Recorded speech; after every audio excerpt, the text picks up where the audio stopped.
Welcome, everybody. We're starting a little late today. Sorry. Had a thing trying to finish, and it took an eternity. I started it an hour ago, and I was hoping it would be done before stream time. That did not occur. Uh, Welcome in, everybody. We are on day 8 of our streamathon, making our way through the Endwalker main scenario quests. We've made a fair bit of progress, actually. I think today we will probably be getting to, as the stream title suggests, the will of the star and the end of all things. We're getting kind of close, based on just the... let's... for the time being, turn that off.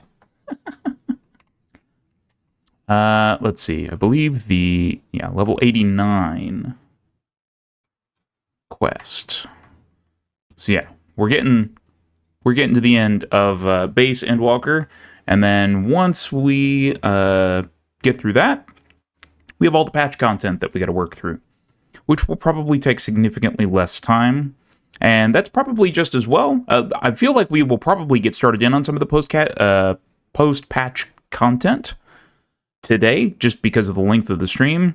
Kind of depends on how long some of the side quests and stuff take us in the place where we're going. Punk Dog! Hello. Welcome in. Welcome in, everyone. Without further ado, since we were late, let's just get a move on, shall we?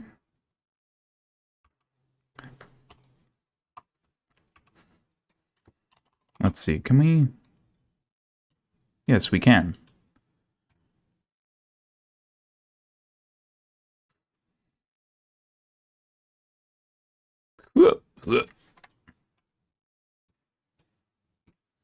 We can fly now, so we can just go down here. If that quest is correct, though, level 89, I spent some time before the beginning of stream working on Summoner and everything, and I got it to level 88. And, of course, it's just my luck that we are just now starting in on the level 89 stuff. All right. Her children, one and all. We make for the lift at the center of this chamber. Come.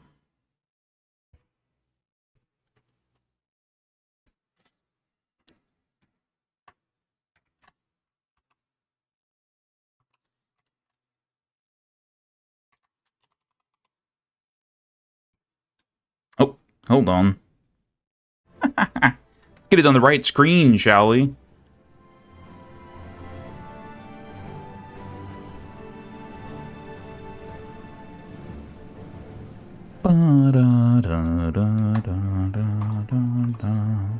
This is a very long ride.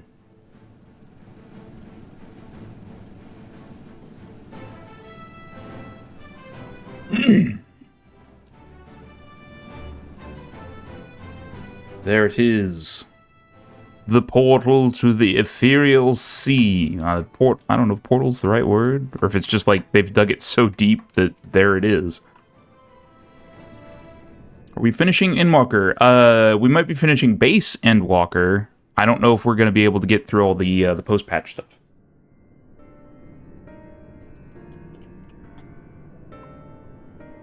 We will probably start the post-patch stuff. As you all know, alongside our physical world exists an ethereal plane, what we refer to as the ethereal sea. At the heart of the star, the physical and ethereal are one and the same. Thus, the deeper we go, the easier it becomes to pass between said planes. Yes, more than likely, that's where we will be hitting. We utilize this principle in constructing the anti-tower, and once more here in Thomazine. Thomazine? No sooner did the Forum decide that an exodus from the star would be necessary than it began work on this facility. Our work culminated in a device that allowed us to peer deeper into the ethereal sea than ever before, in search of Heidelin's ever fainter echoes. The Ideascope. And you communicate with her through this device. For a time, yes, but since the 7th Emerald Calamity, it has been rare to hear even a whisper. If you wish to reach her, you must journey closer to the center of the star than we have ever dared, beyond the ideoscope. Even so, I make no guarantee that you will find her, nor of your safety, not so deep in the ethereal sea. We understand, but if we are to deliver this world, we have no choice but to try.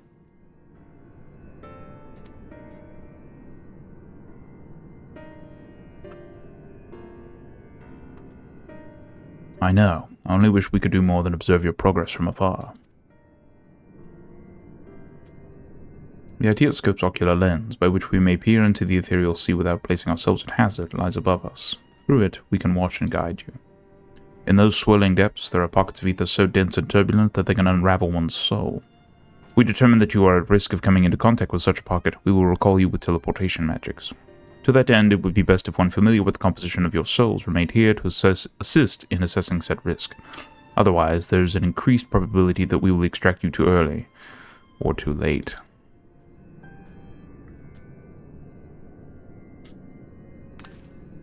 Please, allow me. I haven't thought upon this much, and in truth I do not believe that I am fit to join you in the trials ahead. The events of the Tower of Babel drained me, yes, but even before that, your capabilities far outstrip my own. This is no time to have a weak link in our vanguard, no matter how much she may wish it were otherwise.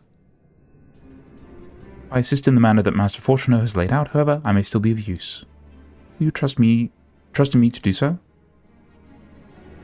I can think of none I'd trust more, compared to all that effort you put into keeping us alive while our souls were in the first. Preventing us from dissolving into ether on a single expedition ought to pose no challenge at all. And even if we did, I suspect you would hunt us down and restore us to health somehow. You flatter me, but rest assured that I will be keeping a close eye on all of you. There is one more thing. Those in ages past referred to the ethereal sea as the underworld, our final resting place. In its embrace is memory washed away, leaving only the purity of one's soul, or so we believe. Yet what of these memories? Few think to ask what becomes of them, cast adrift on ethereal tides. Some theorize that they linger for some time, those associated with strong sentiment in particular. In those depths, memory of the departed may even coalesce around you, for hatred or for love. Thus do I caution you to be wary, but also to have faith. Remember those who did gladly extend a hand to you, that they may lift you up once more.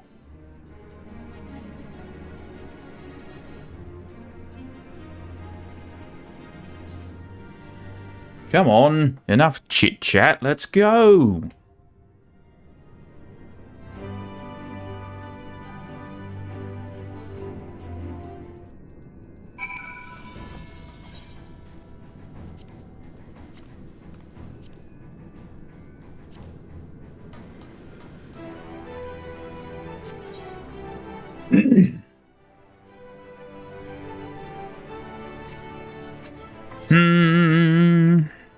Okay, so yeah, it is level 89, which means fine. Fine game. We'll be alright. Let's go. We do have to wait for the queue, though. Dun, dun, dun, dun. Oh my gosh. Side quests popped up. That's not allowed. I can't fly down here?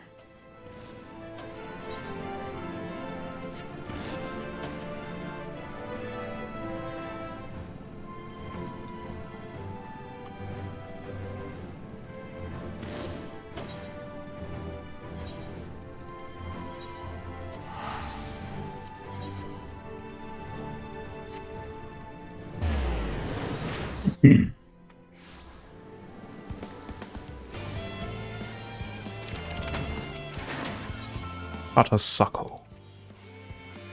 The end now looms large, its shadow growing longer and more inescapable with each passing day. We must use what little time we have left today to think of tomorrow and the eventuality of a new life on the lunar surface. Aye, we may soon find ourselves pioneering that rugged, hitherto unknown terrain, and to do that we must prepare, and prepare well. As I understand it, you have first-hand experience with that vast emptiness. Perhaps then you would be willing to lend us a hand. If you are able, I would ask that you slay a center Anilla? They keep changing the name. And from its carcass retrieve for us its core. So what say you? Can you help us? You will? That is most heartening news. On behalf of all those who will someday step bravely onto that bare and unforgiving land, I thank you.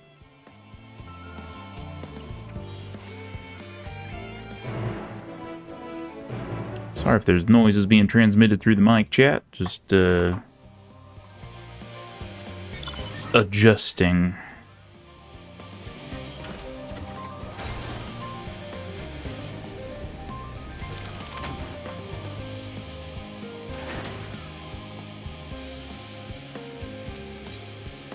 Asasamu. Sasamu. Assassin Mu. Behold. Asasasasasamu. Behold, my masterwork, each and every record stored within this wall organized by subject, then title, color, and finally odor.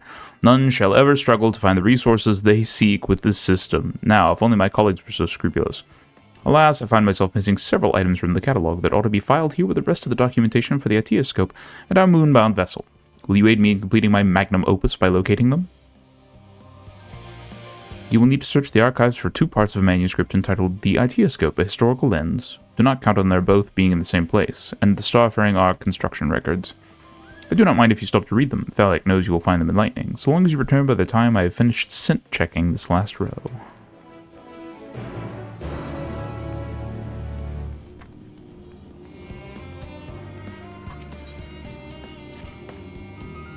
Why, hello there. Let me guess, you're an adventurer, a mercenary for hire, willing to stand against any beast so long as the reward is commensurate? Well then, I have the job for you and a prize to match. I'm in need of 2 rather unique crystals, which can be obtained from somas, ice giants of fierce repute.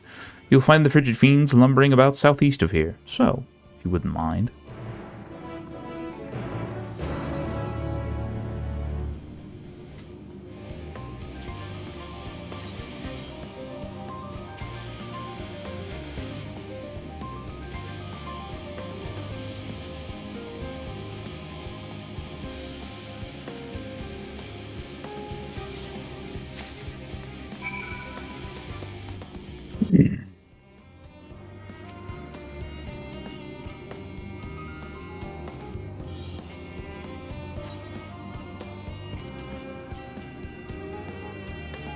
Perhaps the greatest secret our forebears uncovered was that of the requisite conditions for conversing with the will of the star. First, the individual acting as intermediary must be possessed of the rare ability to hear her voice. Additionally, they must position themselves in the liminal space between physical and ethereal.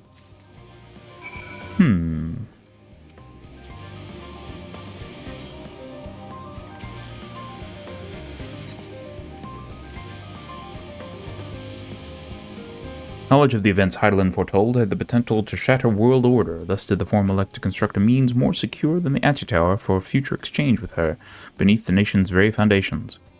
Excavation of Labyrinthos began in secret, thence did we locate the veil between physical and ethereal and construct a finely tuned lens by which to penetrate it, the Itioscope.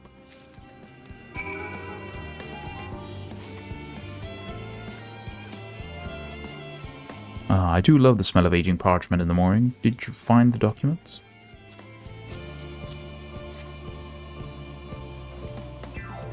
Truth be told, I am surprised that you found all 3 in this mess of an archive. Surprised yet grateful. As I presume you will have read, 'tis only through immense efforts by our predecessors that we stand here today.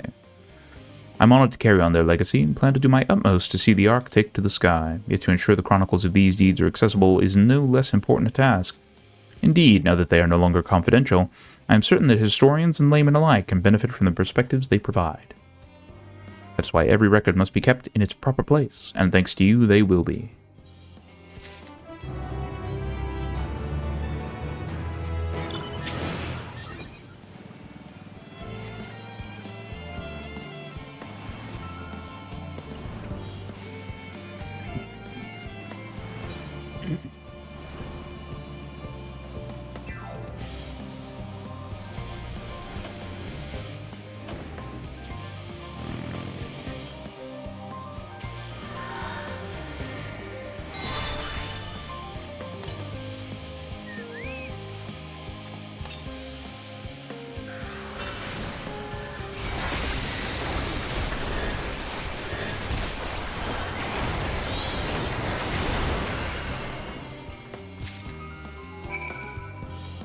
They really do not survive that first volley.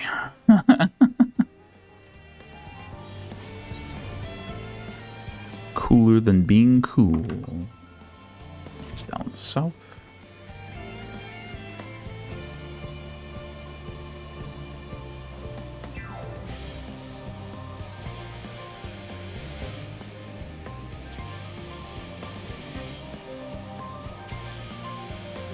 Here's a question. Where does all that water go? And why?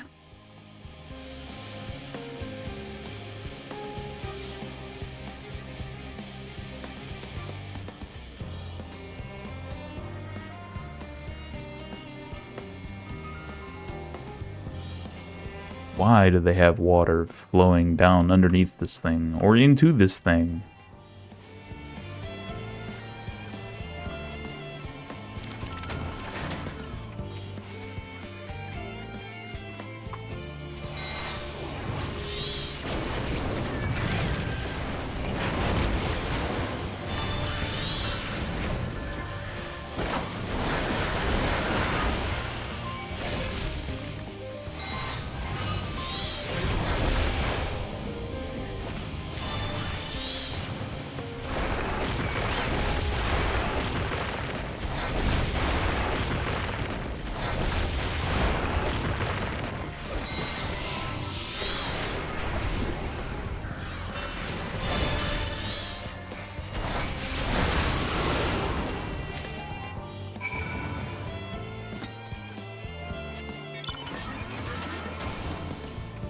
Well then, that didn't take very long. Fortunately.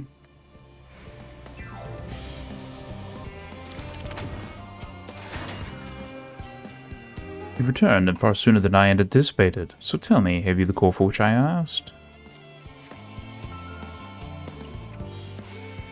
Well done. With this, we should be one step closer to the fruition of our plan, all thanks to you, of course. The Loprits claim that not all of the lunar surface can support life as we understand it. Rather, only certain pockets can be considered hospitable, such as southern Marlamantorum. We are to explore beyond the reaches of said safe areas. We will need a method by which we can survive those inimical wastelands for more than a few paltry moments. Fortunately, we are researching one such method as we speak. It involves the storage of air, which is sadly absent up there, compressed into a wearable device which can purify the air expelled by its owner. The core you brought us will be a central component in its development. It will take some time before our research comes to anything, but rest assured we will see it done. And once we have, you will have the honor of knowing you've assisted us in making history, but since that's hardly helpful to you now, here, a reward for your efforts.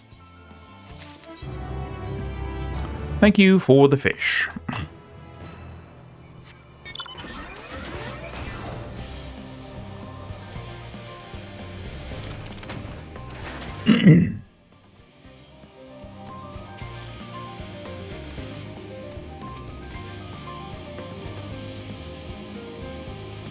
Still in one piece, are you? Very good. Now have you the crystals? I do! Yes, exactly what I was looking for. Excellent work. I see that glint in your eyes. You wish to know how I mean to use them, don't you? Then allow me to satisfy your curiosity. As you know, Kokol and his fellow fools have seen fit to amplify a fire-aspected ether using the reactor. Abnormal heat signals have been detected in a portion of the ether conductor running beneath our feet. These ice crystals can counteract these undue temperature spikes by forcibly cooling the affected areas. But enough about me and my woes. You have more than earned your reward, adventurer. Should I need any assistance in the future, I will be sure to call upon you and your expertise.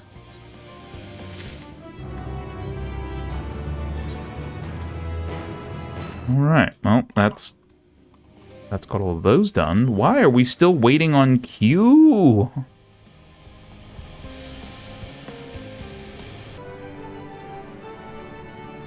Yeah, I didn't think that was until Dawntrail launched, though. The whole healer strike. Like, I know people are kind of annoyed about it. But gosh darn it, how dare they impede my thing? I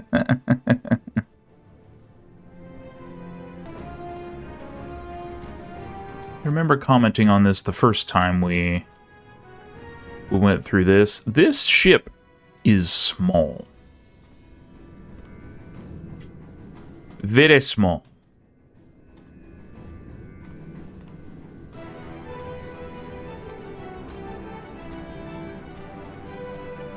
I don't know how exactly you're expected to carry cargo, much less a bunch of people. Alright, the 20-minute mark.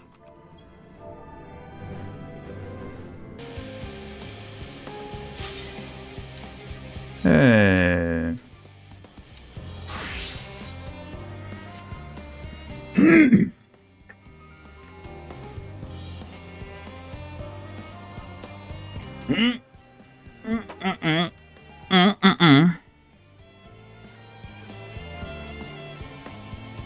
Oh, come on. There we go. All right.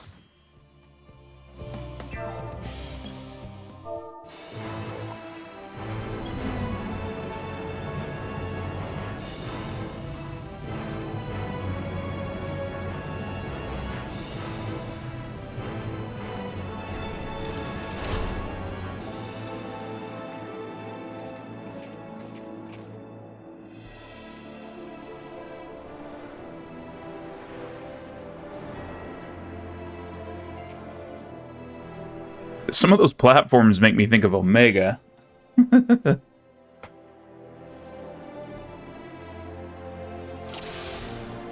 All seems in order with the lens, and I trust you can hear me.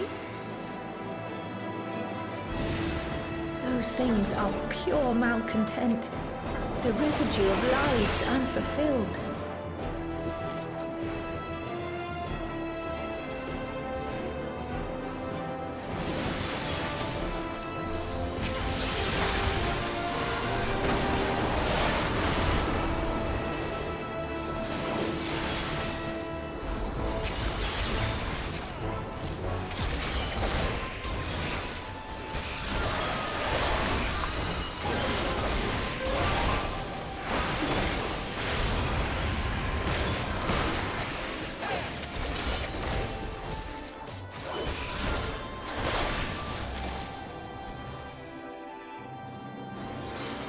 I had forgotten this dungeon even existed.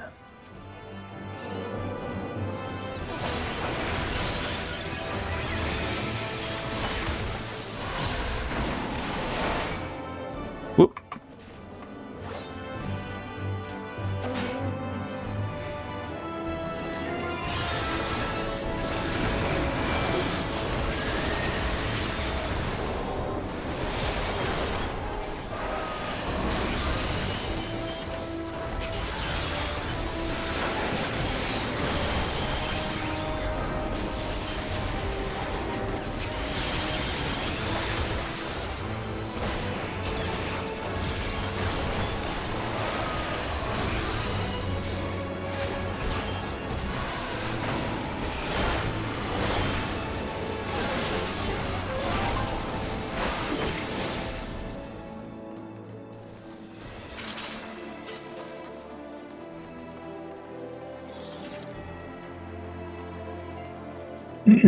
Burning bright. Ooh, Ilberd the Unrelenting.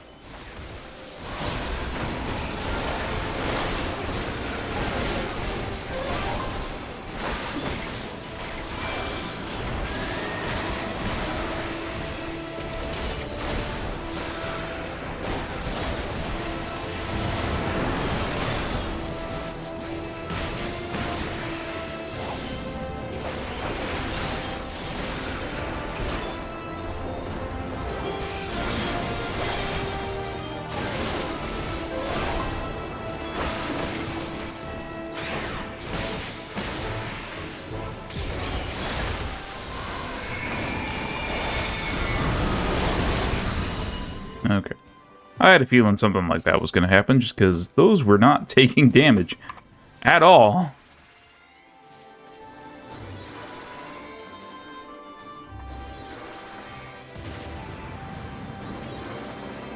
Never will I surrender my devotion, my love.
Ow. What? I didn't see a cast bar.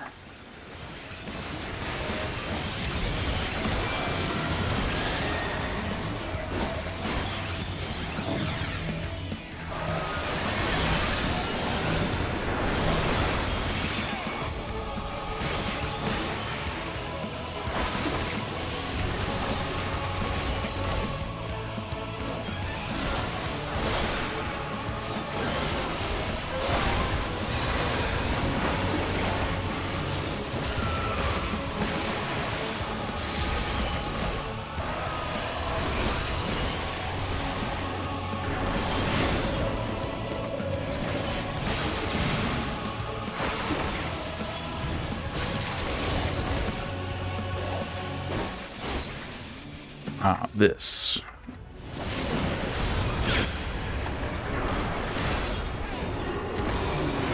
I just missed the stuff at the edge of the arena.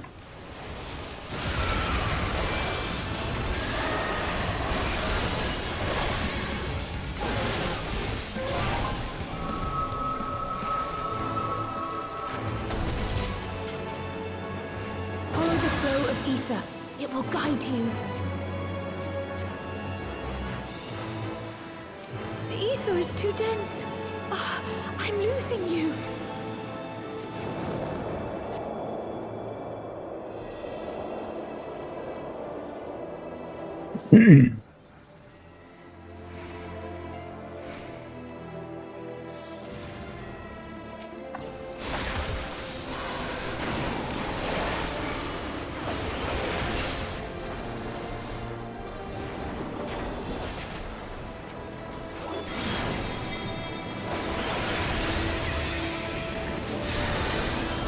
Memory of a valiant Archon takes form.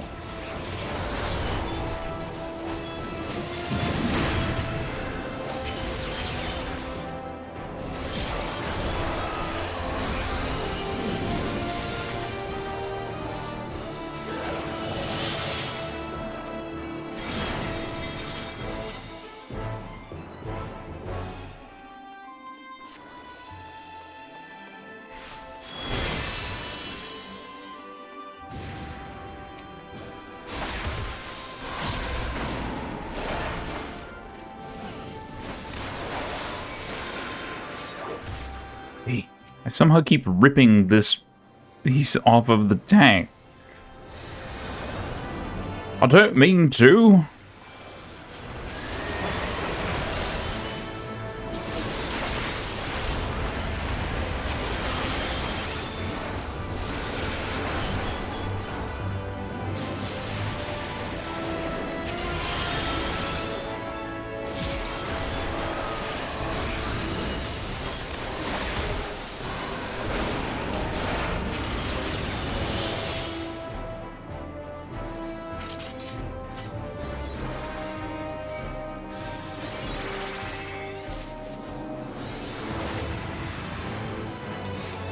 Tartan again with the Garleans.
Oh, Lord, he running.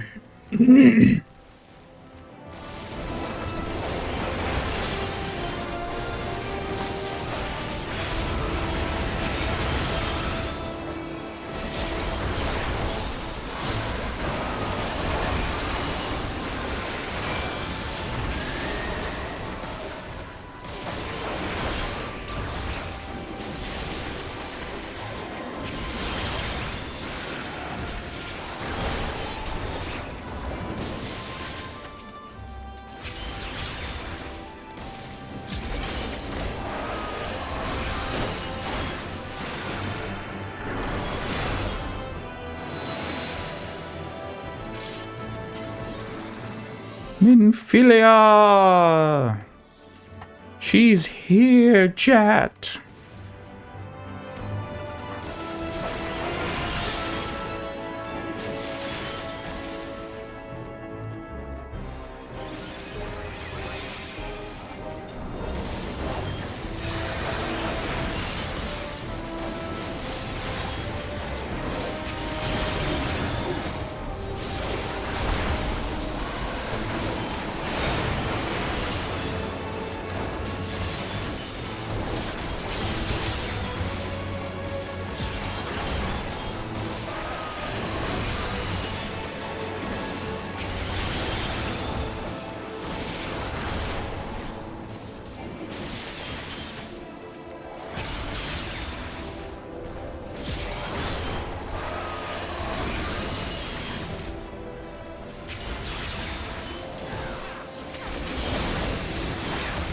I'm so sad that they are, they're taking the damage off Spine Shatter Dive, and I really don't know why. Like, they're saying it's a gap closer. Well, literally everything is a gap closer for Dragoon. I have like 5 of them.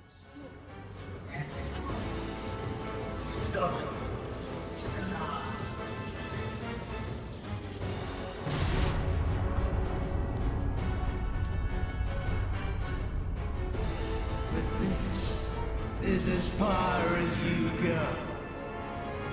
Oblivion beckons! Sundered soul, I'm on the undying. You could say he's a Monterey?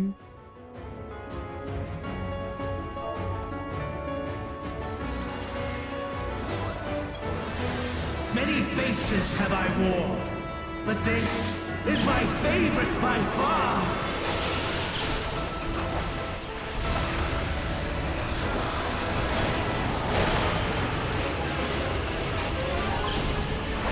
You will persist in this folly no longer!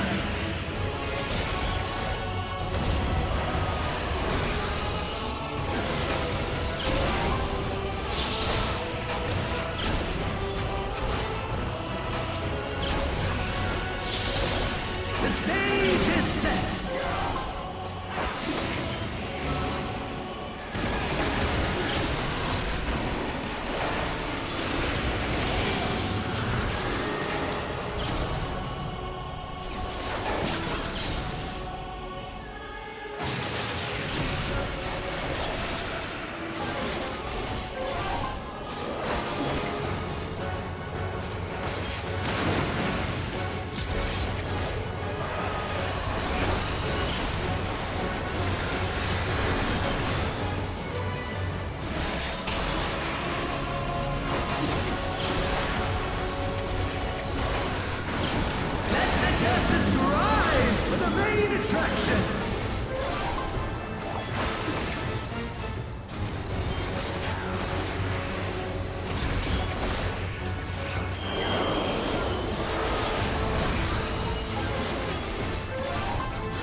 Izel!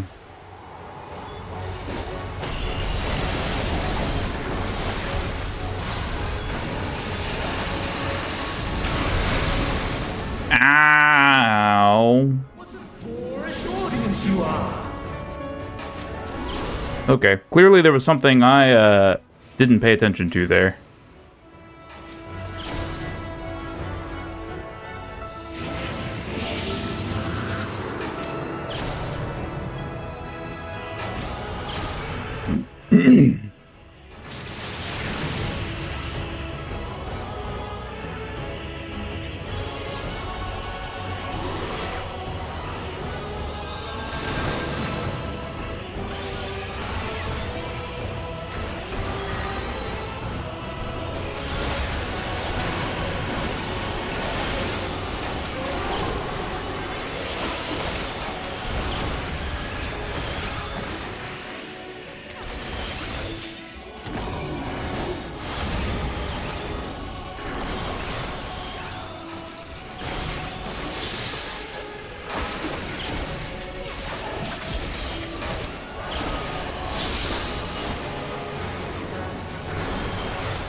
And then I proceed to stand in the way.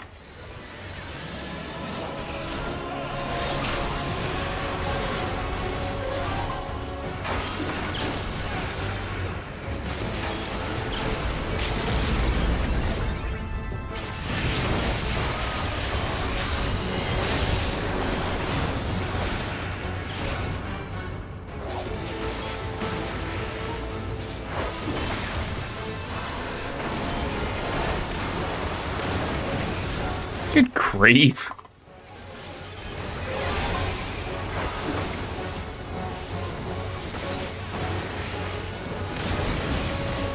Not the best showing, but we did it.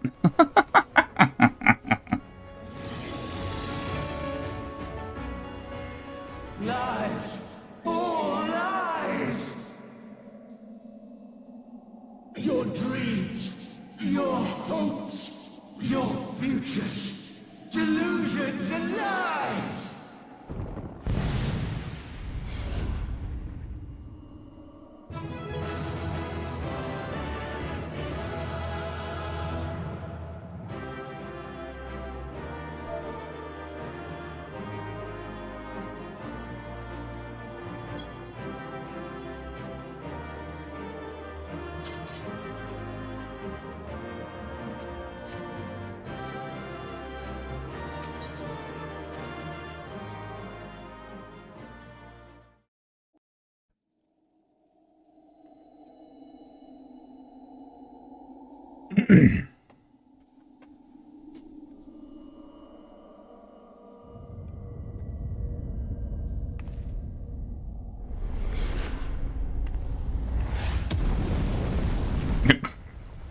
He tried to fly away, and then he crashed.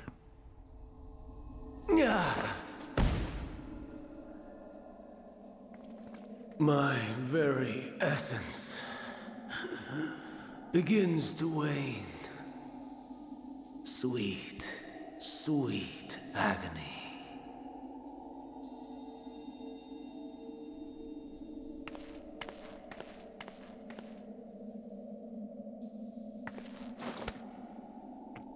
Leave this to her.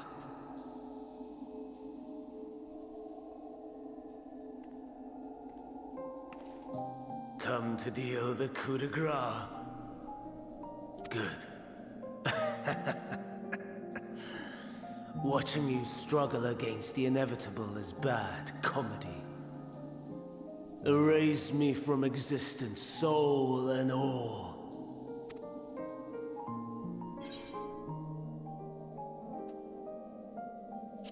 Have you any memories of Meteon? How would you know that name?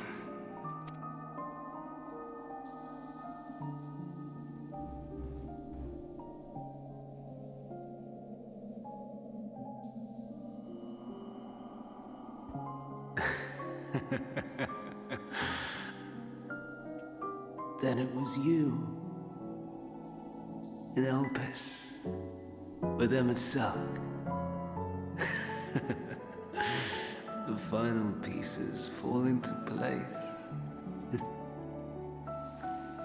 In my halcyon days, as the mortal Ammon, I was haunted by a dream. Night after night, the faceless multitude, the voiceless cries, shards of shattered memories.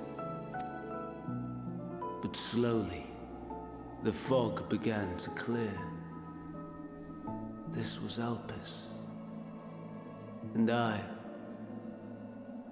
was Hermes.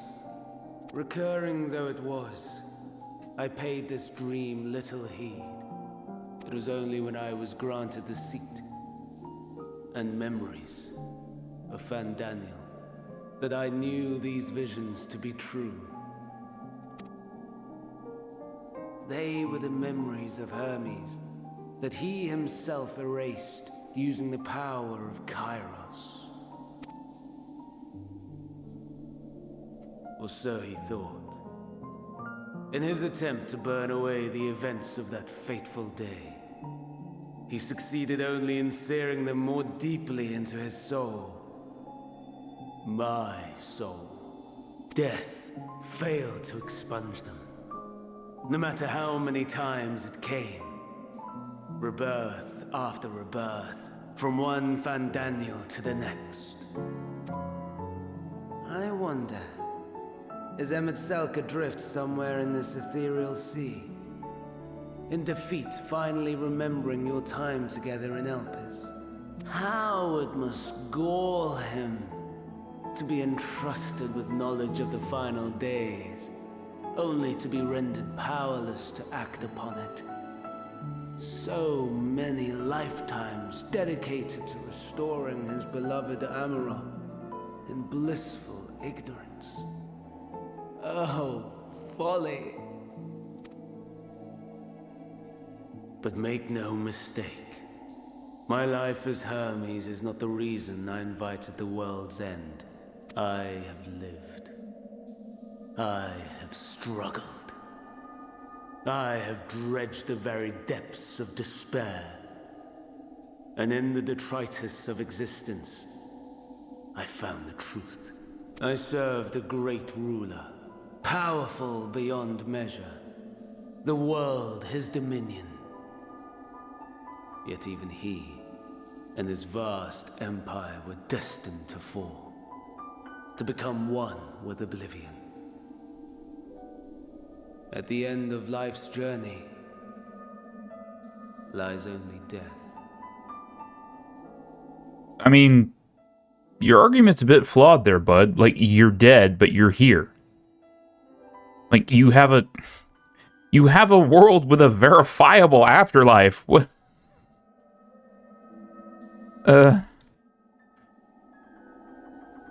So I ask you, why live at all? We betray, we torment, we murder. We are wicked, spiteful creatures, without exception. Projecting. Life is so sacred, so precious. Why fill it with such misery? Man wallows in a hell of his own making without purpose or meaning. To live is to suffer, and I would end that suffering by my own hand. It matters not if it flies in the face of all believed right and just. Death is the only solution! That is my truth, my answer to the question. And yet, even as the words pass my lips, I am filled with doubt. As my search. Yeah. I don't know why they dressed him up as Amon for this, or at the very least, like, take his...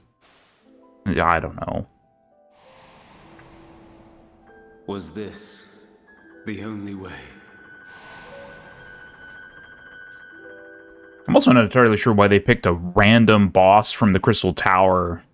After all these years.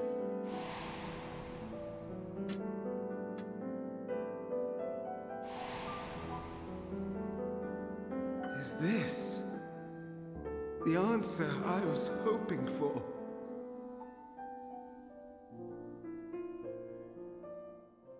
The lamentations of the damned. How it vexes me to see your conviction falter at the last. Fantastic. Still clinging to existence, I see. You, who champion death so fervently, unwilling to accept your own, refusing to be purified and swept into the sea of souls. As do I. We prisoners to men, watching as the world turns. Though unlike me, you will be spared the ignominy of having your corpse made a puppet, dancing to another's tune. Is that Arsahi? How very astute. But let me be clear, I have not come to consort with the likes of you. Nor have I come to bemoan the state of the world following my untimely demise. In fact, I delight in mankind's downfall, and the anguish it brings the savior of the savages. If I played some small part in the chaos, all the better. Not that I was in any position to resist. But to be made accomplice to the betrayal of Lord Xenos. I would die 1,000 deaths to exact my vengeance.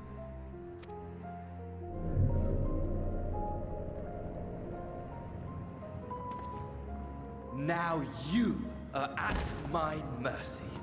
I shall drag us both into oblivion, and you will never see the fulfillment of your magnum opus.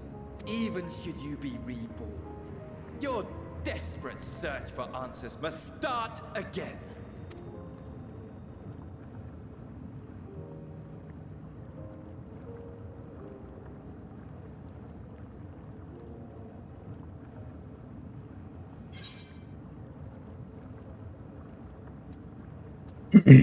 Next time, we will find the answer together.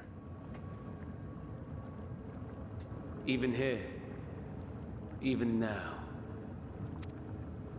you have every right to hate me. For the fool I was, for the monster I became. But I will not beg forgiveness. The tale of Hermes, the man who knew so much, yet understood so little, ends here.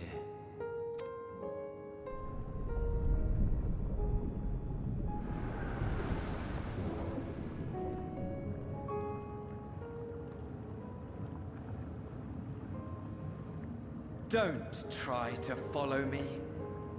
I had more of you people than I could stomach in life. Never mind in death. Likewise.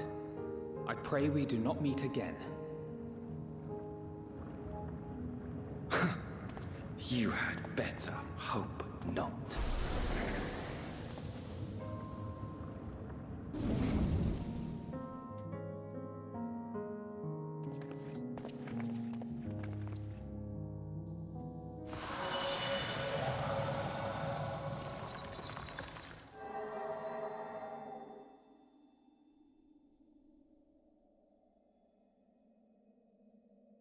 Come.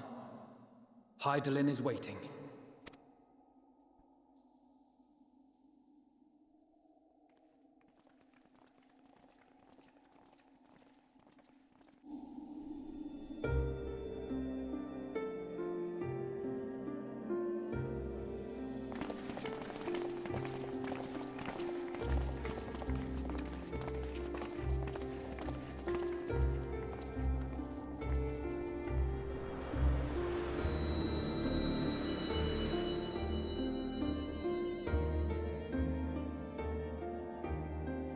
Brave travelers, I welcome you.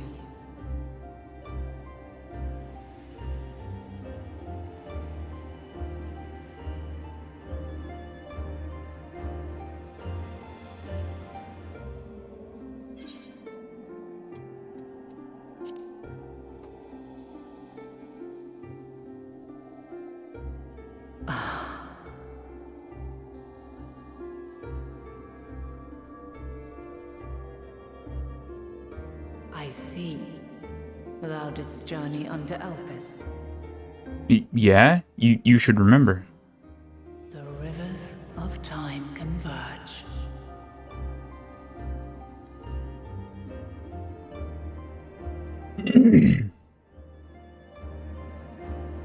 I know why you have come. Yet I would hear you speak your reasons all the same. You created the moon to deliver mankind from the final days. But is that really how it has to end? We do not wish to abandon this world. We want to protect the source and all of its shards. To flee is but one of two paths. The other leadeth to Meteon, far beyond the stars, where she doth chant creation's requiem.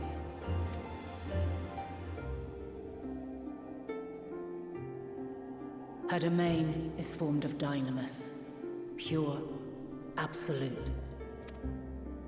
Where emotion and memory govern all, ether will avail you naught. Meteon hath gathered the pain and despair of countless stars, and to go unprepared is to go unto your doom. We'll beat her. We'll win. I swear it. Is what I might have said, once. After everything I've seen, all the times I've succumbed to my own anger and fear. I can no longer pretend that courage and faith will be enough. But are we truly so powerless? That our only choice is to flee? Far from it, my child. Long ago, the inhabitants of myriad stars, many more prosperous than Atheris, sought to free their worlds from life's woes. Sorrow and anger, conflict and hostility, despair, and even death itself. But as Meteon reported, every attempt ended in failure. Darkness abideth within every living being, and can never be cast out.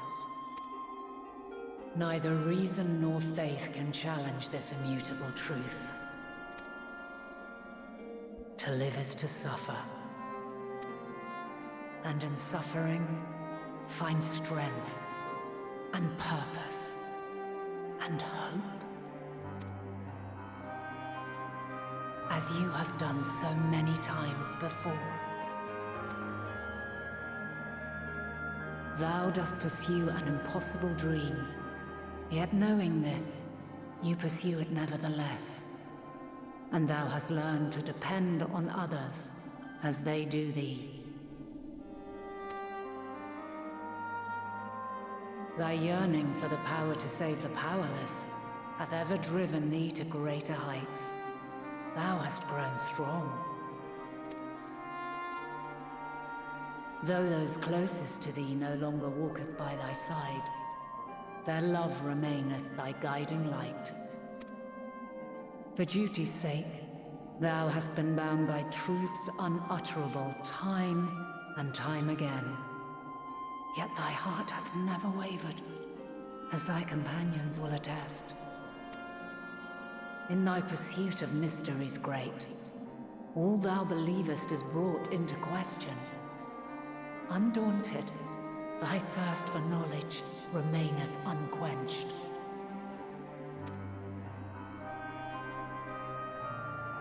The fires of hatred that once burned in thy heart burneth no more. From their ashes doth spring the light of love, warm and pure. As witness to black calamity, thou despaired at man's helplessness. Resolved, thou didst unite a distant world on the brink of collapse.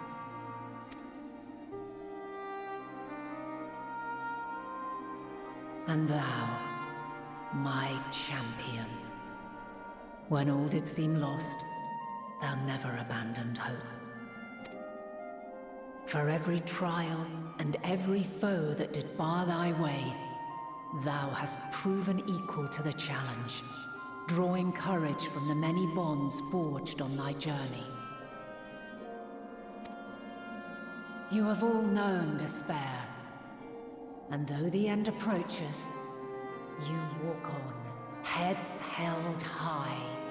Therein lieth your power, the strength to silence the song of oblivion. Then there is a means to confront her. Yes, if you should prove yourselves worthy. Hark!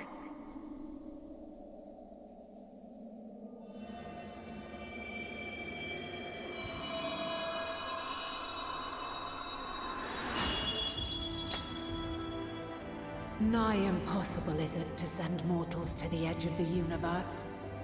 Should you fail, there will be no second chance. As the will of the star, I ask of you this. Do you possess the fortitude to stand firm when all around you doth crumble? Do you possess the faith to vanquish despair itself?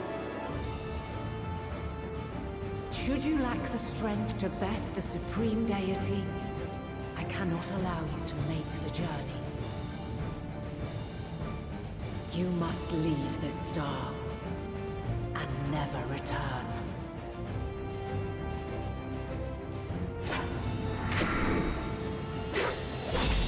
Prepare yourselves. Prove ourselves worthy, eh? Sounds straightforward enough. Aye. No room for confusion there. In any case, we've come too far to back down now. I am of the same mind. What power I have, I shall bring to bear. The three of you seem to be forgetting who we're up against. It's not every day we battle a divine being of untold power. Well, not quite every day. Do try not to get underfoot. Needless to say, there'll be no margin for error. Let us hold nothing back. For the people of this world and those beyond the rift.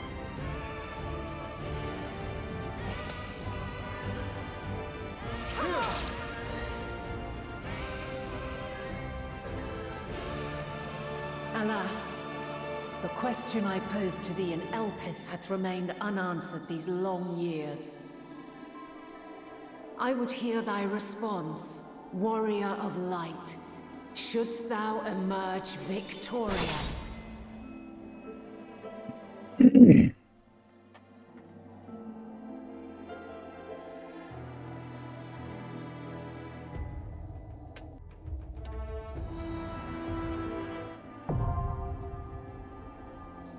The Mother Crystal.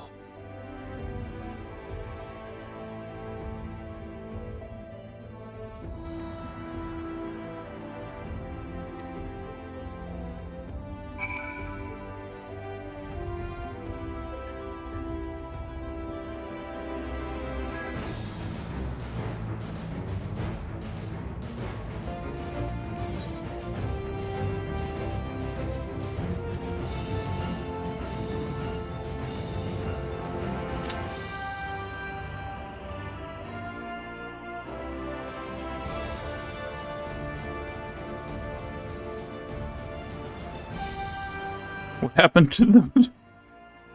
What happened to the thing we came from? Oi.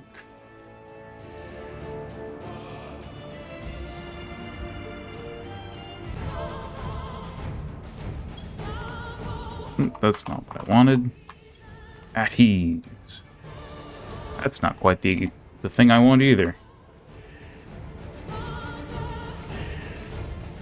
Is there a pose? That's too... there's got to be like a... Oh, never mind. Away we go.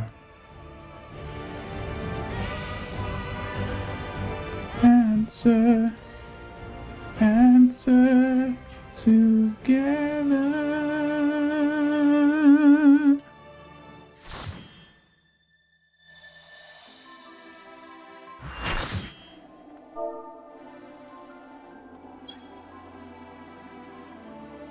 I don't remember this fight at all.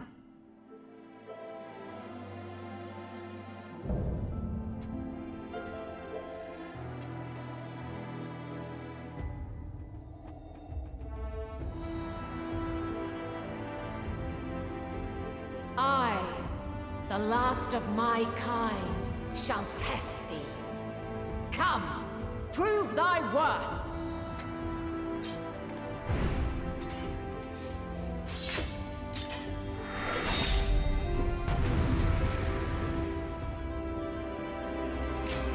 Red icons mean go in, the green mean move out, and the blue ones mean intercardinals. Okay. Have you the strength of will to alter man's fate?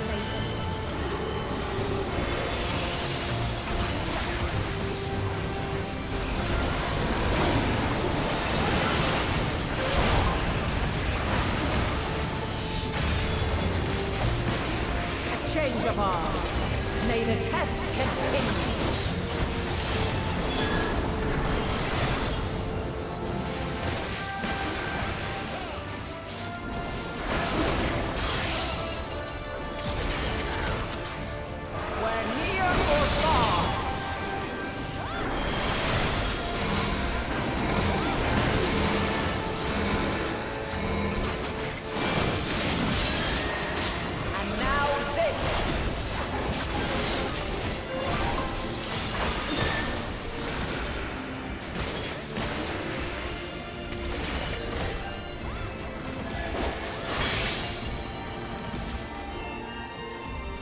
Light unyielding.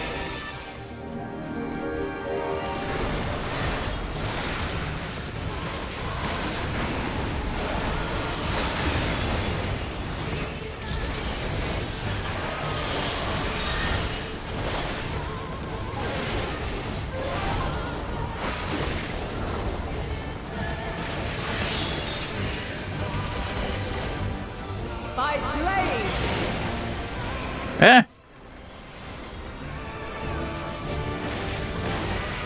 Oh.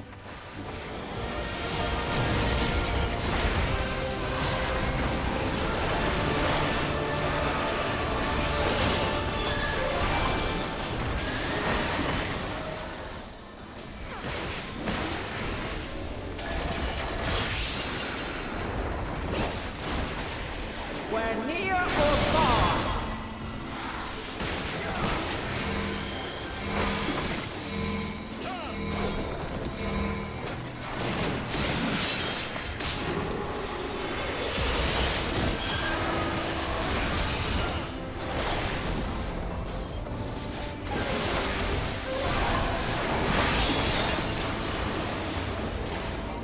By blade. I'm on the intercardinal. Crystals of light. To me.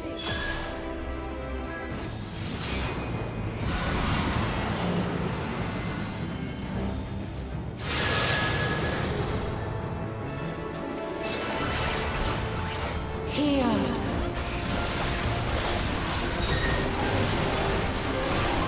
The song of creation's end. Feel.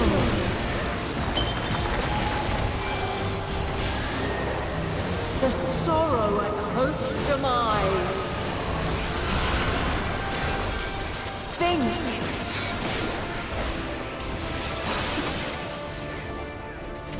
Find your way in the darkness.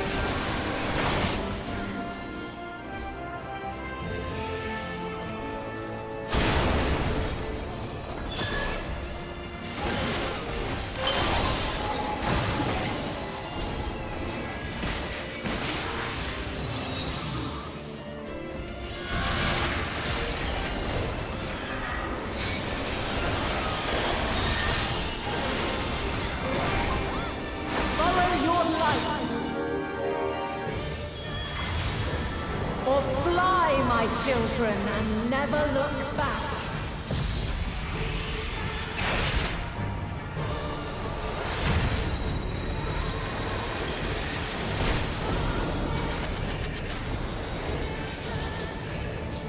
Then you are resolved. But this test is far from over. By crystal's light.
Whoops.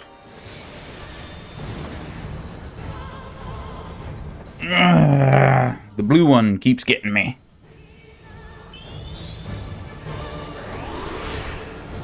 Mostly because, I don't know, I feel like I'm standing in the right place and then somehow I'm not.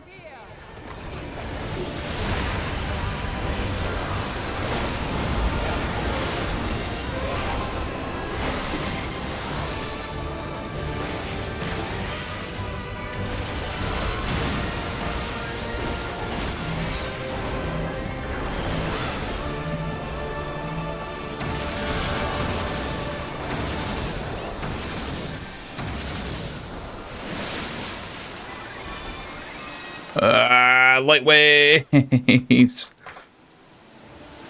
Oh, crap. Yep. Got trapped. Damn.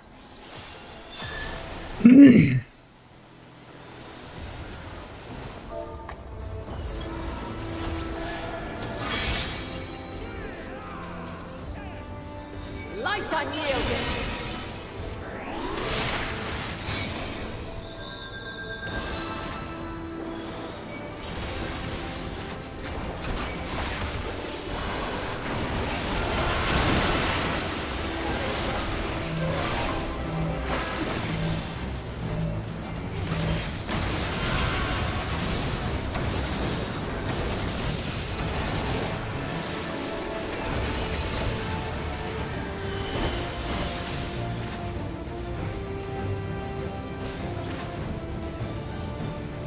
Alright, this time we didn't die to the thing.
Okay, I am like nowhere near any of that. Ugh. Ow, ow!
Woo! We did it. But that's bad. Man has the strength to.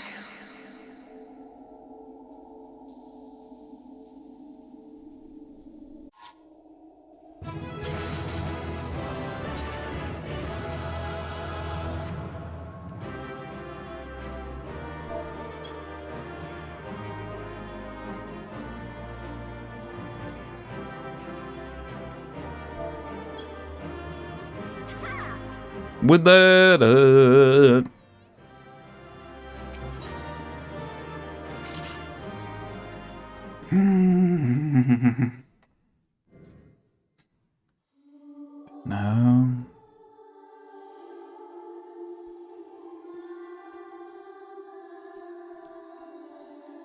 No, this can't be happening. What were you expecting to happen?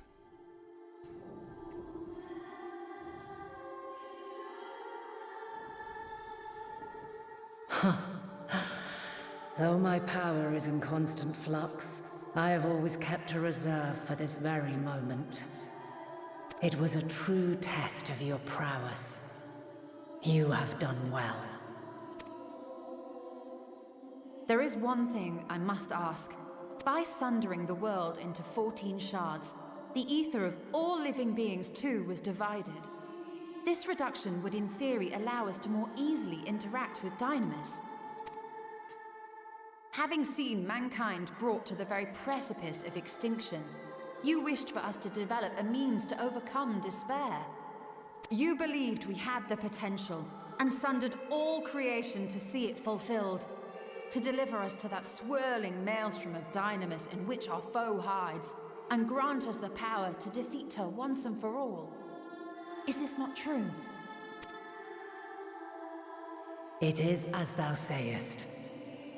'Twas the trial to which I subjected mankind, and it hath led to untold bloodshed and suffering. There was no kindness, nor justice in the tragedy I wrought. When confronted with the almighty Zodiac, my only recourse was rend him and the world asunder, that his power be diminished for a time. And so it came to pass. Now you, my chosen, have surpassed my expectations, surpassed me. I entrust the fate of the universe unto you.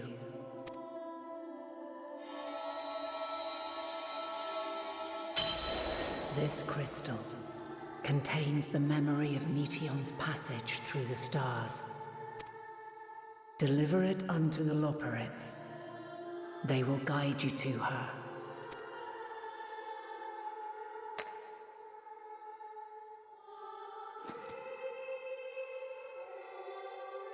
Though they may be capable of crossing great distances, the vast difference difference between traveling to the moon and the furthermost reaches of the great expanse. And unlike Meteion, we cannot simply soar on waves of dynamis to our destination. Indeed. To make such a journey would require an astronomical amount of ether. But a solution lieth close at hand.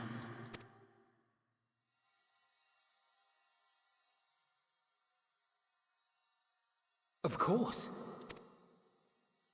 Yes, my child.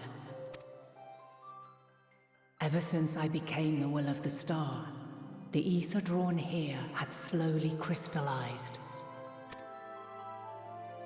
They who have answered my call know it well. While I have remained hidden, it hath become the embodiment of the planet's will in my place. A faceless, omnipotent force of nature. The Mother Crystal, our final hope.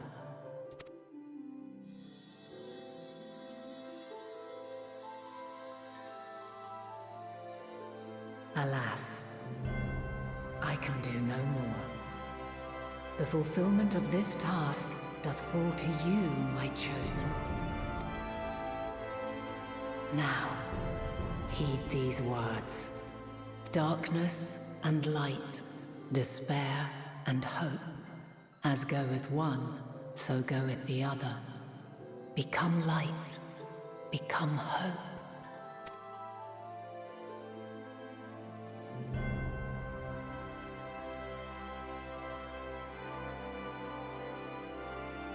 I have a gift for thee.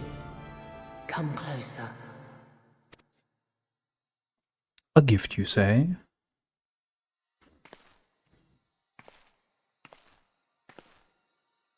Long have I searched for a means to safeguard the future of this star.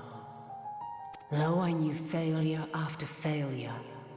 By recalling thy tales and my promise to thee, I found the strength to carry on. Though the world is ever changing, thy thirst for adventure hath never waned.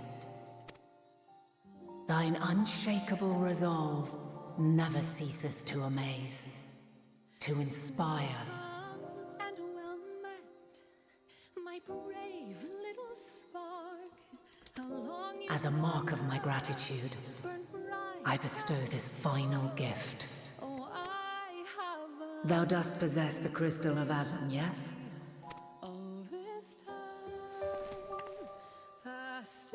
As Heidelin, I reside over the forces of stasis, tranquility, peace.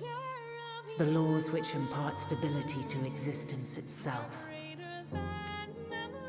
I will weave this self-same power into the crystal, granting thee mastery over matter, to give form to the formless. Use it wisely, or it will not last indefinitely. As thou hast seen on thy journey through the ethereal sea, souls are drawn to thee.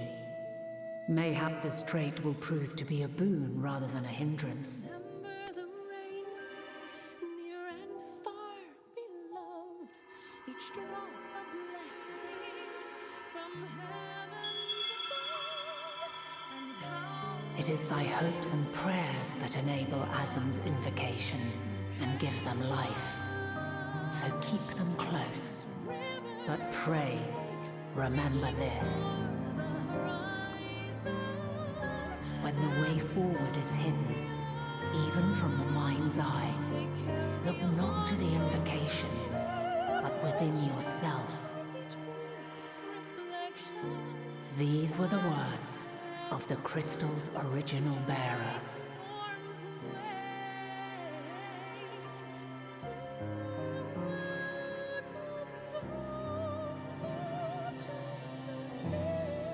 With that, my work is finished. Fulfill our promise. Right the wrongs committed when the world was yet whole. Silence the song of oblivion. Teach her a brighter melody. show her our journey is far from over.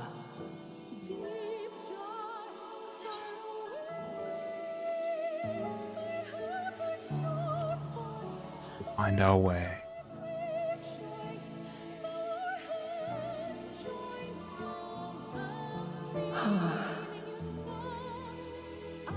Of this, I have no doubt. For yours is a light brilliant beyond measure. Long after I have gone, though not even my soul remaineth, my love will be with you forever, my dearest children.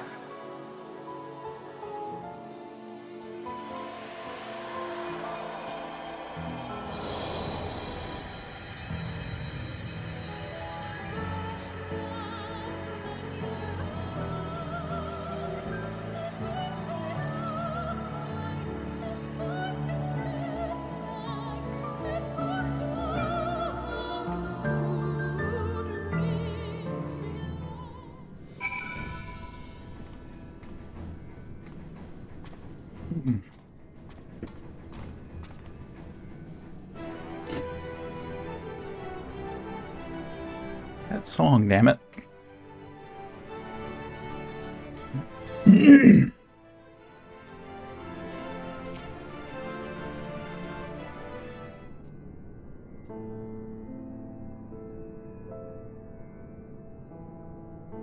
I am glad to see you well. Though we could roughly place your soul as deep as you went, we could neither see nor hear you. Fluctuations in your ether near the end gave me quite a fright. What in the world happened?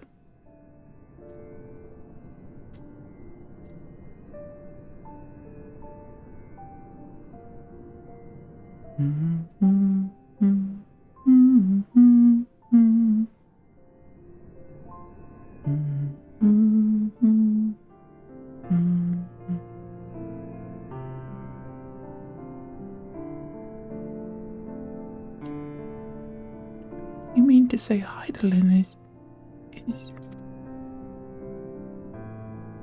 Oh, there's no time to feel our feelings.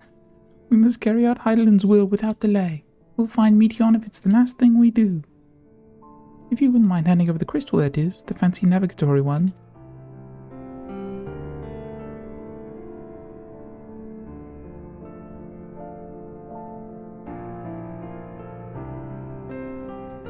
To the edge of the universe, where congregates the despair of countless stars. You are determined to see this through? We are. Should words fail us, we will fight, to the bitter end. I know that it pains you to accept this. Would that I need ask nothing more of you. Yet we have only two means to travel the great expanse, the moon and Charleon's Ark. I am all too aware that without both of them, there will be no exodus. But I nevertheless beg you to honor the agreement we made.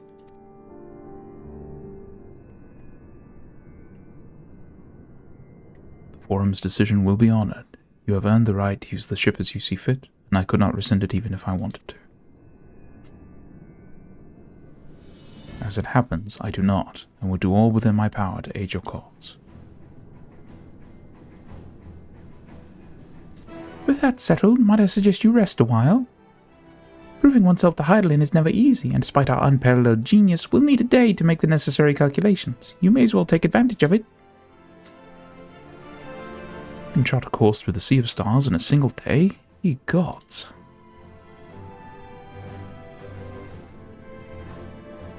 Shall we head above ground for some fresh air then, and perhaps a nap?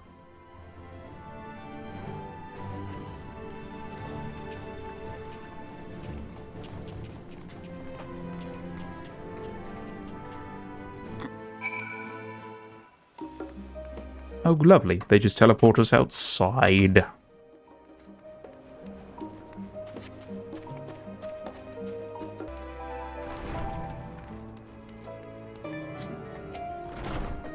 Ah, I've been expecting you. I heard about your foray into the ethereal sea. The students have ventured far and wide, but never quite so deep as that.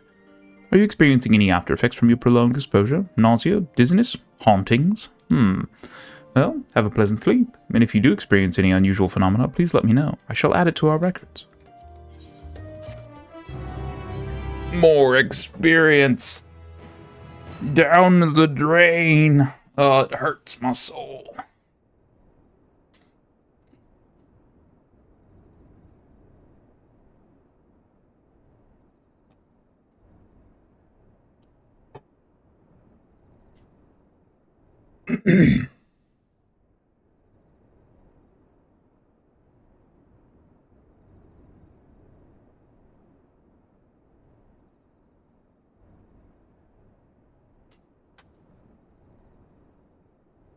She's coming.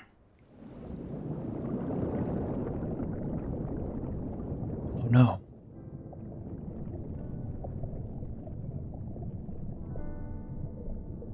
There you are.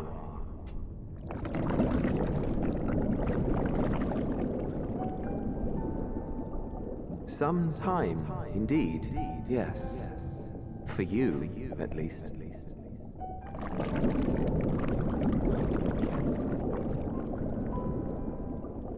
Believe me, I'd meant to get some proper sleep. But here we are, drifting along instead. Well, well, you too. And so we remain, to watch and wonder.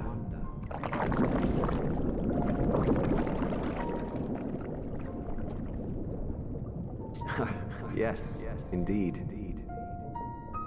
To begin, we first must see the end.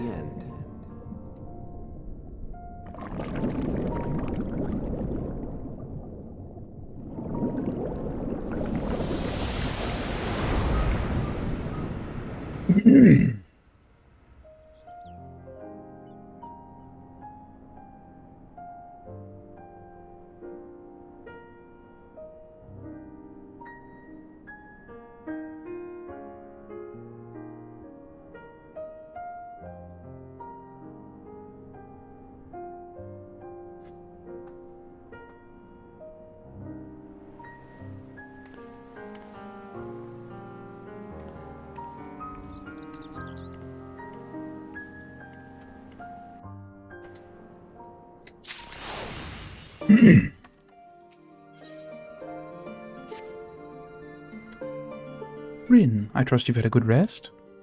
An envoy of Master Fortuno's arrived not long ago with a message. The Loporits have determined Meteon's location.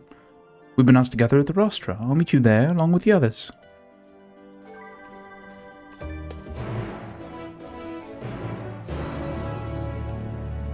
Eh?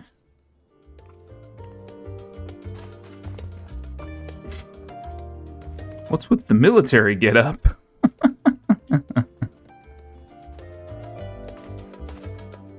You cannot escape my gaze. No. Oh, maybe you can.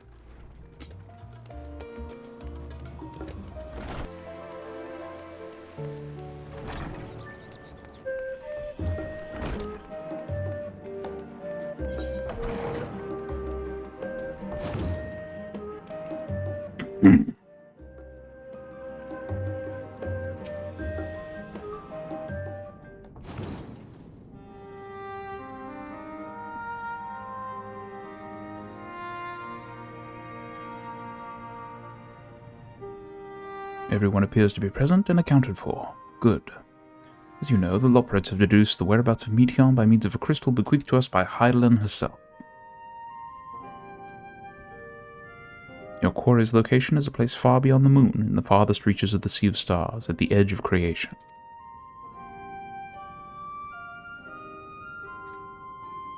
A veritable Ultima Thule.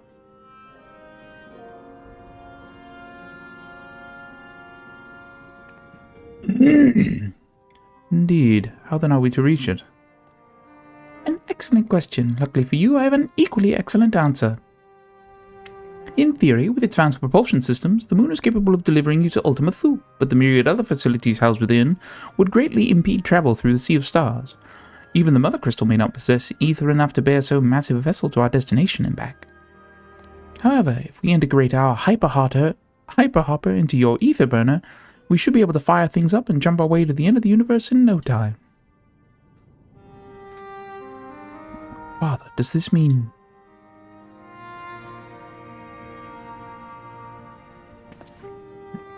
Bear in mind, this decision was not made solely at my discretion, but with the consent of the Forum. Hearing the Loporrit's proposal, the Forum was faced with a grave decision. To commit the Ark to this endeavor would mean abandoning both our plans to evacuate to the moon and to resettle on another star. Needless to say, the proposition invited fierce debate.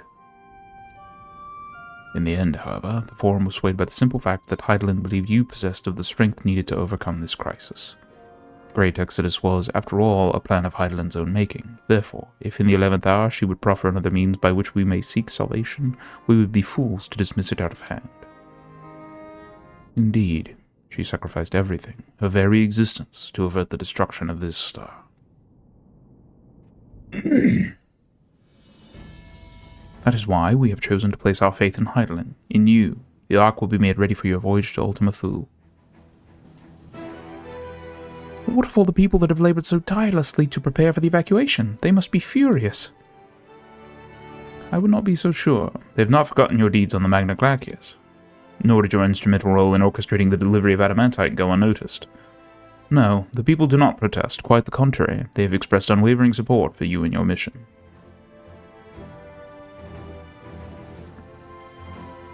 Are the Loporrits too willing to abandon the Exodus?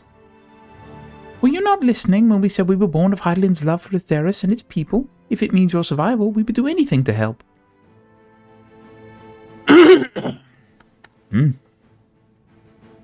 And you'll most certainly have need of our expertise where you're going. There's no guarantee Ultima Thule is a place that supports life, an otherwise vexing problem I know how it can remedy. Besides, Hydaelyn chose us to lead the way to Meteion. Why else would she give you a crystal only we can decipher? More importantly, we were perfectly content to evacuate Etheirys until you brought us here, Uyanje. But now we're enamored with the place, so what choice do we have but to save it?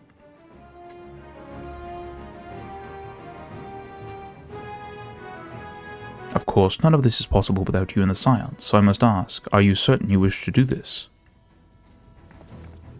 You know what? You've convinced us, Forshno.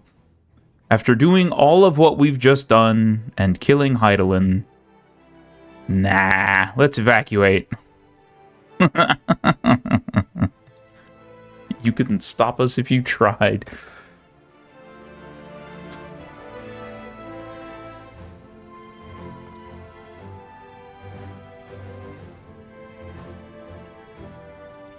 Very well. We shall inform the Forum of your decision and begin preparations to bolster the Ark with the, Hyperhopper. The Loporrits will coordinate with the Ilsabard contingent to have the necessary components transported via the Tower of Babel. Of course, it will take time until the work is complete.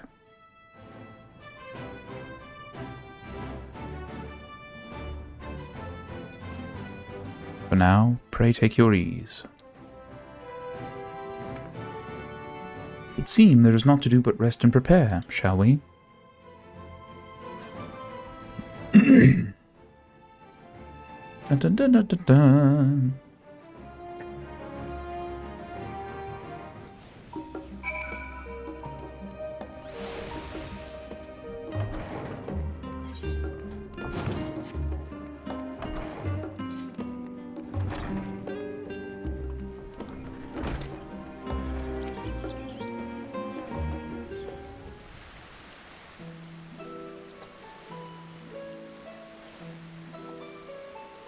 Ere we depart, we must leave nothing undone.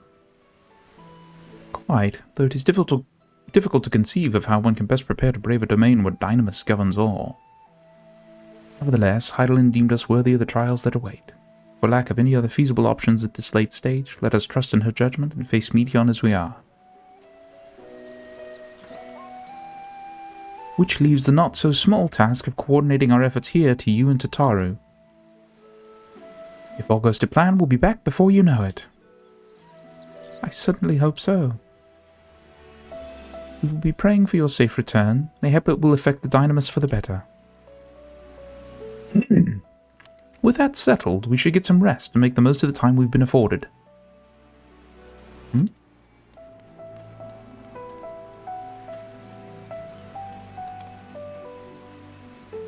The meeting's over, is it? You were in there for so long I started to worry. What did they have to say? We're doomed and everything is dead.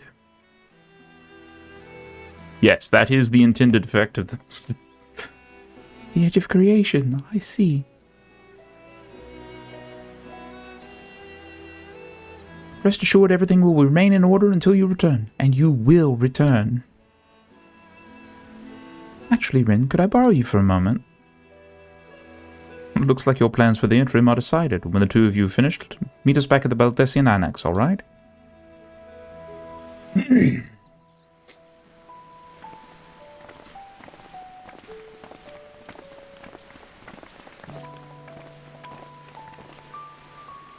Come with me to the Agra. I have something to show you.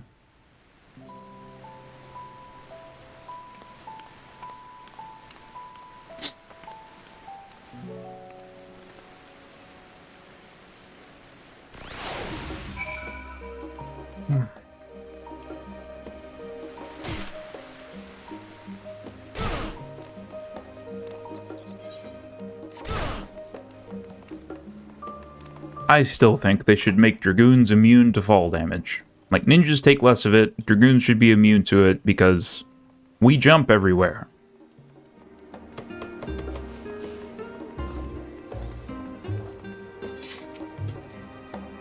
Welcome, Rin, to Taru's boutique. I've always done my best to provide the Scions with fashionable attire, but in your case specifically, I make an extra effort to strive for the most functional yet stylish clothing one could ask for, and you have failed miserably every time. Not that I'm playing favorites, but you are the Warrior of Light. Faced with this unprecedented crisis, I knew you would need an ensemble unlike anything I've created before, and that I wouldn't be able to do it alone. And so, after enlisting the aid of the world's finest artisans, I finally completed my career-defining masterpiece. But then inspiration struck, and I saw a golden opportunity just begging to be seized. With the help of some Thamnarian refugees, I decided to set up shop here in Sharlayan. Of course, I would never charge you for any of our works. Perish the thought. Basarud, how are things coming along? Everything is in order, Mr. Setaru. We'll be ready to open shortly. Which is why I brought you here, to be our very first patron. Would you mind waiting here a moment longer?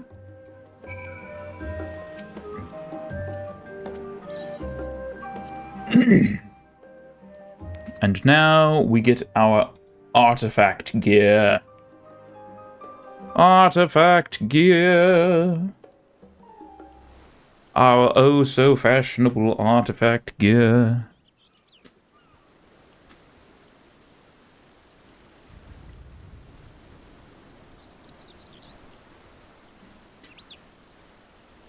Super oh so fashionable.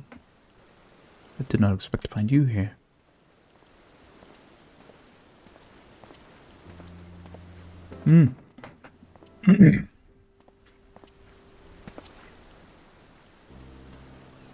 I imagine Nidana would also wish to offer her regards. Alas, after delivering our dragon scales to the engineers, she remained to assist with their work on the ether burner.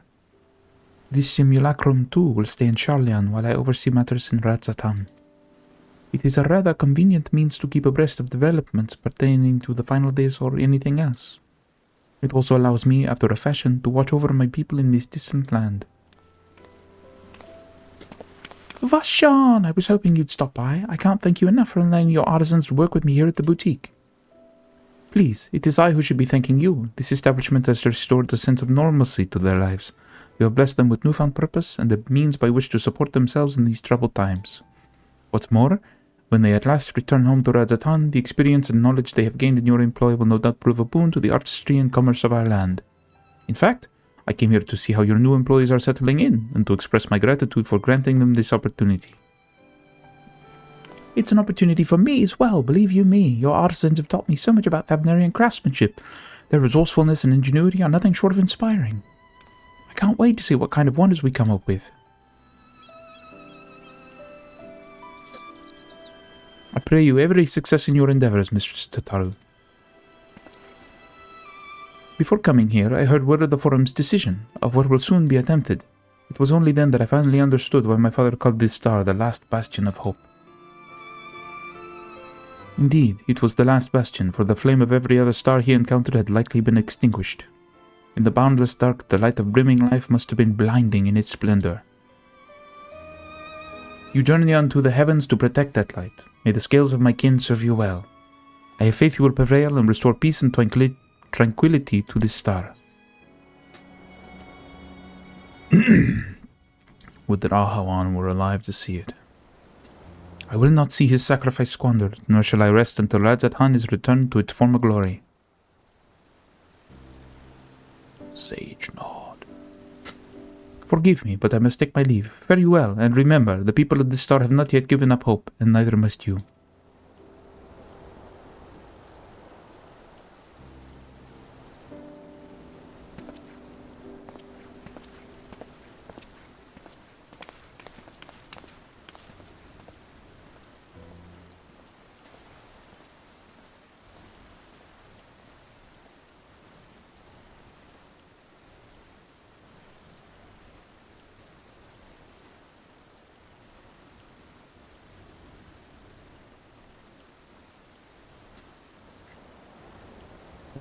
Where must I go to get a meal with some flavor in this wasteland of taste? In Monolane!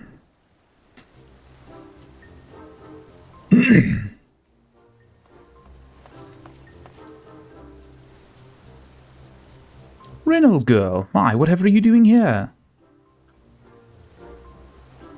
A new boutique, you say? I'd been meaning to expand my wardrobe. Yes, something with a little more flair, perhaps, befitting a man of my station. Though I have nowhere to flaunt said raiment, so long as my confinement continues indefinitely. I have a young Lord Fortom insists that, so long as there is work to be done, no matter how trivial, I must abide here in Sharlayan. Thus do I toil, though every fibre of my being rails against it. Why, I've even suffered the company of that brute Sicard as he supplies transported in a timely fashion. Yet he was the one granted leave this morning to participate in some supposed covert operation. So I suffer instead for his otherwise welcome absence. Now burdened with extra busy work, and without Anawar here, there's no one to prepare my meals.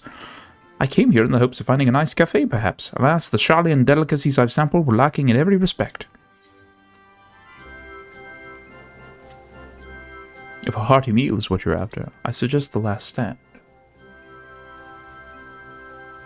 The cafe over on the pier. Their cuisine didn't appear all that appetizing, but if you vouch for their cooking, then perhaps I will give it a try. Thank you for the suggestion, and tot off an hour, old girl.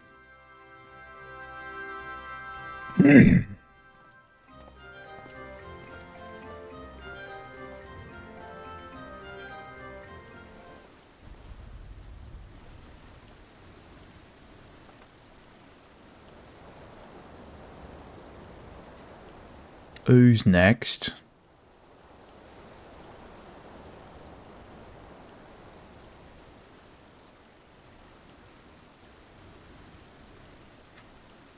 Well, is that Rin and Sataru I spy?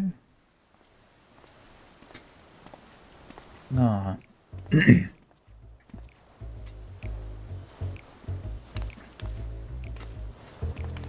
Hancock, what are you still doing here? You said you were returning immediately after dropping off your cargo. Yes, that was my original plan. After all, my expertise required aside from the delivery of goods is well beyond my purview. Oh, any expertise. But what manner of entrepreneur would squander an opportunity to study the markets of the northern seas? Worry not, I will return straightways to Kagane once I have finished. Of course you would find a way to turn this crisis to your advantage. She wounds me, the industrious woman running a new boutique. I am not blind to the travails of those who fight on the front lines to deliver us from ruin. Indeed, I have every confidence they will succeed, and I would make myself and my business ready for their return. If you believe in them so devoutly, then why not put your money where your mouth is? Fair enough, Tataru, fair enough. There is naught more I can do to help ready the Ark and her heroes for their maiden voyage, but on your return, I shall host a grand celebration in your honor at the Bukhairo Inn. Accommodations are quite costly, given the reputation of said establishment, but the East Oldenard Trading Company would be honored to foot the bill. Will there be lemon cakes? Oh, a woman of tart tastes, I see. Yes, there will be lemon cakes and much, much more. The finest delicacies the world and Lord Lodorito have to offer.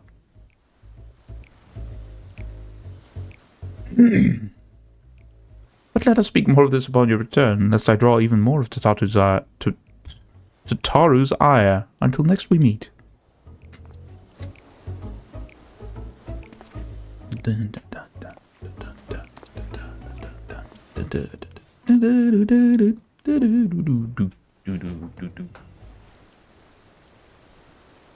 Anyone else?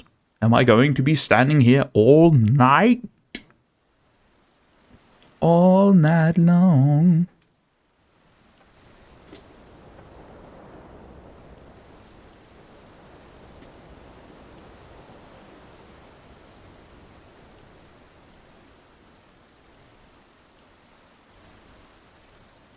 Oh, Rin decided to spend your time at the markets, did you?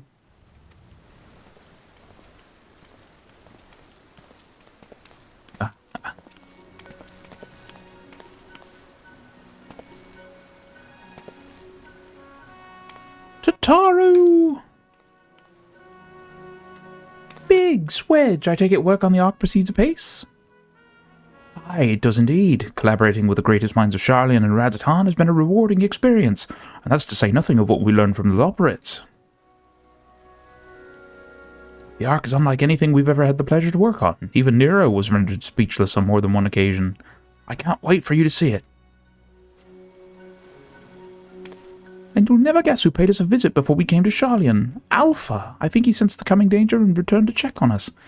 He was always one to turn up in a time of need, and I suppose that's why he decided to join us here in Sharlayan. Good thing, too. I don't know how he does it, but he has a knack for brightening your day just by being there. It's still hard to believe we have the means to send you off into the great expanse, though, to the farthest known reaches of, well, everything. I never thought I'd live to see such marvels, yet here I am. More often than not, you and the Scions are the catalyst that sparks the need for these great innovations. To think how much I'd have missed out on had I not been a member of the Ironworks.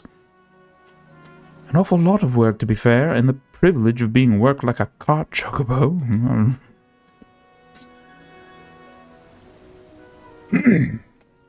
Ha, there is that too. As busy as we've been, I wish there was more we could do for you, Rin. But no matter what happens, we have to keep believing for a brighter future. And one filled with even more adventure.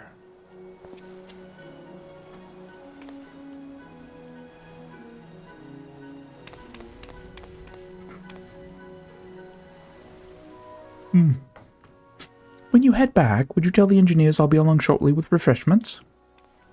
That's very kind of you, Tataru. They'll be glad to hear it. And on that note, Wedge and I should get going. Still a few more supplies together before we return.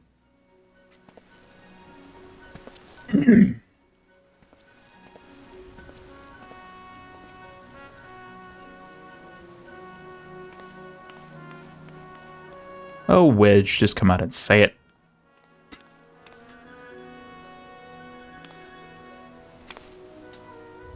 Terribly sorry for the wait. Right this way, if you please.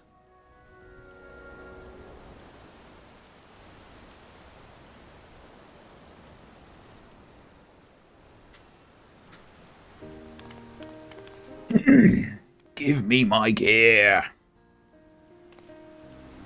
Right, I don't believe the two of you have been formally introduced. This is Vossarud from Palaka's stand. I think I remember you. Haven't we met before?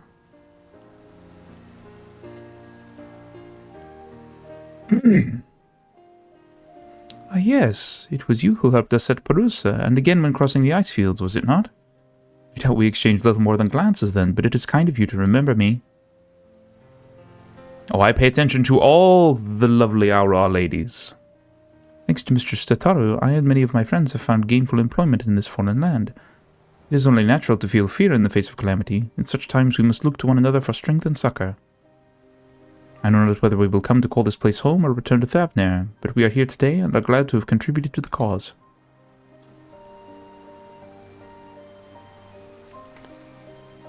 And contribute they did by helping to make your new garments as durable as possible. We put our hearts and souls into them, and I have every confidence they'll keep you safe in the battle to come.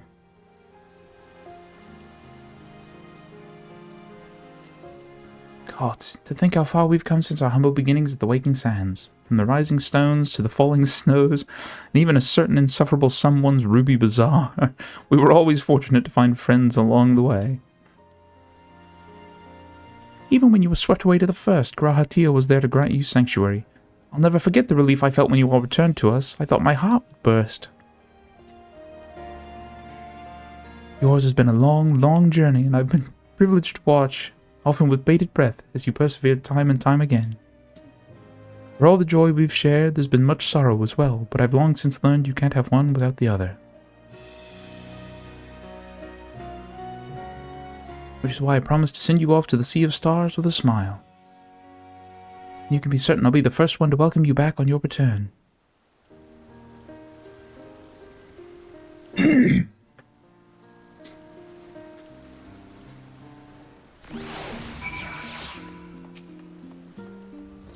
In addition to your new ensemble, we have raiments and weaponry for every need, so please feel free to browse our stock.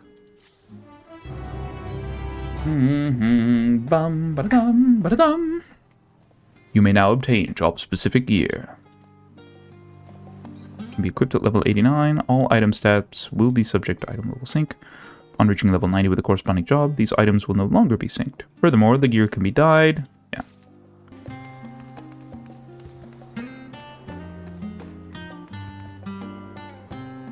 Alright. Stylish as always.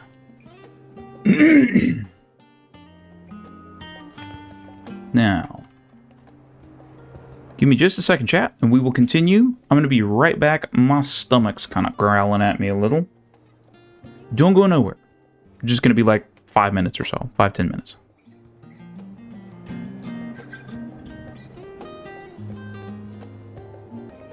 We back, chat.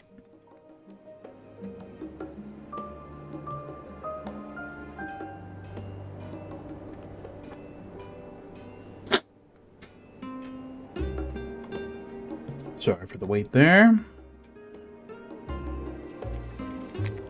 And I'm still kind of semi-eating.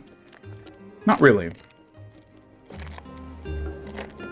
These are just the things that I usually chase my salt and vinegar with. Come on.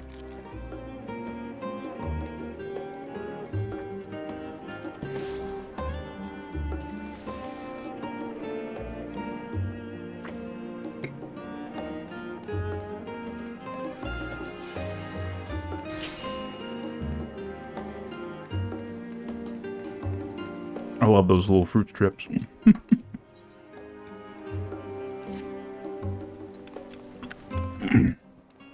I realize you've still got lots to do before you depart, so I won't keep you any longer.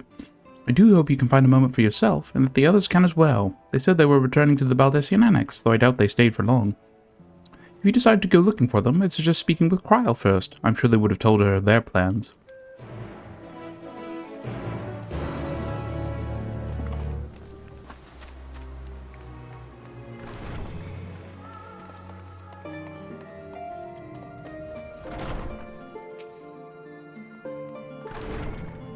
You're back. I take it you received your gift from Tataru? I'm wearing it.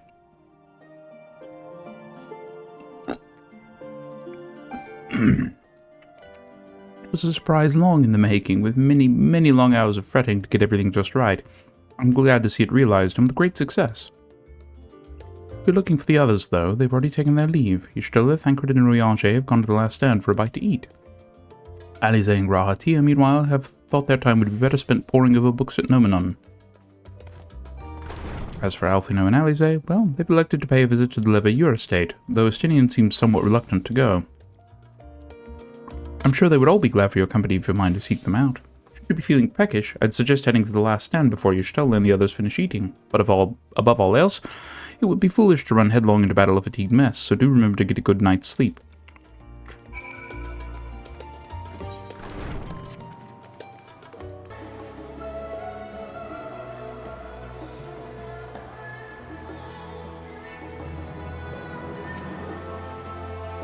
Rin, come to make our trio a quartet, have you? Please, have a seat and we'll see about getting you a drink.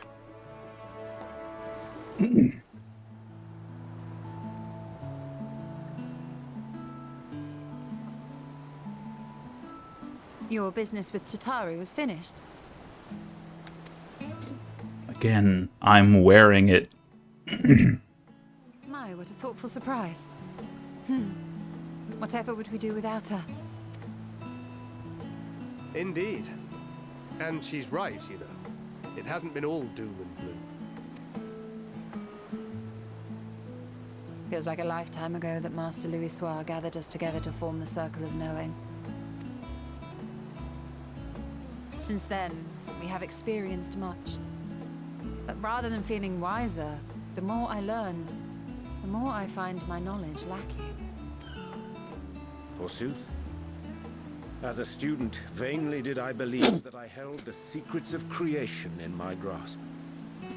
Yet that which I had seized was but an insignificant sliver of what awaited in the wider world. Every encounter, every experience hath served to open mine eyes, enlightening and humbling me in equal measure. Even from those whom I called enemies have I learned many a valuable lesson. What will we learn at the edge of the universe, I wonder? That shot would have been better if it had been clear skies.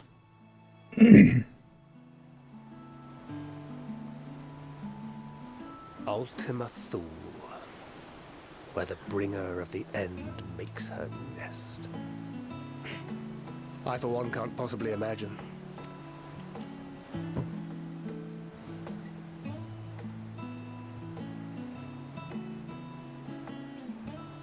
But whatever awaits us there, we will survive.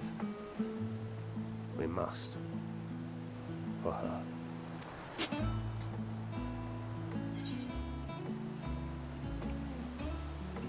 You've nothing left to prove, not to Reen, Norman, Philip.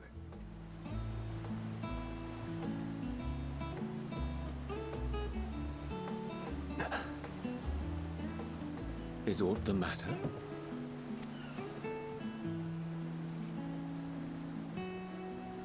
No, it's nothing.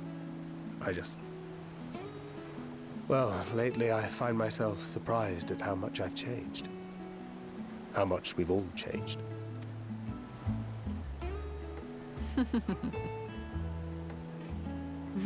We've come far together, and if we have aught to say about it, we'll go further still. Aye, we will avert this calamity and return home. This is a very interesting spread. We've got what appears to be like a veggie wrap, some pizza, some fried chicken, a burger, a regular sandwich in front of Thancred, and then sweets. And a salad. In preparation for which, we must give thought to what we hope to achieve after the proverbial dust is settled. What with the primals and Ascians all but dealt with, I suppose we'll need to look for new hobbies. In all seriousness, though, in uniting to overcome a common foe, the disparate peoples of the world have found a way forward together. It's a truly gratifying sight to see. Indeed. Though it was many years in the making, we have successfully set in motion the gears of fundamental change. With this, we have fulfilled our humble role as a symbol of hope. And I dare say it is time to bow out. After all, there is no shortage of hands to bear the torch in our stead. You know, I never really considered I might live long enough to see an after. But even if my time as a scion came to an end, I don't expect that much would change.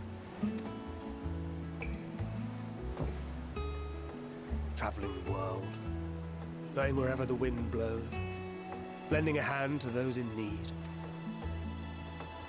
A journey for journey's sake. It doth suit thee well. I must confess, I too have yearned to see more of the world. If thou art amenable to the suggestion, I would accompany thee. Mine ability to affect an air of normalcy through artful disguise is much improved, thou must concede. Aye, well, improvement is relative. You still look suspicious no matter what you wear.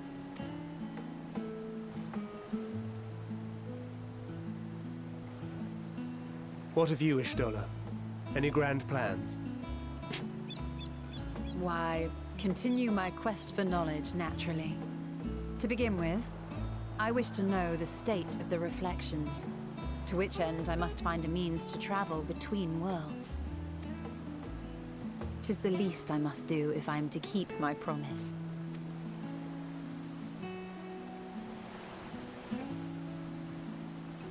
Should my pursuits prove unduly arduous, I won't hesitate to call on you.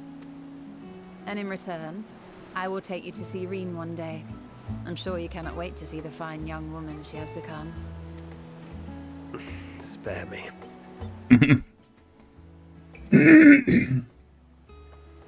And what of thee? What wouldst thou pursue at duty's end?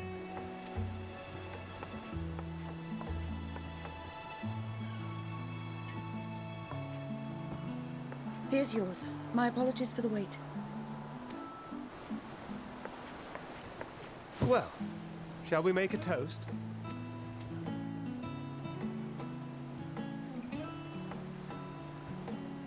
To victory. See, this is my thing. All of the other Scions are dressed in what look like, you know, just clothes. Stuff that is not out of place no matter where you go. I want to keep the Tataru stuff on, but at the same time, I'm tempted to go back to what I was wearing because it looks like clothes. To our comrades. To the future of the star.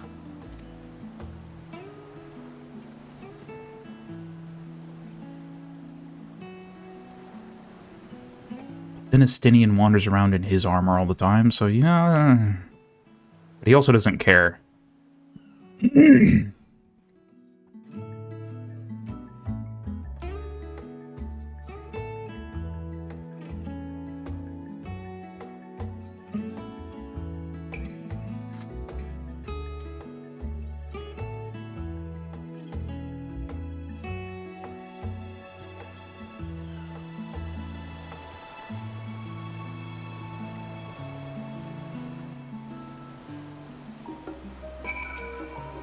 Leaving so soon? I suppose it's for the best. If you'd rather not explore the bottom of a bottle with Urianger. I dare say the others would welcome your company as well, if you can find them, that is. In any case, as long as you make the most of your time, then that is all that matters.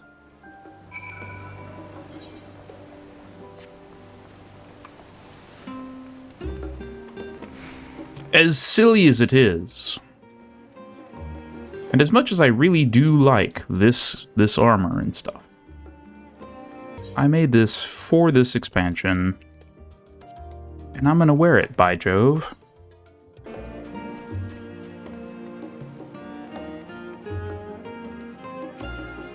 And see, Estinian's wearing normal clothes, so I am justified in my clothing choice. Oh. What brings you here?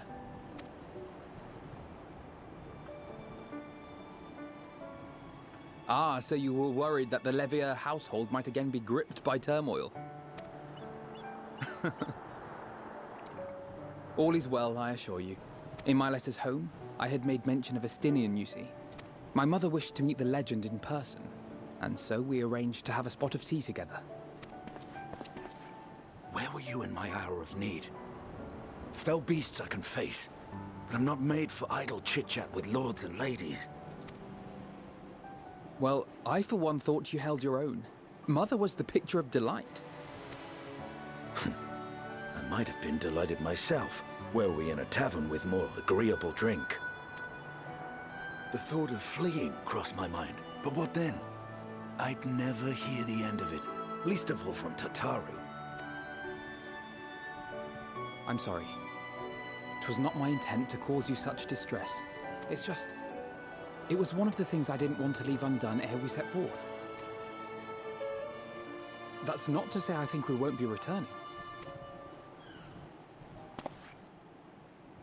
Yet, given what lies ahead, I did not wish to leave for later that which I could do today. After all, tomorrow is never promised. It's fine. Not like I had better things to do. Besides, Seeing you with your mother brought back fond memories of my own. Be we rich or poor, family is family. Well, it's past time we were on our way.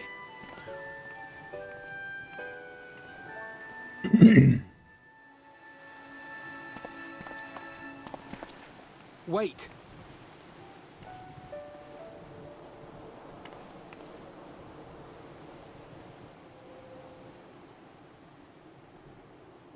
Since I left home, I've made a great many mistakes. Mistakes for which I can never make amends. But through it all, you didn't give up on me. To have returned here with you at my side, it means more to me than you know.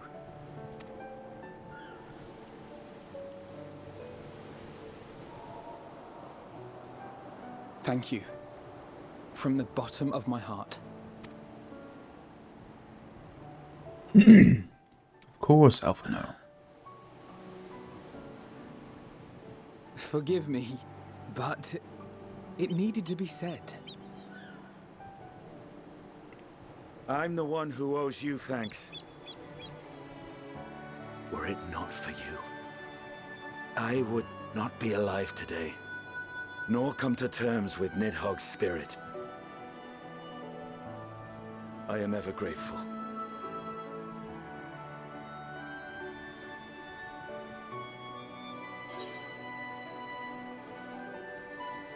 Suppose I ought to thank you both as well.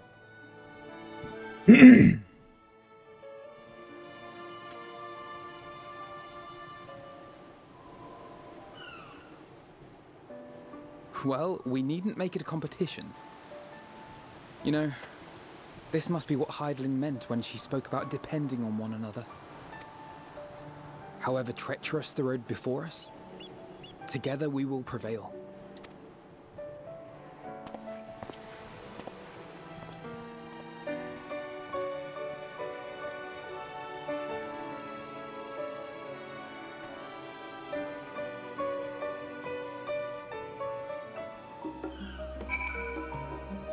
Bum bum bum bum bum bum.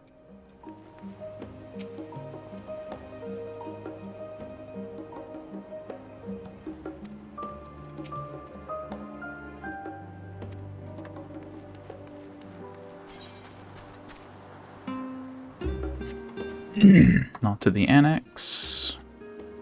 To the studium. To the studium. And to talk with the last of our comrades. Ere we journey forth. You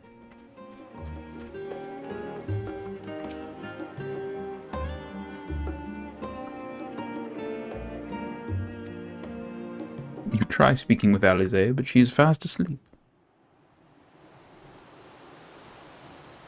Both of them are. I don't know how they're staying upright like that.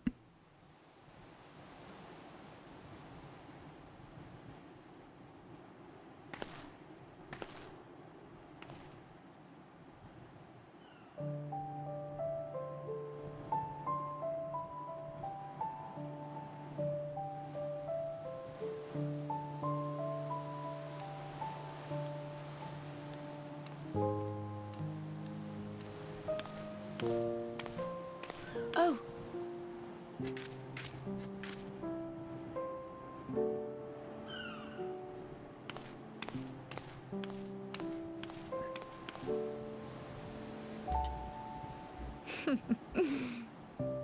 Knowing them, they're probably dreaming about the celestial adventures to come. Just as well. They've been running themselves ragged of late. Unlike you and the others, I'm a few steps removed from the danger and excitement. The things you all get up to never fail to impress me. But by the same token, I can't help but worry. Not only for your safety, but for your happiness. After everything you've sacrificed, you earned it 1,000 times over.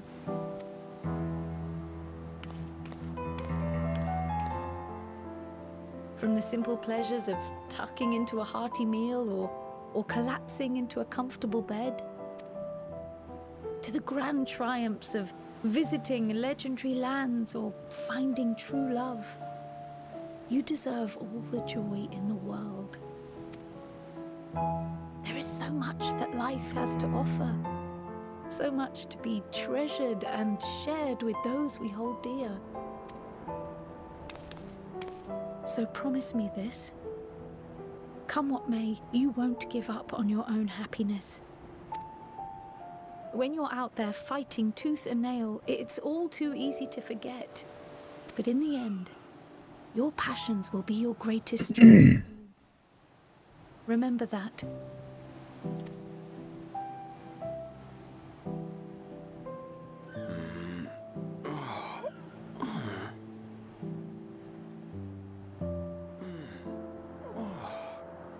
This feels familiar.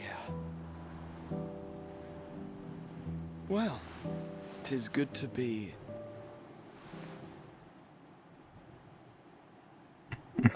wait. What am I... Gods, don't tell me I fell asleep.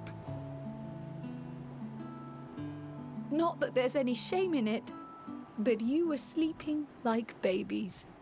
Oh, how embarrassing.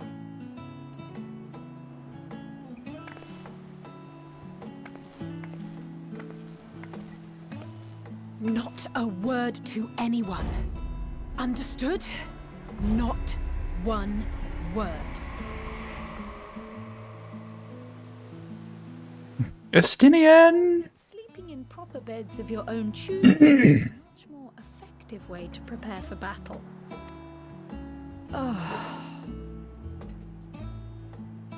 So, what were the two of you doing here? I had a few books to return to the library. Thought I'd take care of it while I could. And you? Just enjoying a little peace and quiet.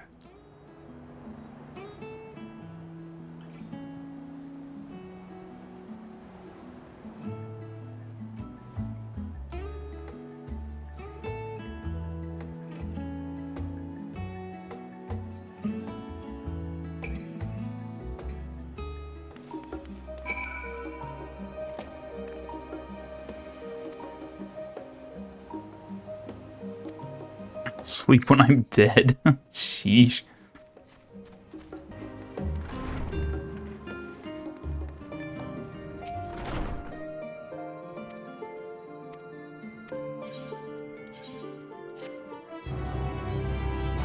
Tum-tum.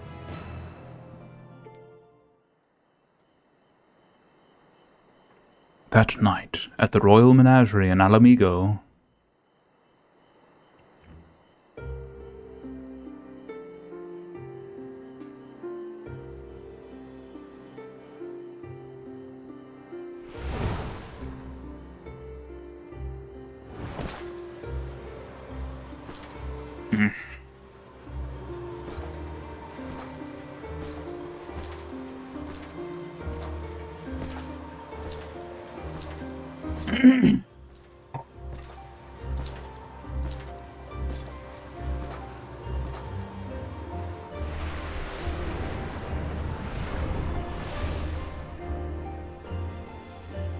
You will never get what you want. Not even the battle you pine for so dearly.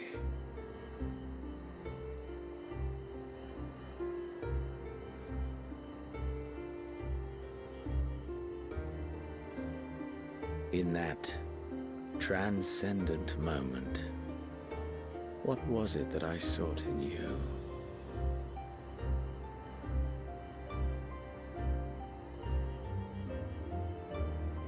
And what was it that you sought in me?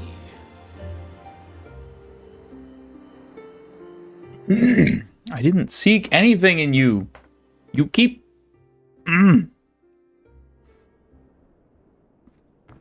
And thus it dawns, the day of reckoning.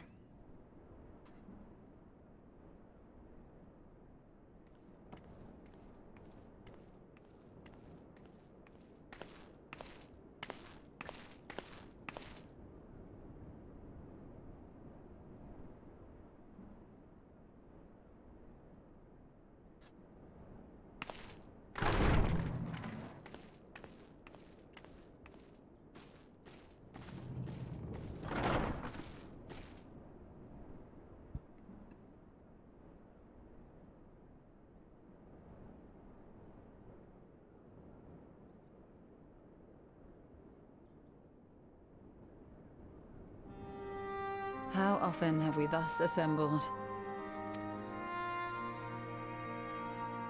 To combine our knowledge and seek solutions to the problems before us.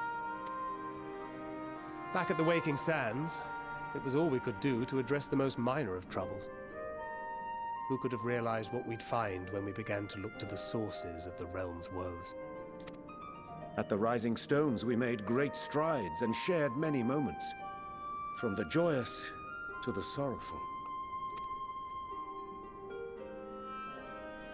We've had occasion to call other places home too. Be it Ishgard or Kugane, we were fortunate to find sanctuary wherein we might take stock and continue our fight.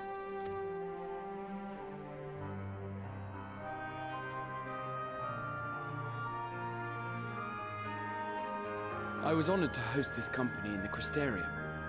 To stand with you all as we confronted the truth of the star itself.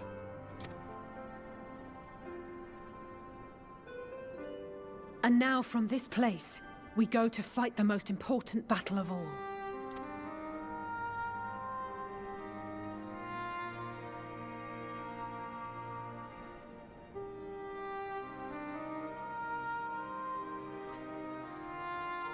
The Forum has sent word. The Ark is ready. The Loporrits naturally will be commanding the vessel. They will see the 8 of you to Ultima Thule.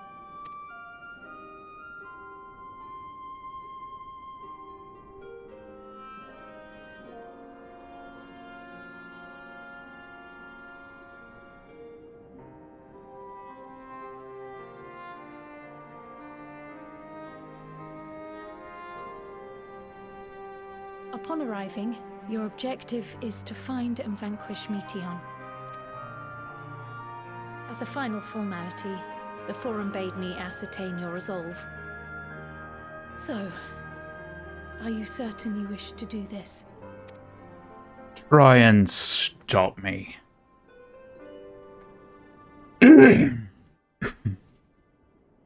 We are.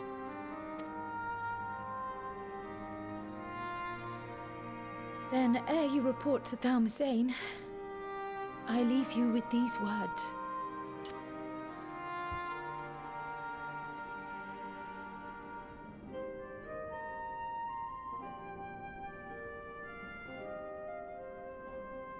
You must triumph.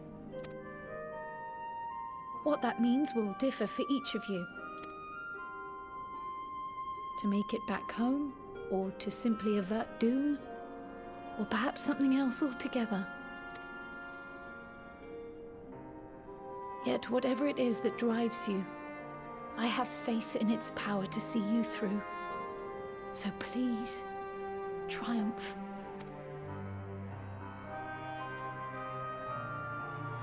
Triumph, as we who remain behind believe you will.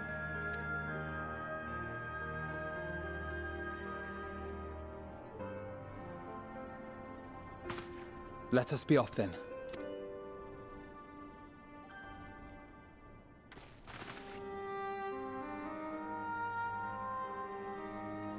Wait!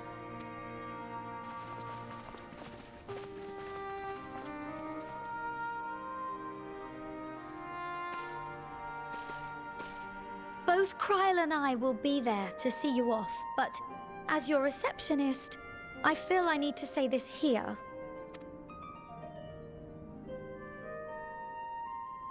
Safe journey, all of you, And be safe. You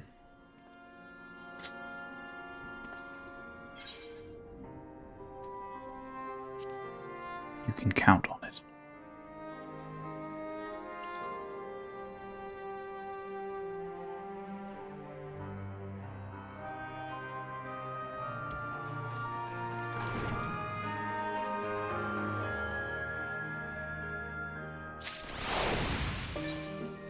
Unto the heavens!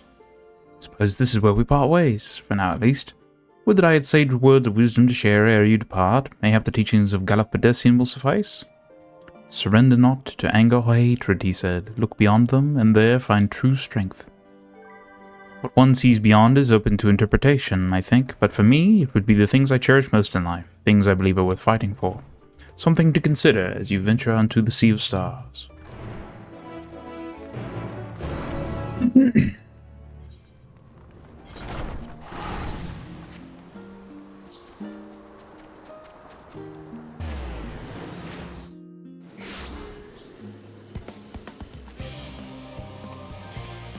They're still playing this music down here.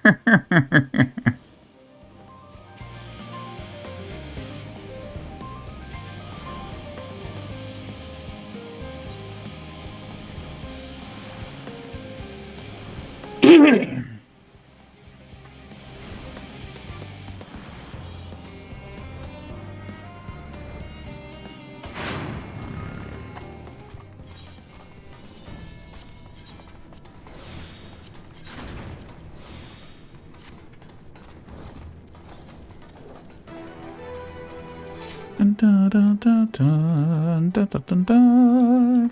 Oh, hey.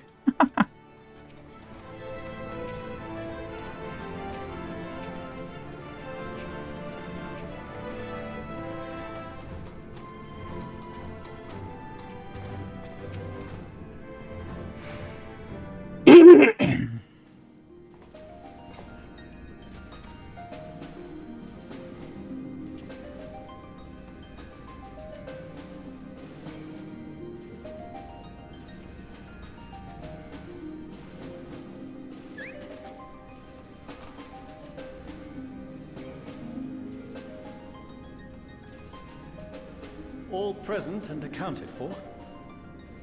Good. As you will have heard, the Ark is ready. All that remains is to board and be on your way. I've seen my fair share of tight schedules, but this was bloody murder. But we did it. We finished the ship.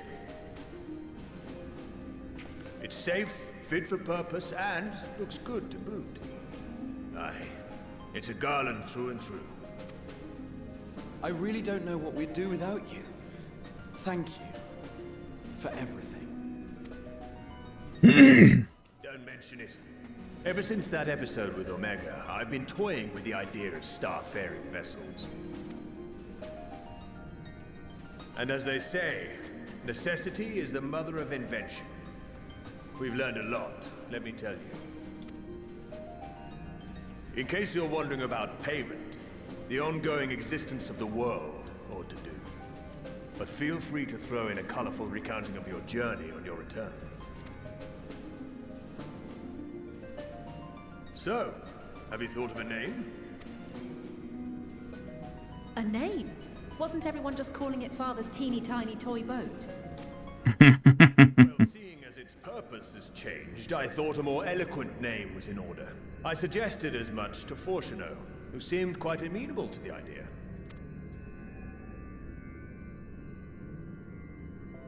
As you know, this vessel is the culmination of heretofore unprecedented collaboration.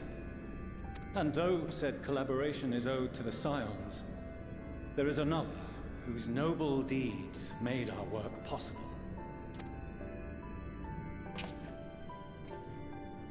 From a fragment of Dalamud, we obtained not only advanced materials such as refined adamantite, but the knowledge to traverse the stars.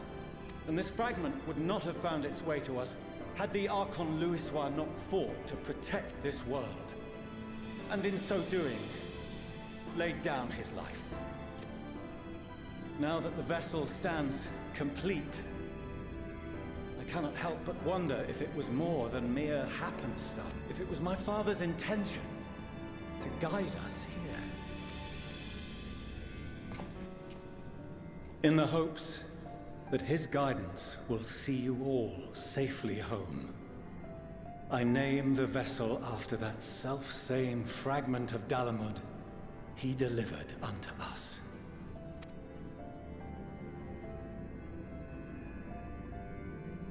The starship Ragnarok.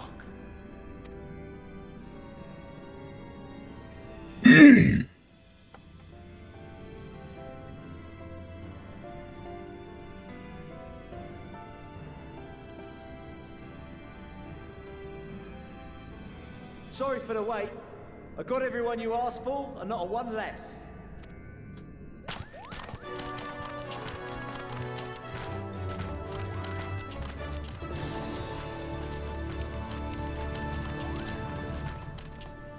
What are you all doing here?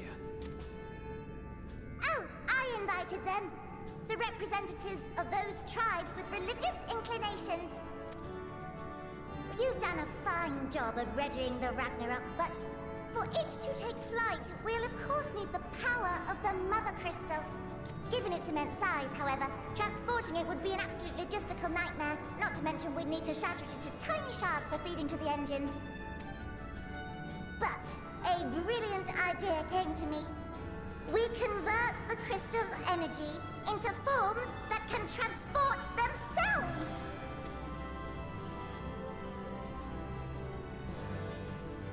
It takes him a second to think about.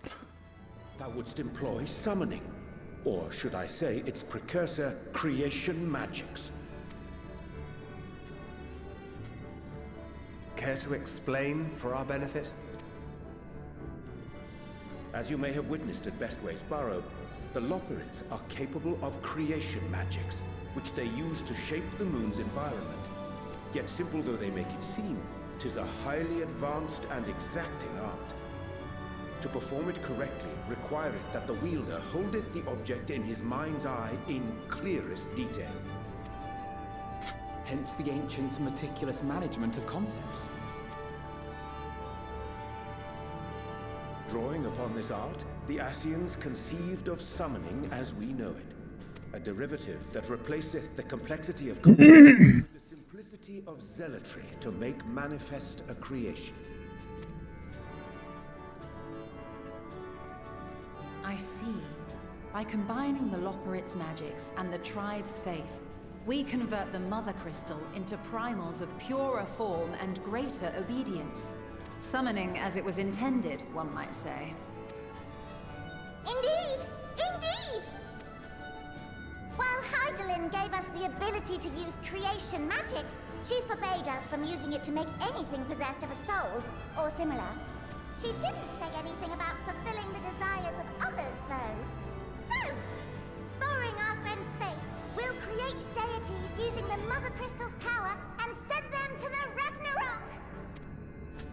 Am I the only one here concerned about the risk of being turned into a tempered minion? Oh, right, I was getting to that. From what I've read in Sharlayan tomes, it appears the Ascians incorporated an additional nasty element into their summoning method. The fervent desire to assimilate others into one's belief. Beings thus created are instilled with the self-same desire and use their powers to enthrall people, starting with the summoner. In contrast, our creation magics, the original and the best, except no substitutes, don't incorporate any of that rubbish, so there's no risk of tempering. I mean, if the being was on the scale of Zodiac, you might feel a little tug, but I think we'll be safe enough. Truth be told, I do not understand the intricacies of this plan. But none of us would ever turn our backs on you. When the avatars of our faith ran amok, you intervened without decrying we who birthed them. Where others vilified and suppressed us, you offered understanding and friendship. I don't know about understanding and friendship, but sure.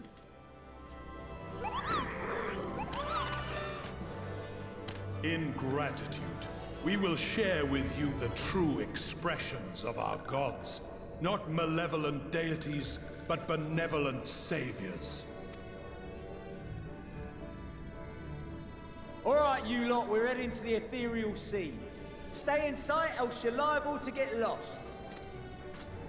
Lead the way.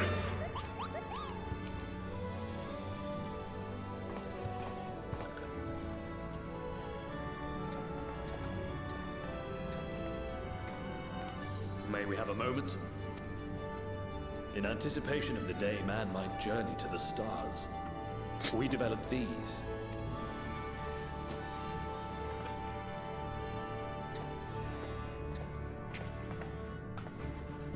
Portable teleportation devices.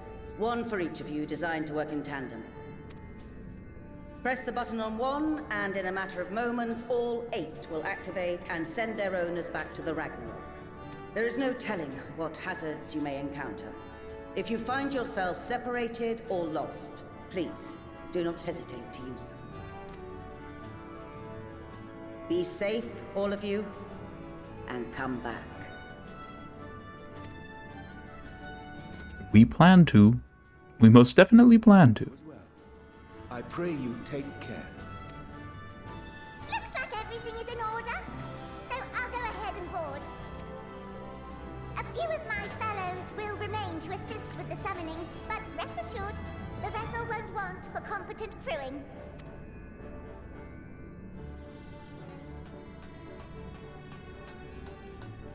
If you are ready, then you should board as well. Go, and Godspeed.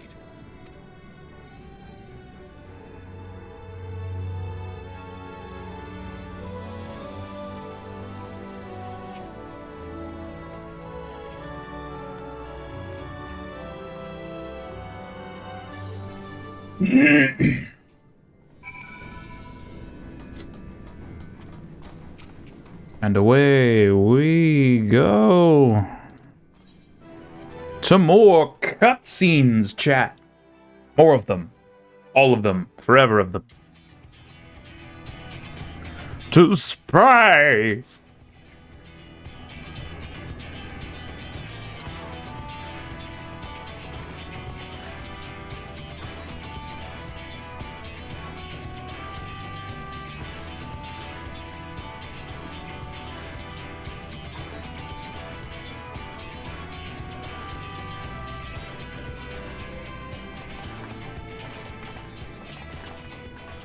Welcome to the bridge, everyone! I hope you have everything, because I can't be bothered turning back.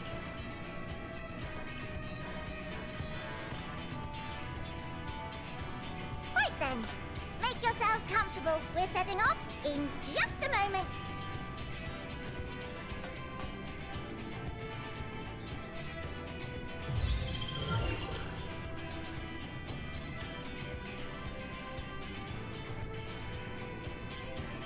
It's incredible.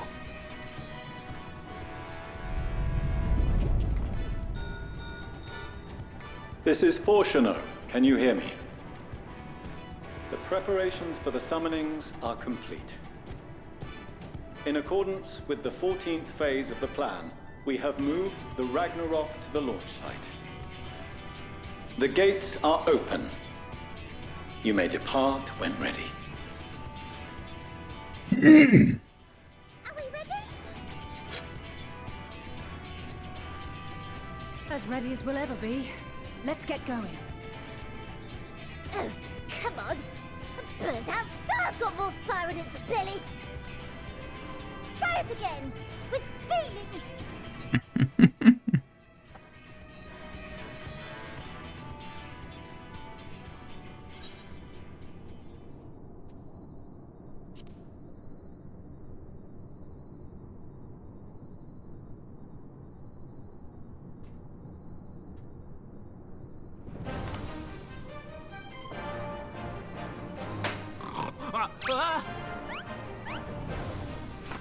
Engage!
And then Charlian was obliterated.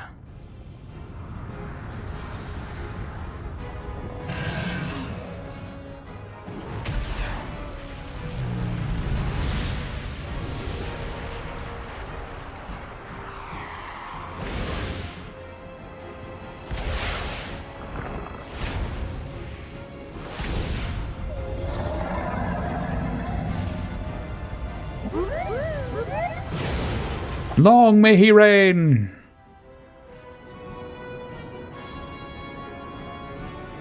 Ah!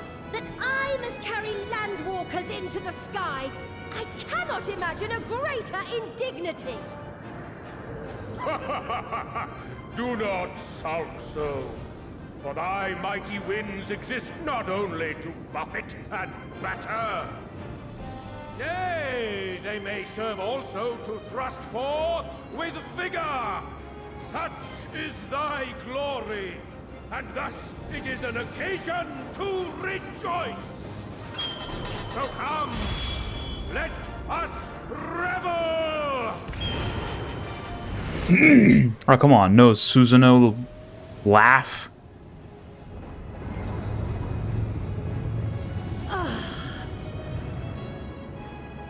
So long as the wind blows freely, I suppose all is as it should be in creation.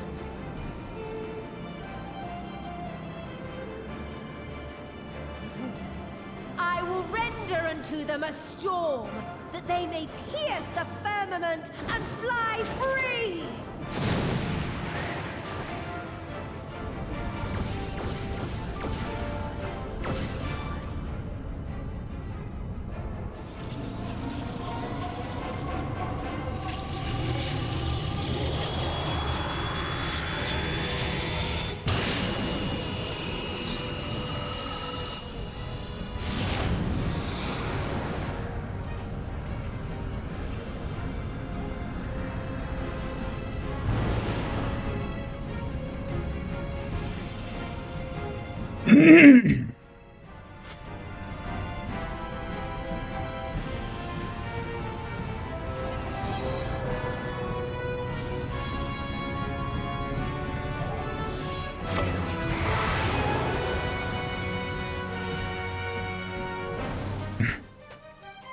Commencing jump.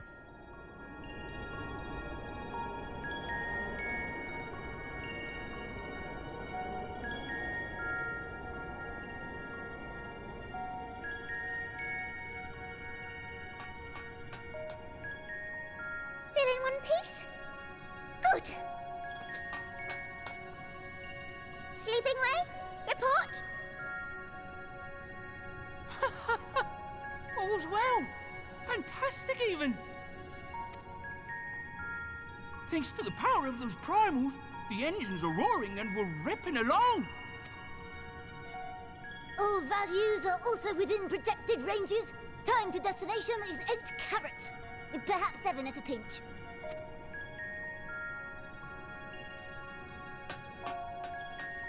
All right, let's go over some points of caution. Our destination, as you know, is Ultima Thule. Lest you wonder, the place is not a star so much as a patch of emptiness. That's the extent of what our equipment could determine, anyway. From what we know of Meteion, she's likely used dynamis to obfuscate her location. So, in conclusion, we'll only know what's there when we get there. The crew and I will see to it the ship's ready to take off at a moment's notice.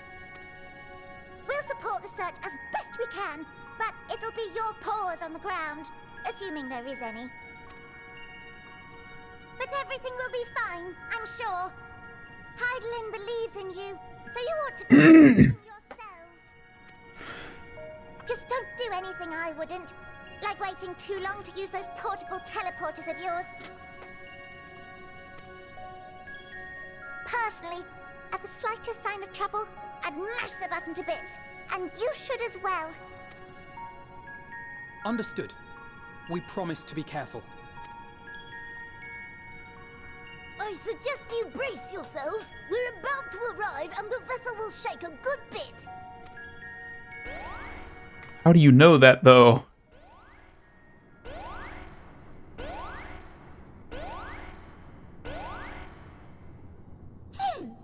What is this? Something is... interfering with the equipment.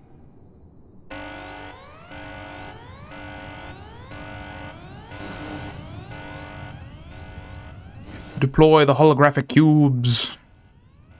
Greetings.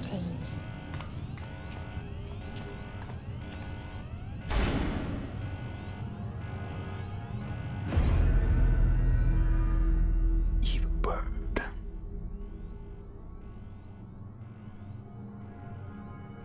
Greetings. Can you hear me? You know what? I just realized you can't spell evil bird without ill bird. Who cares that it's spelled differently? It was ill bird all along.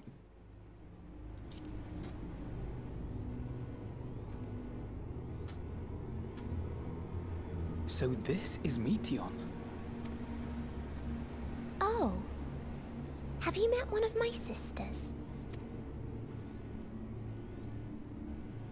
I don't remember meeting you myself. But I do know that you're from Atheris. Why have you come? All you had to do was wait. I would have delivered to you your ends.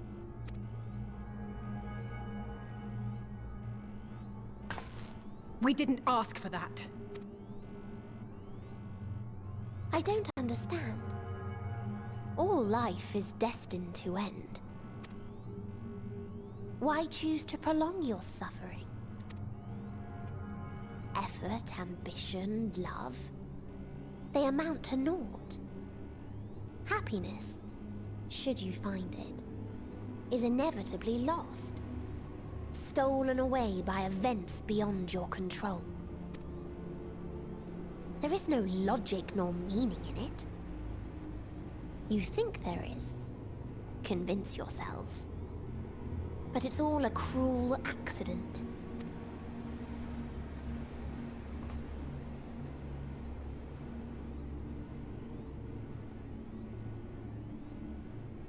Come now.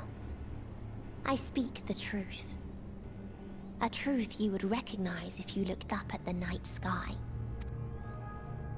Unbroken emptiness. Cold, dark, and silent. Your world, like every other, is but a blemish upon its perfect fabric. Life is an anomaly. It is unnatural and cannot continue. The sooner you accept this, the easier it will be. Just to be clear, we're not here to argue with you. We know that life is fleeting, and that in the short time we have it, we're not assured of happiness.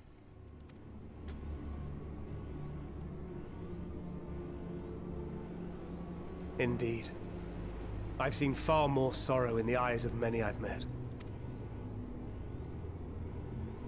I myself have plenty of regrets. And one day they'll die with me. Gone to dust with my good deeds and unfulfilled dreams. But we accept this. That our existence may seem pointless. That sorrow, rage, and despair will always dog our heels. And we press on regardless. That is why Hydaelyn guided us here. In her boundless love for mankind, she has prepared us for this trial, and in her name, we have come for you.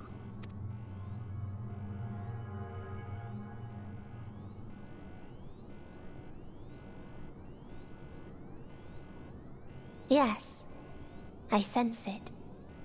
A burning passion like unto fury. I know it well. For the same passion once burned in many a star before yours.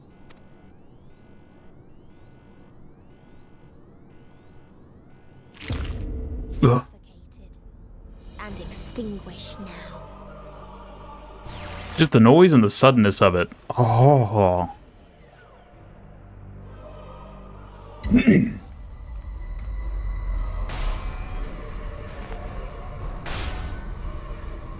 I can't breathe. You approach the bounds of my ultimatum, where emotions dictate reality, where resignation and acceptance unite to embrace the end, where those who yet valiantly cling to life can thrive.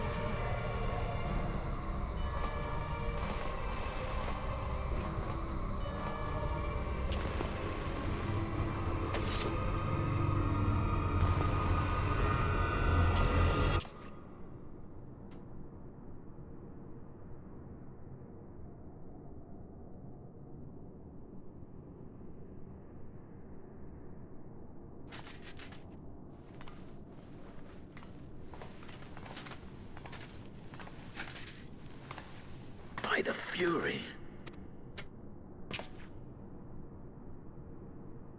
Thancred?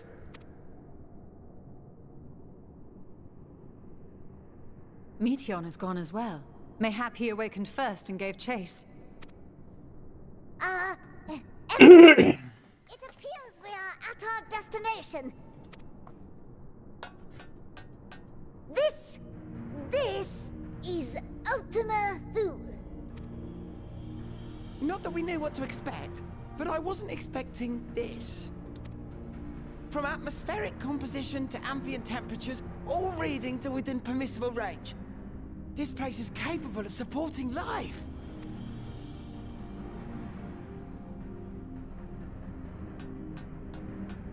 If that's the case, then Thancred may well have gone on ahead. Let's go and have a look. Yep, it's Living Way. Hey, son, how you doing today?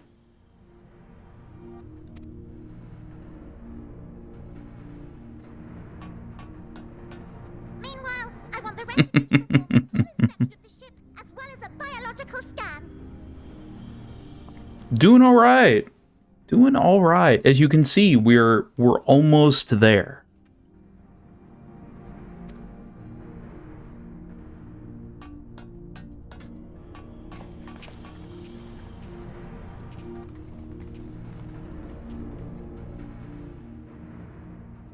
So it was that the brave wayfarers arrived at last at Dream's End. Did a spot of leveling on Summoner before. Path walked and history written. I am made keenly aware of one truth. Though the curtains may fall again and again, so long as others take the stage, ever shall there be more tales to tell.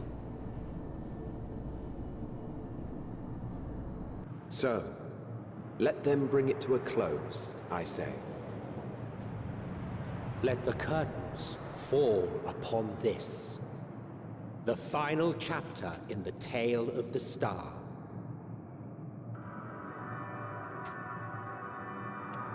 Pretty much. It'll let me get 2 role quests out of the way with 1 job.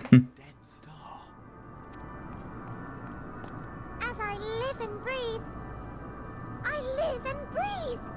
Well, the environment itself shouldn't kill us. Well then, let us search for Thancred while exploring the area. The ship we leave in your care.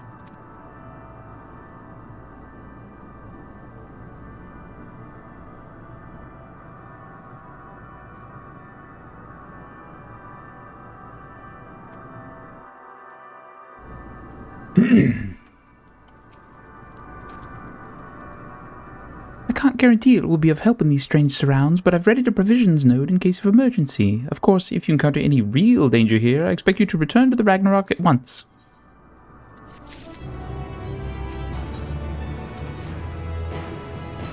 We're fortunate this place can support life, albeit barely, I suspect, given the torpid, stale quality of the air. But never mind that. We must find Thancred. Let's begin our search from the prow of the ship. It seems as good a direction as any. Try not to stray too far, lest we lose sight of one another. You know what the most frustrating part of it, though, was... So I leveled it. Right here. I got it to 88. And then, lo and behold, I was able to do, like, one main story quest, and then I hit 89. And then I couldn't use Summoner anymore, so all the side quests and the exploration and stuff here are going to be fueling that. Or at least we're going to try to.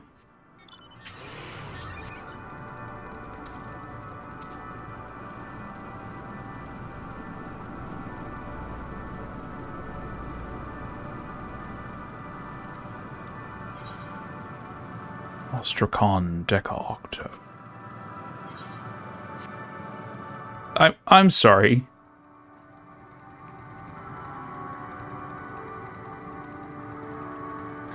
Okay. This gives new meaning to riding through space with my chocobo friend.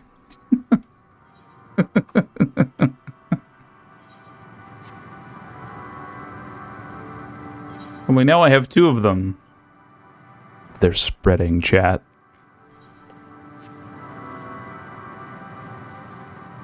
Yeah, we were saying earlier, I don't know if you were here for it. It's like, yes, Evil Bird is here. And I realized that you can't spell Evil Bird without Ilbird. So it's Ilbird's fault. Like, Ilbird is the true evil.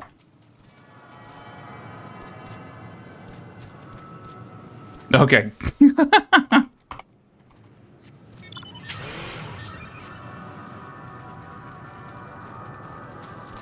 A chuckle and an eye roll. Good. Good. That's what we want. I want to inspire a great many chuckles and eye rolls.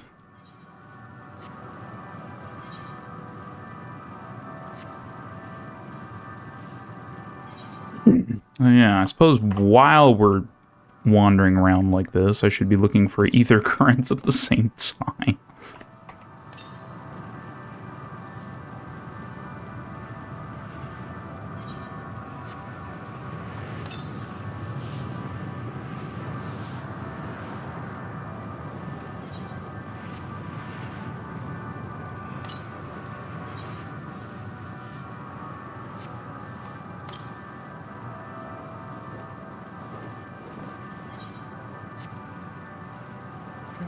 Believe this is basically like the edge of where we can go for right now, I think.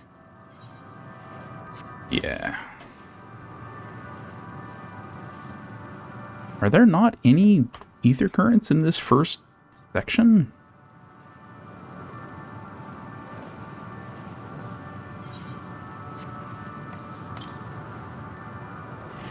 I mean, northeast is up there.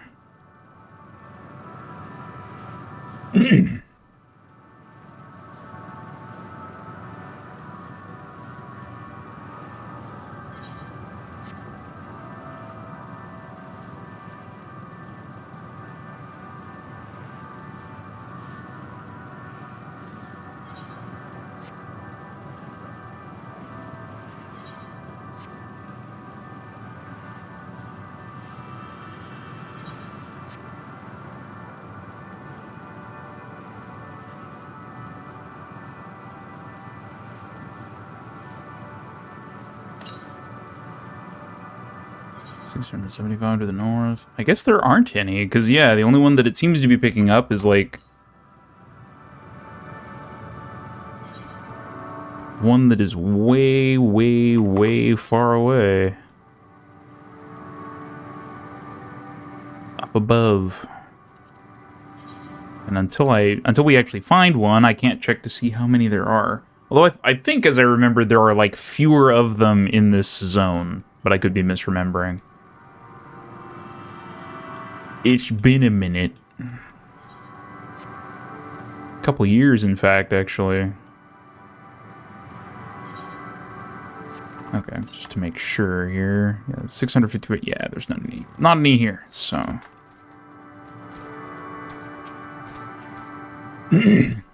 Ruins. But of what, I wonder? Perhaps we can find something to help us understand the nature of this place. A relic, an inscription, anything. Well, you see, this looks like Omega.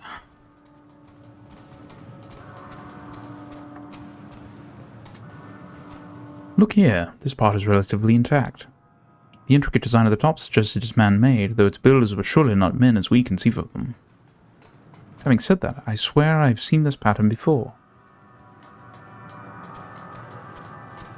We all have.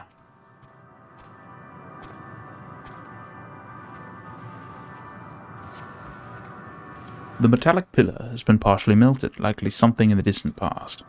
The damage does not appear to have been inflicted deliberately. Rather, it calls to mind the indiscriminate destruction often wrought in the heat of battle.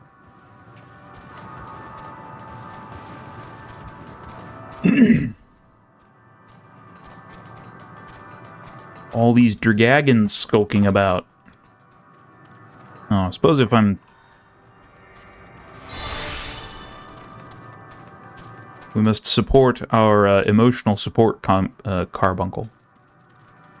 Did I say support twice? Summon. We must summon our emotional support carbuncle. I gave away the joke before I even said it.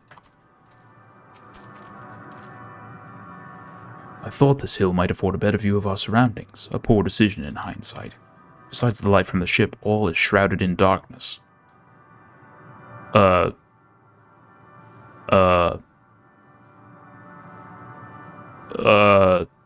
Stenian. If Thancred is here, I'd never know it.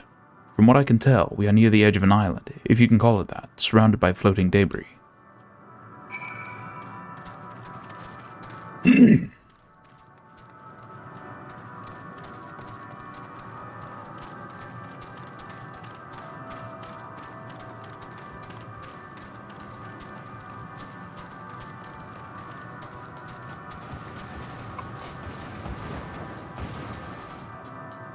Stop jumping.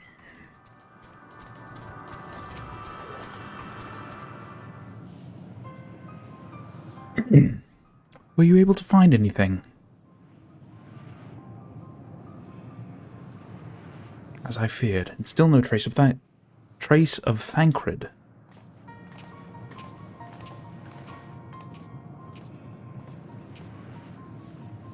There's nothing but emptiness as far as the eye can see, which unfortunately isn't very far.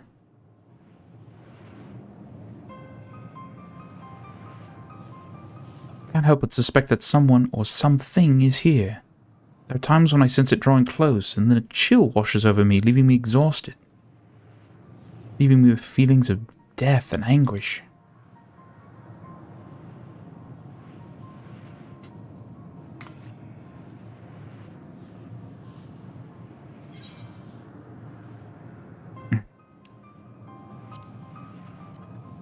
I think I see something over there. It's a dragon. Very obviously a dragon.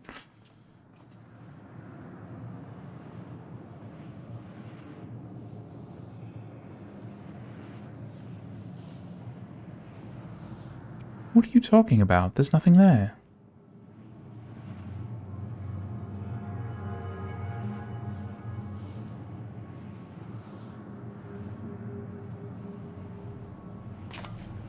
Before we jump to any conclusions, perhaps we should search elsewhere. Agreed. We found only more questions when we are in desperate need of answers. There's a fair stretch of terrain from the ship's port side we've yet to explore. Let us try searching there, then.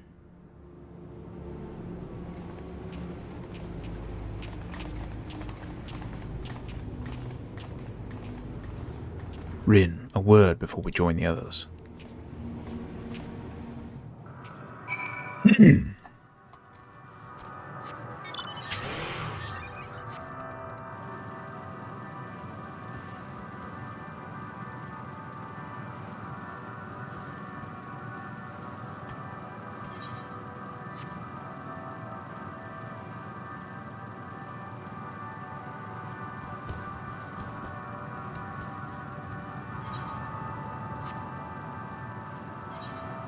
There's a fate up here. Let's go do a fate. Good thing it's all muffled and distorted for the moment.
The quest text is interesting.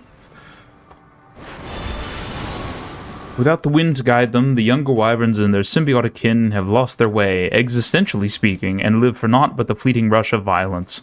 The only solution is, naturally, more violence.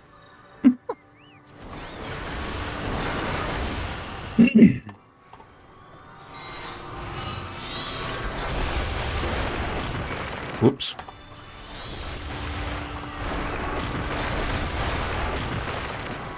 I didn't mean to grab this one.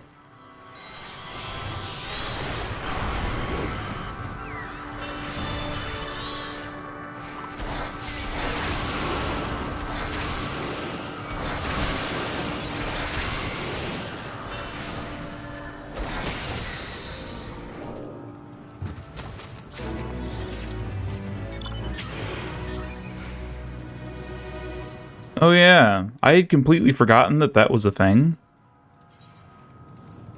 Like, how many of these have I done? Probably not any of them, actually. I haven't been bothering with it. There isn't anything I want.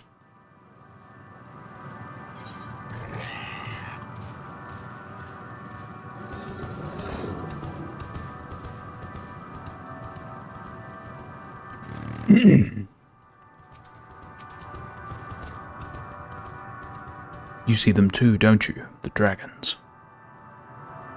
As I thought, their presence is tenuous at best, but there's no mistaking it. No doubt your bond with Midgardsormr and mine with Nidhogg is what allows us to perceive them. Could these apparitions be related to the dragons that now live on Aetheris? Living on Aetheris, living on Aetheris.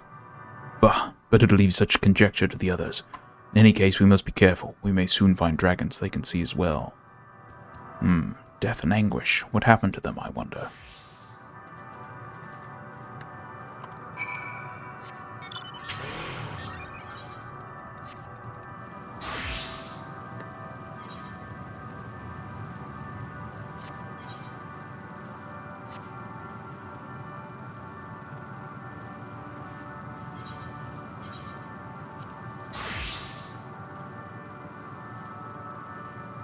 Again, this experience lost hurts my soul.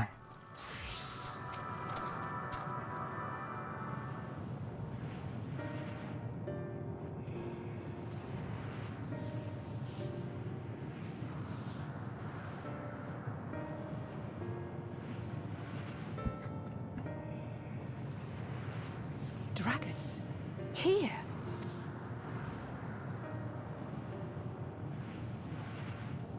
What you see is a memory of a world that once was. A world suffering a slow death, whose denizens cried out for the release of oblivion. What? Their world is dead? It is. Not a single life remains upon that husk floating in the vast emptiness. These creatures are shadow and shade, perpetuated only to suffuse dynamis with their unending lamentations. Our friend Thancred. Where is he? A strange question. He is at your side, is he not? Oh yes. He is here and there, and everywhere within this space. He would tell you himself if he had form to form words.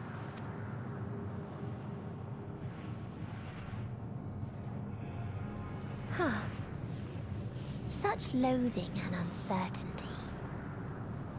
You don't know why you still exist. In like manner to the oblivion I send. I tried to drown out your ether with dynamis. Beginning with this Thancred, who came at me despite being unable to breathe.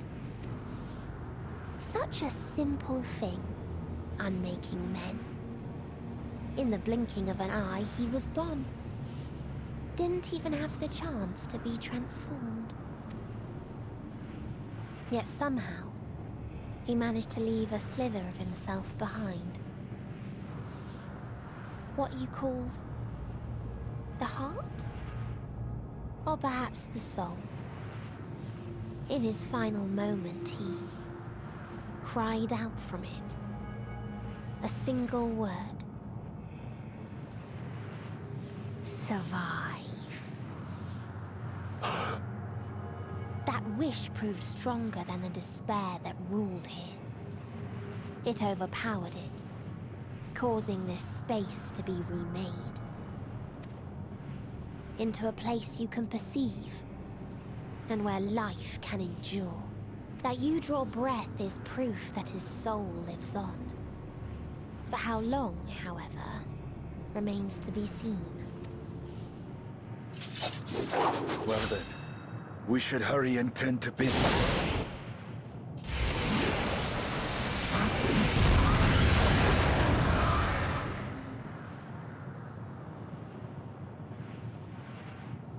It's futile. You will never reach the true me. I told you, emotions dictate reality in this space. Such changes as you might work will not alter its nature. You may see, but you cannot touch. Walk, but not advance.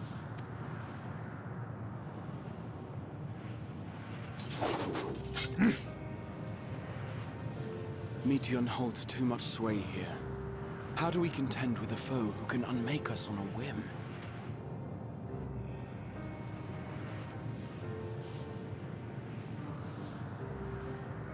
I do not know.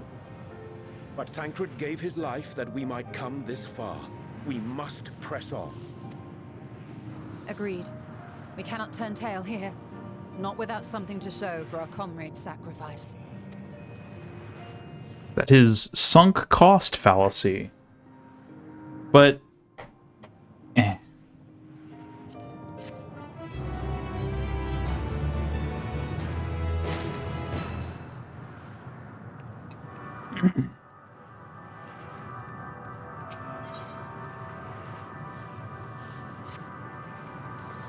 soul without body, a form of being with which we are not wholly unfamiliar. Indeed, for we existed in a similar state when residing in the first. The circumstances are rather more dire than that, 'tis true, but I choose to believe he is not forever lost to us. Regardless, in sacrifice he hath afforded us a chance to prevail. Let us not squander it, and ascertain the nature of this realm that we might confront and defeat Meteion.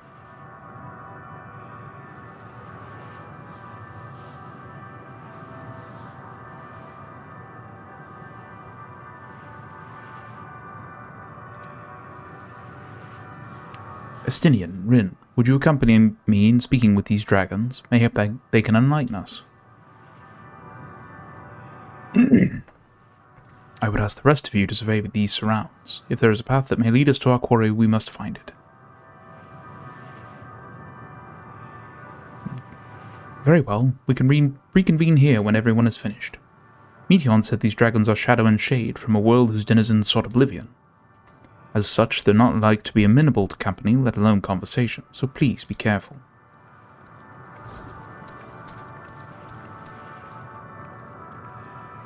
Let us split up and gather what knowledge we may.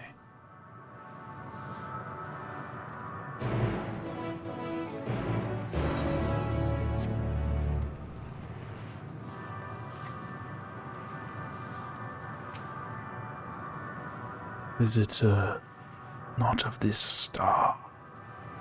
I know. Could thy slender hands bring plague to our world? Thy breath extinguish life's feeble flame. Oh, how we would adore thee.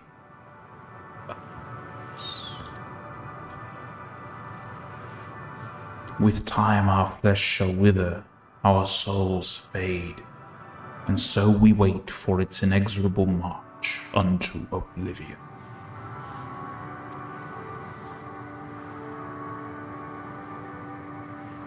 If thou art not come to hasten our demise, I bid thee leave us.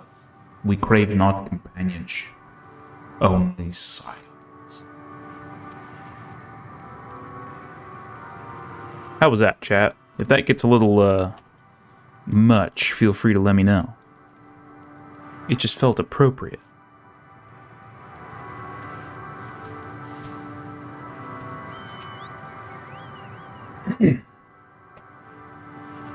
Beyond that distant veil, paradise lost, so glorious, so beautiful. We were a proud and noble race, strength embodied. We knew only love before they came. Metal monstrosities of black and silver, no bonds of blood did they share, nor conviction did they have to guide them. A crushing defeat, never had we known such shame. Stilled now are the winds, though none could fill these wings burdened by ignominy. We fly no more, only sink into oblivion.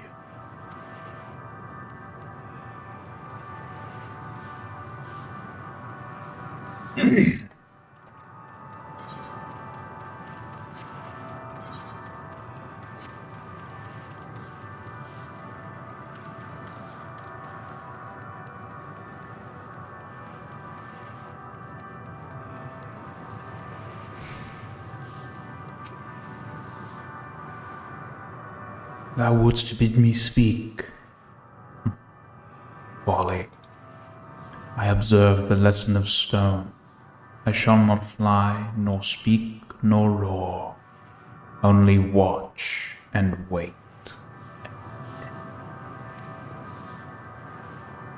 But one sight yet stirreth my blood, tempteth me to raise my voice in lamentation. Amno, the cradle of unsung dragons. No words, no songs are possessed of the weight to describe such tragedy. Go, if that be thy will. I shall remain.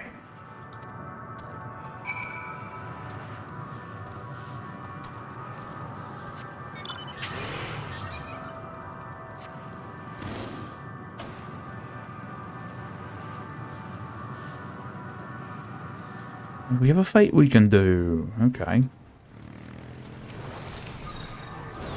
Oh, hold on.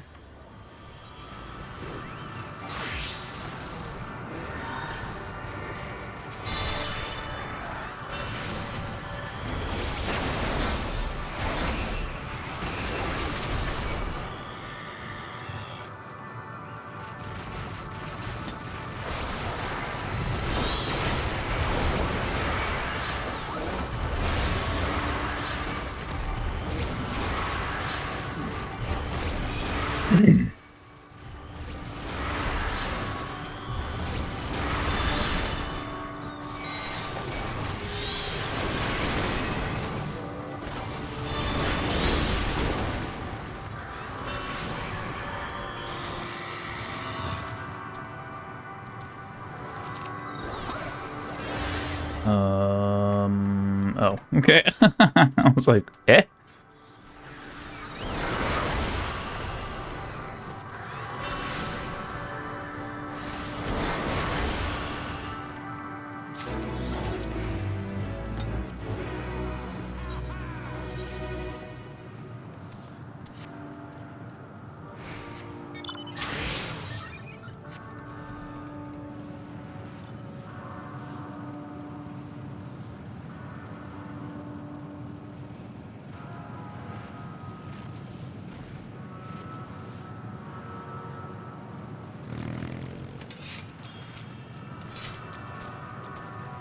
They led you here as well, did they? It was described to me as the source of their woes and proof of their end.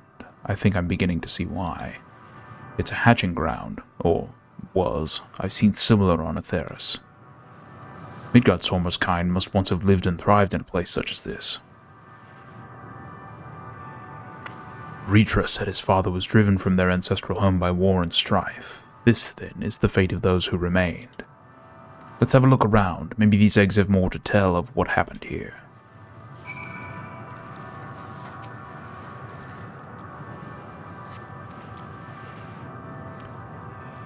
Gingerly lifting a large egg from the viscous mire, you peer inside and see a formless mass soaking in a pool of embryonic fluid. Your stomach turns as you return the egg to its resting place.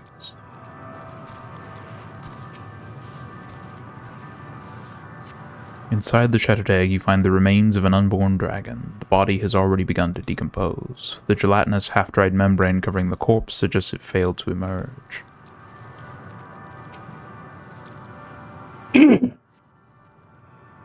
A murky liquid is pooled inside this eggshell. The noxious fetor is indicative of contamination. Peter? Oh, there's one more.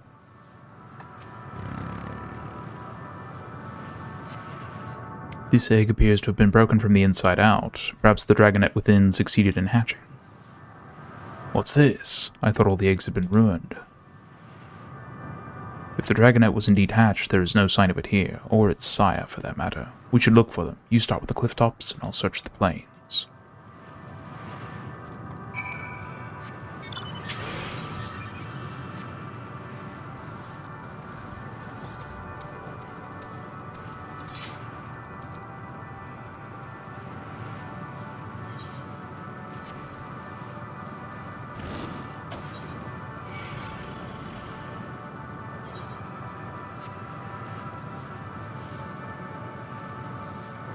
McNair? Who art thou? Nay, 'tis of no matter, whoever thou art. I beg thee aidest my nest brethren. Our elders say that we must perish to be spared greater pain, but we shall not heed with them. We are too young to die, and I am still learning mine words. Thou art a life-savior. Alright, so we have to protect them.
Come, Bahamut.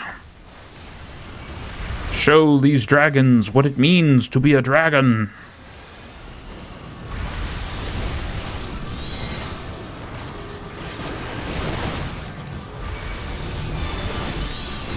Whoops.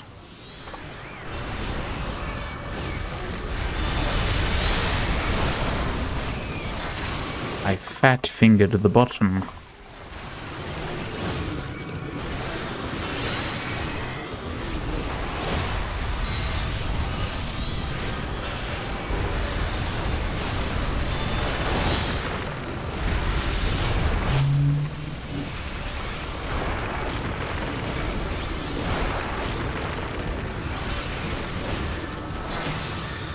We may want to take them away from the tiny dragons.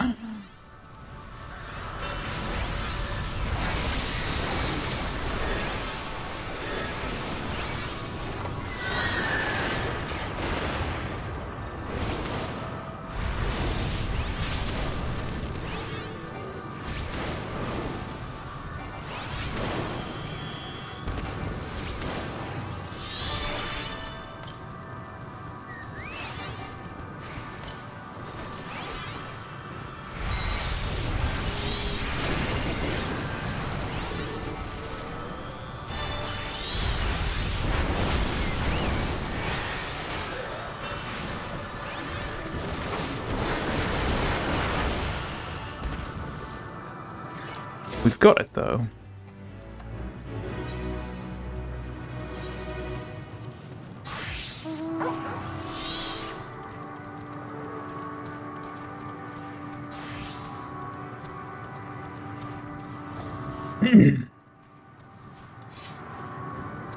Bereaved dragon.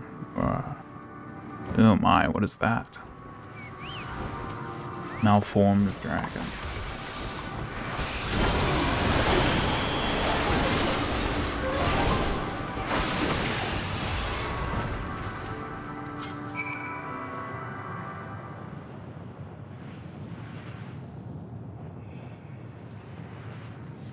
The boisterous howling hath been quieted by thy hand, I presume.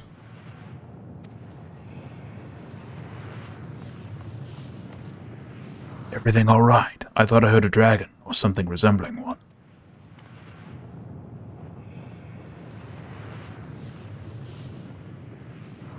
Ah, I see what's happened here. Was that your child? Perhaps. Some eggs within Omnol are indeed mine. If life within one did quicken, the beast thou hast slain may be of my blood. Yet I do not recognize it, twisted and malformed as it is. Not a dragon in truth, but a reminder of our failure, a testament to our shame. Explain.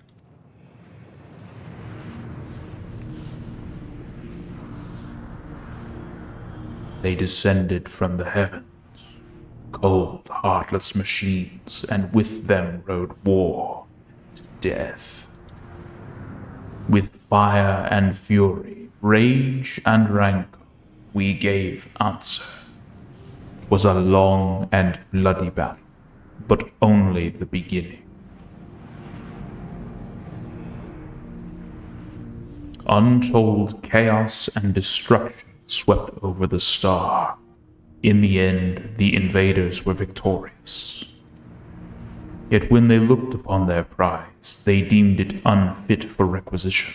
We were abandoned to our ruin.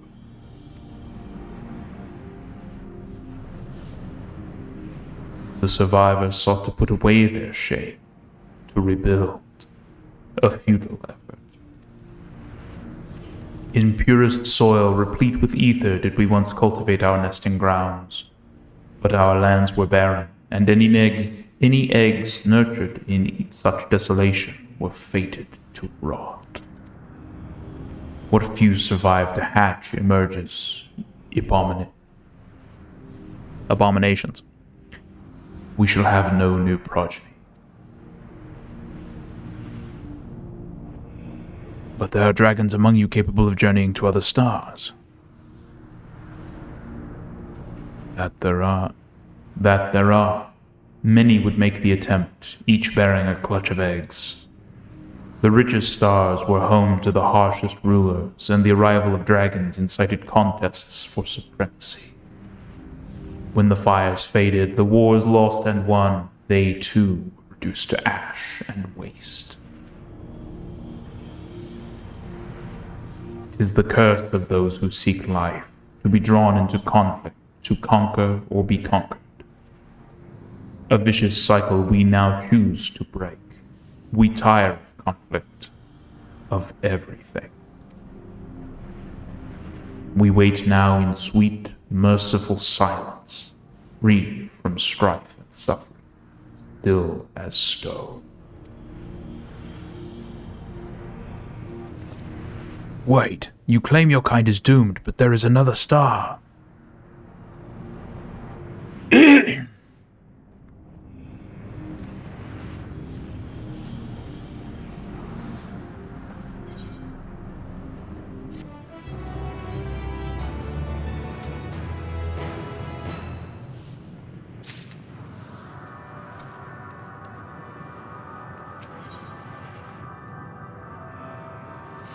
Test of will. They want only to brood in silence, to be left alone with their grief until time itself comes to an end. The sole reward for senseless bloodshed, a pain I understand and wish that I did not. What fools we were. But now isn't the time for such thoughts. The others will want to hear what we've learned. Come.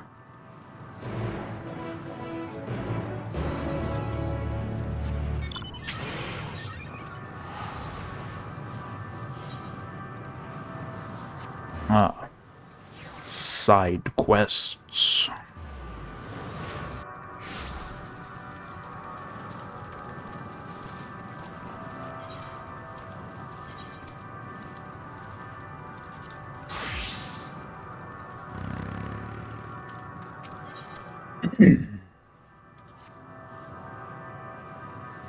Come closer, little one. I must ask thee, did a pitiable dragonet meet its end at thy hand? Maybe? Though I cannot find it in my heart to thank thee, nor shall I admonish thee. The young one would have suffered every living moment, as do we all, though some torments are more easily borne. If thou wouldst prevent further needless suffering, pray seek my shelled kin at the shallow lake. He hath wallowed overlong in hatred beyond healing.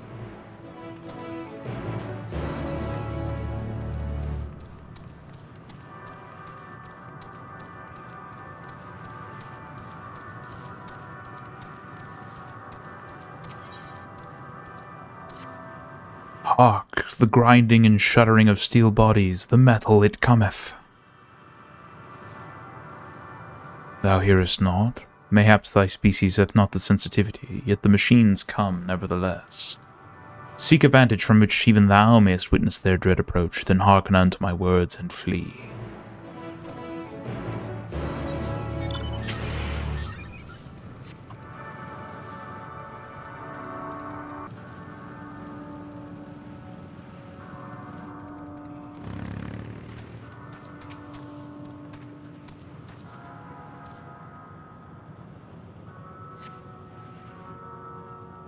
No one but dragons here, forsooth. Oh, good grief.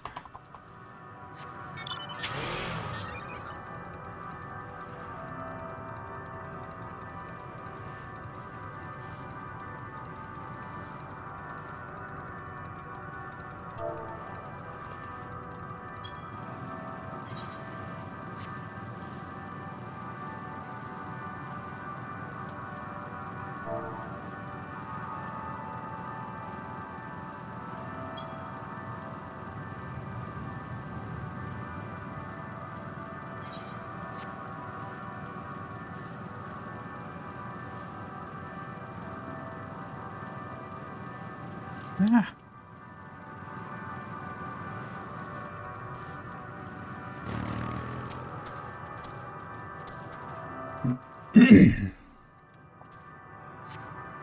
No one but dragons here, forsooth. Oy. Is that like an Ultima reference? Actually, it's probably, I mean, considering all the things that they reference in this game, it's probably another Final Fantasy, but one I haven't played.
The father of armored dragons.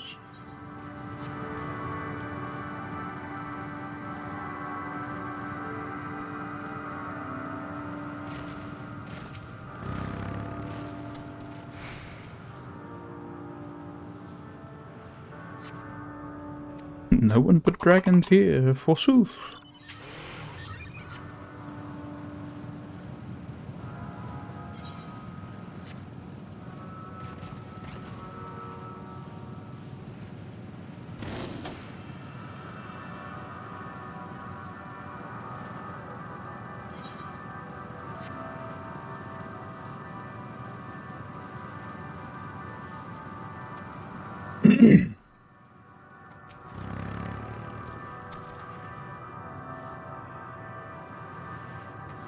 Thou art returned. What didst thou ken?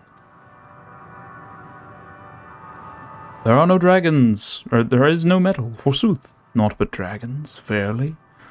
Perhaps thou speakest in sooth. What mechanical cacophony plagueth me without cease?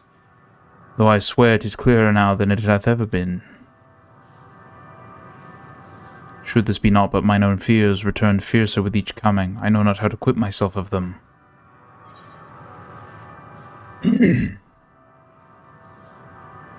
Find strength in your comrades, and together overcome your fears.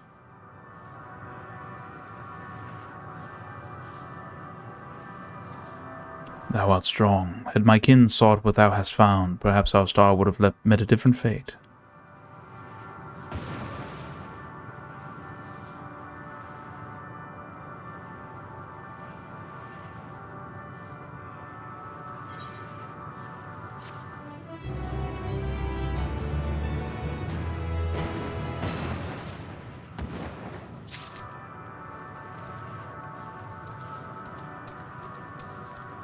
Psychon compotes. Psychon are boiled in sugar water to create these sweet, bite-sized treats. I don't know what Psychon are. So it is done. I heard his dying cry. His bloodline was the strongest of the armored ones, possessed of carapaces like unto stone. Yet even they were not impervious to the metal fiend's onslaught. It took but one to raise their nest. Even now its terrible form doth linger in my mind, the four jaws that ravened neath a shroud of steel. And to the few who escaped the carnage, life has gifted naught but despair. They yearn for vengeance, though our enemy has long since quit this place. As thou hast witnessed, they now turn all too quickly to indiscriminate violence. Alas, this only feedeth the fires of their guilt, never doth it quell them. Nay, I fear that only death hath that power.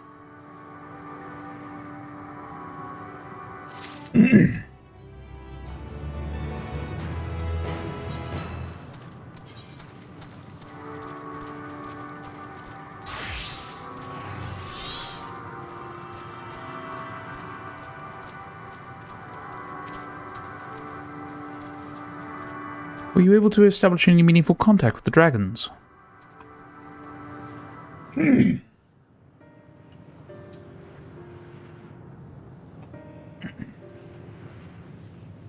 I see. They wish to escape what they perceive to be a cycle of conflict. Thank you, Rin, Estinian. As for our part, I believe we are more acutely aware of our confines than before. We started by traversing the perimeter of the island to see if there might be a path leading off of it. Sadly, there was nothing to be found. There's no small amount of debris floating about. Could there be enough to serve as a bridge to lead us elsewhere?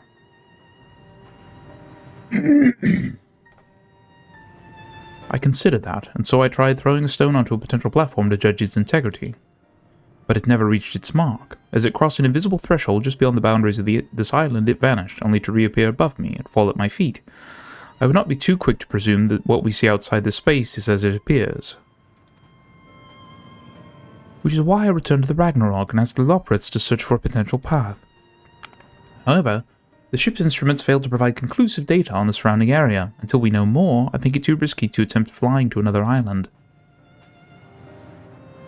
What Meteon told us before, that emotions dictate reality here, might be the key, but I'm not entirely sure what emotion might manifest a bridge to lead us to safety. So what you're saying is we've no way forward. At present, if it is indeed emotion that governs this island, perhaps it is not Meteons but the dragons that holds us here.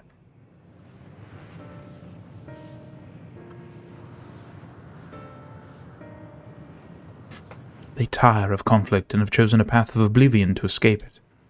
Or rather, they have chosen no path at all, meaning there is no way for the dragons or anyone here on this island to advance. Sound theory, disheartening though it may be. If that is the case, what recourse do we have? They are not like to be persuaded to help us. Their reasoning is built on a history of turmoil and strife, without irrefutable proof the future is not as bleak as they believe it to be.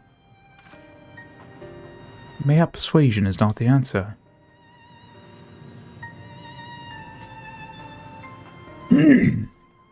Meteon meant to unmake us then and there on the Ragnarok, and she would have succeeded if not for Thancred's determination. She conceded it was strong enough to overpower the despair that otherwise rules Ultima Thule, and reshape it to a degree. Perhaps it can be done again in like manner, by overpowering the prevailing emotions.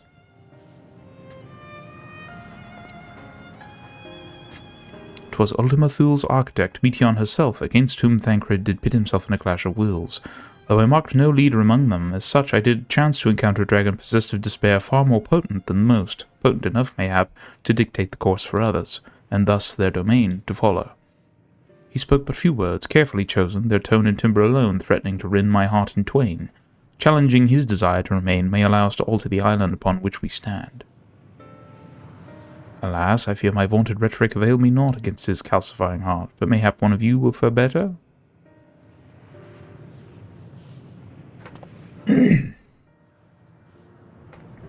Then I shall guide thee. Al-End, they call him in the dragon tongue. Thou wilt find him nearby, eyes fixed upon the water. Well, what have we to lose? Let's get going.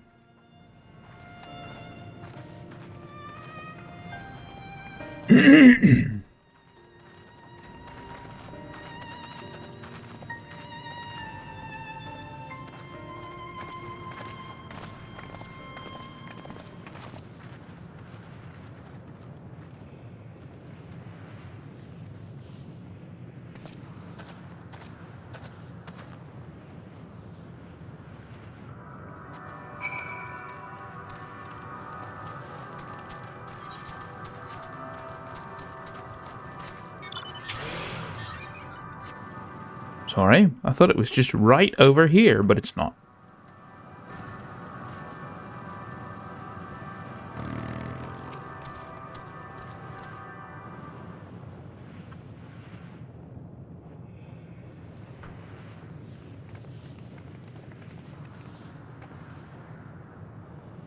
He remaineth as he was when I first approached, entombed in melancholy. I see. Perhaps I could... I'll handle this.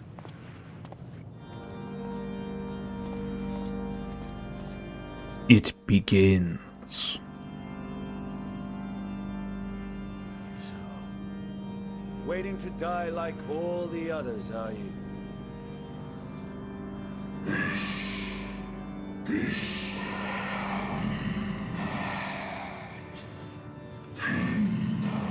Our pride is crushed, and our souls corrupted. The winds are stilled, and the heavens offer no comfort.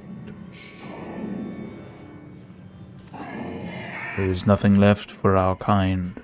Our long lives a curse as we await the end. Still as stone we shall become. So you say. Yet your kind has found a new beginning on our star. One of you braved the expanse, bearing with him a clutch of eggs. They and their children now rule our skies, their song heard by all.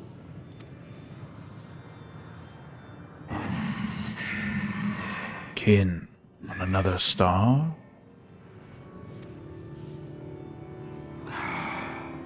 And yet, upon thee do I smell the blood of my brethren. Were they drawn into discord and war on their new home? They were. They suffered much, and repaid their suffering in kind.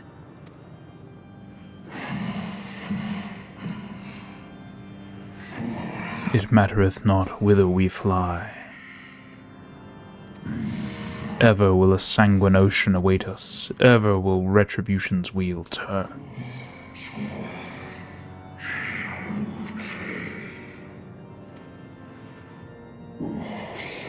And so, on the last of my pride as a dragon, I break free of this wheel.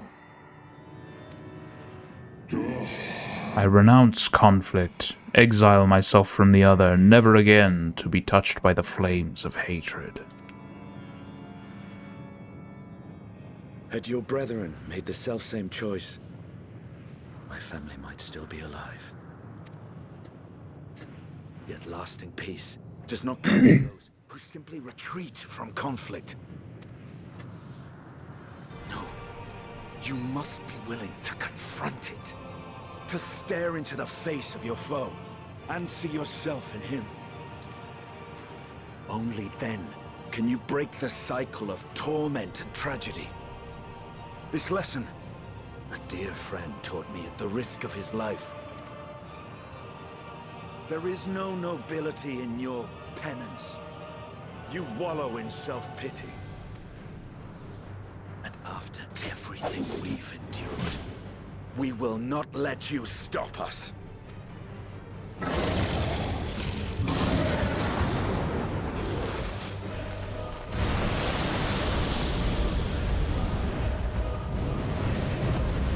Estinian! Stay back.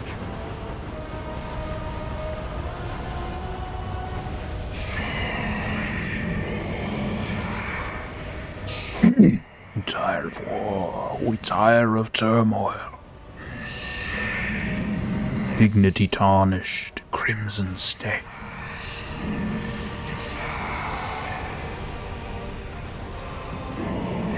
Our misery, our shame, too much to bear. Release us from war, life.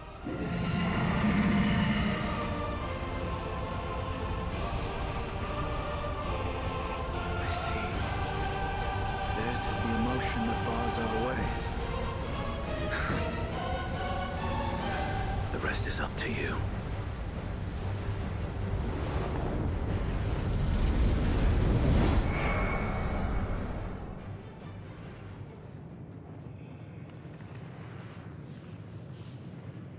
No! Not Estinian too!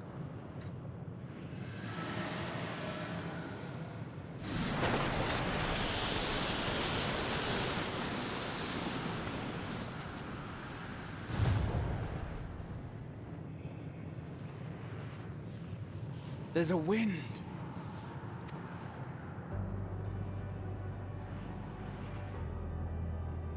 He's opened the way for us. Sacrificed himself to remake this place, like Thancred did. Oh, Alphino.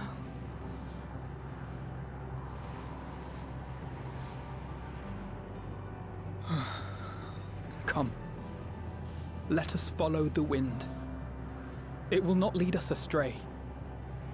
He would not.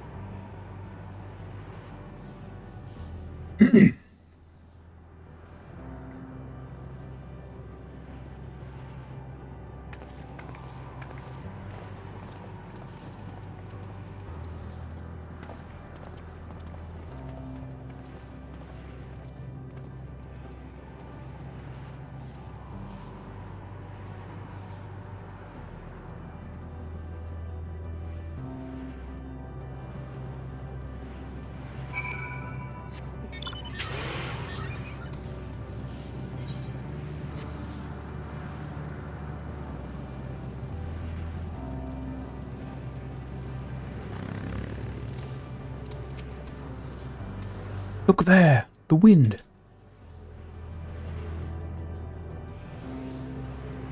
This is Estinian's doing, I'm sure of it. We should ride its flow and see where it leads.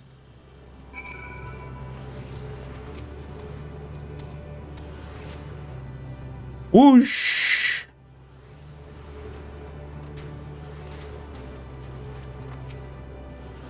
Powerful gale has delivered you to another island. The other scions should arrive before long.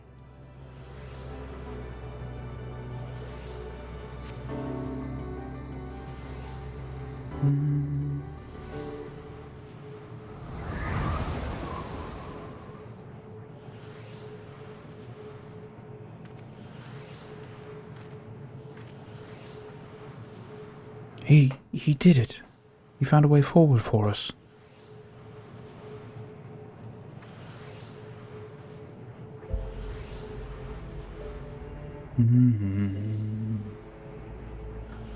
The dragons remain trapped within a prison of their own making, lamenting the horrors of war.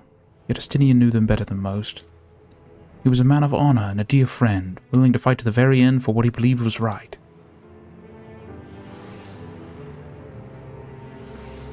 And he's still fighting, Alphino, just like Thancred.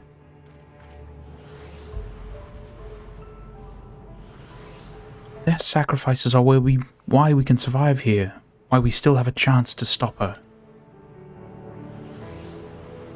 Even in spirit, they're unwilling to give in to despair. We mustn't either.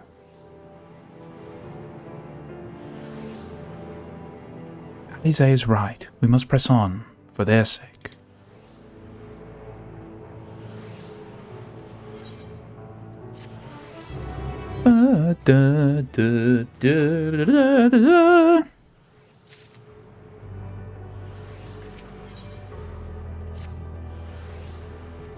As Qwestley and Alize said, we must continue.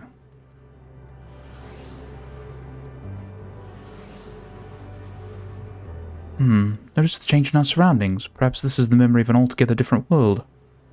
It would be prudent to learn more of it then. Tread carefully, lest we lose our footing in this sand. Dun dun dun dun.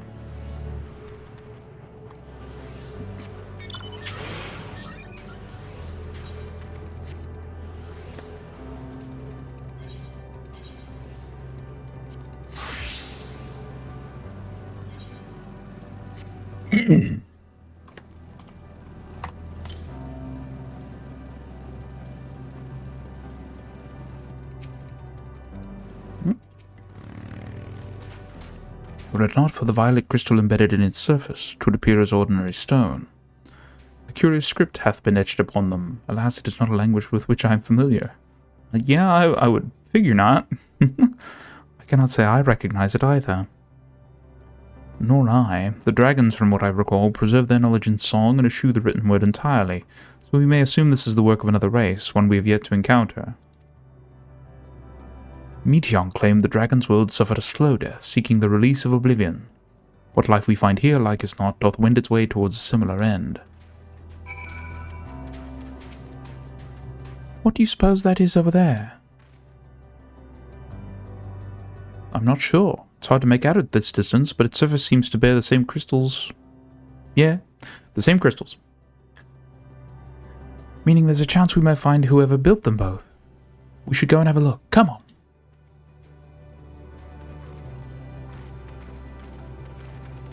I can see the current. I can see the current, chat.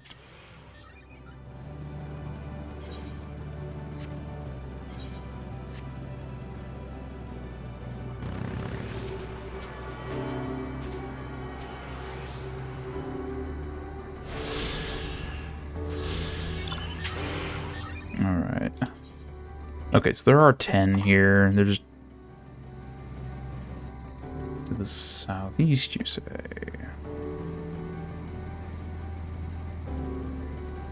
To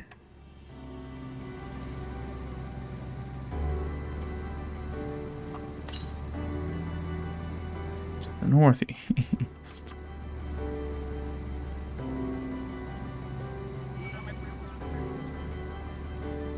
That was a weird noise.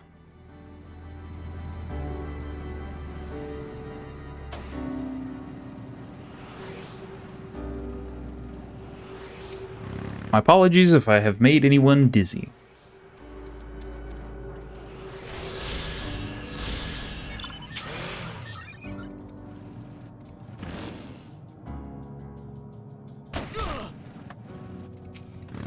Ghostly figure.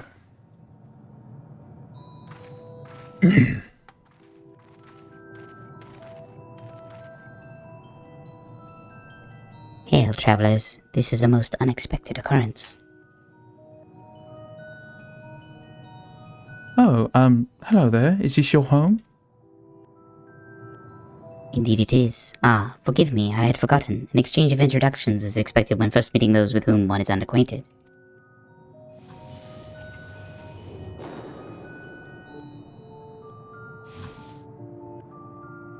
When the vibration of vocal folds was still required to convey our thoughts and intention, air, I believe, was the pronunciation used when referring to our people. Though it is not entirely applicable given our present state, you are welcome to use this appellation. As a nomenclature to address my individual person, I believe it would be pronounced Kofkudk. Yes, Kofkudk, of the air.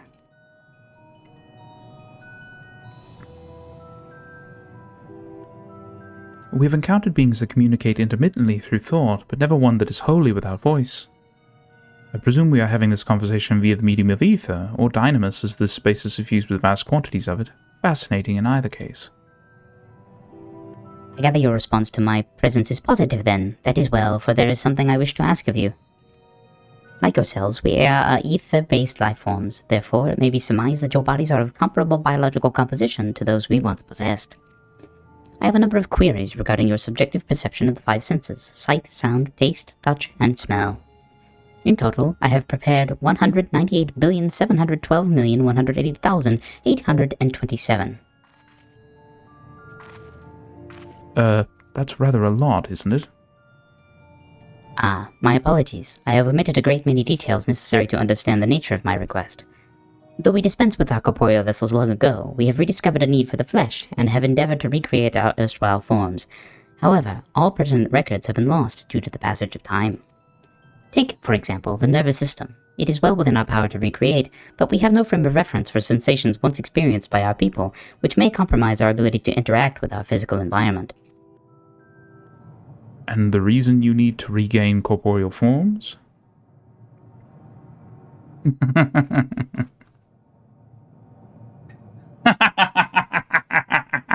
Living Way is a new competitor.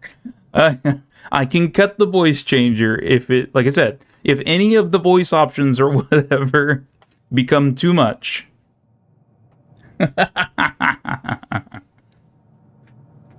Yeah, I do me, but I don't want to annoy people out the room either. And the reason you need to regain corporeal forms?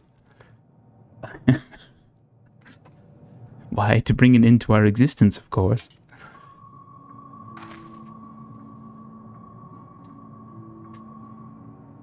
Though need is perhaps too strong a word, it would be a simple matter to unmake ourselves through use of etheric exsanguinators, but such a death seems inadequate. The traditionalists among us believe proper death requires an inescapable sense of impermanence in one's final moments, an experience found only within bodies of flesh.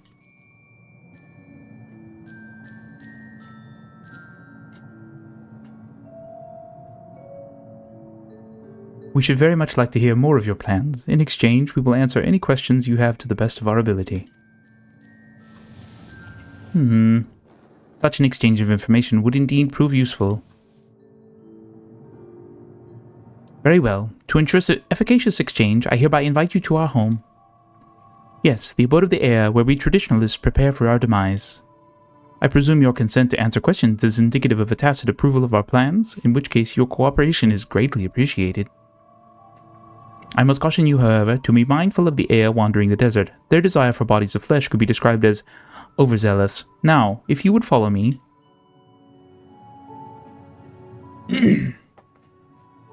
This is going rather smoothly, not that I'm complaining, mind. Even so, we mustn't forget their aim is oblivion, much like the dragons. I fail to see why a civilization so seemingly advanced would choose to unmake all they have created. At any rate, we will find no answers dallying here. Let us be on our way.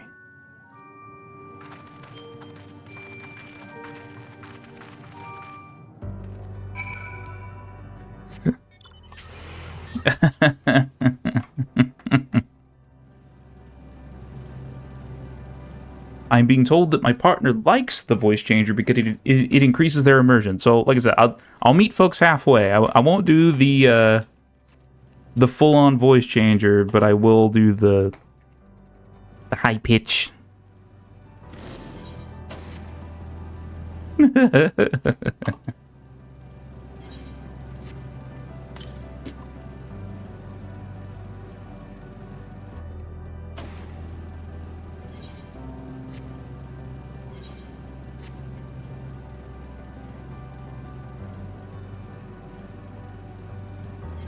We don't want to drive anyone mad.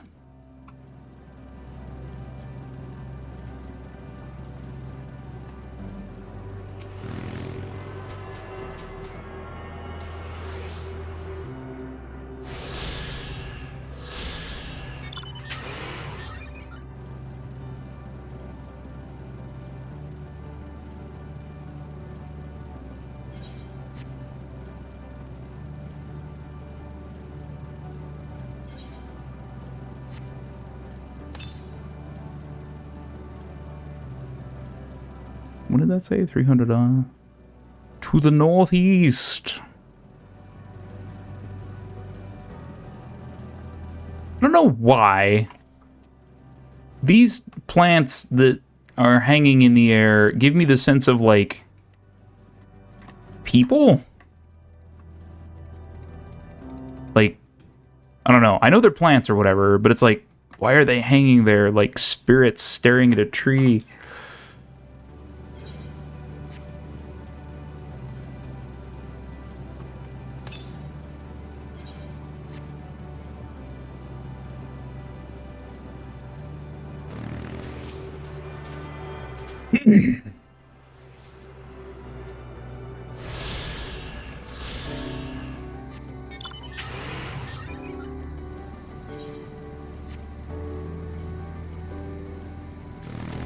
Hey, oh.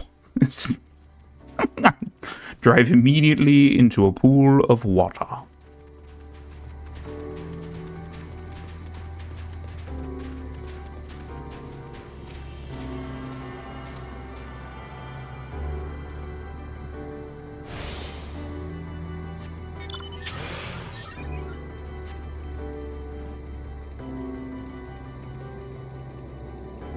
Did you watch the Dawntrail? Whoa. Dawntrail trailer? Which trailer?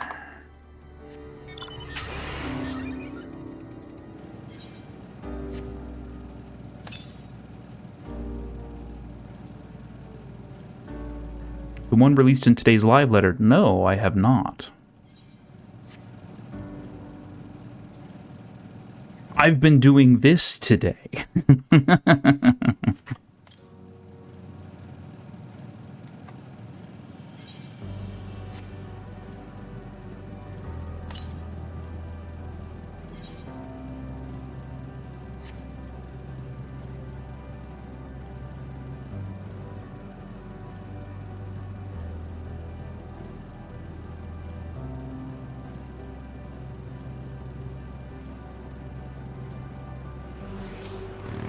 Might pull it up once we hit our dinner break. And just watch it with chat. Because dinner today is not complicated.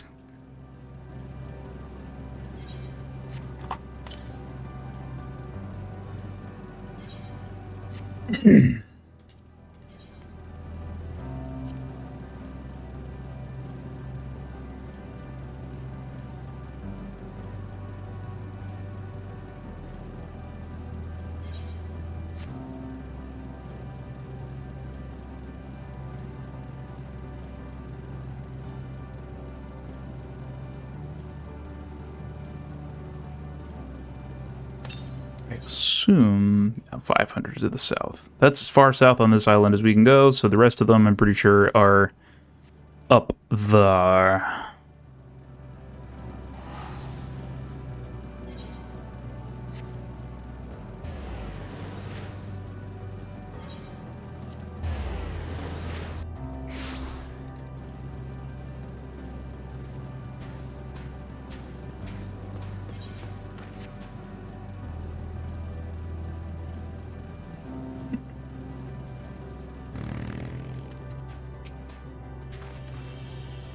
You know, I was reading his name, Qwestley. It could just be Qwestley. Welcome to our abode. Most of our compeers you will find remain idle in their domiciles, though your quizzical expressions indicate my phrasing is unclear. I speak, of course, of the violet crystalline constructs hanging from the stone structures here. You say they remain idle, but what of your work to regain corporeal bodies? An astute question, and understandable given your finite nature. We have no desire to pursue our research, for it is no longer necessary. If, in our idleness, we are struck by sudden inspiration, we rise to pursue said inspiration to its conclusion. That is why I was present for your arrival, and why I continue to engage with you still. But while the others are not currently in a motile state, rest assured they would not object were you to disturb their respite. You need only cast your thoughts toward one of their crystalline domiciles to communicate.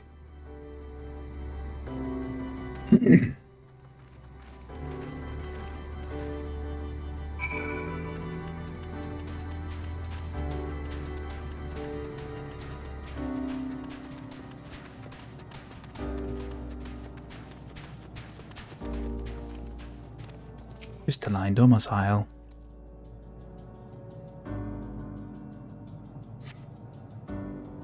You cast your thoughts toward the crystalline domicile, but there is no response.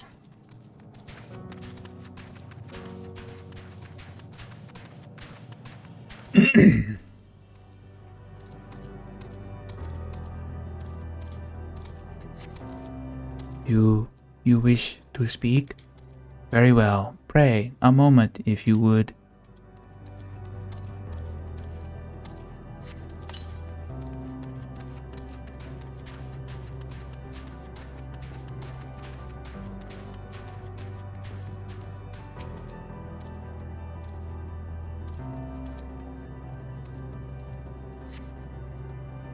Why we seek our end, you ask? If you wish to know, I will tell you. Just a moment, I must remember. What form did I take when last I emerged?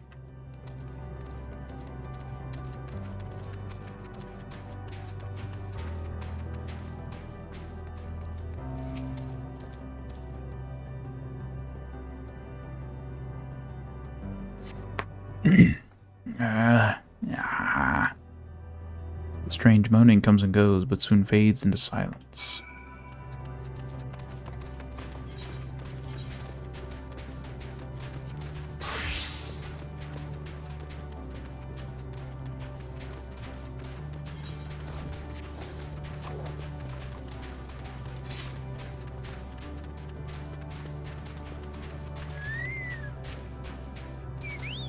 Did your inquiries yield satisfactory responses? I see. If they fail to answer, then it is likely because their minds have unraveled due to prolonged idleness. They are not but concentrated ether now. Worry not, there are no others who have need of those lodgings, and they will not provide a hindrance to remain as they are. But more importantly, you said some few did answer your request for an audience, yes? I imagine they will be with us ere long.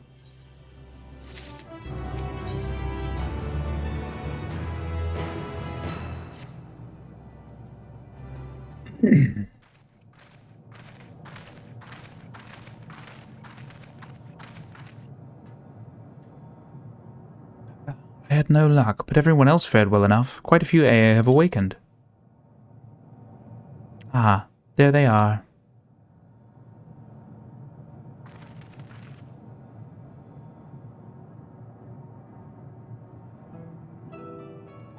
May I introduce you to Lalak, Dudik, and Nanij.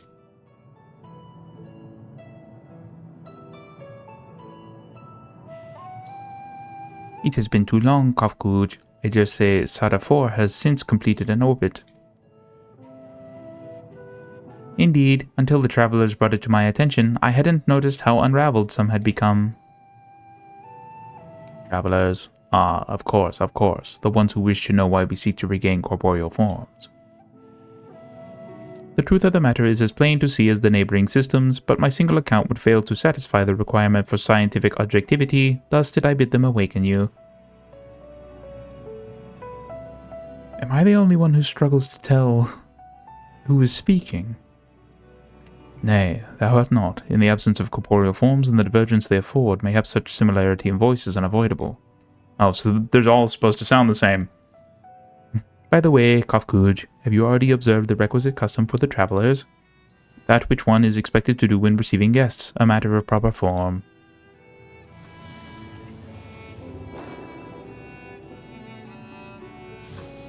Ah, yes. So long has it been. It had completely escaped my mind, and still does. What was it again? I can't seem to remember.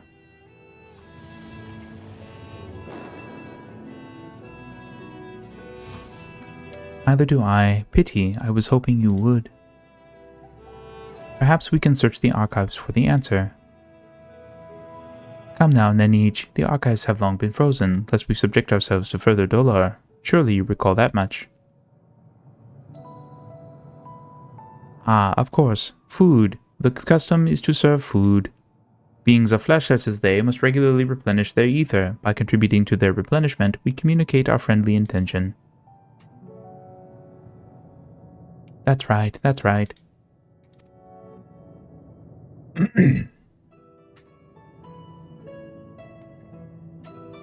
We duly invite you to join us in communal repast, after which we may engage in leisurely conversation. If we have a chance to learn something, then I see no reason to decline.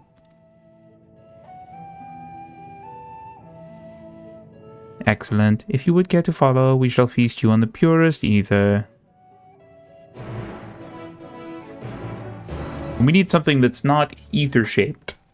It needs to be food-shaped.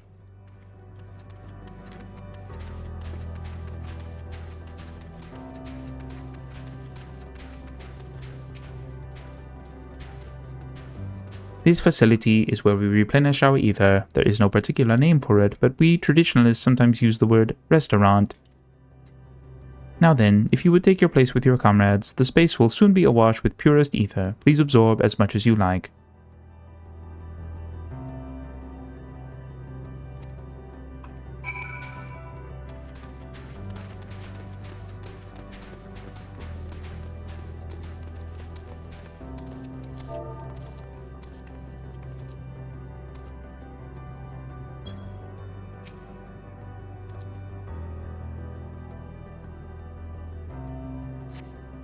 You brace yourself for a rush of sweet, sweet ether, but nothing seems to happen. Perhaps you need to wait a little longer. You brace yourself again, but again, nothing seems to happen. Just as I had suspected. As meticulously as one might recreate the Aya's homeworld, this is Ultima Thule. One cannot simply generate ether here. As recreations, our friends are oblivious to this fact, to the very truth of their existence, much like the phantoms of the recreated Amarat.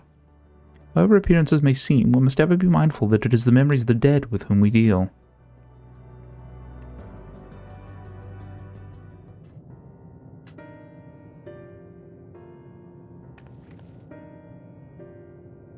So, did you have your fill of ether? Alas, we couldn't absorb it. A deficiency in our forms, it would seem. Oh, how very unfortunate. May I ask how you normally replenish your ether?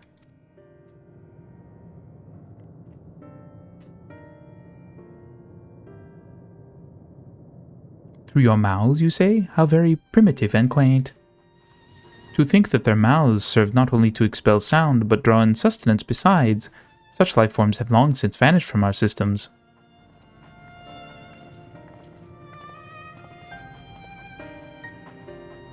Though we regrettably could not partake of your magnificent feast, rest assured we feel your welcome most keenly. In the course of acquainting ourselves with your sophisticated ways, however, we could not fail but wonder, wherefore do you wish to obtain vessels of flesh, and thence to vanish? Will you not favor us with an explanation?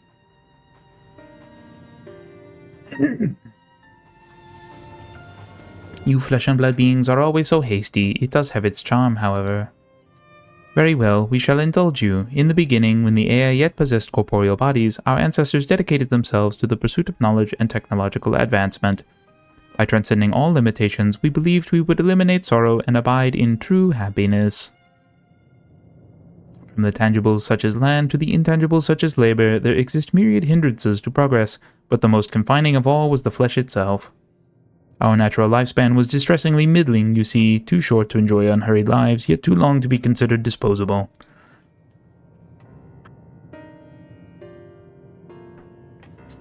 Furthermore, to simply maintain the integrity of our bodies demanded considerable resources.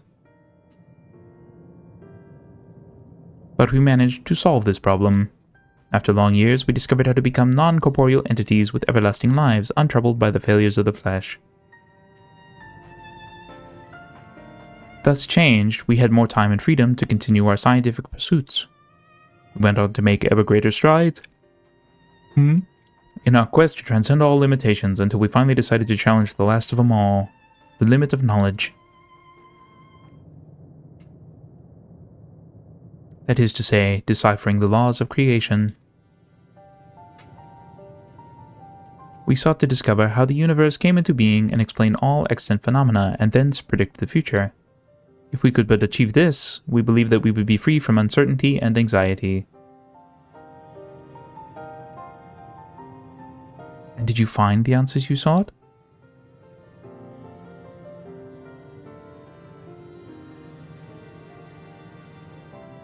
Yes, we did. Our efforts revealed to us a fundamental truth. Knowledge of said truth is essential for the continuation of our conversation. If you would learn more, we will share it with you. No, we mustn't. Primitive as they are, it would be unspeakably cruel to deprive them of their ignorance. They are possessed of corporeal forms, their lives readily ended. All those who have gone before, is it not our duty to warn them? As those who have gone before. What thinkest thou?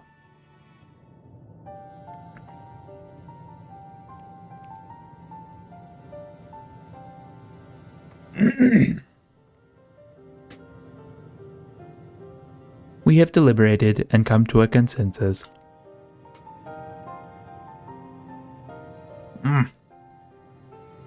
If you are resolved to know it, we will disclose to you the truth we discovered, the truth of the universe.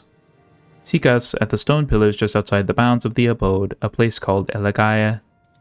Elegia? Elegia?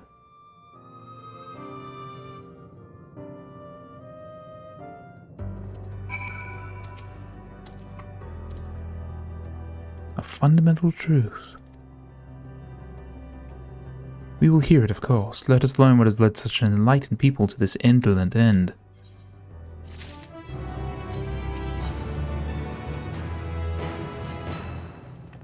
Ere we join the air, there is one trifling matter I would fain investigate. Rin, Grahatia, might I trouble you for your assistance? But of course. My thanks. We shall head outside the abode if you would kindly follow me. I know not what mischief you are plotting, Oriange, but I trust you have our best interests at heart. The rest of us shall go on ahead to Elegia. Lest you worry, we won't start without you.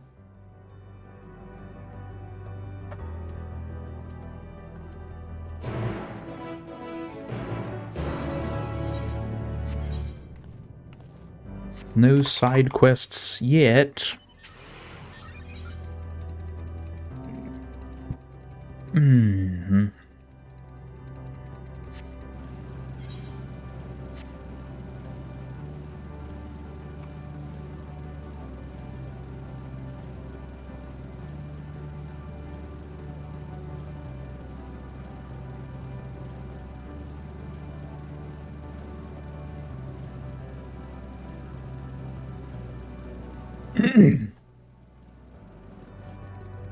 Gotta head out to take care of chores, enjoy the beautifully depressing Ultima Thule.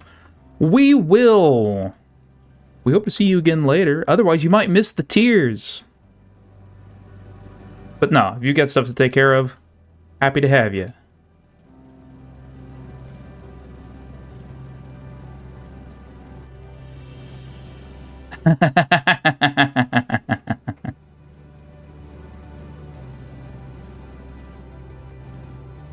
Like I said, you do you, man. Thanks for stopping by.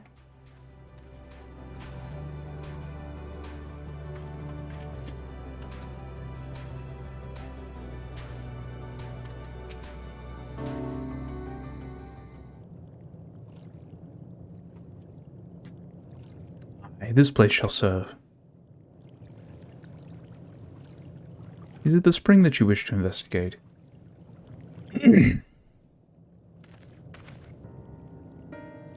Pray forgive me, my friends, but there is naught to investigate. was but a pretense to speak in private.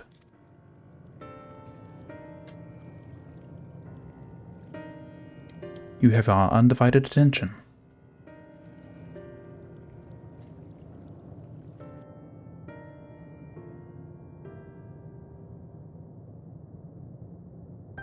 As we have established, here in Ultima Thule, those denizens of ruined stars are recreated in their twilight days. Yet one question doth arise in my mind. So faithfully formed are the simulacra, they believe themselves yet amongst the living. How dost thou suppose this is possible?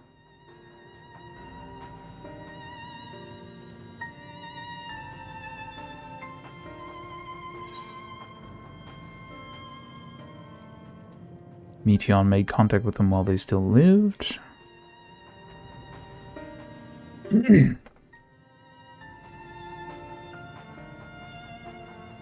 Of course, she must have visited the stars of the dragons and the air before either race perished in their entirety. Thus could she make their emotions her own, and with them create more faithful simulacra than had she relied on any historical account. So too did I theorize, and upon that assumption consider how those two races may have met their demise. According to thine own tale, Meteon perceiveth the emotions of those nearby as her own, a heightened sense of empathy intrinsic to her nature as an intellect. In the course of her starfaring journey, if she encountered beings who strongly desired a cessation of their existence, she would be powerless before that desire. Even as she possesseth the power to grant it, the power of Dynamis. 'Tis my supposition that, overwhelmed by their longing for death, Meteon did unleash Dynamis and usher the dragons and the air unto their doom.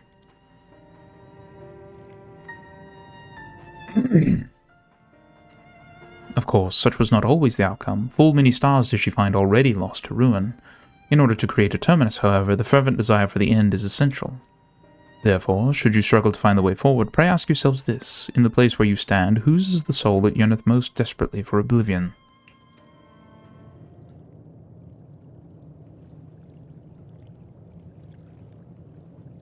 Why do you tell us this now?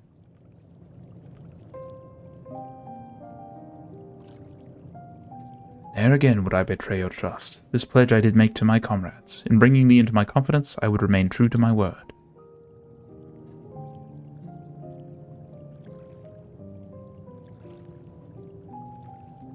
As for thee, let us consider it my fitting reward for the secrets I harbored for the Crystal Exarch.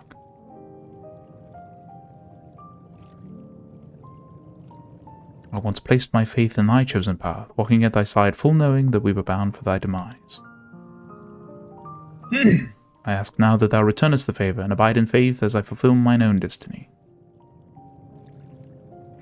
If you say my debt has come due, how am I to refuse?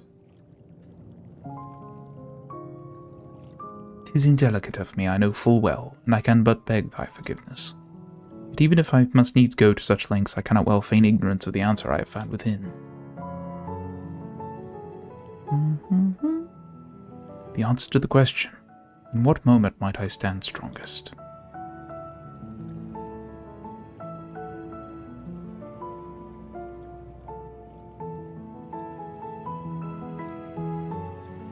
After all that we've been through, I will say only this. Do what you must. Do what you must and see your conviction through. Aye. I shall, my friend, I shall. Without further ado, then, let us go to join our comrades.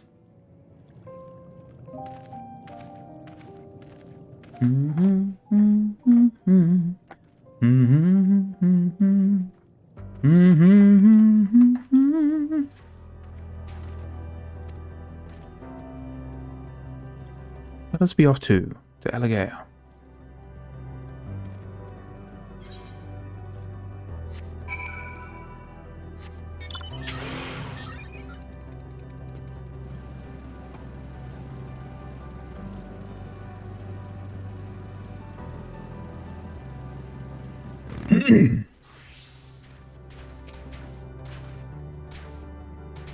It seems everyone is accounted for, shall we then?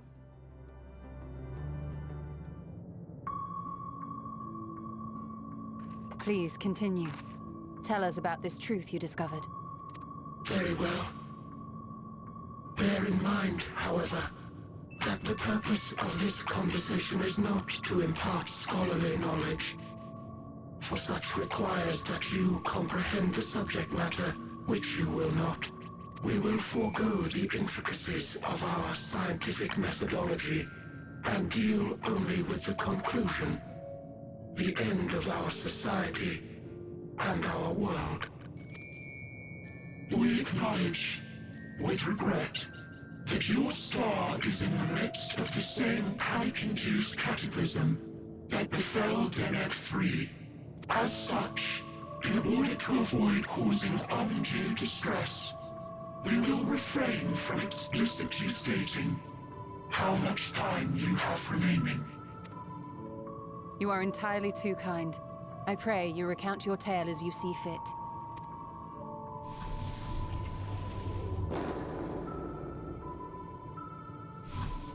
In the beginning, the universe was but a tiny particle. Then suddenly, this particle began to expand. Having remained entirely in the bounds of your star, the phenomenon may be difficult for your kind to grasp. But this expansion has since continued unabated. Speculating that the universe could not grow indefinitely, we sought to learn what might occur, and made a worrying discovery. The stars will continue to spread apart, as will their finite thermal energies. Eventually, all heavenly bodies will grow cold and freeze. No new stars will be born, and the universe will enter into an eternal ice age.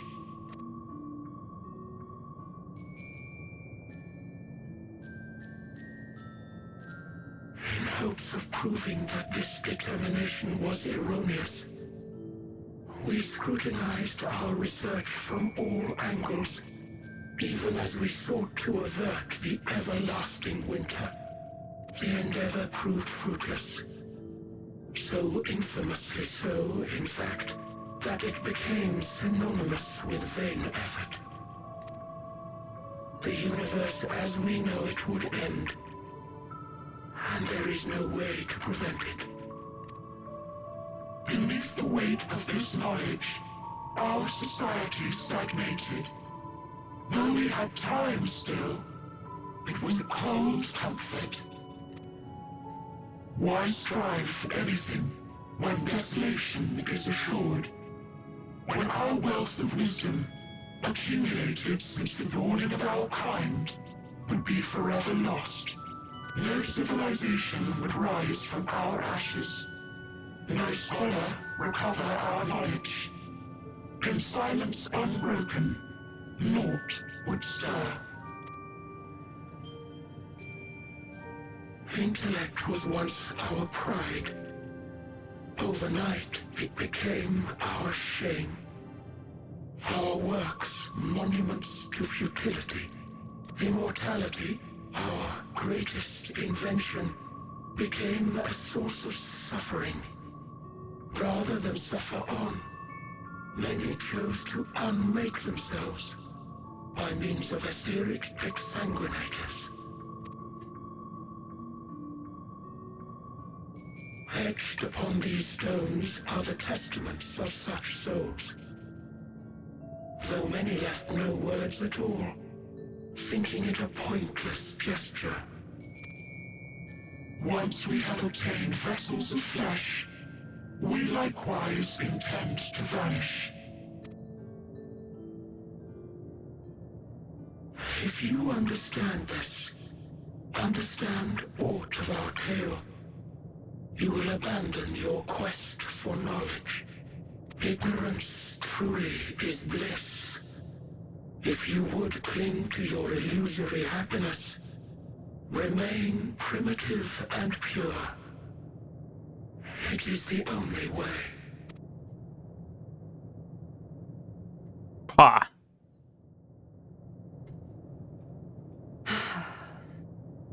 It's like, pa, I say. So, that's your story.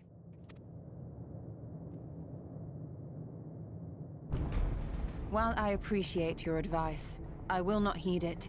Convinced though you may be of this truth, it is yours and not mine. Indeed, truth, I have ever believed, is in the eye of the beholder.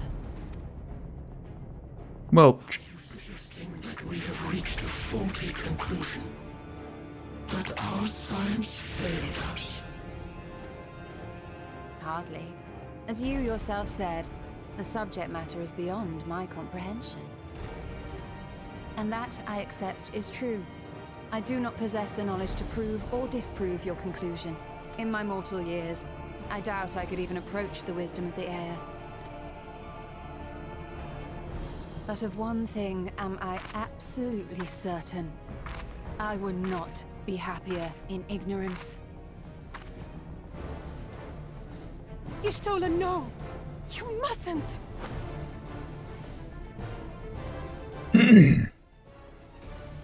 The most important lesson I've learned is that learning isn't simply passing one's eyes over words.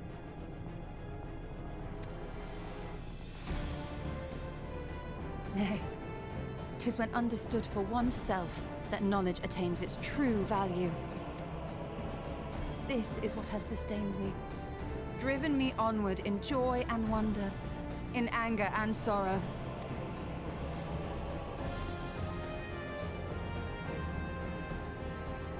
The universe may end, and all may be for naught.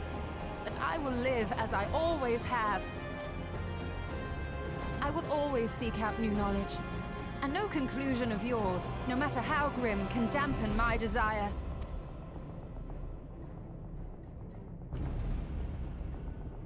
I suppose it is only to be expected. Their feeble minds cannot fathom the terrifying gravity of it all. But worry not. We consider it our duty to enlighten you. And we will not stop until you grasp the full extent of our despair.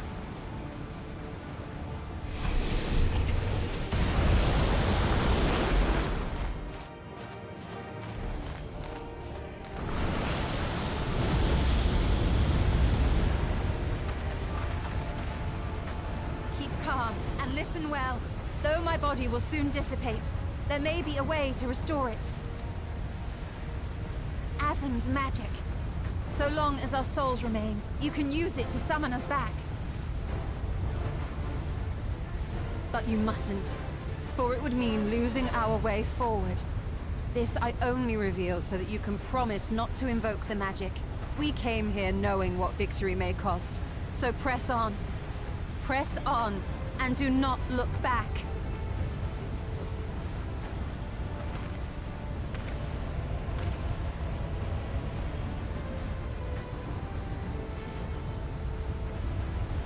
I shall join thee. As subterfuge is not required, thou shalt not suffer for mine absence. Briange. My resolve hath never been as strong as thine. Full oft have I wavered in my decisions, and afterwards been stricken with regret. In spite of this, I may still stand with my comrades, supporting them as they attempt the greatest of feats. This truth I have learned in the course of our journey. And many though my shortcomings may be, I may also claim to excel in prophecies. My studies, into which have granted me the flexibility of mind needed to bend this malleable reality.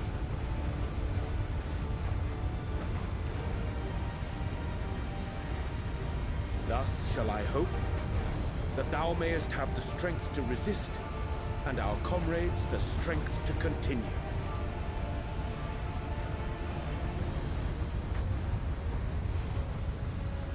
With you to urge us on, how could we possibly fail?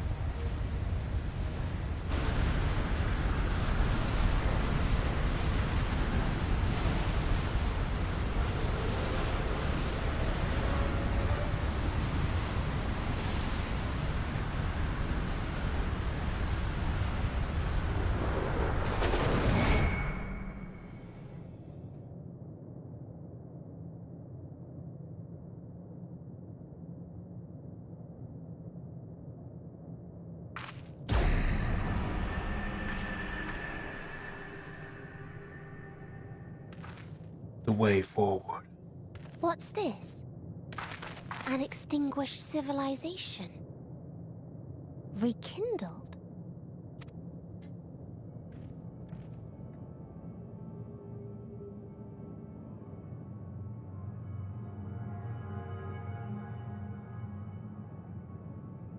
That's right. Our quest doesn't end here.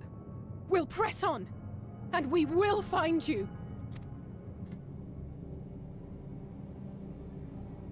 There. That's where you'll find me. Is that another star? Of the stars we visited, most were already devoid of life. And where there was life still, the inhabitants wished for death. But even death, we learned, isn't truly the end. It is but a part of the cycle of rebirth. Souls return to the star, or in its absence, a larger flow. And eventually they are reborn, alive again, to know suffering anew. True salvation lies not in dying. It lies in not being born. This is the gift I would give to you. To all life on beautiful Aetheris. To that end, we created an egg wherein life cannot quicken. That dead sun. Attain it if you can. Before your friends' emotions fade away, along with their protection.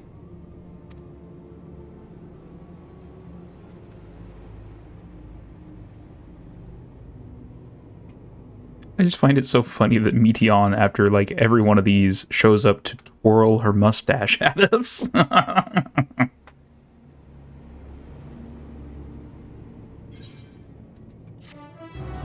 Like, there's no way you will succeed. Meh.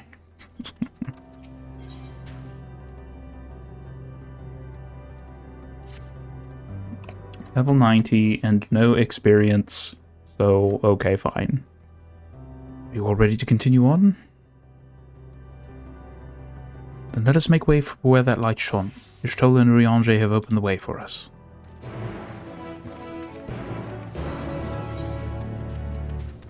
And a couple side quests.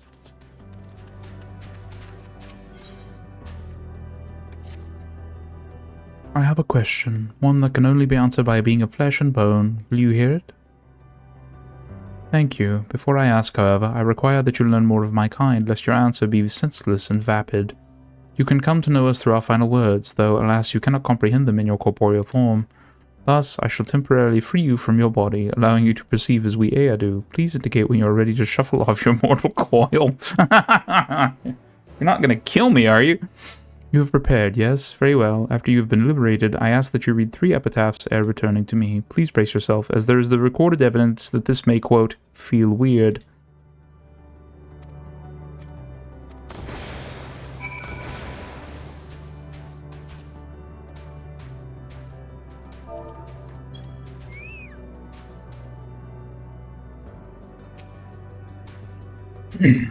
I grasp eternity, yet I hold only loss. If forever has an end, why has it not come?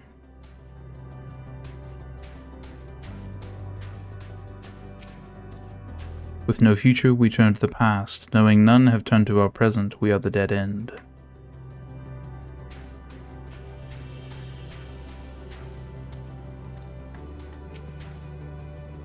We fought to go beyond our star. We fought to go beyond our dimension. We fought for nothing.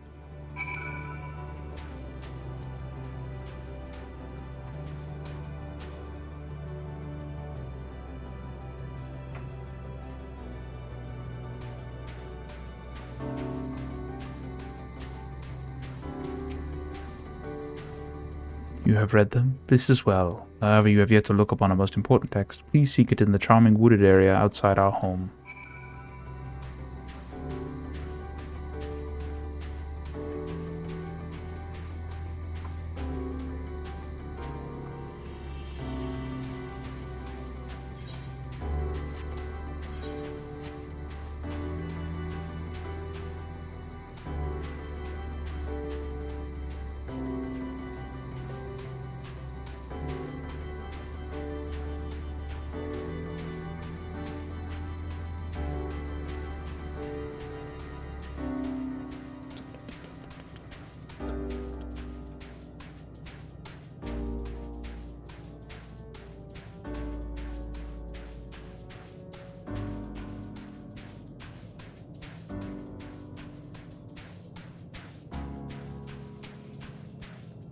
Price of eternity is joy, its gift unending sorrow.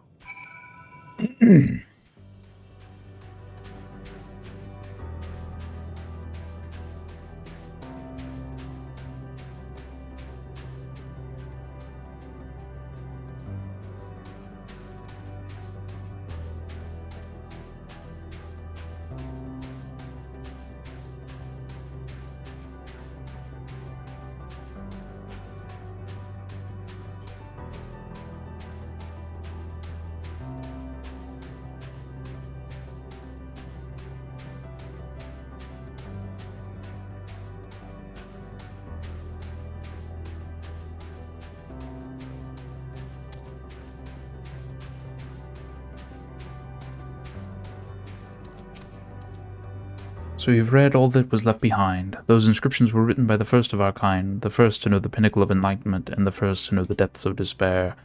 They have prepared you to answer my question. As someone bound to a corporeal form, do you think there is hope to be found in life? Of course. Strange, but perhaps it is precisely that spongy form which allows you to cling to the intangible until death. How fortunate for you. That was most edifying. Creatures of flesh enjoy shiny tokens, do they not? Please have some as thanks. Ah yes, I shall return you to your body, as it seems you are fond of it. Ah, crud. I forgot to... Oh well, it kind of doesn't matter. I'm not gonna get to like level 89 or anything. And we're in level 90 MSQs, so...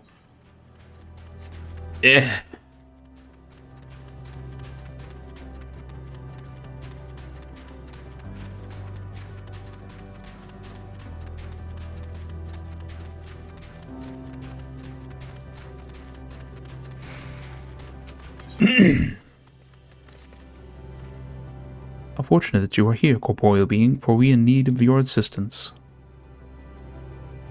I am sure you saw some of my kind drifting about the untamed wilds just over there. As I understand, they are binding their spirits together as one in hopes of diluting their consciousness and thereby erasing their sorrows. Unfortunately, the resulting amalgam doubtless longs for more minds to incorporate, and if other Ea approach it, we may be drawn into the growing mass against our wills. Your corporeal form seems to outweigh your mental capacity, so you should be safe, however. Please destroy the collective consciousness before it kills us all. Your ready acceptance gladdens me. I believe that if you lay waste to 2 wandering souls, the amalgam will appear. Do be aware that while your mind is safe, it may present other dangers should it realize that what you are attempting.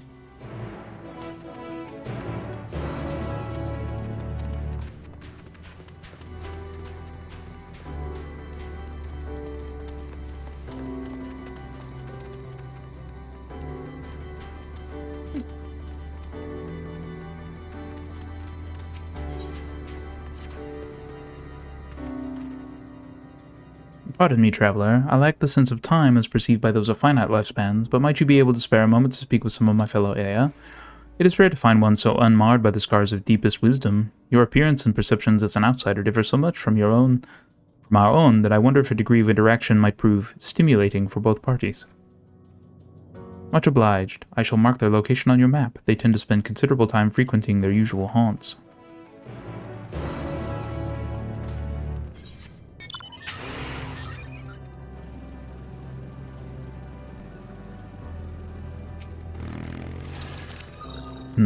Oh, you must be that traverser from beyond who has been causing quite the stir around our abode. What a stroke of luck. In fact, I had been hoping I might have the opportunity to exchange thoughts with you and your companions, for you see, I have for too long whiled away my days in listless banality, drifting waywardly as my mental faculties dulled and slowed. I so longed to strike up a stimulating conversation with a traveler, yet for so long none would pay me visit. That said, I never imagined you would have such a strange physical form. Pray tell, how do you keep your balance? What keeps your innards from spilling out through one of the multiple orifices in your body? Oh, but pardon me, truly I meant no offense. Clearly life in your world found this shape to be suitable, perhaps even necessary for your survival. Perhaps our own original form was equally horrifying.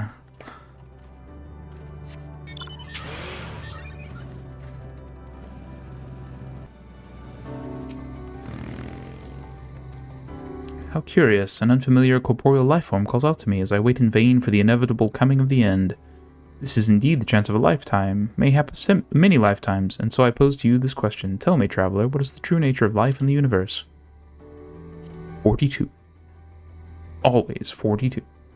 Why, precisely, that is the very conclusion I arrived at myself. How heartening, and surprising, I dare say, to meet one as enlightened as myself.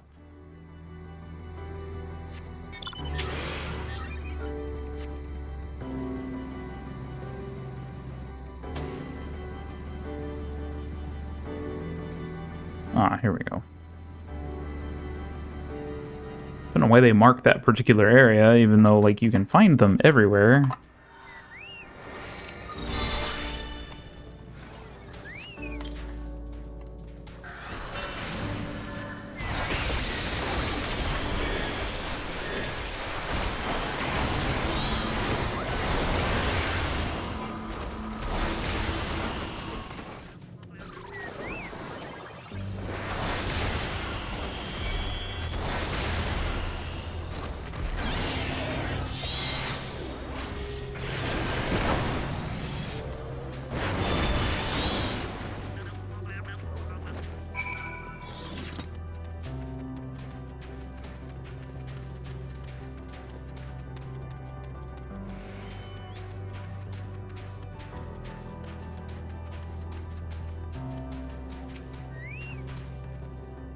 What a curious being you are. Have my peers discovered how to regain their corporeal forms while I remain lost in thought? No, of course not. Come to think of it, I wonder if we ever possess the peculiar form that you now do. Oh dear, I fear this always happens when I delve too deep into such ruminations. The very moment I attempt to regain clarity, it triggers this most unpleasant reaction. If my fellow Ea have not found a way for us to reacquire our corporeality, perhaps it falls to me to meditate further upon the matter. In any event, pray leave me to my cogitations.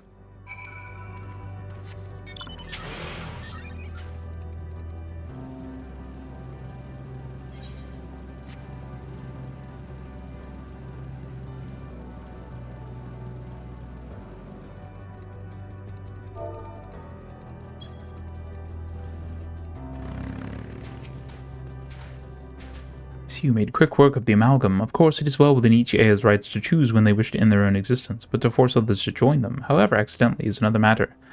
This whole ordeal has led me to contemplate how I should meet my own demise. Ah, but forgive me, I forgot what such matters are not left to choice for your kind. Thankfully, I envy you. To go forth each day full of vigor, not knowing when your lives will be unexpectedly snuffed out, it must feel incredible. My apologies if I have made you uncomfortable. I am unused to speaking with mortals. Be assured that I appreciate your help, and you have given me much to think about regarding death, or perhaps life.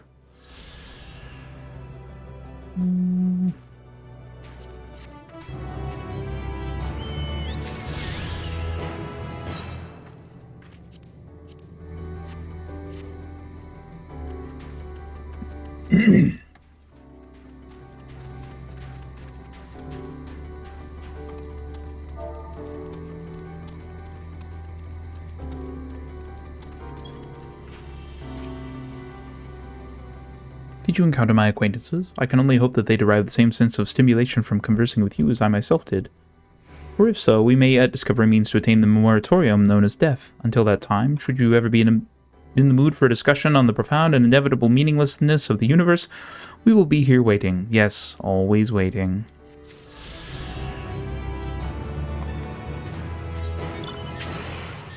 I think now is as good a time as any to go take a short break. Give me just a few minutes to go prep myself some tastiness, and we will be right back.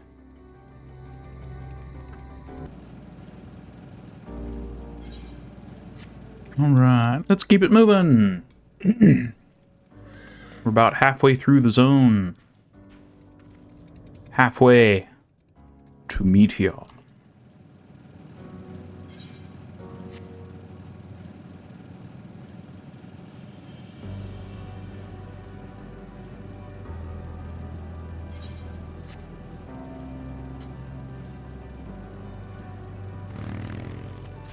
Oh, before I forget.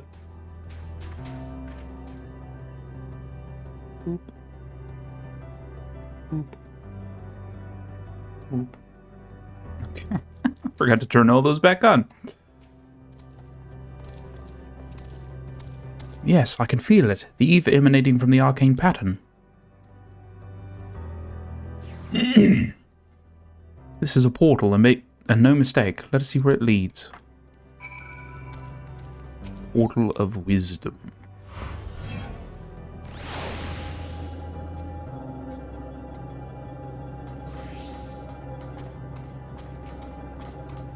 And now, here we are. Oh. Didn't realize there was a thing here.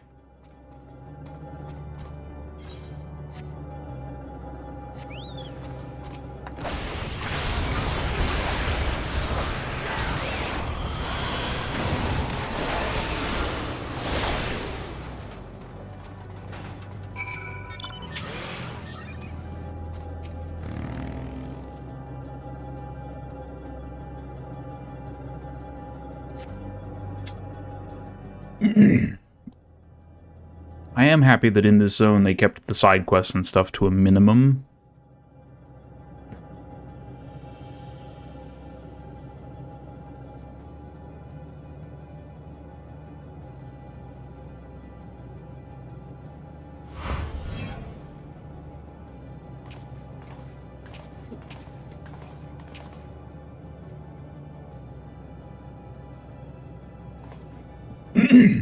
Amazing, yet another civilization.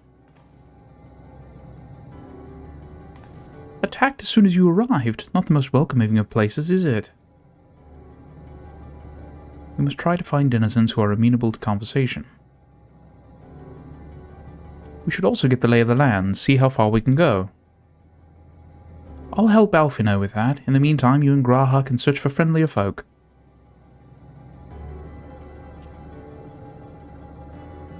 Apart from hostile beings, take care with your footing. I mislike the look of this terrain. Not knowing what the locals are like, you'd best take care yourselves. We'll find you once we've finished exploring.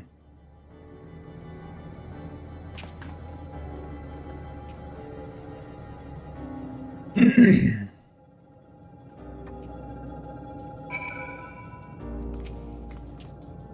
expect the twins will seek the outermost bounds of the Isle, so I propose we search the central area. There are machines patrolling here and there, sentinels in all likelihood. Like those you encountered, they will most certainly attack any who venture too close. So let us avoid them and look for others that appear more approachable.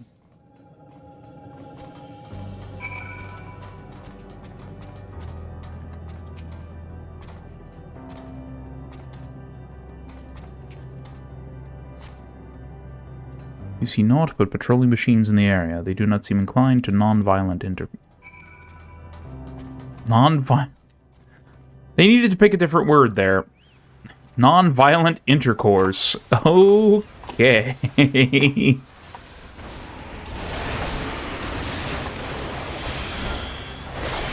people of Omega's world were sexual deviants, chat.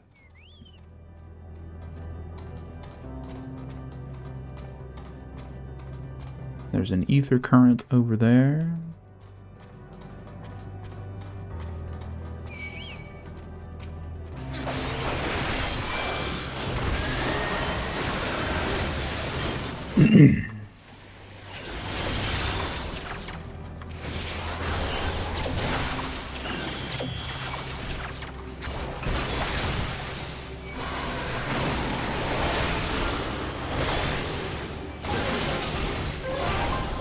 Like, I think the word that they meant there was discourse, not intercourse.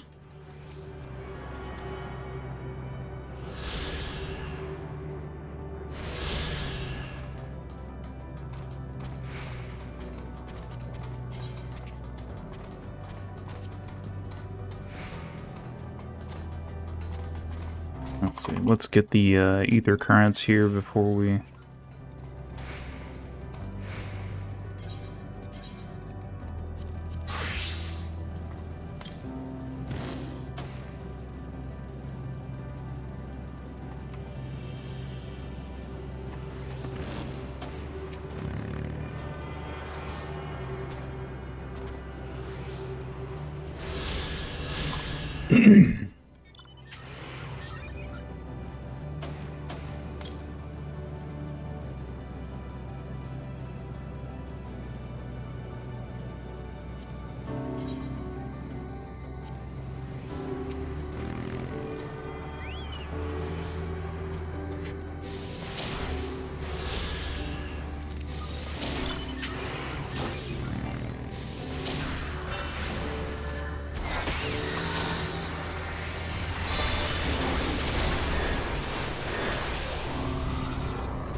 Mechanical jerks.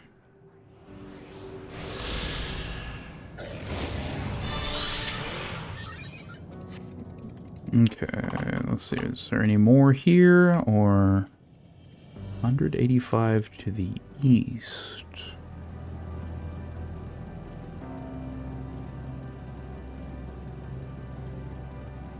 There it is.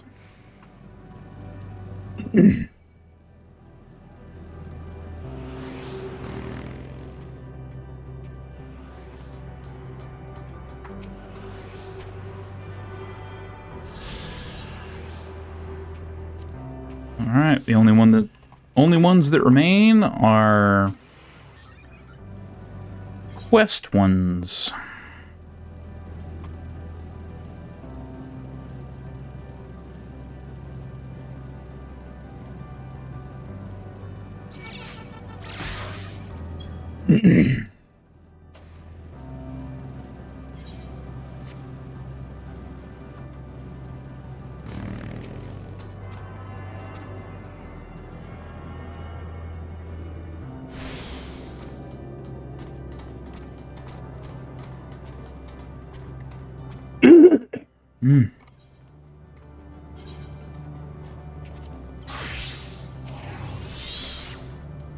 Look, Rin, the machines here do not appear hostile. Let's see if we can communicate with them. Begging your pardon, but we are searching for the denizens of this star. Unknown life forms detected. Assigning generic label, interplanetary travelers. Greetings and welcome to the planet. The planet what? Could you please repeat that? It appears your hearing organ is unable to process the name in our tongue. It may be translated into yours as Alphatron. Our people, meanwhile, are called the Omicrons, and you stand within one of our outposts. The Omicrons, you say? And what is it that you do here? We are preparing for war.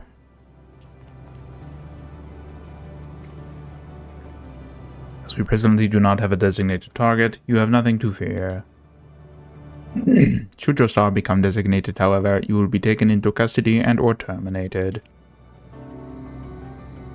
Not a little frightening, these Omicrons, but at least they seem to be forthright. I will see what else I can learn from this fellow, if you could try speaking with the others.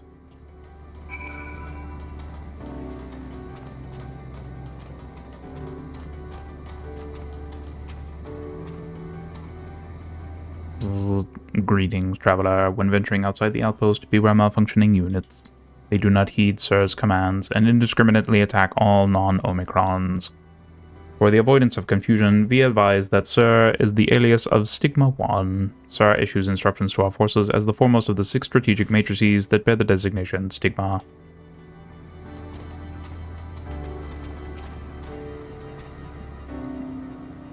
This is a very bizarre looking, what appears to be internal combustion engine.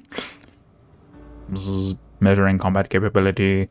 Result, negligible. Subject falls outside targeting parameters. Greetings, traveler. We are the Omicrons, and our objective is self-enhancement. In order to achieve this, we venture forth in conquest to acquire combat data and resources.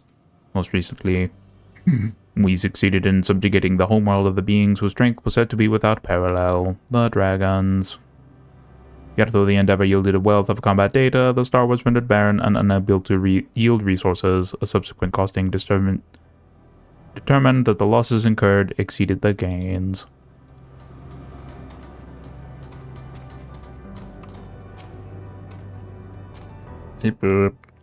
Autonomous weapon deployment complete. Vanguard armament upgrade complete. Munition levels satisfactory. Combat readiness assessment nominal. Awaiting instructions from Sir. Maintaining state of combat readiness.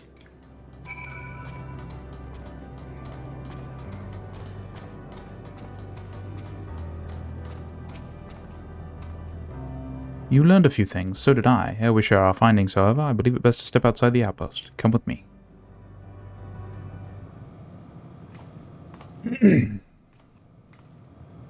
Ah, there you are. We finished surveying the area. This will come as no surprise, but there was no way forward. There were portals like the one we used to get here, but those that worked only sent us to isolated isles. Then as before, we must locate the embodiment of the emotion that bars the way. What of yourselves? Did you find anyone to speak with?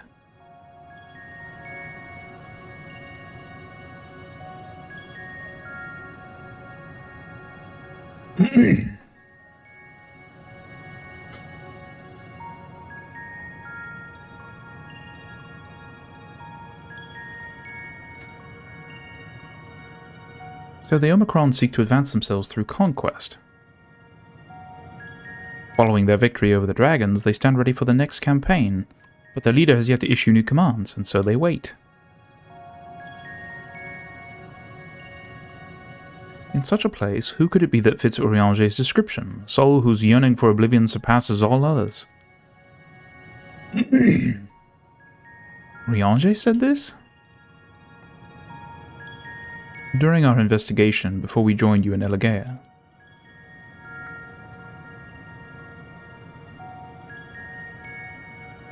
So that's the way of it. Why couldn't he just say it to all of us? Given what we know of this place, it's certainly a curious state of affairs. While the dragons in the air long for death, the Omicrons long for conflict. As much as that may lead to destruction, it must be considered a distinct desire.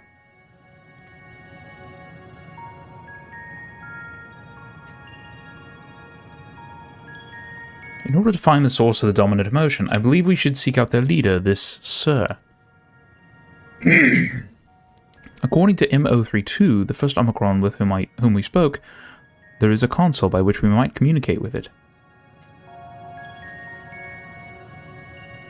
M032 also added that it would be a pointless exercise, but that in itself I believe is worth investigating. What say you?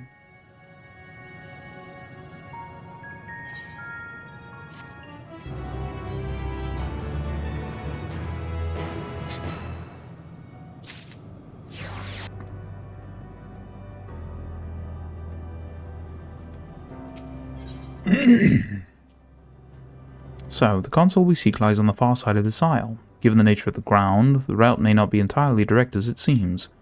Let us all watch our step as we make our way.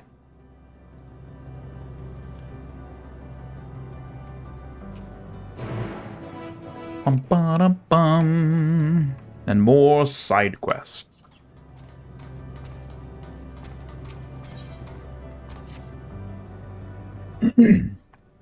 Assistance requested. This unit has observed a curious phenomenon in which certain members of enemy factions have exhibited a marked increase in their combat capabilities. Analysis suggests that said members share unique, intraspecific bonds with others in their faction. These individuals were conferred titles such as Consort and Family.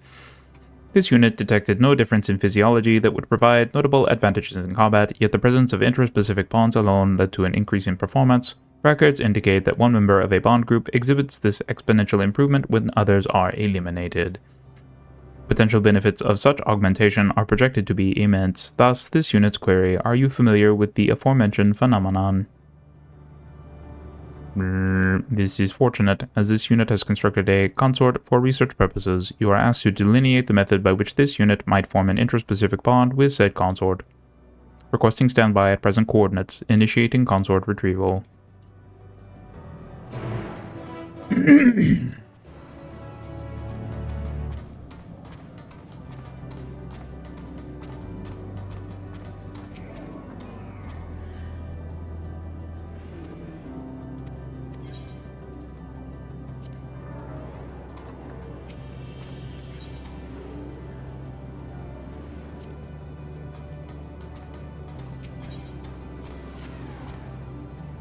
Initiating communication. This unit requests your participation in an Omicron combat simulation. 98.8% of the past 12,359 sessions have produced the exact same result. Thus, an unknown quantity such as yourself is required. An Omicron aggressor is positioned outside the base. This unit has instructed said opponent to record all combat session data. You may initiate your assault when your preparations are complete. Are you looking for more of a pummeling or a pulverizing? Uncertainty detected. Reviewing previous transmission. Verbal analysis suggests this unit has omitted crucial information regarding the current mission. This unit begs your pardon. Once you have nearly destroyed the aggressor, you are requested to activate this device, which will automatically transfer combat data to a convenient portable format. Initiating handover protocol.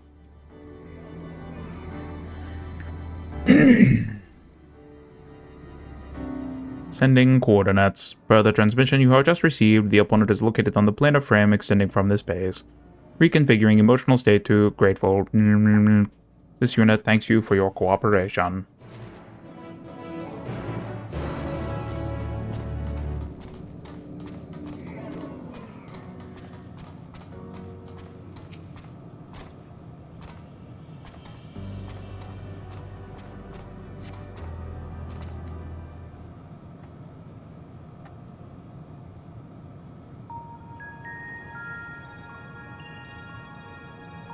Activating introduction. This unit represents the aforementioned consort. At present, its capabilities are comparable to subordinate patrol units. How should we proceed?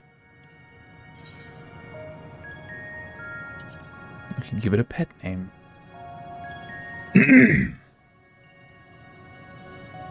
Scanning identification database. Records indicate this Omicron is designated Test Unit 0043. This unit requests confirmation that said appellation qualifies as sufficiently pet. Hesitance detected. New proposal. My beloved. A review of this unit's memory shows that a member of an enemy faction referred to its bondmate as such. Appellation change confirmed. New designation. My beloved. Reconfiguring emotional status to grateful. This unit appreciates your assistance in facilitating the creation of a special bond with my beloved. Initiating phase 2 of experiment.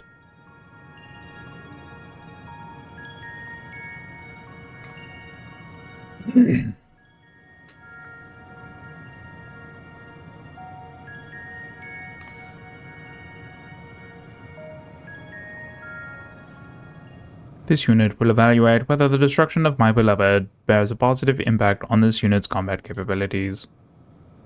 Transmitting self-destruct command to my beloved.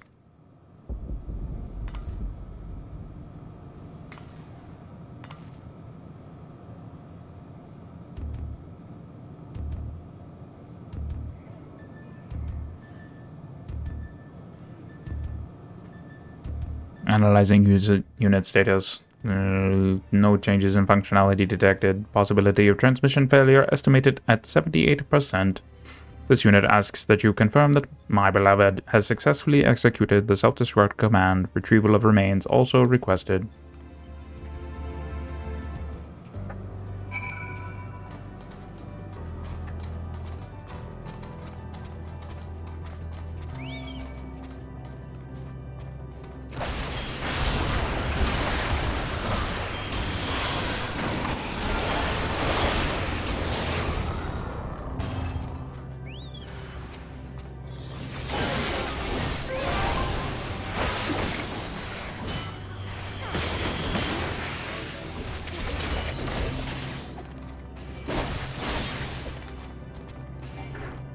Oh, right.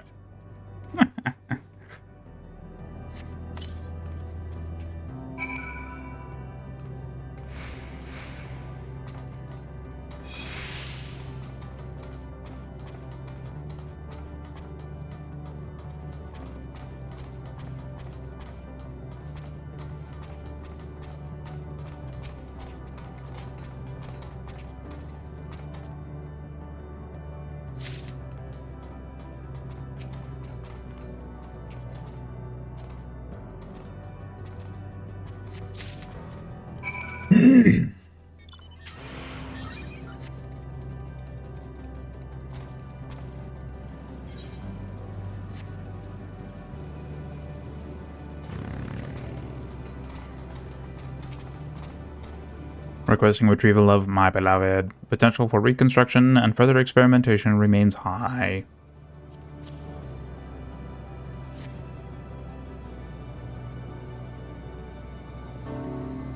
Self-destruct confirmed successful. Sadly, experiment confirmed unsuccessful. Analysis of this unit's parameters shows no change in functionality. This unit will consider executing a family simulation after reconsulting enemy faction data, but based on the results of the consort simulation, termination of research may be advisable. Reconfiguring emotional state from disappointed to grateful. This unit thanks you once more for your cooperation. Your proposed methodology may be implemented in future experiments.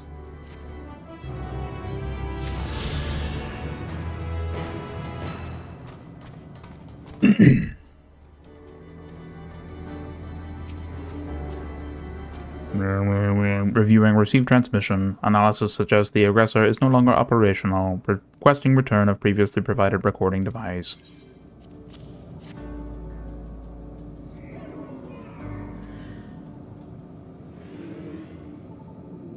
Extraction of combat data complete. Analyzing.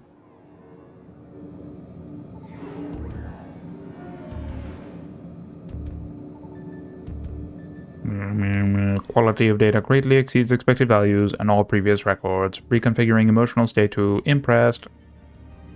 The data suggests you engage the aggressor at close quarters and give it little time to respond. This unit will submit a request to the logistics matrix for the augmentation of emergency escape apparatus.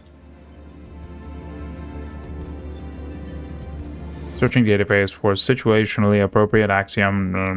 Only through combat can we improve ourselves. The absence of new challenge results in stagnation. Records indicate this base has not encountered a new threat in a considerable amount of time. This unit sees potential value in enduring attacks more frequently, though its Discord prevention module is buzzing in a most irritating fashion.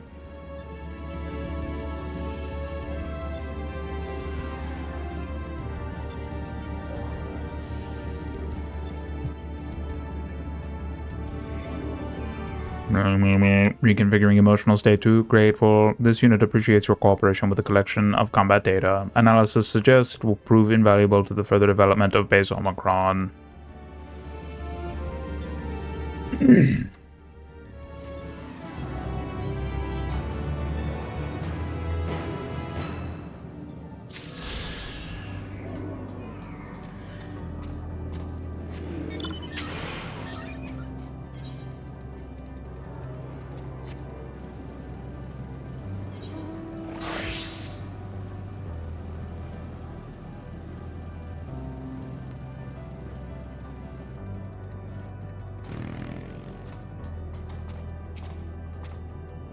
This appears to be the console, but it seems unresponsive. Would you care to take a look at it?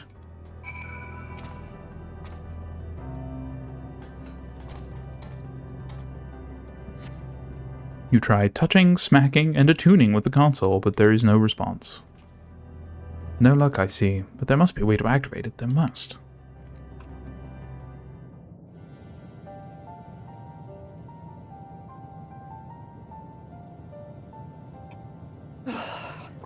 Well, I'm out of ideas.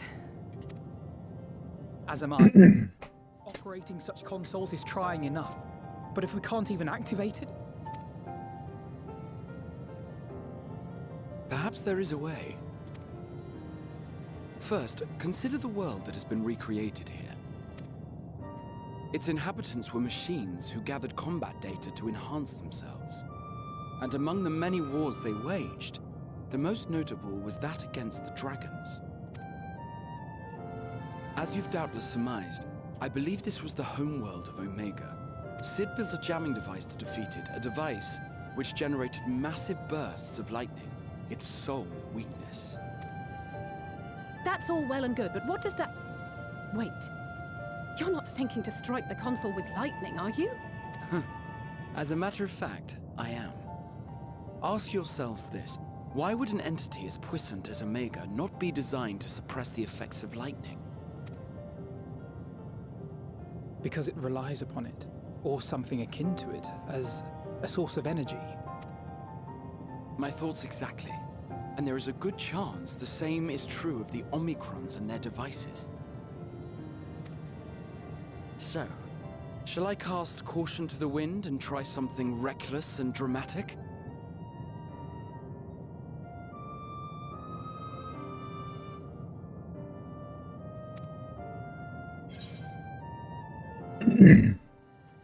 Or I could use my custom-made Omega Jammer.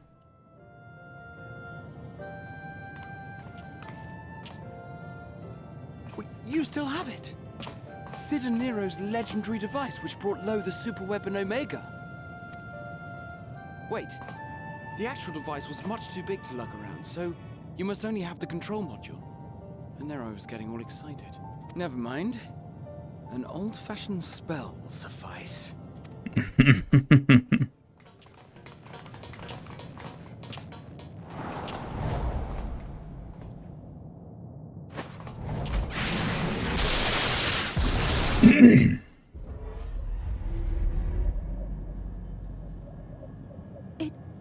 It worked!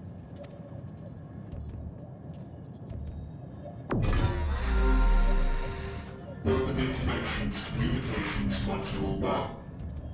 Connection established. Transmission. Strategic Matrix Sigma 1 now online.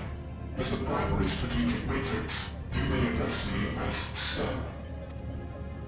Checking for new communications. None found. All units, please maintain current state. End transmission. Closing connection. Wait! We have questions for you. Of late, no mission orders have been issued. Why not? Has there been some manner of trouble? Reply. The Extended Operations Unit is yet to determine guidelines for future assignments.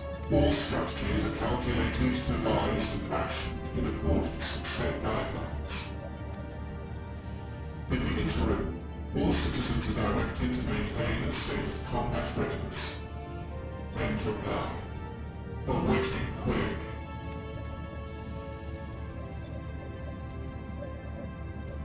Can you tell us why the Extended Operations Unit hasn't yet determined the guidelines? Unable to comply. Information unavailable or access restricted. In that case, is it possible for us to communicate directly with the unit? Access denied. Unable to establish connection. Is there anything you can tell us? Have there been any abnormalities, like a threat to the star or widespread unrest? Reply. Negative. All citizens continue to operate at maximum efficiency. If your operations are suboptimal, please proceed to a maintenance facility for evaluation. Otherwise, stand by at your designated post. End reply. End transmission. Closing connection.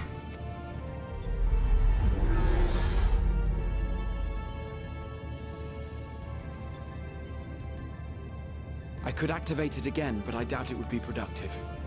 What do you think?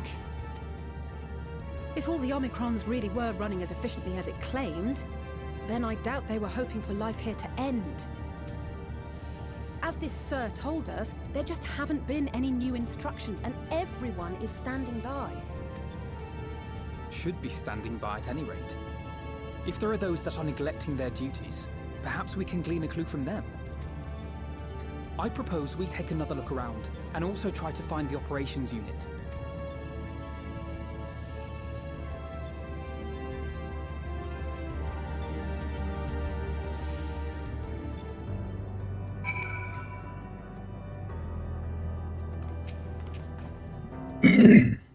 Let us focus our search on the outpost. Alice and I will try speaking with the Omicrons this time in the hopes we might learn something new. Meanwhile, perhaps you and Graha could observe them from a distance. These beings are systematic and routine by nature. If there are any that aren't, it shouldn't be too difficult to spot them. If there are no questions, then let us begin at once.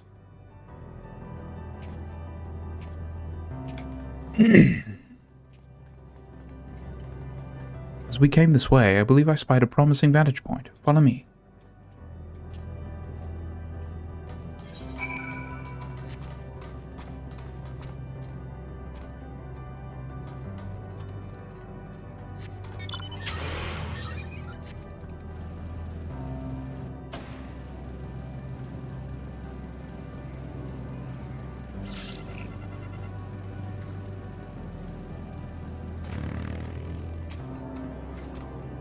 Search base Omicron for errant Omicrons. You may move the camera. Okay. One of these.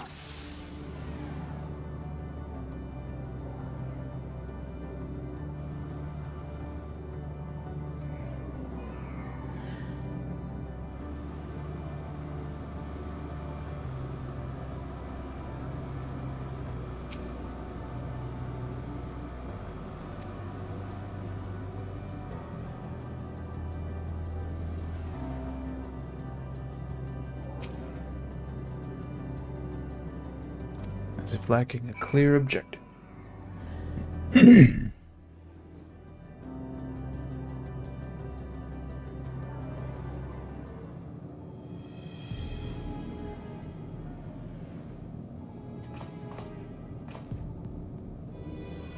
Omicron wandering aimlessly. Where?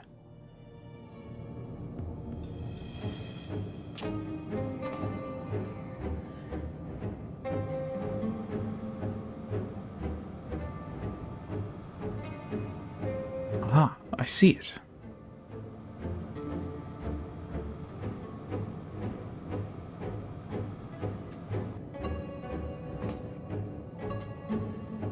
It's left the base. Let's follow it.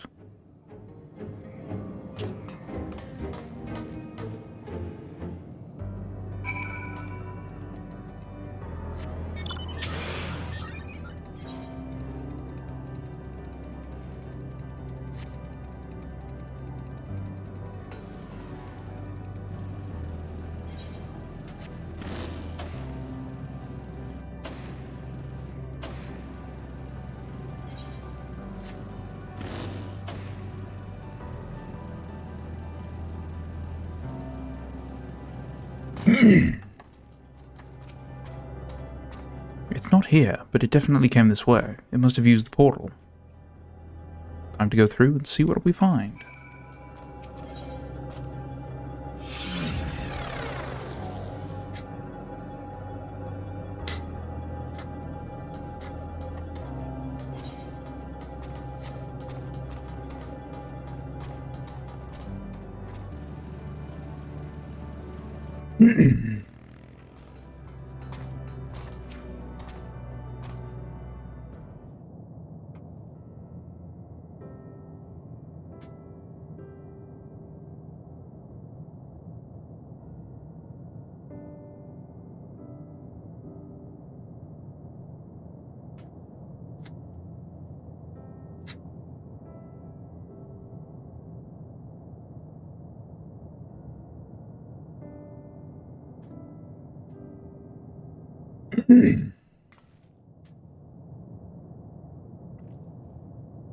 What you doing? What is your query? Ah, you found it. What are you doing here?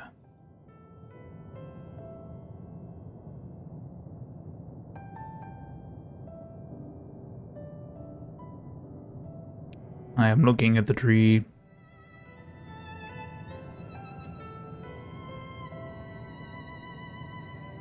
Quite an unusual specimen. What is the device attached to it?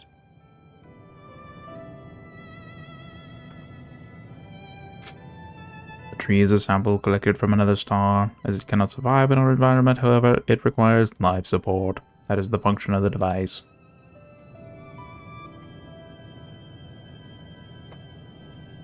To go to such lengths to sustain it. Is there something special about this tree?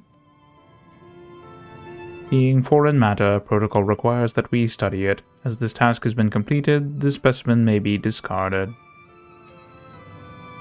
However, when I behold the tree, I am made to feel as though there is a problem. In order to become strong, we have continued to enhance ourselves. Like we did countless others, we conquered the star whence this tree came. It is the last remnant of a dead world, and there is nothing towards which it may aspire, yet it grows, extends its branches, sprouts leaves, produces seeds. Why does it seek to continue? Why was it made to behave in such a way, and to what end? I do not understand.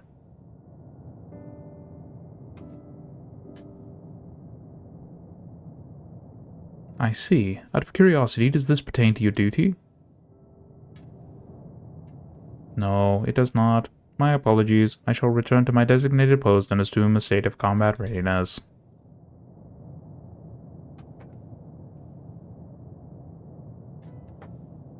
So, it was acting outside of orders. Perhaps it is simply a malfunctioning Omicron. These are by no means uncommon, but it may also be a unit possessed with the ability to make decisions, one not unlike Sir. I believe this bears further investigation.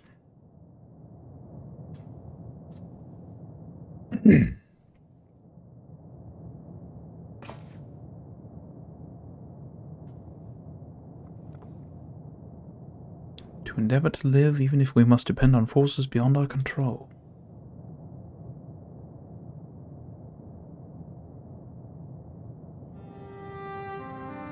Tell me, Rin, one day when this adventure becomes a part of your epic, do you think I will be mentioned in it?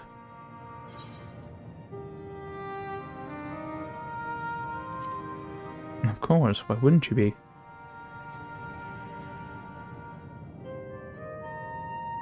If you truly think so, that would be a... Nay, I shouldn't say such things until the moment comes to pass. Never mind the embarrassment. Well, we'd best get on with our task. Tracking down Sir and understanding the nature of the emotion which bars our way.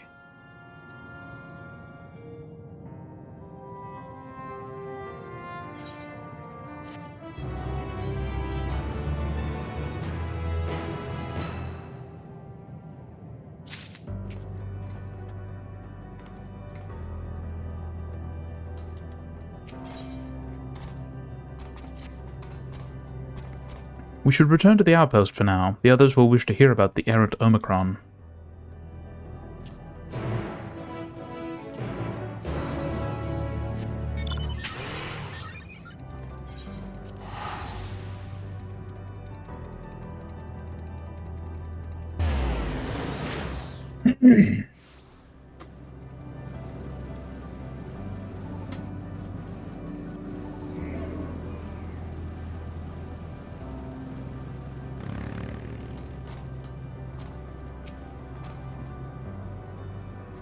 Graha says you found a suspicious Omicron. That's good, because the units here were of no help.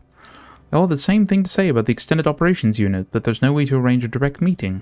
Still, that served to prove that it's business as usual at the outpost. But enough about us. Tell me you learned something more useful.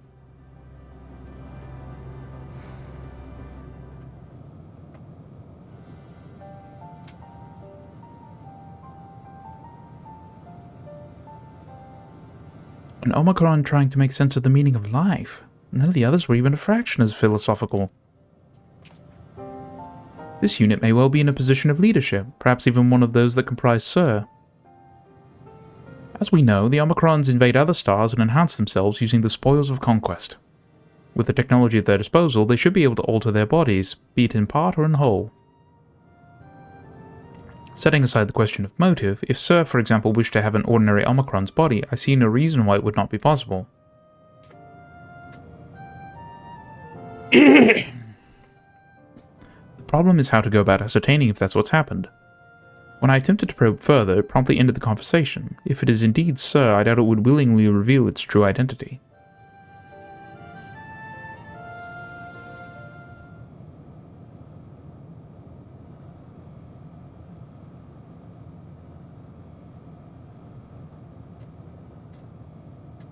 I have an idea.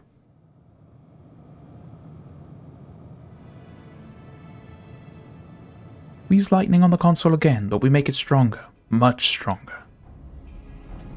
At that moment, should the unit exhibit a reaction, that could suggest that it has a connection to Sir. An inspired idea, I dare say it is worth a try. I had a feeling you'd be on board. This time you must allow me to do the honors. I will stand guard in case your incantation draws sentries to the scene. For my part, then, I will approach our suspect and divert its attention. During which time, Rin, I want you to preserve it closely for anomalous behavior. Oh. Stop dipping down too far, chair.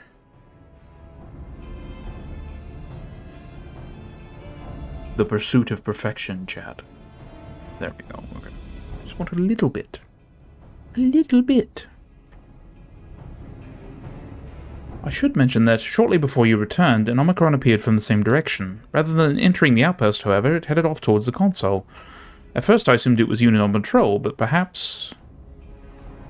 That could only be our errant Omicron. We must seek it out and begin our operation at once. Alright, Alphino and I will stand by at the console, and when it's time, I'll unleash a veritable storm.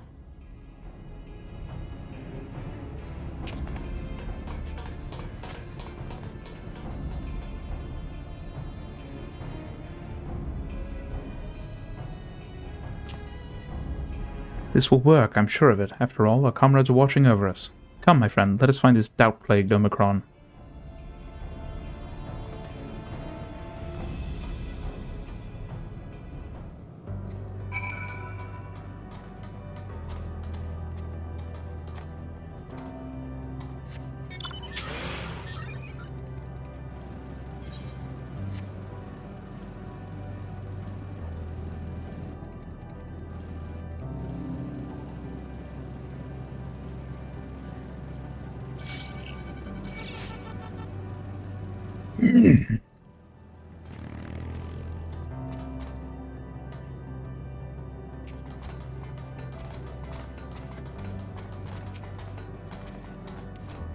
You are the one that was observing the tree, are you not? Full glad am I to find you again. I have a question for you, you see, about the device which sustains the tree. Provided it does not necessitate the disclosure of restricted information, very well. Graha has begun distracting the Omicron. Soon Alize will strike the console with lightning. Observe MO17 closely for anomalous behavior after Alize has cast her spell.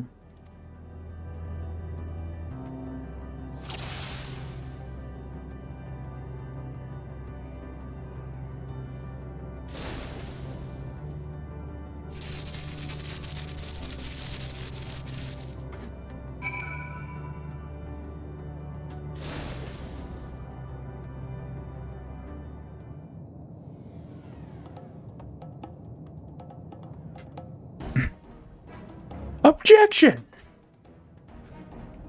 An anomaly, you say.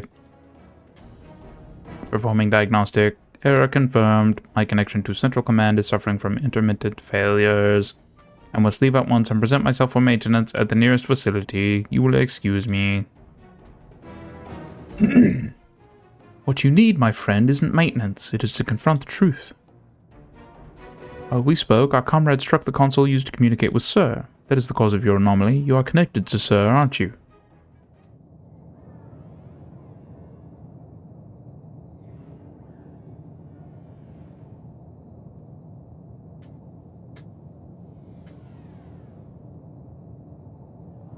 Affirmative.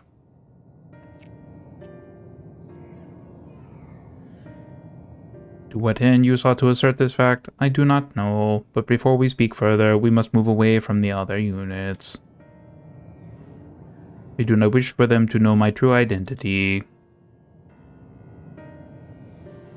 Very well, our friends are at the console. Let us head there.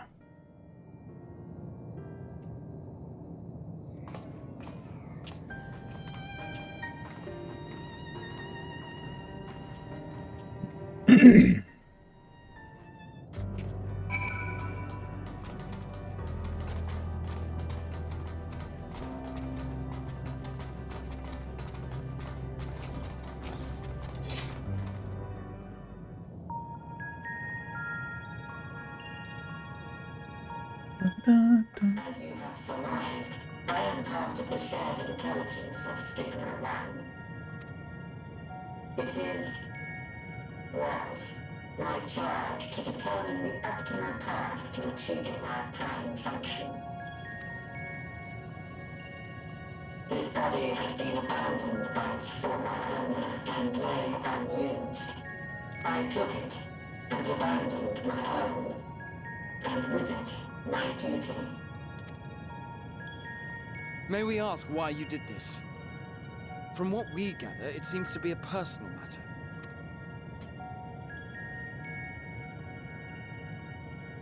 Our kind did not always look as we do now. Long ago, we possessed frail and feeble bodies. Beleaguered by stronger races, our ancestors took to augmenting their flesh in order to defend themselves. What began with limited parts eventually spread to the whole body, and at last, a means was discovered to convert the mind into data, rendering even the brain obsolete. Such complete mechanical beings were called the Omicrons.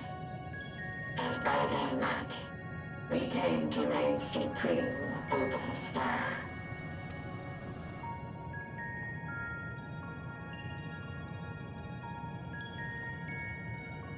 But even then, we did not feel secure. For we knew that the universe was home to civilizations aside from our own. Civilizations that may be stronger still than us. Rather than risk becoming the subjugated, we chose to become the subjugator. We began our conquest of the stars, that we might acquire the resources and knowledge we needed to reign supreme.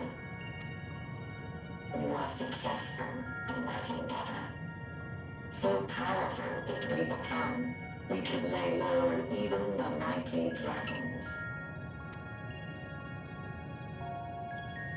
But then something unexpected happened. I began experiencing an error. I could no longer determine an optimal path. You were malfunctioning. I performed numerous full system scans, each time finding no issues. Yet the error persisted. It was then that I speculated. What could happen if we grew so powerful as to have no equal?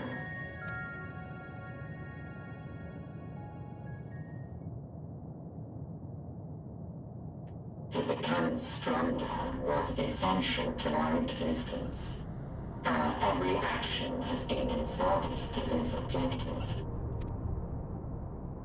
But if nothing lies beyond this, can it be truly said that it was essential? Have we been engaging only in wanton destruction? You could find no threat to justify your purpose. The Omicrons will never leave this star. They will stand by until their reserves of energy is spent. For I have no path to offer them. None. It is not our place to pass judgment on the deeds of the Omicrons. But surely, this does not have to spell the end of your people. With your power and knowledge, the possibilities are endless. Why not seek out a new purpose?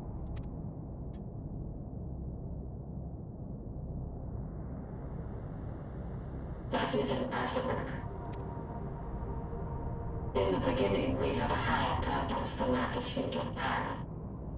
But we lost sight of it when we so irrevocably altered our fundamental forms. When we cast aside our flesh, so too did we cast aside all that defined us. Nothing remains of who we once were.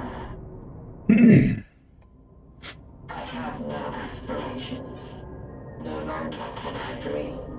The vital spark is lost. Lost amidst circuitry and code and commands.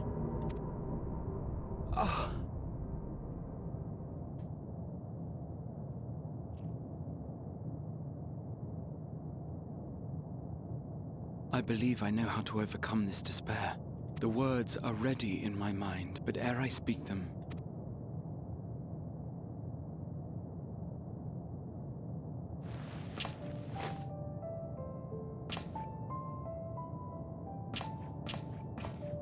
I want you to make me a promise.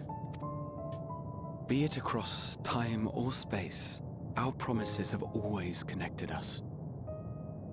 And so I ask that you indulge me once more, that this won't be the end.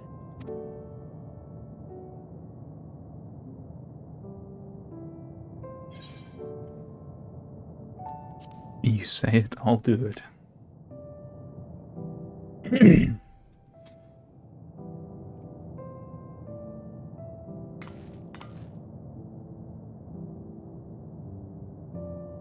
Is that so? In that case, I won't hold back.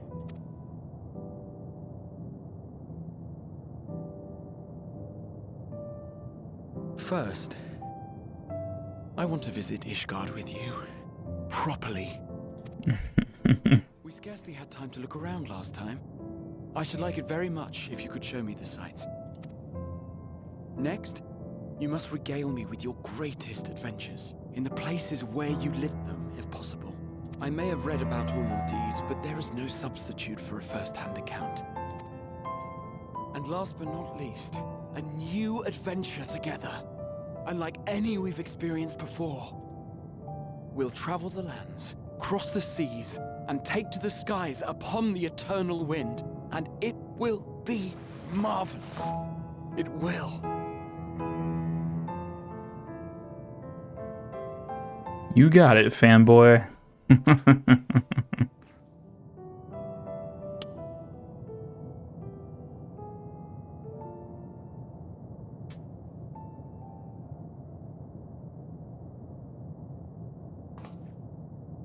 If you would humor me a moment. When we awaken each morning, how can we prove that we're the same individual who retired the night before? Through the remembrance of past events, we might say. We have our memories, yet there are times when we forget or recall incorrectly.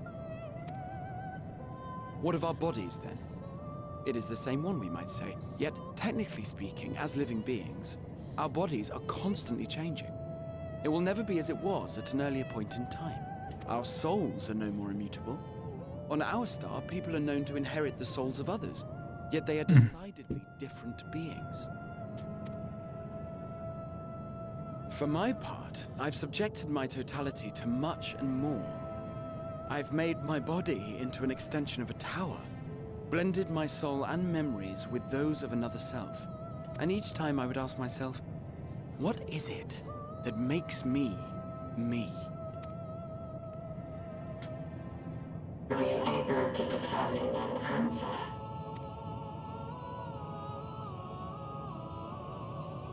No. But that doesn't mean I'm confused. It simply means I'm the same as everyone else. So I posit this. Who we were need not prescribe what we now hold in our hearts. Whatever came before, what matters most is the present. For me, that is being here with my friends, full proud of how much we've grown together. So I urge you to not give up. Heed your heart's desire and hope that the future you long for shall be realized. I cannot. We cannot. We cannot understand desire, nor comprehend hope. We do not know how to create such things. We are not unlike, you and I. I too have struggled to find the courage to express and embrace my wants. If you like, I will tell you a tale. A tale of a world on the brink. Of a people who never gave up on the future. Of a man who realized his grandest dreams and then awakened to a grander reality.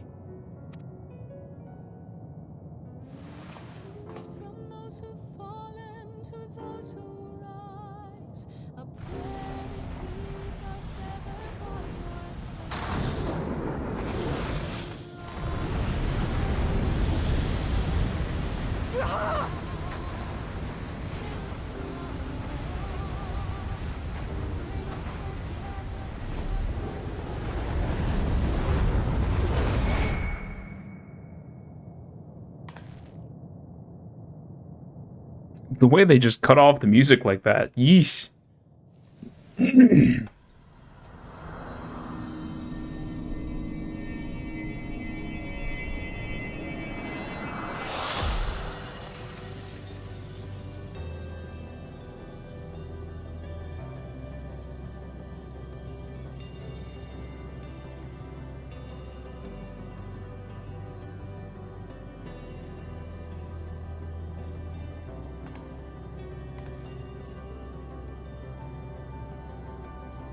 You idiot!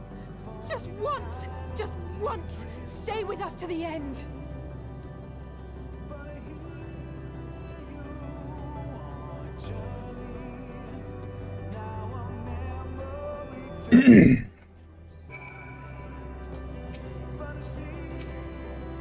They all leave so easily, as if it's nothing. How do they think we feel? The next time we meet, I'll give him such a flick, and that'll be just to start.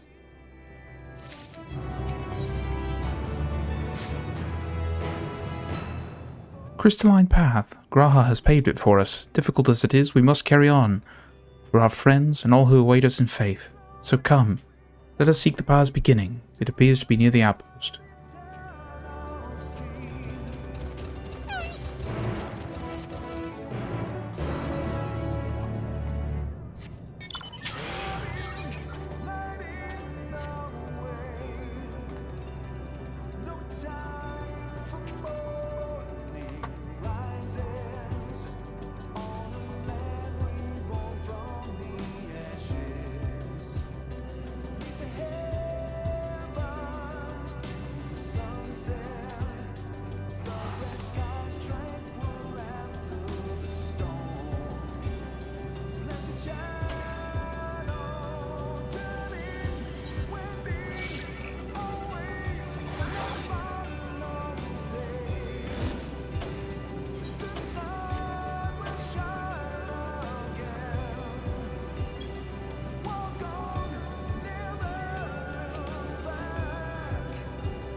Look, Rin, a portal has opened. It will surely deliver us true. It must.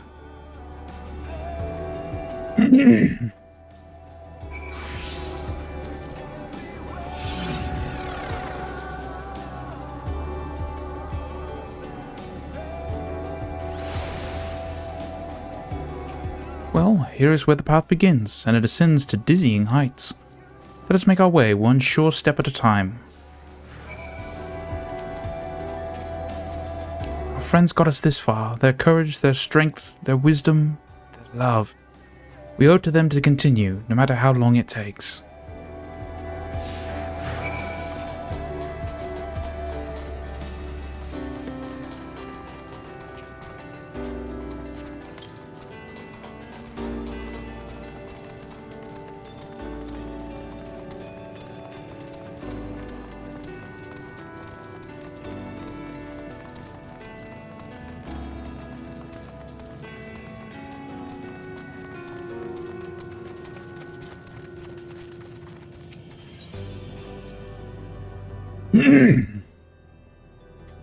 Thancred would scout the road ahead, Qwestley and Urianger would trade opinions on esoteric subjects.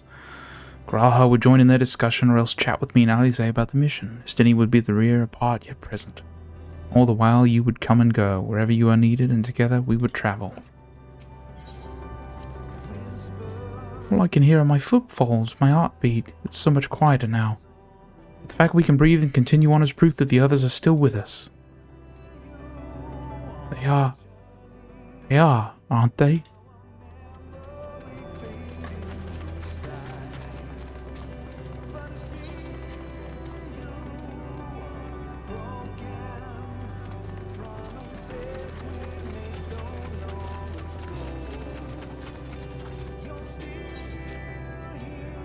Innumerable lights that shine in the distance, to think that they all could have birthed civilizations. To think that everything they built has gone to dust, their peoples lost to despair. Of the stars floating in this sea of midnight hours is a lonely aberration.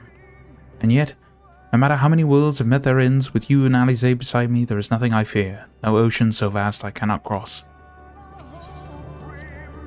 Those broken stars I see, shattered, ruptured, unraveled.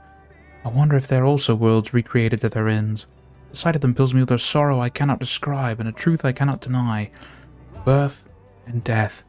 Whence we came and where we'll return, a wheel from which there is no escape.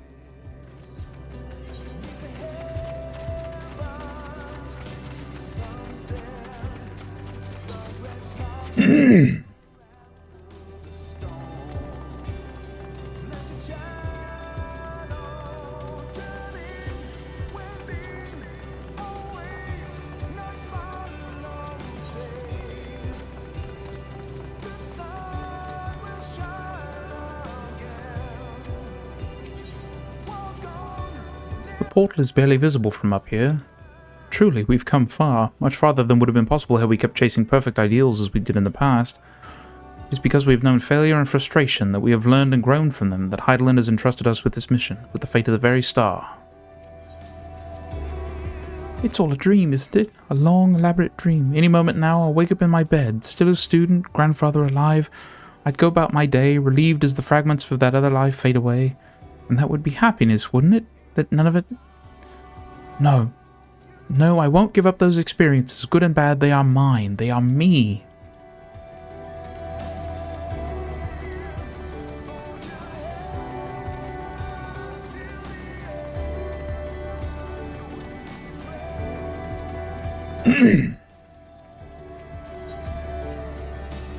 Rest assured, I am fine, but thank you for your concern. What of yourself? Though we can't afford to be too leisurely, neither need we rush unduly. We've crossed an impossible distance to stand where we are now, and we're but a few steps away from Journey's End. It will be over before we know it.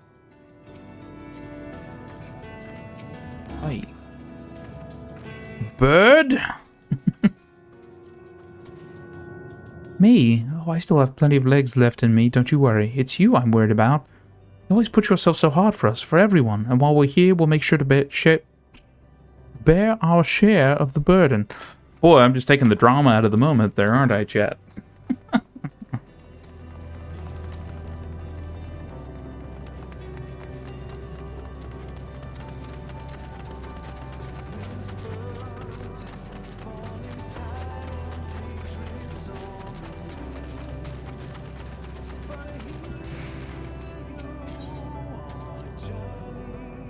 Well, this is it, the end of the path and the beginning of whatever awaits. There will be greater hardships, we may be made to feel powerless. Yet come what may, let us have no regrets. No, let us have pride in what we have achieved. In what we achieved and how it changed us for the better. That's worth fighting for, and dying for, as they did. There are some structures up ahead, still a ways to go before we reach the dead sun.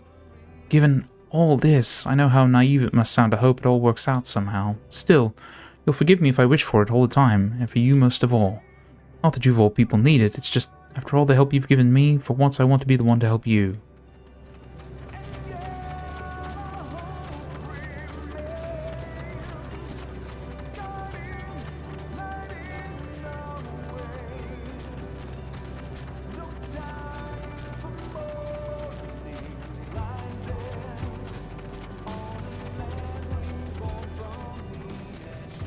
The necropolis.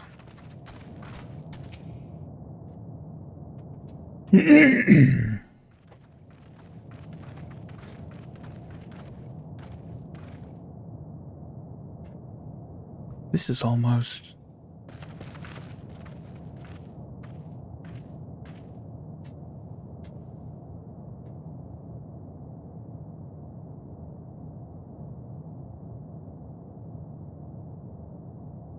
normal? It's not unlike many cities we know, but it's deathly quiet.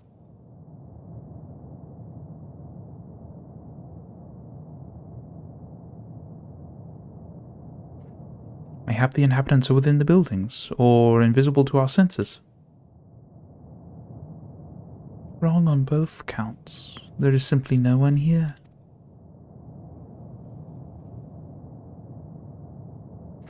Meteon.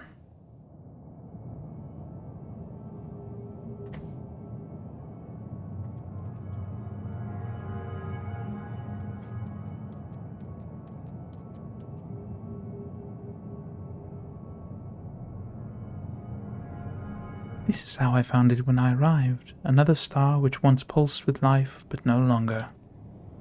How it ended, I do not know. Invasion, sickness, suicide, none can say.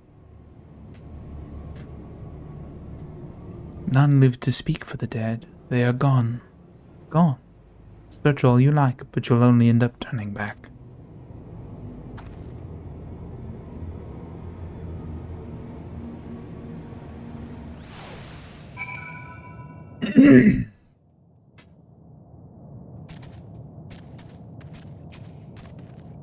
If there is no one here, then neither should there be a motion to bar our way.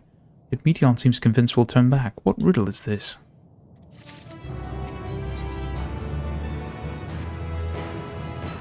Whatever Meteon may have said, we should confirm it with our own eyes. We need to have a look around. Indeed, at the very least it doesn't appear to be a sprawling place like those before. If we split up, it shouldn't take too long to cover the area.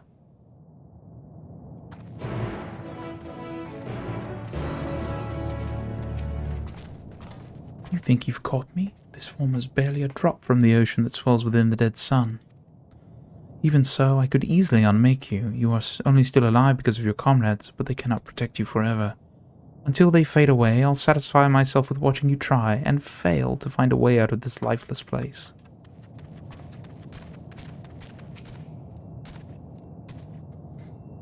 There doesn't seem to be anyone here. Perhaps you could try calling out.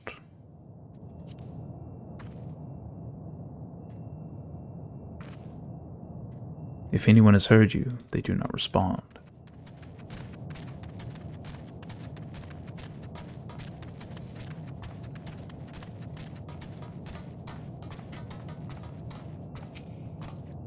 This place is reminiscent of a bar, but neither patrons nor staff are anywhere to be seen. Egg-shaped containers line the shelves, with a loose fuse sitting on the counter, vessels for the beverages in all likelihood. A venue bustling with activity until it was not.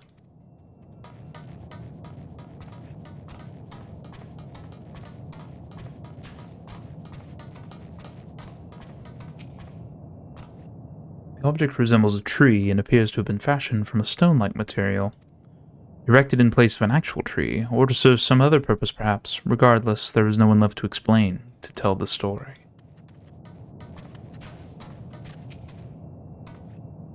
Were it not for the thick layer of dust, one could imagine someone drinking from these cups but moments ago.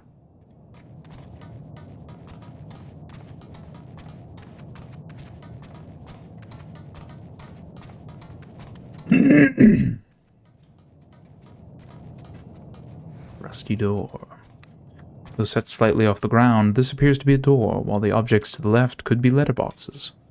The door is rusted shut, and the film of dust all over suggests no one has come through in a long, long time.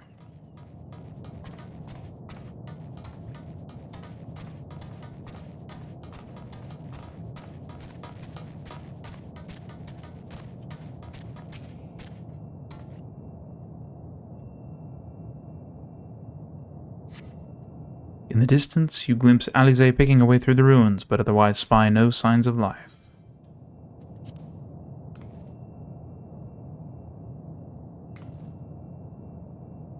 Your call echoes faintly before being swallowed by the silence.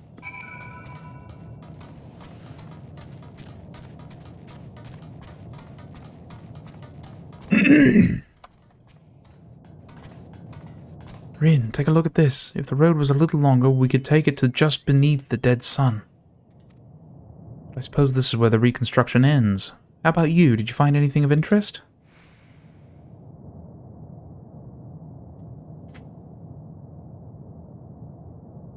I see. I noticed the same things. Cups left upon tables, chairs out of place. I don't know what happened here, but I do know I don't want to be alone anymore. We've searched enough for now. Let's find Alphino and compare what we've learned.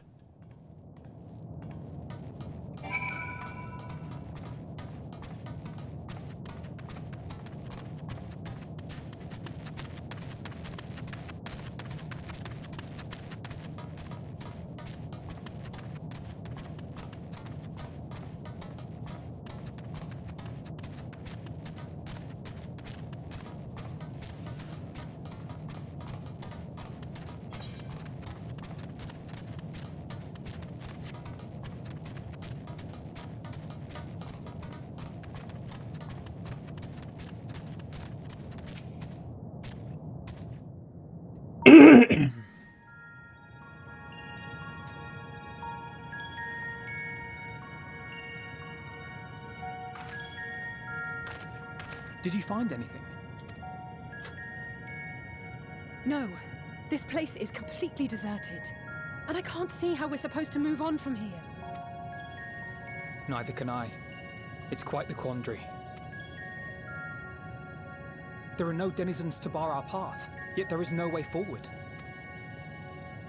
For another mystery, we did find signs of very recent life. You'd swear everyone just vanished into thin air.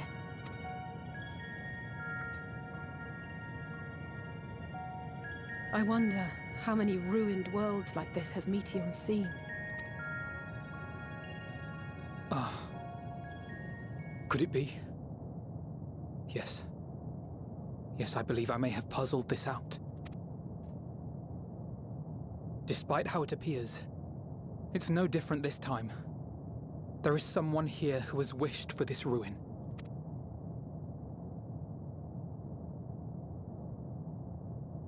And I believe that together, Alize and I can overcome their will.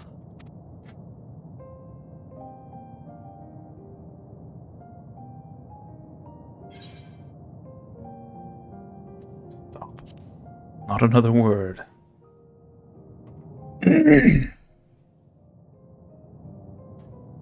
I'm sorry, but there is a chance, and I must seize it. For everyone, and for myself. I will not pretend otherwise. I have my fears. Not for myself, but for you. The last to remain. You are no stranger to carrying the burden of others. But I can only imagine how heavy the weight would be this time. As your friend, I cannot bear the thought of making you suffer so.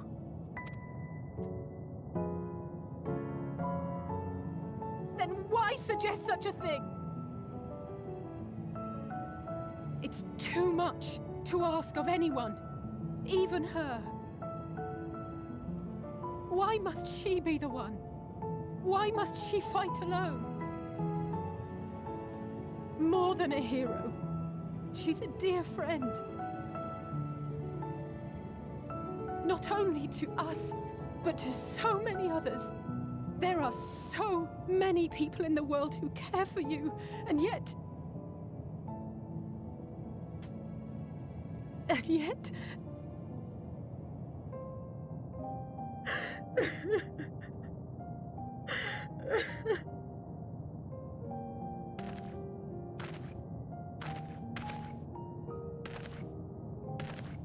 Alize, I have an idea.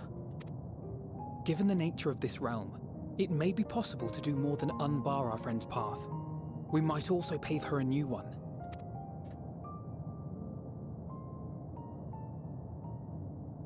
For instance, a path where she finds happiness at journey's end.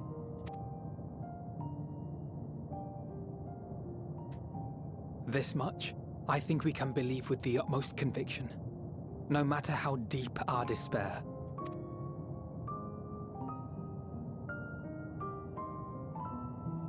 So please, believe in us too, and press on.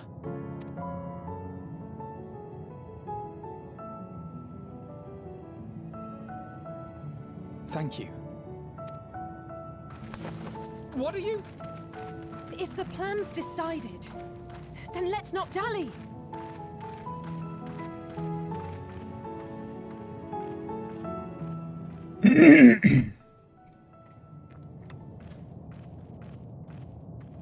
They almost got me, chat. Almost. Ah, there you are. It was as I said, was it not? It was. We couldn't find anyone.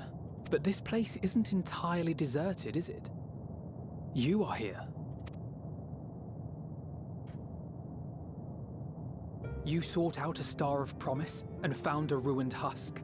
Like us, you explored the devastation. Like us, you were stricken. Horrified by the thought that so many lives could be snuffed out as if they were worth nothing. And the thought that you would have to bear the terrible tidings to Hermes. That which you saw and felt, you shared with your sisters. As did they share their own grim findings with you. Overcome by the pervasive despair of these stars, some of you inadvertently ushered their peoples to their ends. Knowing the horrors you know, anyone would feel the same. They would fear what lies ahead and struggle to move forward. Fear? I had forgotten that such a thing existed. So focused have I been on shepherding despair. If you can remember, then you can still face and overcome your own fear.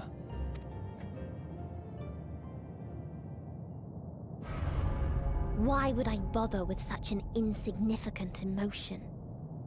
If the despair I command is as a raging river, then fear is but a trickling stream. It can do nothing to alter my flow. You spoke with the Aya, yes? Heard their tale of what awaits the universe. Already got me with the friendship and the music started. The music started getting clear with every new path. Yeah. All will enjoy frozen solitude.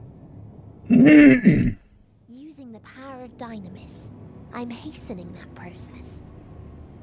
In so doing, nothing will be born ever again. Everyone will remain dead. Alas, it will take time for that to happen. So in mercy, I sent you my gift, to spare you needless suffering.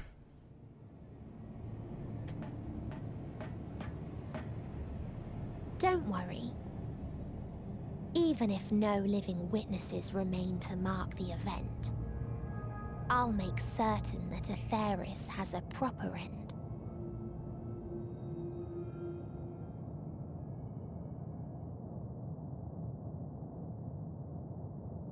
For all the power you wield, you're more fearful than the familiar you used to be. That Meteion feared simply to move forward. But your fear is such that you've given up on everything. I know it well. That sense of defeat. I've tasted my fair share of it. But as many times as we've fallen down, we've learned how to pick ourselves up and carry on. We take each other's hand, share in each other's courage, follow in each other's footsteps, and turn sorrow into strength. There are times when we fail. We bear wounds that do not heal. But these experiences are part of life, and they make us stronger.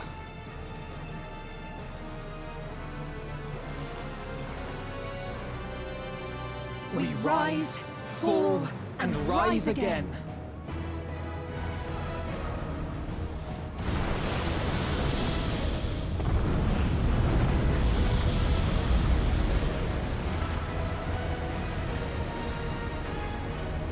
Don't worry about us.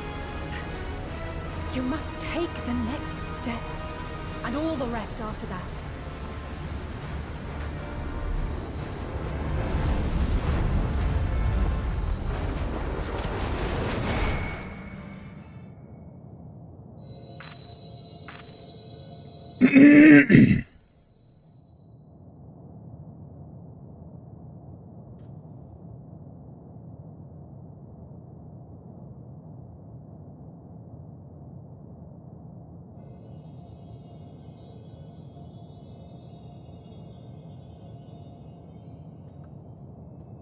And then we are left with silence. Earlier in old Charlene.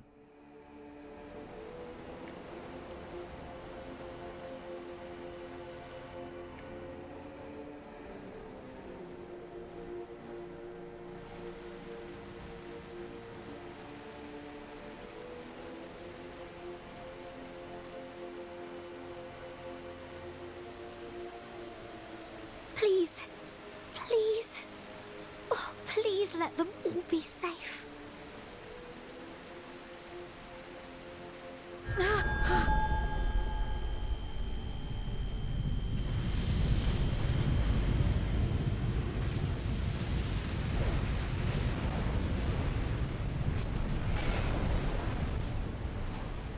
Cryle?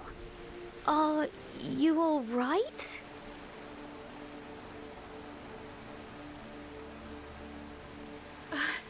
It's nothing.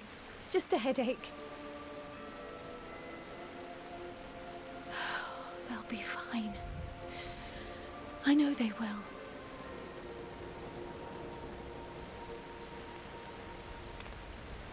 Apologies for the interruption. A man arrived on the last ferry. An associate of the Scions.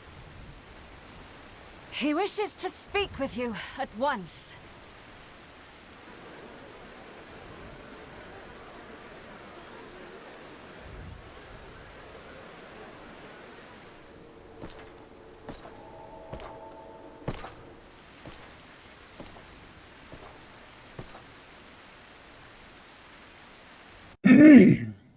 As if we don't know who it is.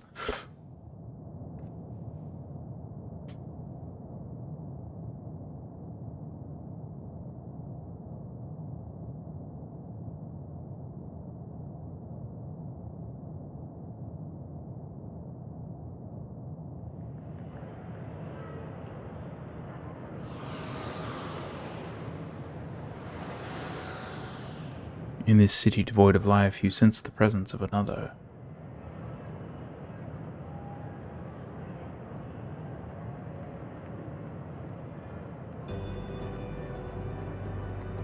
Sorrow of a thousand worlds weighs heavy, and yet you can walk on.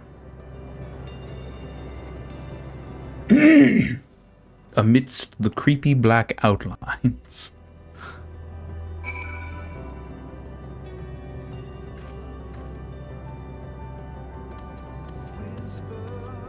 If you need a push, I'll be right there behind you.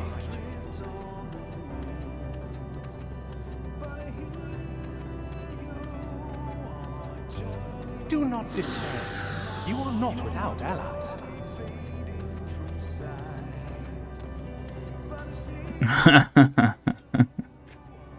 What we have sown in blood, we have reaped in suffering, and it cannot go on.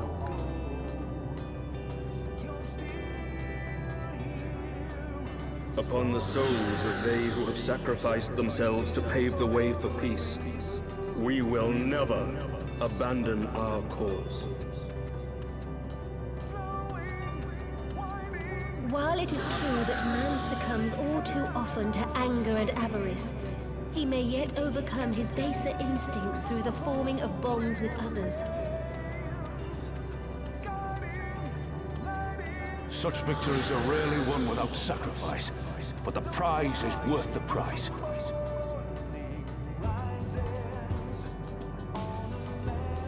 And we, for our part, are glad indeed to be able to welcome friends both old and new.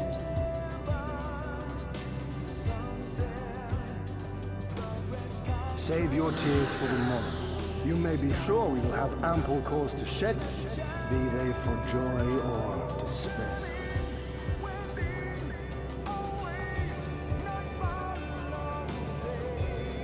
From tragedy and sacrifice, we rise to greet a new dawn.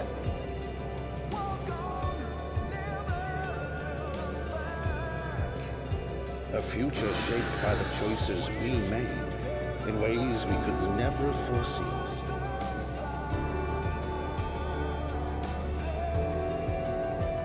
Yet miracles do happen, so let us pray and will our friends home.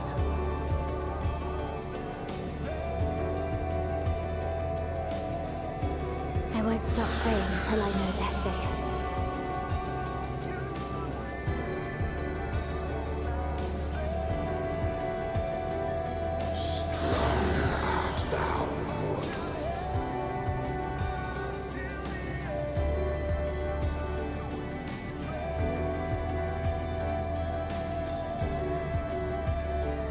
Look for the light within, that you may continue to serve as a beacon to others.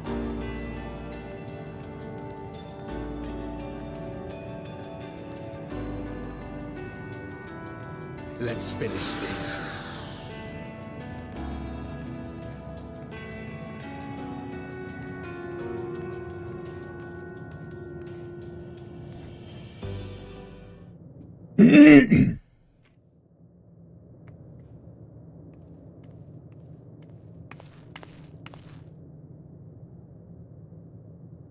Here the path ends. There is no way to reach our nest.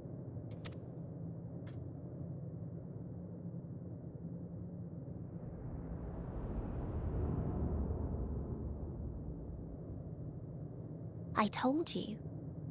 Resignation and acceptance reign in this place. The rejection of life by those who came to curse it. Those whose dreams were unfulfilled. Whose prayers were unheard. Whose labors were unrewarded. Hope cannot deliver you unto hopelessness. Our refuge is beyond you. Always has it been. Such is the nature of this place.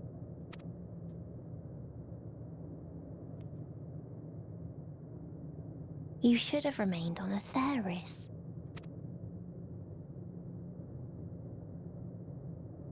Struggle will avail you not, nor will it grant your comrades peace. Come, let me relieve you of your burden. You've suffered enough.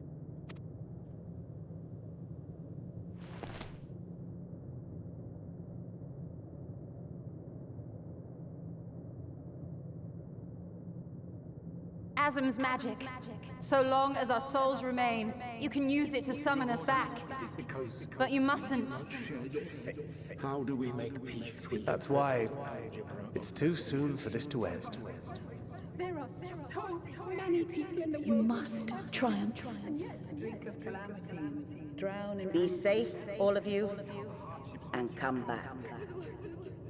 Oh, it was all worth I am ever grateful. I came to appreciate most about our stars, that there remains so much we do not know. After all these years, is this the answer I was hoping for? And I am glad. So long as we remember, our fates remain ours to shape. And Godspeed. Perhaps when our time comes to return to the star, we shall remember these few days we have lost. Do not squander it. The legacy I leave you.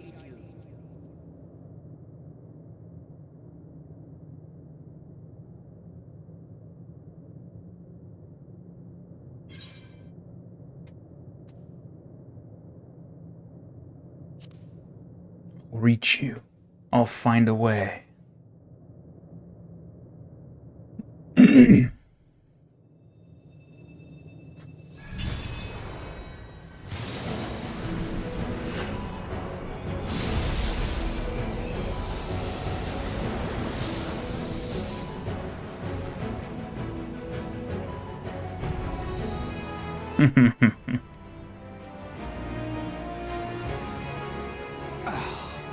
I bid them remember, but all this time I'm the one who had forgotten.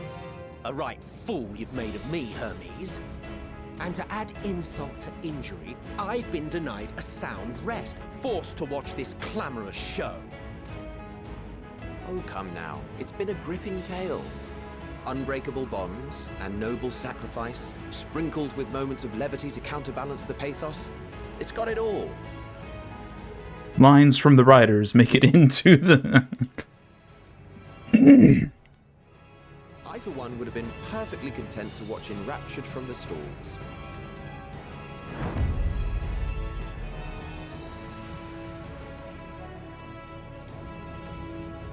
But I won't say no to a bit part. What are you? Half-faded souls of the dead. Isn't it painfully obvious? Worry not. We haven't the power to defeat you, nor is it our duty to do so. Not anymore. That being said, we do have a score to settle. So here I am, Vinar. I suppose you needed me to tie it all together, these frayed threads of our history. But knowing you, I suspect there's a joke in it too. Oh yes, I can imagine you gloating over my forgetfulness. Were I feeling charitable, I might assume you had left room for the possibility of this outcome. Even so, you'll get no applause from me.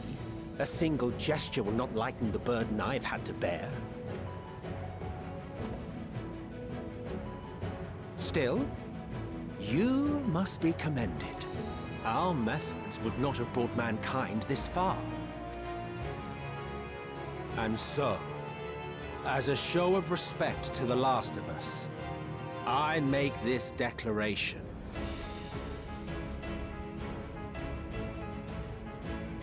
You will not end our journey.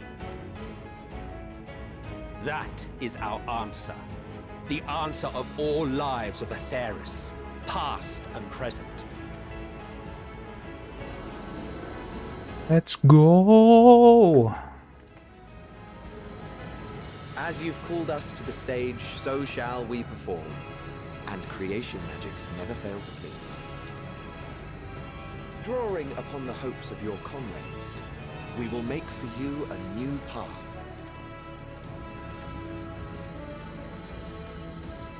What form said path takes depends on you. So focus. Focus and envision that which rejects the claim that you cannot attain your goal.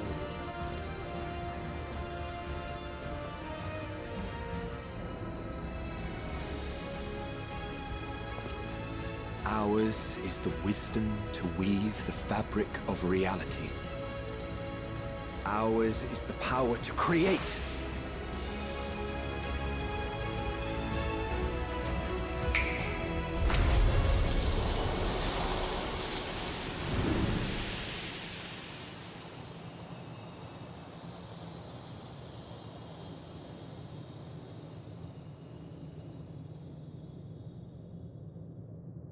Meteor, though I gave you these wings to soar the heavens, I did not teach you how to walk the earth. So loath was I to bind another living being. In the course of your long journey, you will learn from those you meet. Learn to walk and run, and so much more. A flower.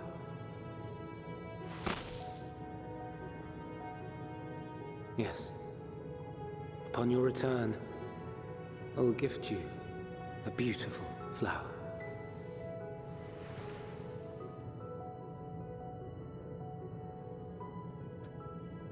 These Elpis blooms serve as proof that this realm is not utterly devoid of hope. No more can you deny its power.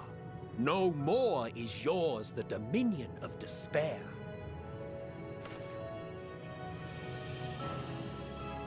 In case the practical implications were lost on you, your comrades no longer need fight their fight. So go on. Call them back to your side.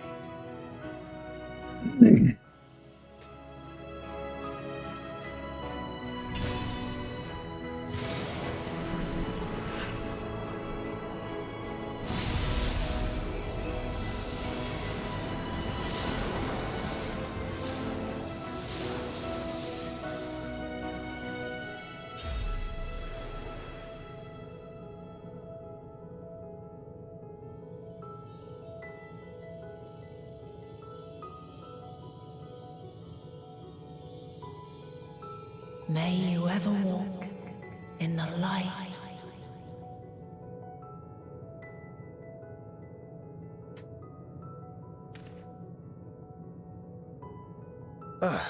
How disappointing. Not even a single scar in the making to brag about. You'll find a way regardless. Honestly, this is far more than any of us could have hoped for. Let us be thankful. Indeed. That we thus stand reunited is a gift. Let us not squander it, and see that we all return to Aetheris. Aye. As soon as we've averted the final days. Good to see you again. Our heroic sacrifice paid off, I take it. Come, my friends. Let us carry on and finish it. Together.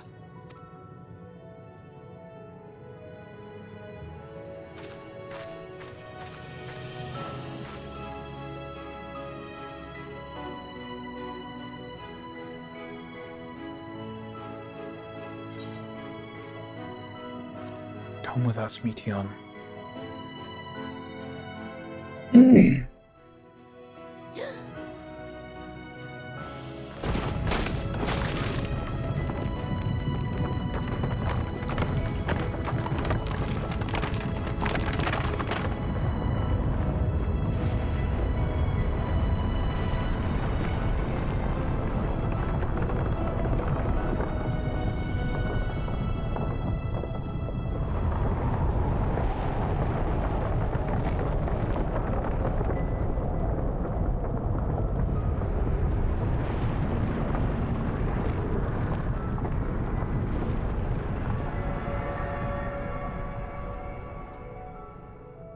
The planet is pregnant?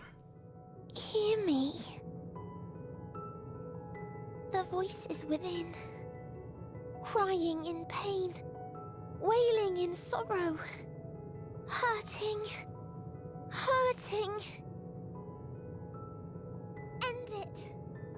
Silence it. Silence our song of oblivion.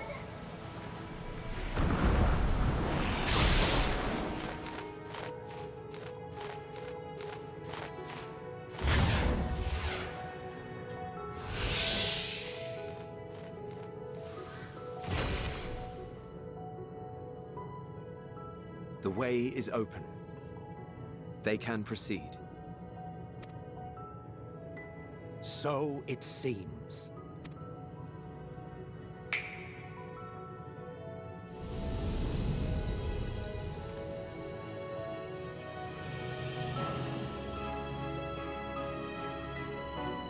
You're leaving? Of course. The Encore is finished, and I will not suffer myself to live again by Heideling's magic. But more than that, the future you seek is not the past we loved. That is why we fought, and why I lost. But though you defeated me, my ideals are inviolate, invincible.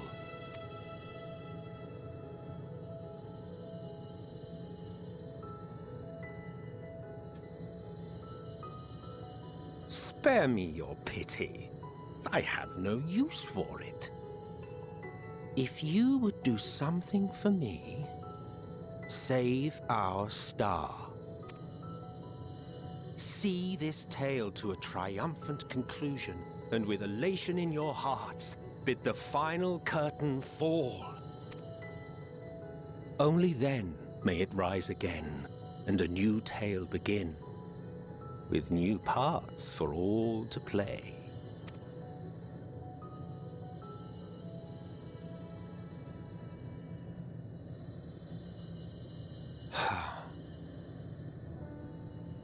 Tell me, have you been to the ruins beneath the waters of the Bounty? Or the treasure islands beyond the frozen waters of Blind Frost in Offerd's north?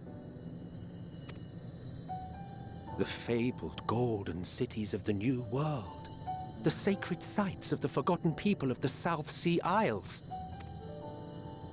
What about Mericidia, the southern continent? Do you know aught of its present state of affairs? I thought not. Even of your little Eorzea, you know precious little. The true identities of the 12, for instance. All of which is to say, expand your horizons, go forth and seek discovery.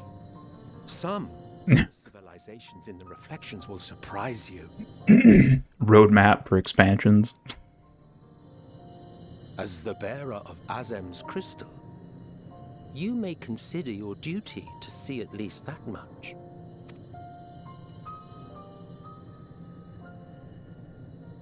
I certainly did.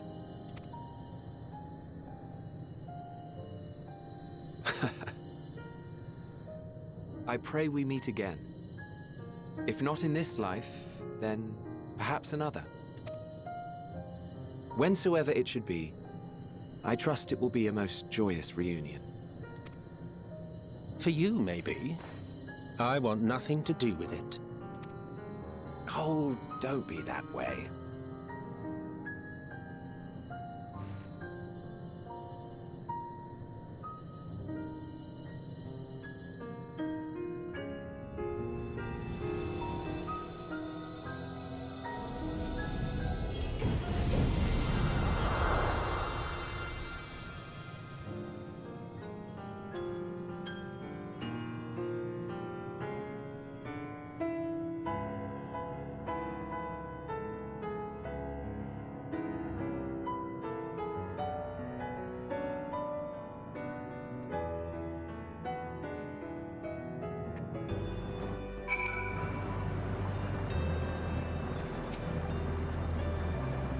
I don't think I ever knew what to say to the man. In retrospect, it always felt like the wrong thing. But the past notwithstanding, he came to our aid, your aid in your moment of need. We are here, and we will not squander this chance he has given us.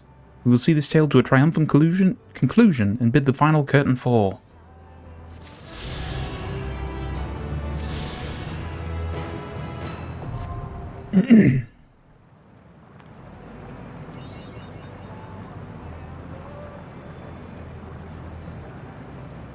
Are you ready, Rin?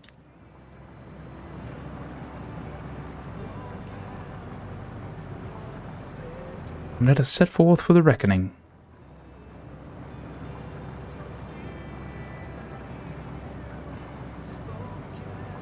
Having come this far, I know everyone's resolve is beyond doubt, so I will say only this. Within that dead sun swirls the emotions that Meteon has hoarded, the emotions of innumerable souls who strove for happiness but failed. As it was with the denizens of Ultima Thule that barred our way, it is not for us to rebuke and admonish. It was not by passing judgment on the tragic legacies of others that we arrived at this moment. Rather, it was by opening our hearts to their despair, by understanding and acknowledging their fates while still refusing to share in them ourselves, to hold fast to hope, not in ignorance, but by choice. Should you struggle to do so, I am here to help, as you have all helped me.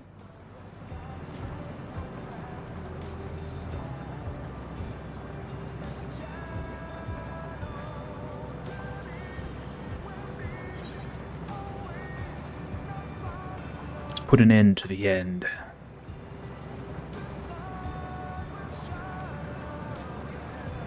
Aye.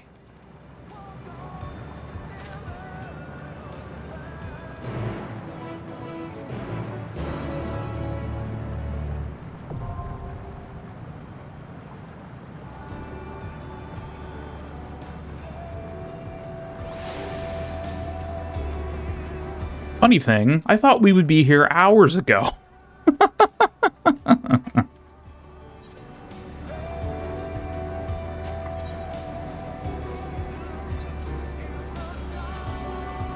All right.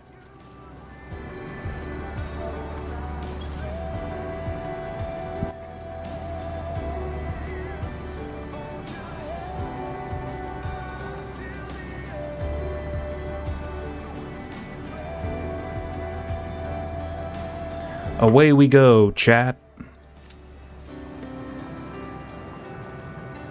This should be pretty quick, considering it's a Mog Tome thing. In the meantime, we can get our exploration here. I'm gonna switch to my summoner for this.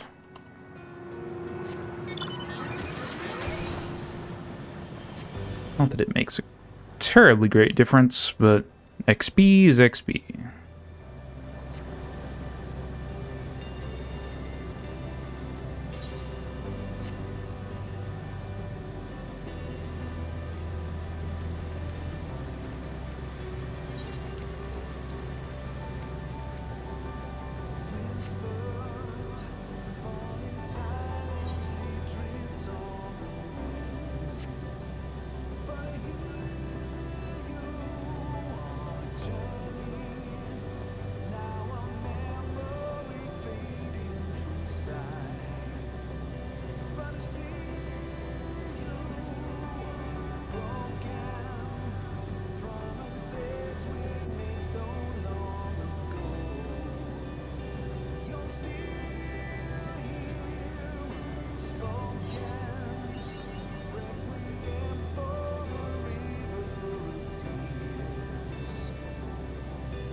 So you are finally here, in this place between death and rebirth, where life knows no dawn. Come then. Follow me down into the darkest depths of despair.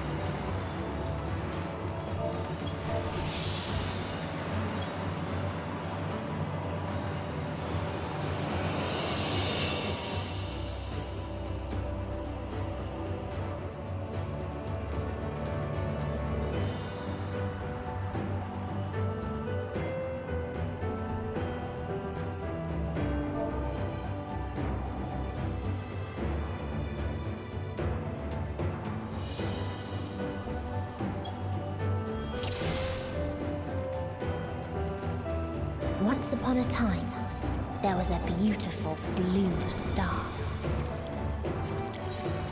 that fell to pestilence and rotted inside and out. The more its people clung to life, the more they suffered.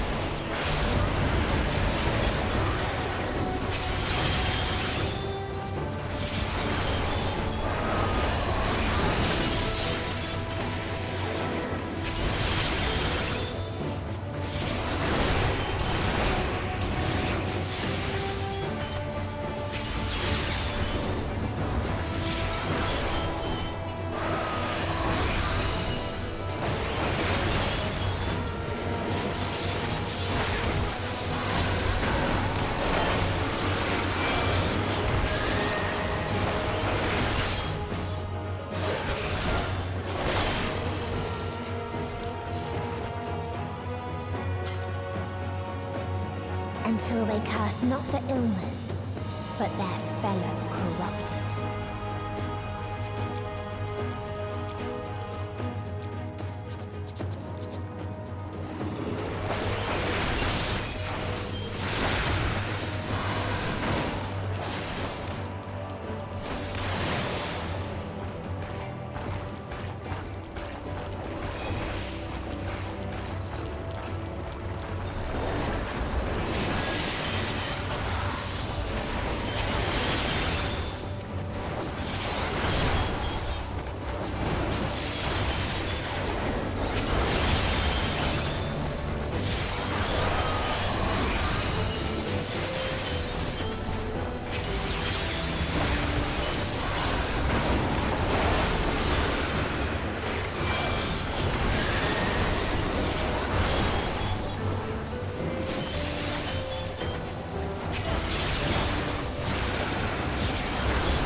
Those who lived, those who died.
very last of them wished they had never been born at all.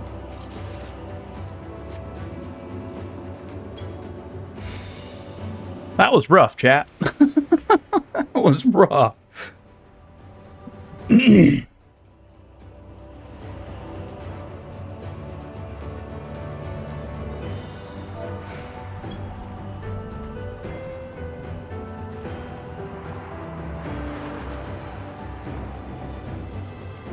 In a faraway place, a brilliant star eradicated disease.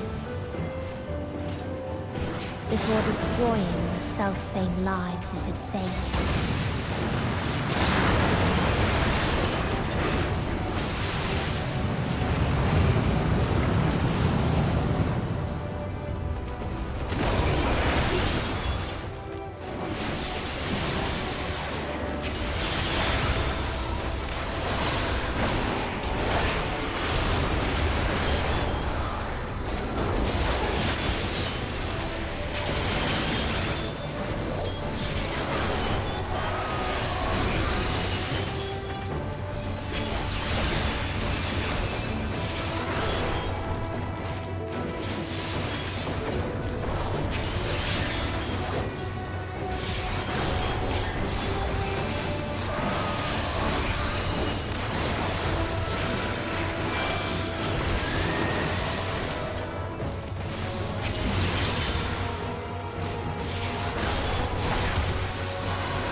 Greater freedoms no matter the cost.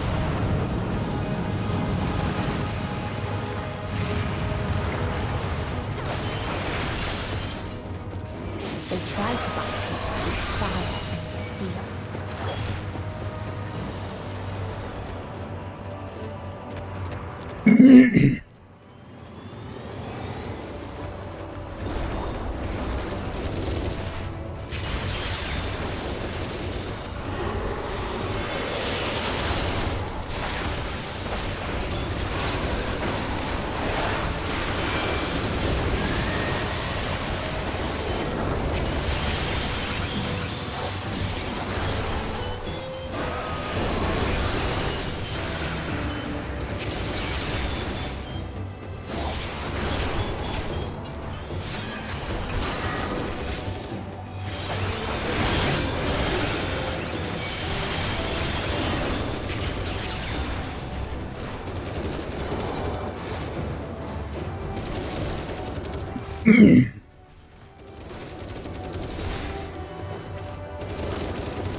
Get here just in time for it to end.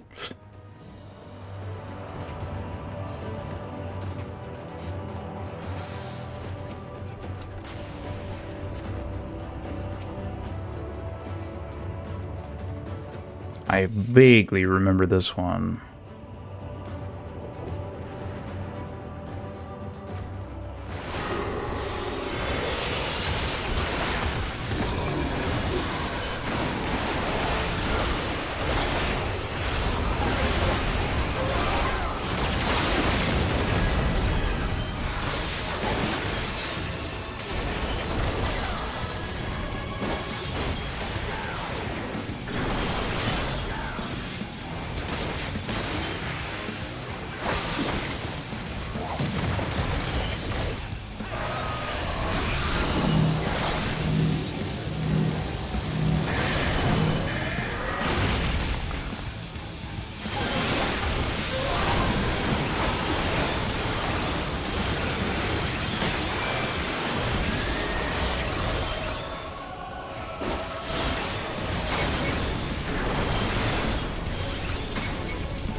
Well, even with really good gear, this is still a difficult place.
Someone asked, what is the point?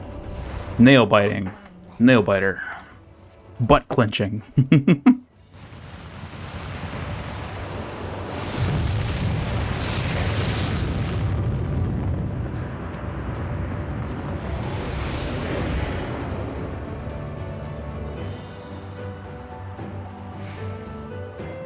Farther still existed a star without strife.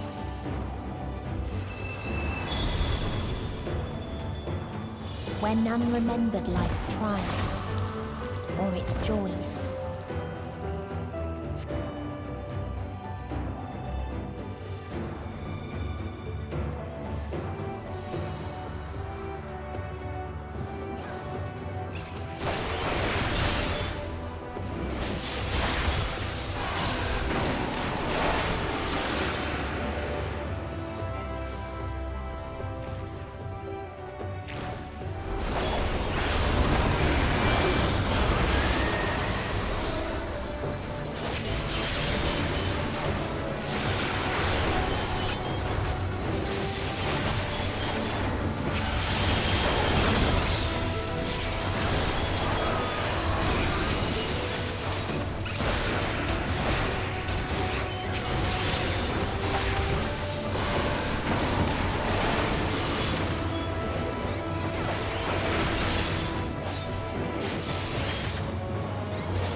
What its people had gained through ease, they lost to apathy.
Another civilization of robe and mask wearing peeps.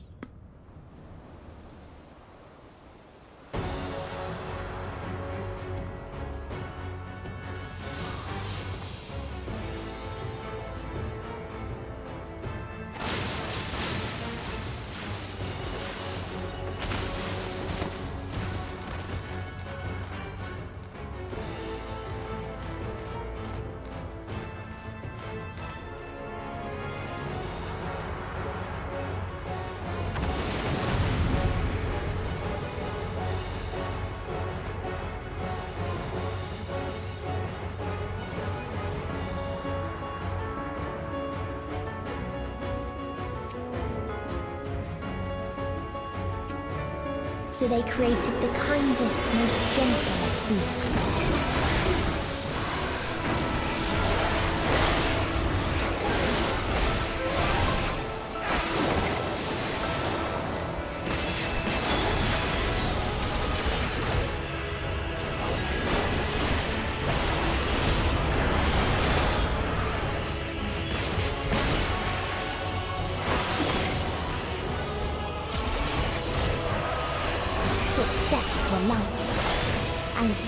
was as painless as it was beautiful.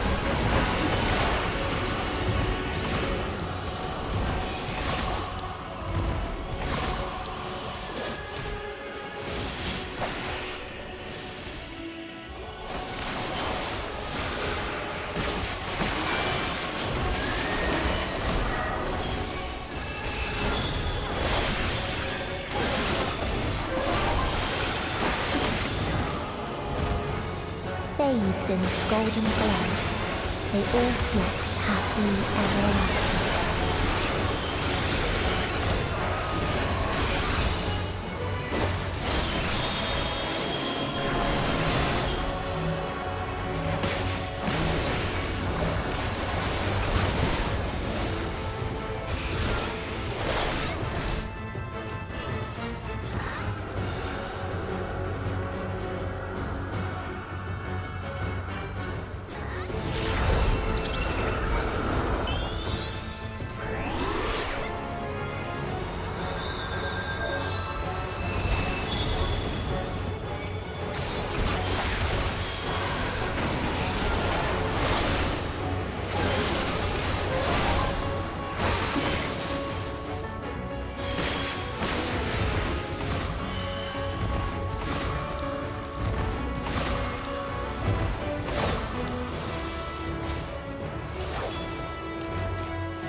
Oh, man, I had just gotten rid of that.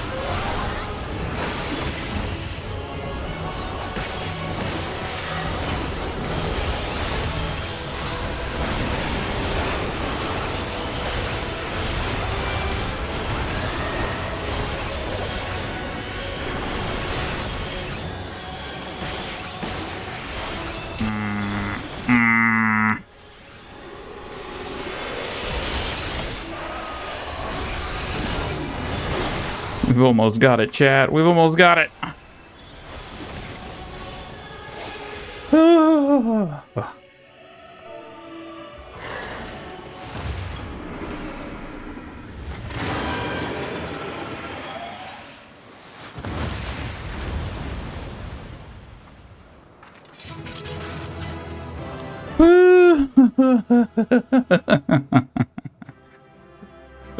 Sorry for the deaths and the noobness.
that you still stand. Your determination defies all reason. We're just that good, Meteon. Writhe and recoil in your presence. What must I do? What pain must I visit upon you to make you surrender to despair? No one is unbreakable. What pains one may weather may bring another to tears. But therein lies our strength. For when we fall, our brothers and sisters are there to raise us up, again and again, without end. I see.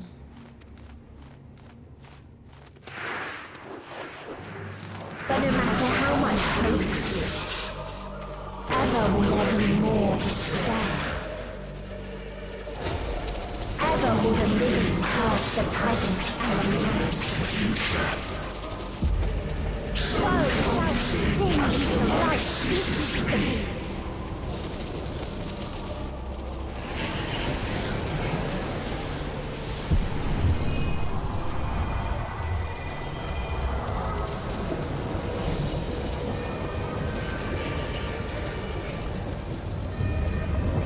No longer just evil bird. Now is evil goo.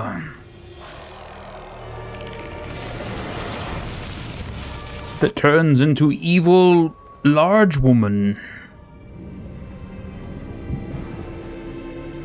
Made of evil birds. 7 hells.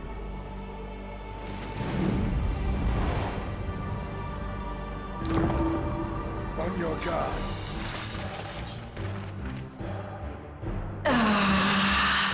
The rage. It rises. Rises.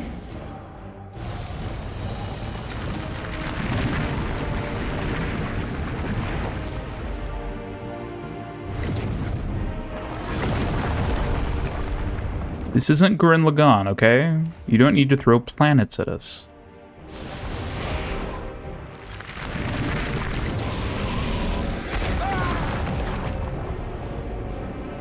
Stop! Calm yourself, please.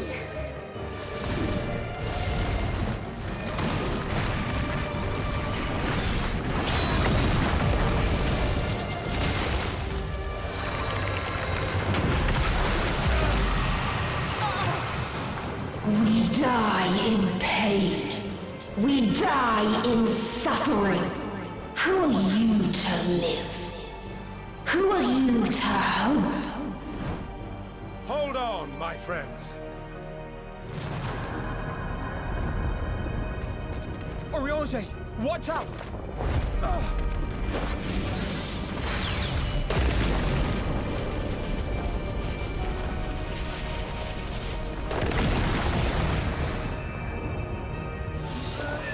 Alphino! We cannot comprehend. We cannot know. We cannot know.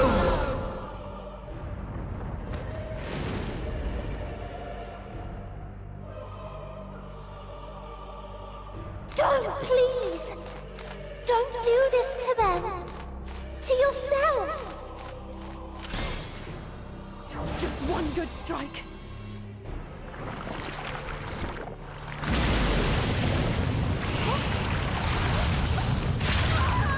Stop! Please stop! We will not suffer alone. All will know our pain. No, you don't!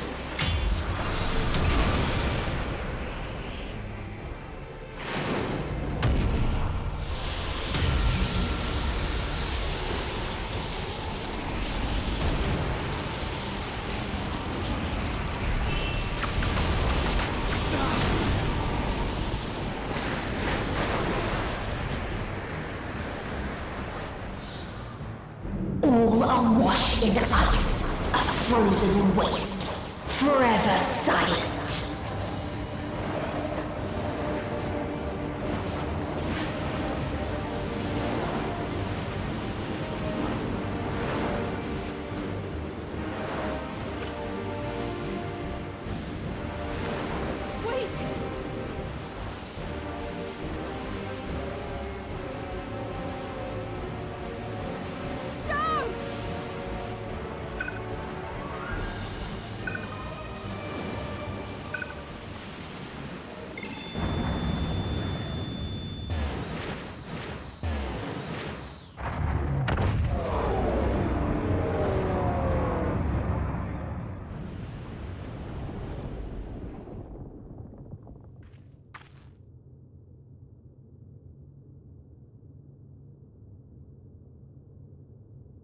You gifted them escape and rendered yourself powerless. Bereft of the synergy you claim is your strength. Unless you mean to call upon the dead once more.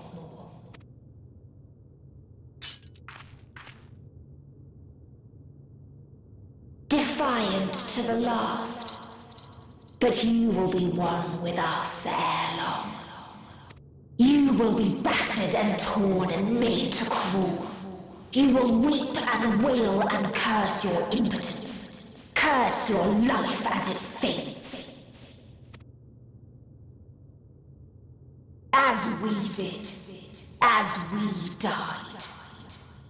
Such pain and sorrow we felt.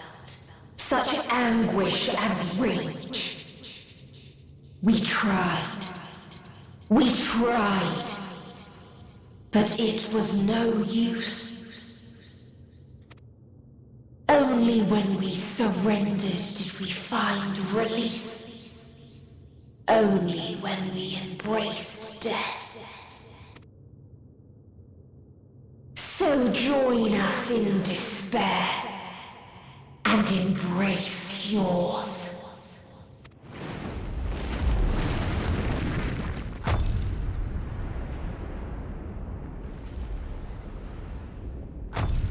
My ultimatum.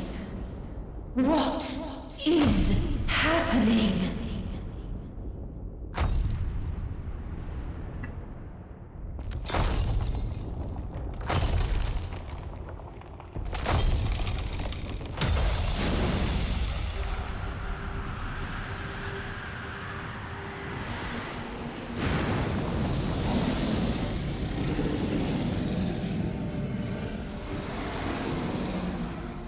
At the end of everything, I find you, my friend.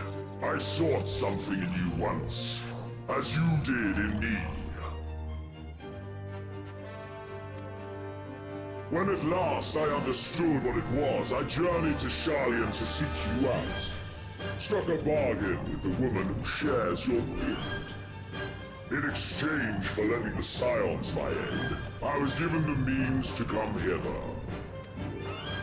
Gorging upon what remained of the Mother Crystal, I reclaimed the form of the dragon.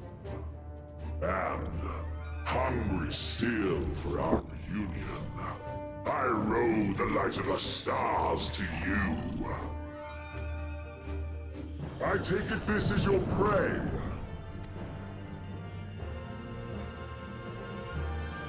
But why does it still live? Surely it is no match for you. I assumed you would be above something so banal as despair. Am I mistaken? You're not wrong. We just haven't had the chance to kill it yet. I don't want your help. And I'd rather not give it. Nay, I would have preferred that we enjoy a private reunion.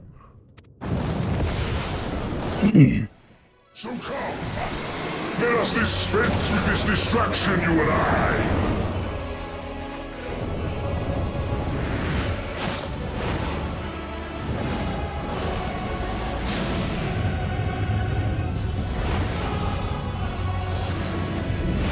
You struggle in vain. You will not silence our song of oblivion.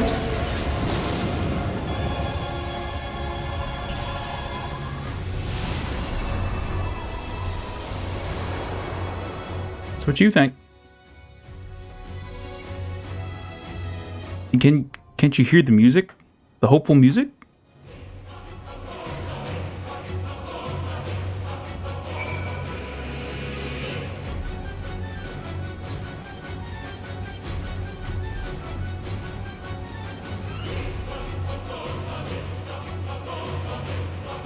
All right.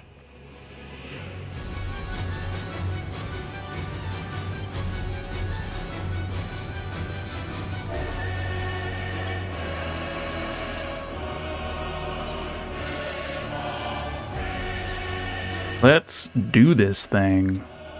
Away we go.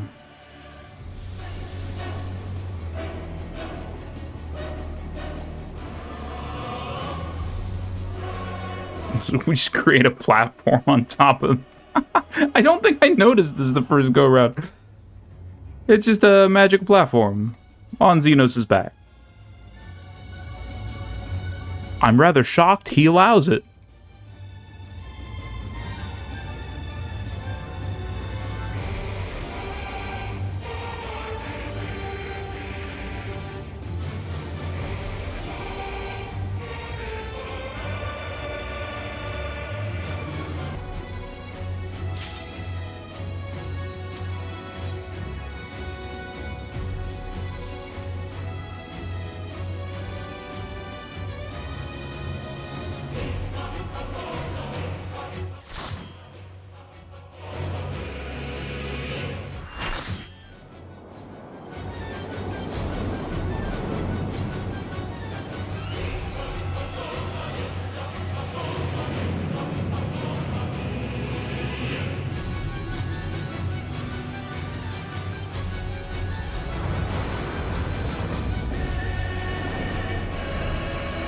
The End Singer.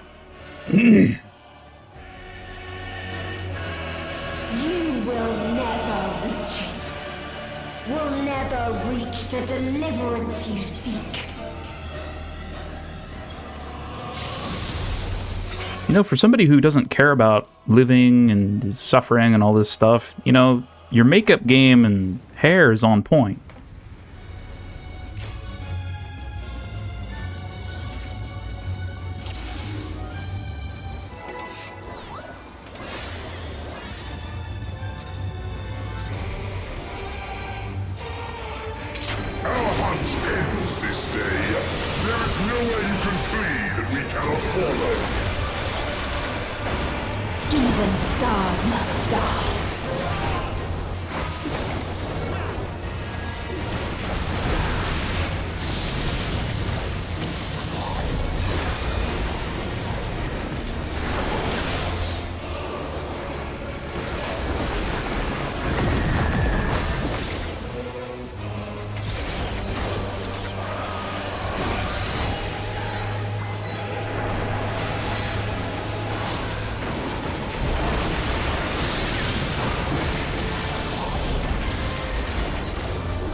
Zarga, no!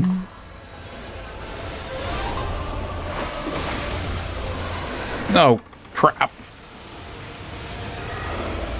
Your suffering is at an end.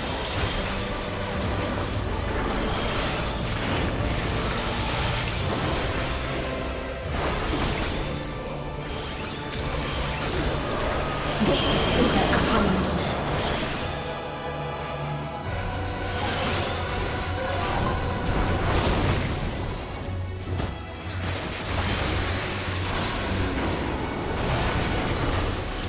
All of us have known despair.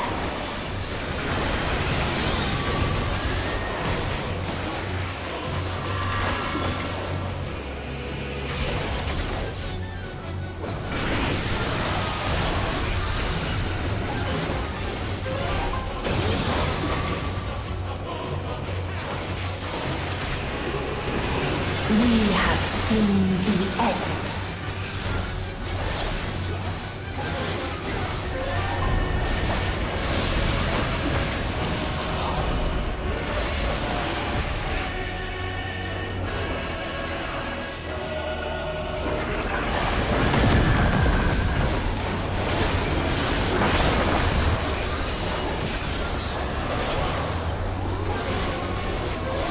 The same end, again and again.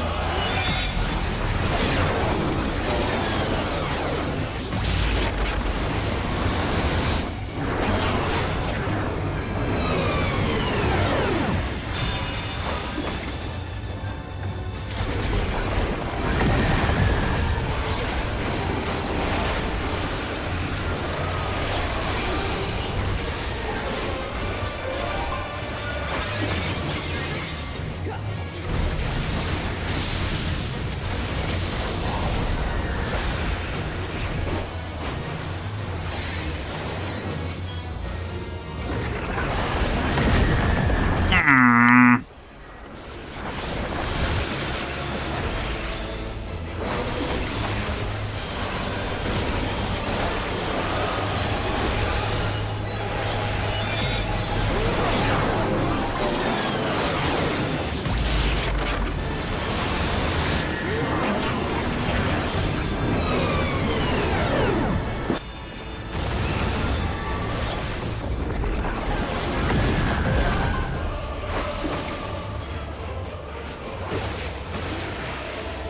sorrow so deep only emptiness remains.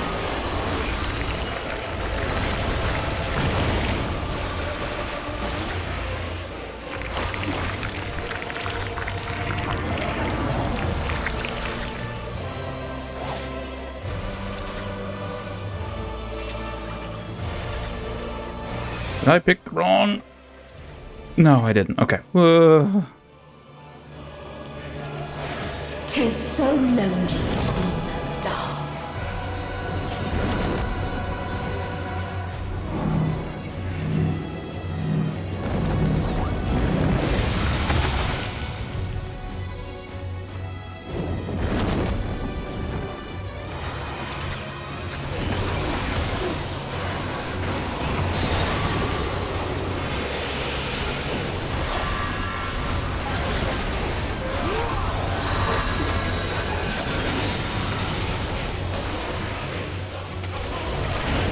Ouch.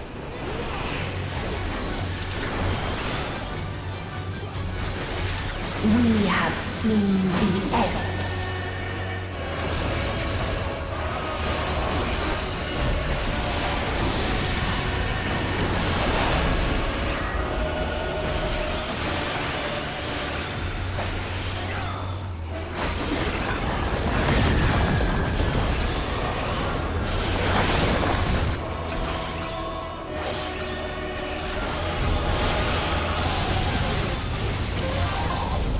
Well, ow. And all the healers are dead.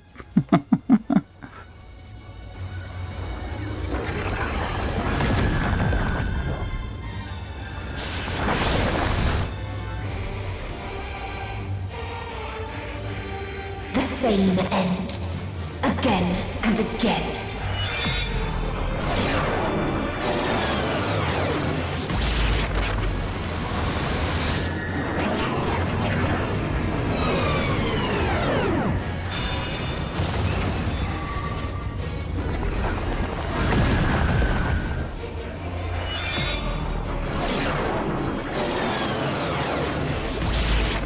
Oh, we have a summoner. I was like, how did we get a healer up?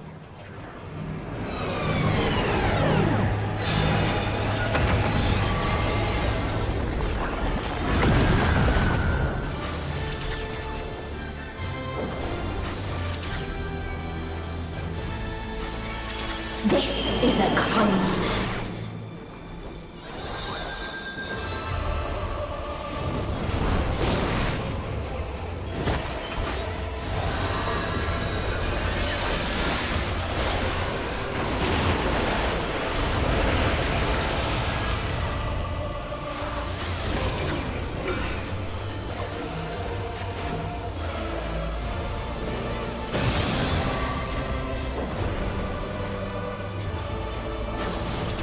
All of us have known despair.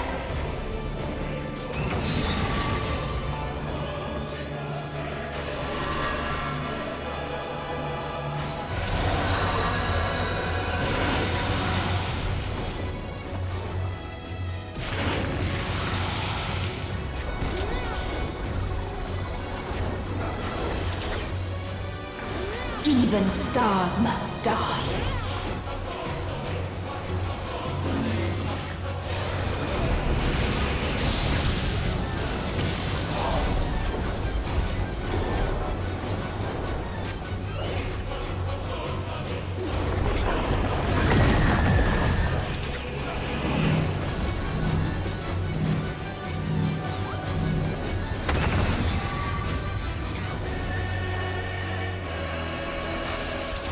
Tis so lonely between the stars.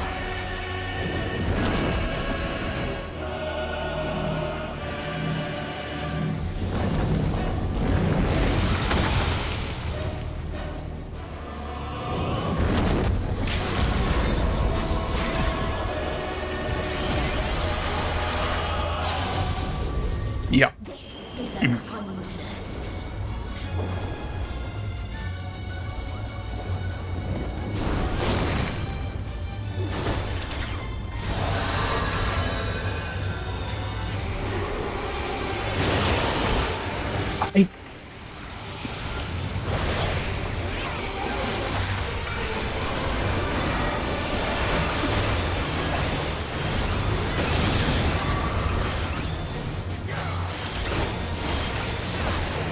All of us have known despair.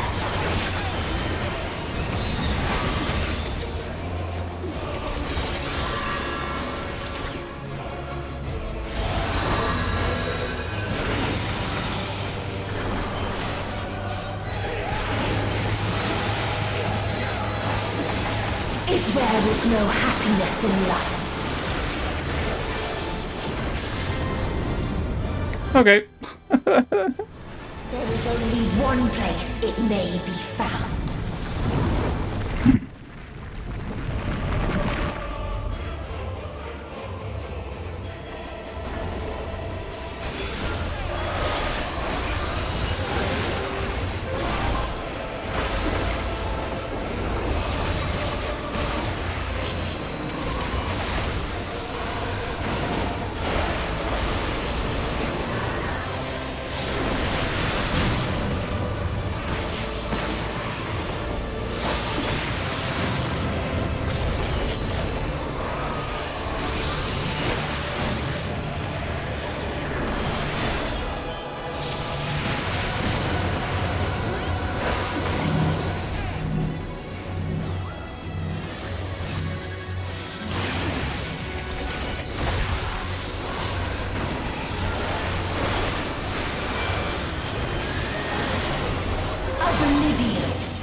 Dynamis.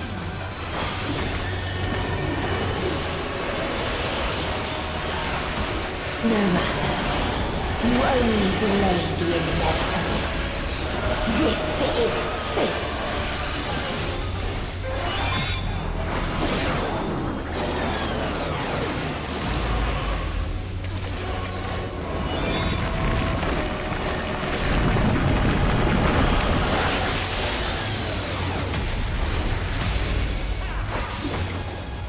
Your time has come.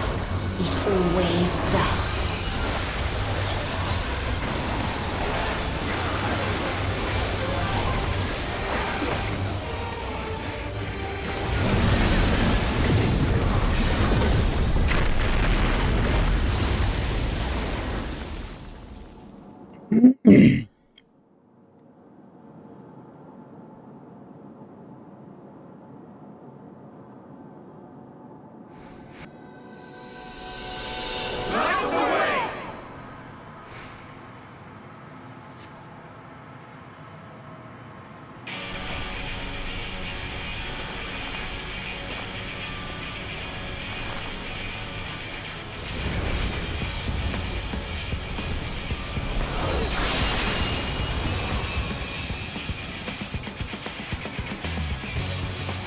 What is this defiance? None. The hatred, the pain, the loss. We cannot suffer it again.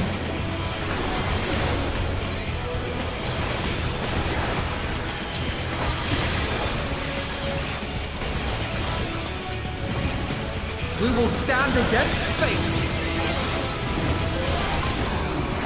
No matter the cost. We've been here before. Many a time. Thus do we know. To never give up. Hope will shine again.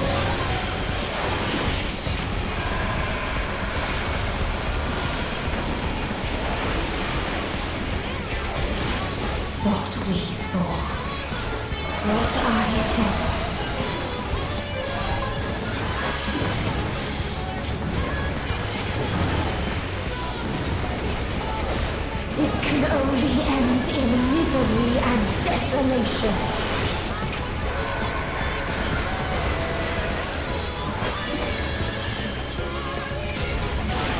No life, no star, nor the universe itself.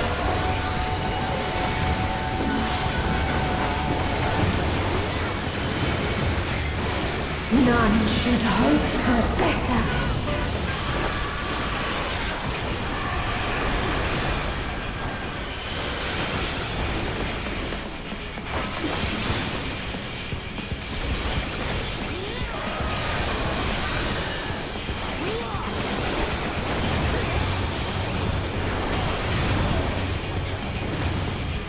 Woo! If this was not the answer, then what is it? Where lies happiness? We did it, chat.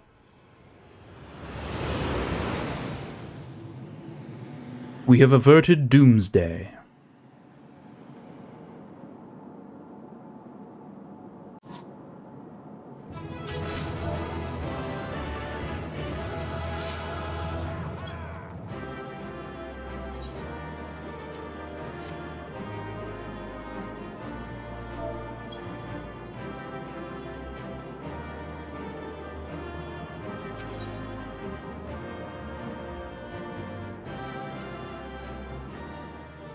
Ugh.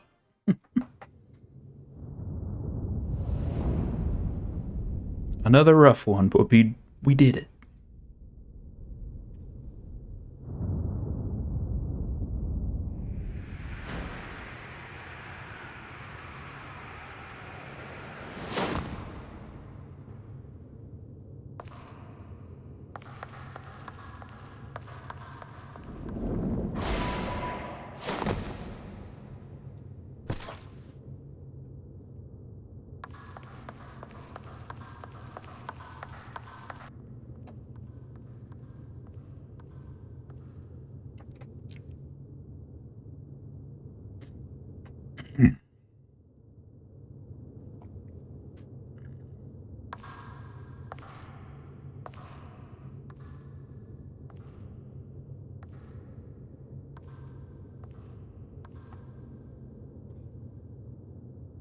No matter where we flew, there was only darkness and loneliness and pain. We couldn't find the answers Hermes yearned for. The answers he deserved. Best scene of Endwalker. Yeah.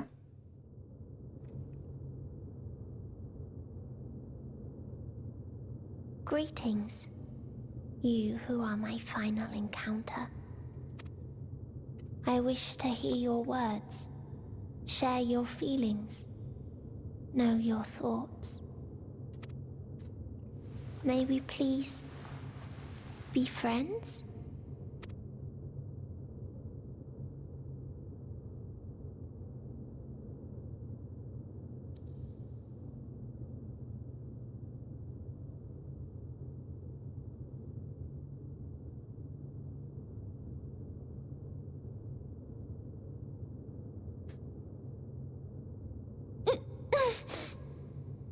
Yes, I can see them. The memories of a long, long journey. So many people. The thoughts of them overflowing in your heart.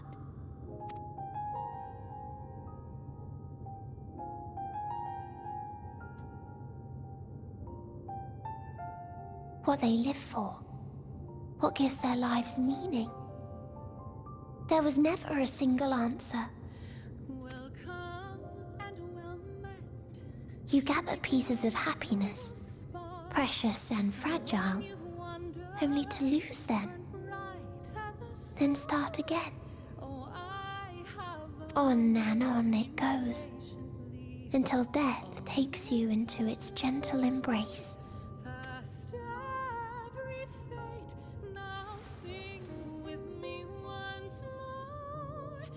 That which Hermes sent us to find was there all this time,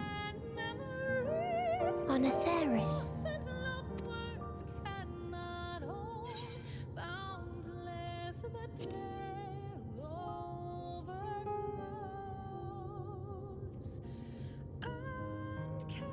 Like a field of flowers, perhaps. At first a single blossom. It spreads and takes on more colors. Thank you for guiding me here. To find these words at journey's end fills me with joy.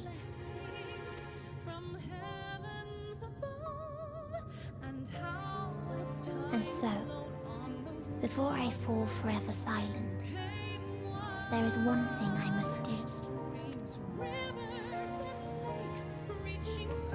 No expression of regret will undo what my sister have done, or restore what we have stolen. But if you would allow it, I would sing one last song. A song of the newfound joy that swells in my heart. Of the beauty of light when it shines across a dark and starless sea.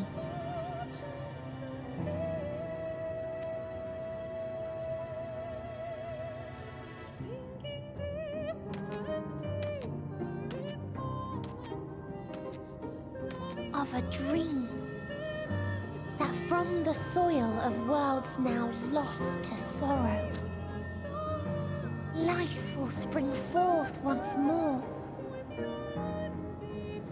Nourished by gentle rains and caressed by uplifting winds. A song of hope.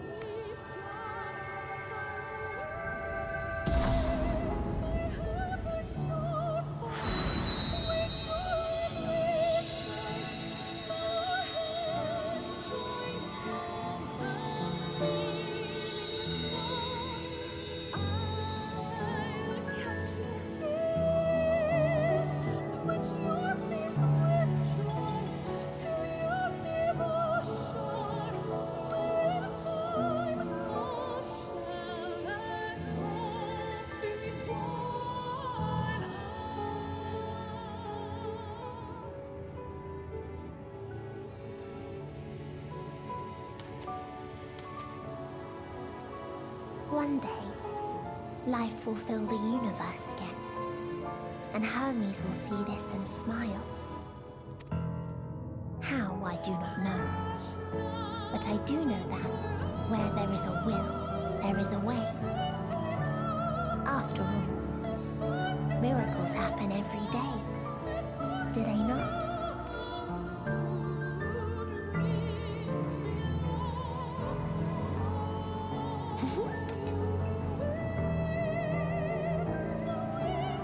I will create a path back to your ship, where your dear friends await. Hold in your heart your desire to return to them, then follow my lead and walk forth. That hope will surely guide you true.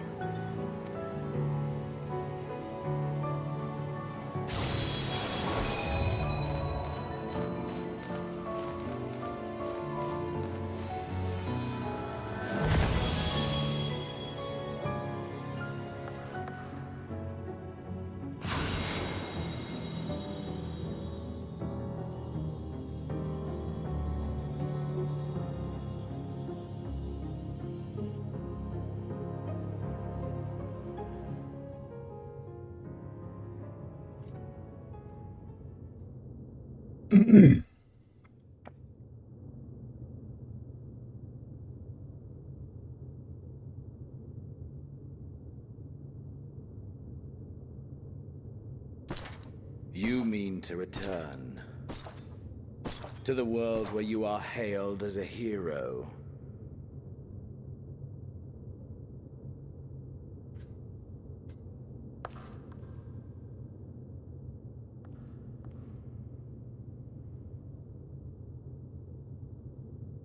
Hear me then. Not as a hero, but as simply you. As I learned in Alamigo, you are a formidable foe. Stronger than any I have faced. Against you, I need bring my all to bear. I need burn through the candle of my life. This is the sole pleasure I know, and it is the sole pleasure I have to share.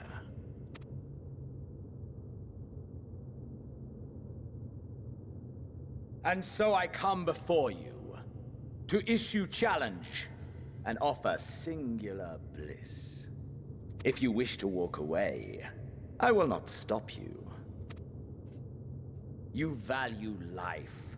You do not burn yours save for reasons you deem worthy. Reasons such as those which brought you here. The salvation of a world and its people. The motives of a hero true.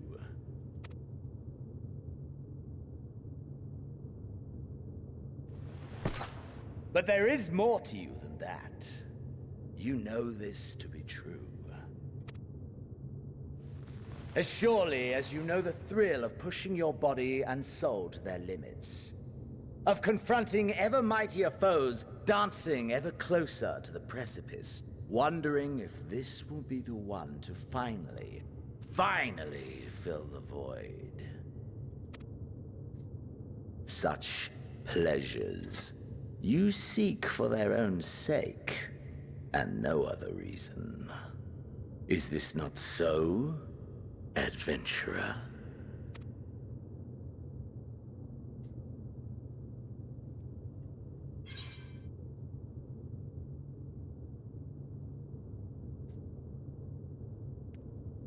Let's give him what he wants.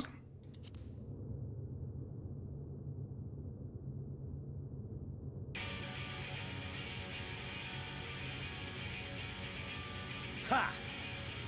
Acceptance! At long last! The conflagration of our clash will scorch even the stars!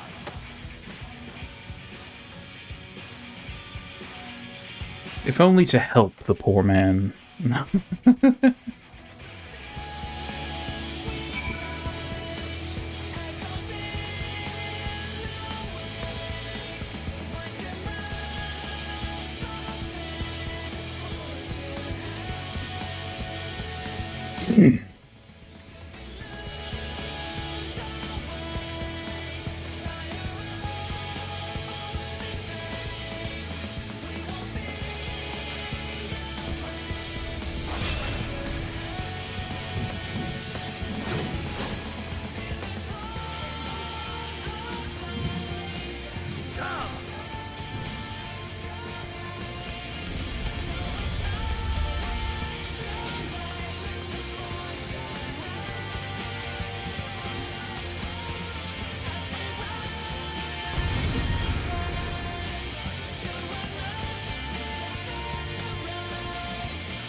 Push yourself to your limit and lead to mine!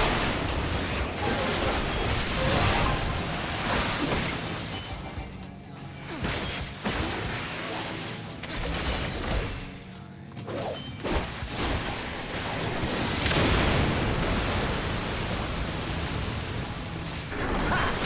Still fighting you, I see.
Of your reflexes!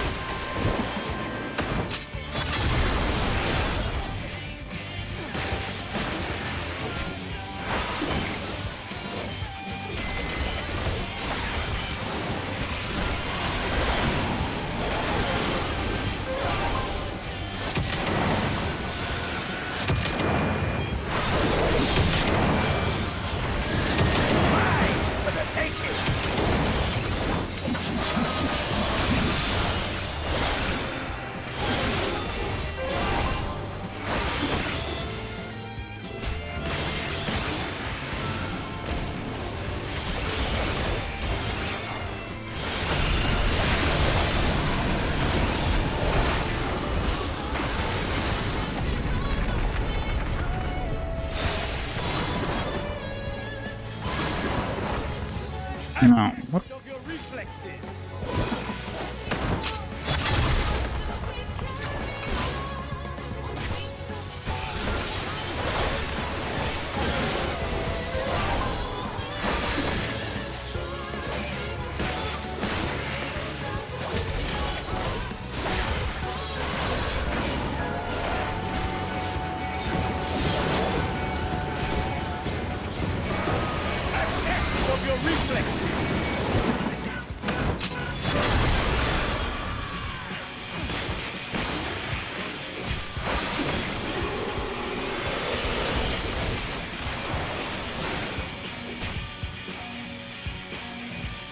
I'm sorry, what? Ah, my soul! How burns!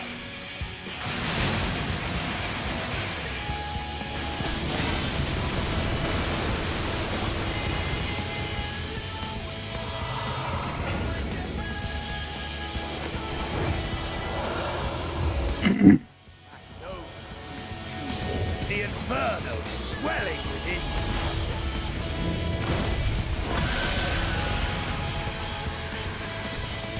Come! Let all creation be consumed by our ravenous fervor! I have you!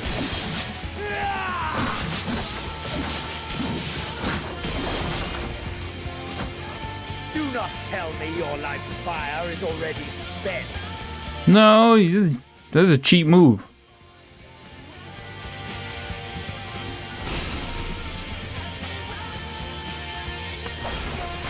Yes! Rise once more! It mustn't end yet!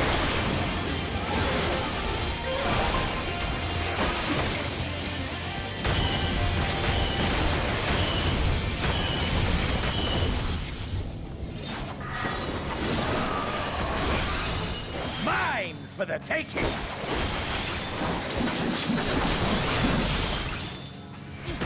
I have you!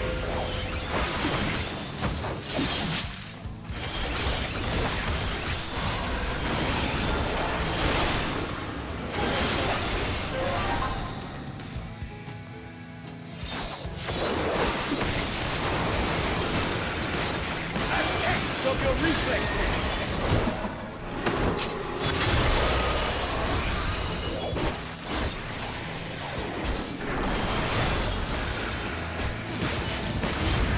Show me your vaunted fortitude!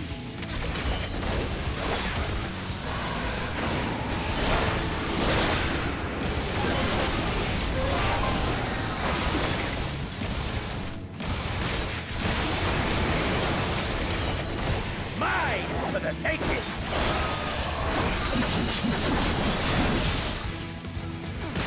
I have you!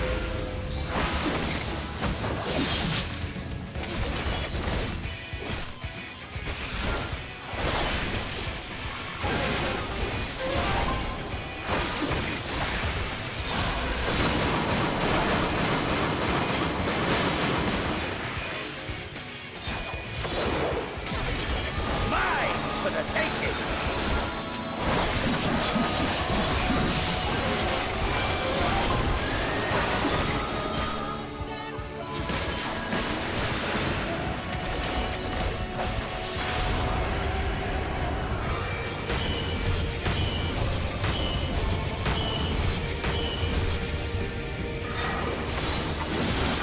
Okay, so that stuff just doesn't matter.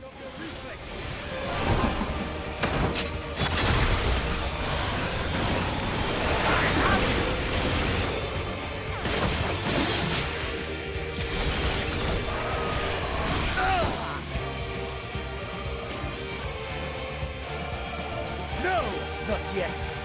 Not until the last of me is spent. There! Now fall!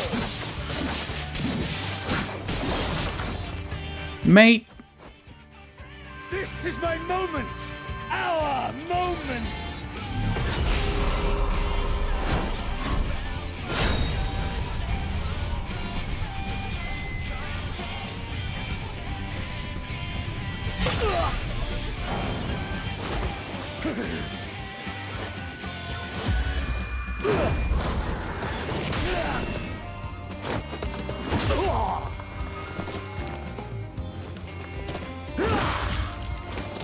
Why fisticuffs?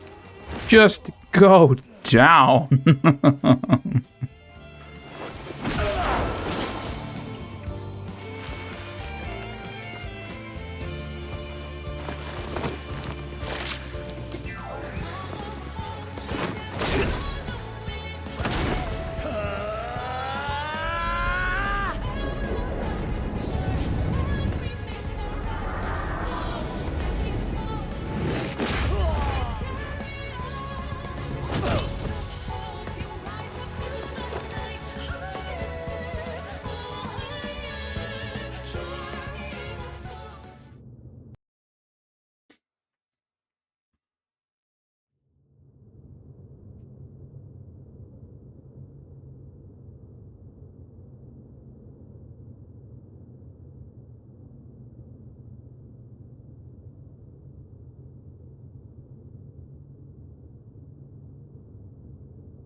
That I should lose again.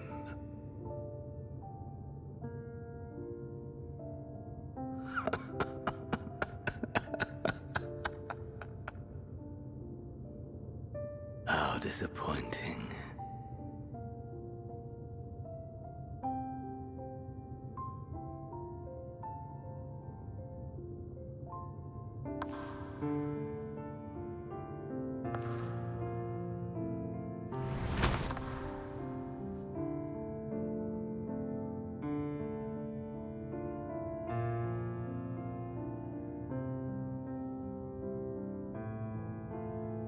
Never have I understood those around me. Understood their obsessions. Besieged by their banality, the world is a mire of tedium and trivialities. But in these fleeting moments, there is a spark. Blinding, brilliant. Gone too soon.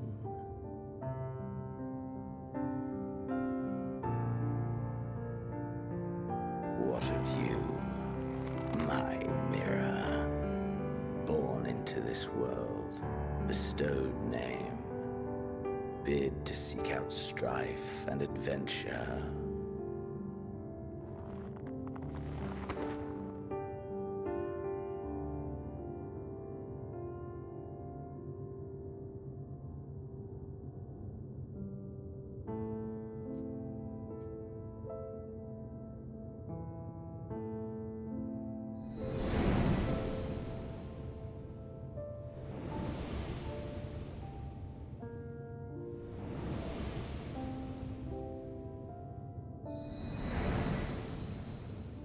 Was this life a gift or a burden?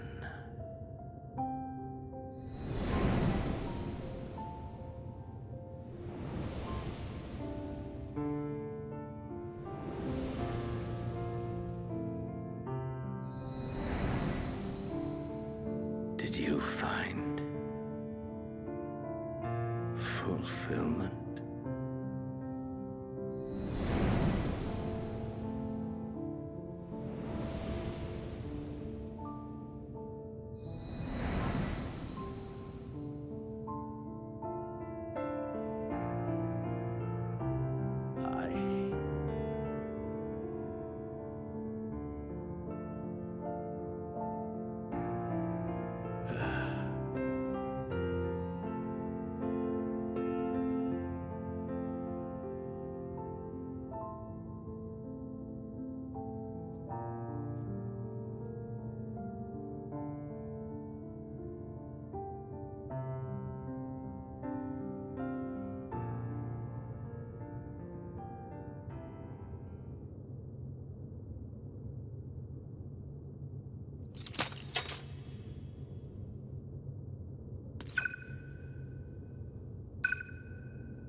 Can you hear him?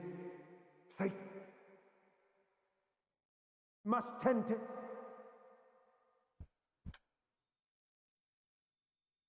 Open your... Please. Someone, and... Please.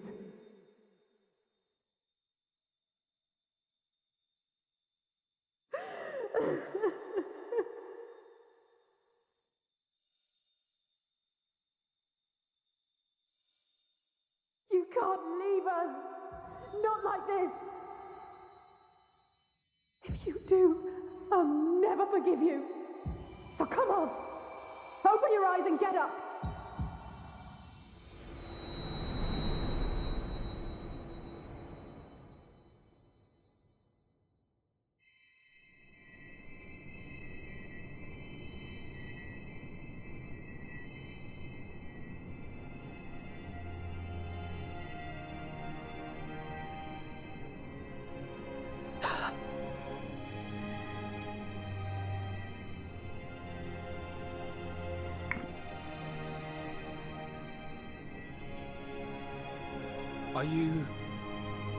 Are you with us? Everything hurts. Oh, thank the heavens. For a moment we thought...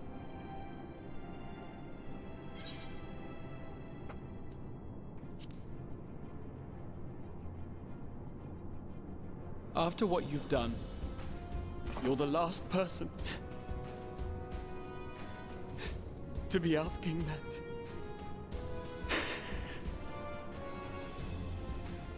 You... How can you keep your promise if you're not here?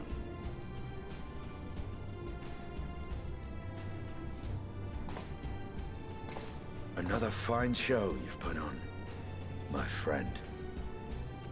A fine show indeed. What were you thinking? Fighting alone? Never do that again. My poor heart couldn't bear it. Put yourself in our place. If you hadn't returned, how do you think we would feel? And if that sounds harsh, it's because we care. We tended to thy wounds as best we could. But how is the pain?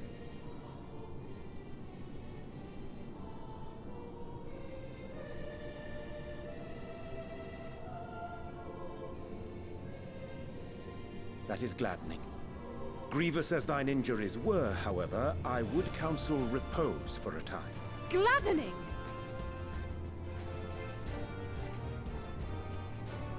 There's nothing gladdening about this! We're Meteon appeared in here and told us that you were right behind her. We all got our hopes up. But you never came. And when you finally deign to appear, you're within an ilm of your life. Damn you! Damn you for making us worry!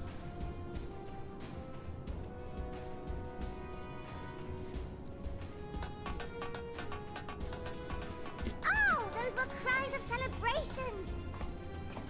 Anyway, well, the important thing is that you're all alive and in reasonably good health, and we mean to get you back that way.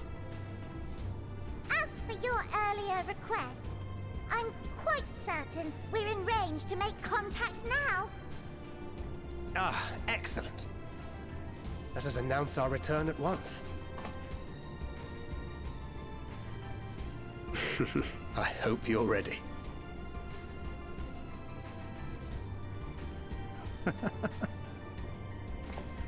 While you were unconscious, we set out from Ultima Thule, you see. Can you stand? If so, you may wish to see what's outside.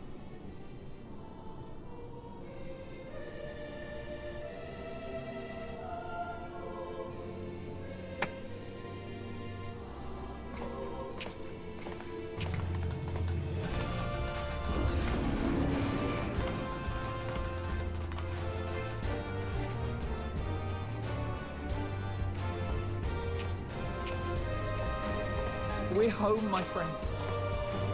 We're home.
Is that?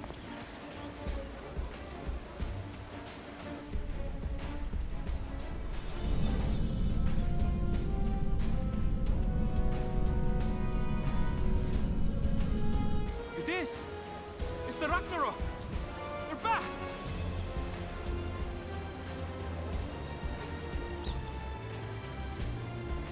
Thank heavens. Truly. They've done it! Welcome home. Yes!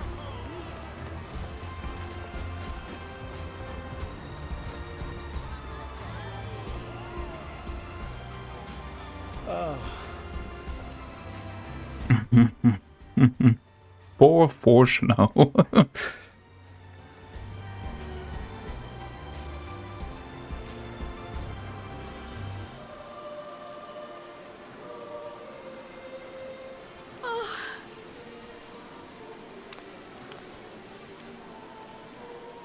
Welcome home, everyone!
And then they just set it down in the water?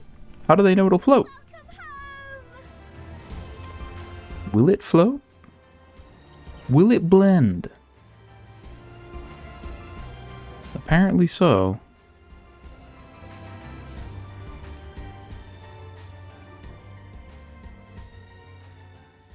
And again, that may have been the plan. If you find a place that's got a body of water, you can land it.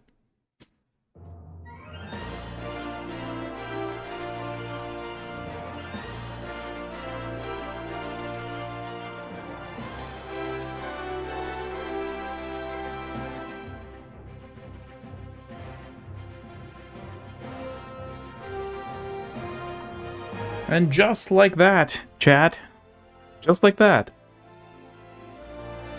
we are through base Endwalker.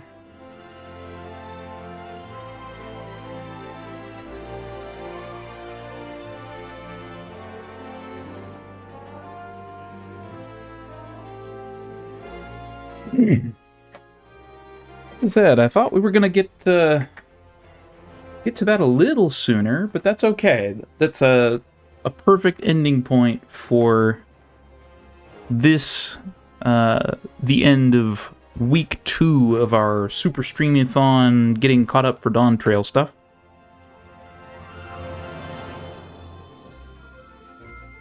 I'm gonna let the credits play for a wee bit.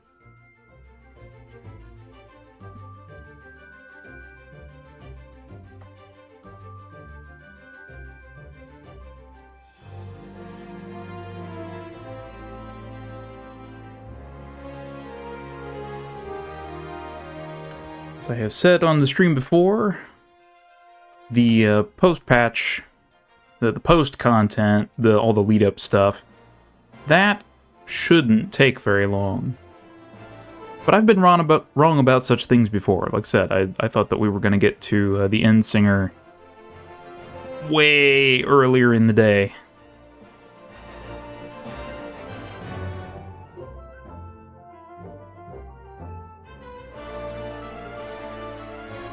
It's all the reading, chat.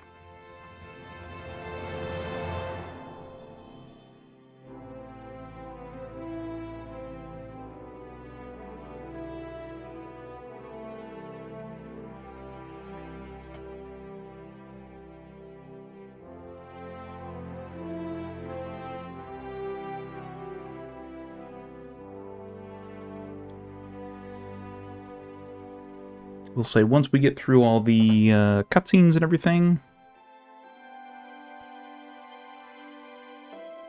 we will probably be starting to wind down here in just a little bit. Don't go nowhere.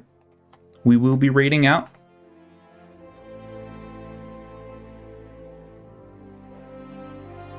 Matter of fact, I can probably use the credits and the cutscene stuff to kind of figure out where we're going. Provided they're still here by the time I'm done.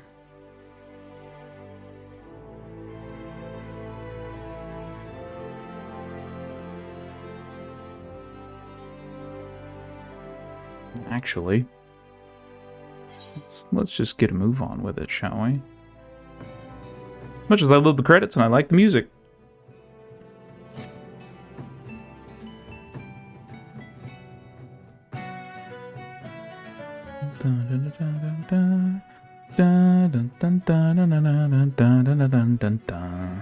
Dun, dun, dun, dun, dun, dun, dun, dun, dun, dun, dun, dun.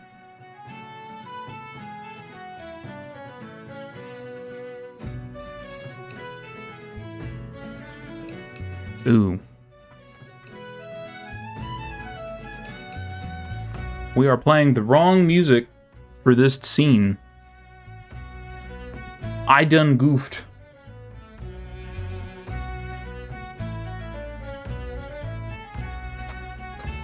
This is...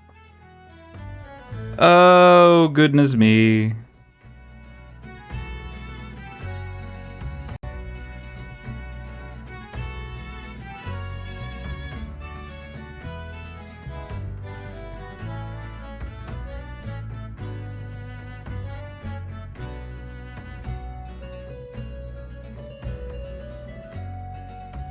I very much goofed.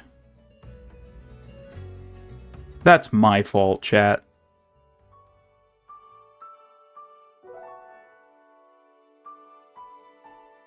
That's weird, though, that it didn't, like, start the appropriate music. Dearest mother, dearest father, this letter will be the very last that I write to you from the rising stones.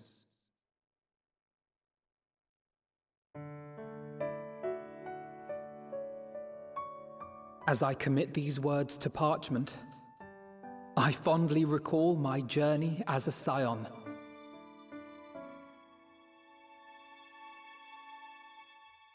From the time I first walked into the Order's former halls, to the time I set forth to forestall the final days.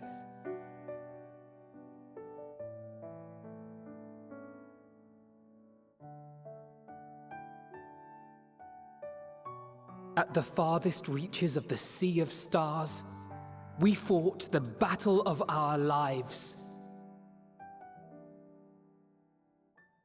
Fought against despair itself. A veritable maelstrom of it, fed by the resignation that dwelled in the hearts of beings not so unlike ourselves.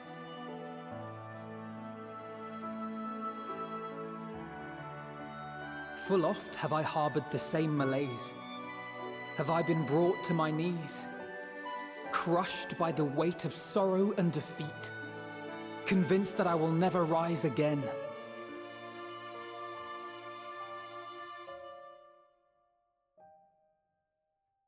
However, I have also known many moments of unbridled joy and happiness.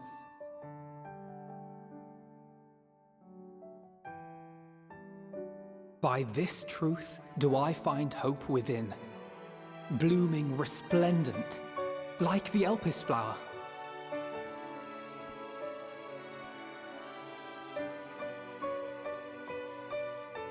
And thus do I endure. Do I look forward to creating more memories with my friends and loved ones.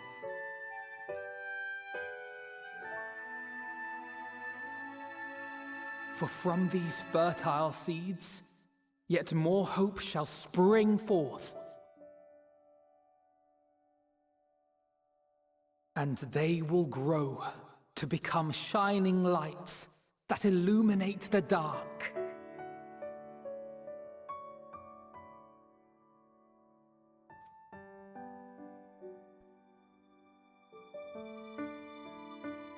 Thus believing, I leave the rising stones behind, as will my comrades.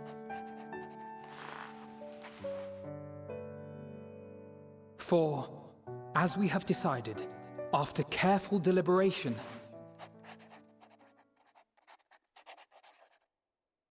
we are disbanding the Scions of the Seventh Dawn.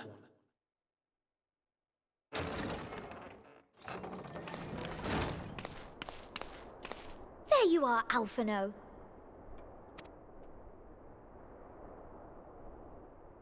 Everyone is already gathered in the foyer. My apologies. I'll be right there.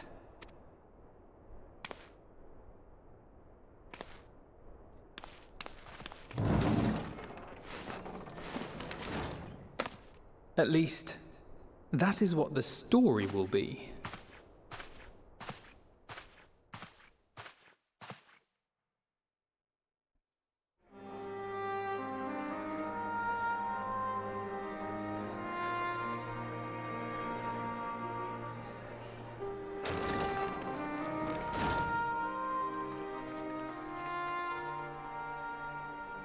Sorry to keep you all waiting.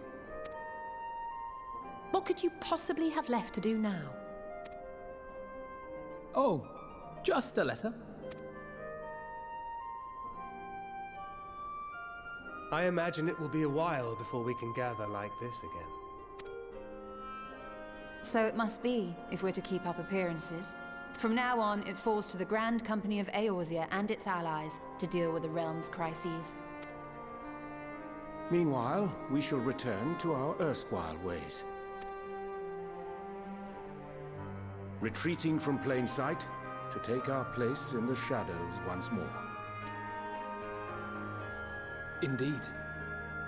For the foreseeable future, I expect that we must work independently as we seek out problems that want for solving. But a day will come when we face another great challenge. And we will face it together, as we always have.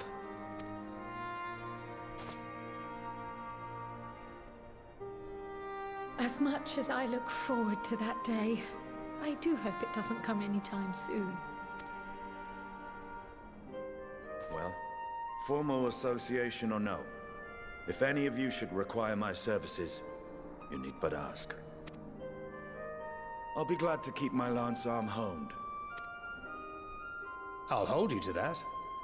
So you had better keep your link pearl on hand.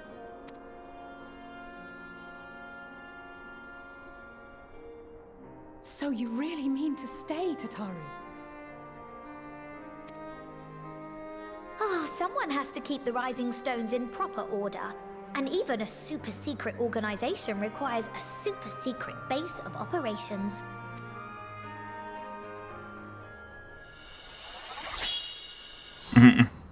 To the rest of the world, it will be naught more than a workshop for Eorzea's foremost up-and-coming artisan. If you thought our coffers were full to bursting before, just wait till I can devote myself wholly to the crafts.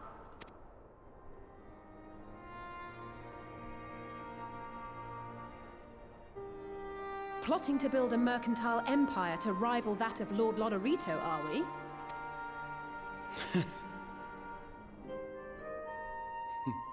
I, for one, look forward to your future successes, Tataru.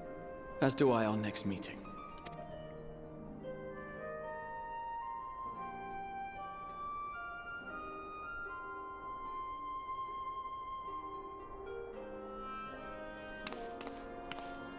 And with that, I believe it is past time you all made ready to depart.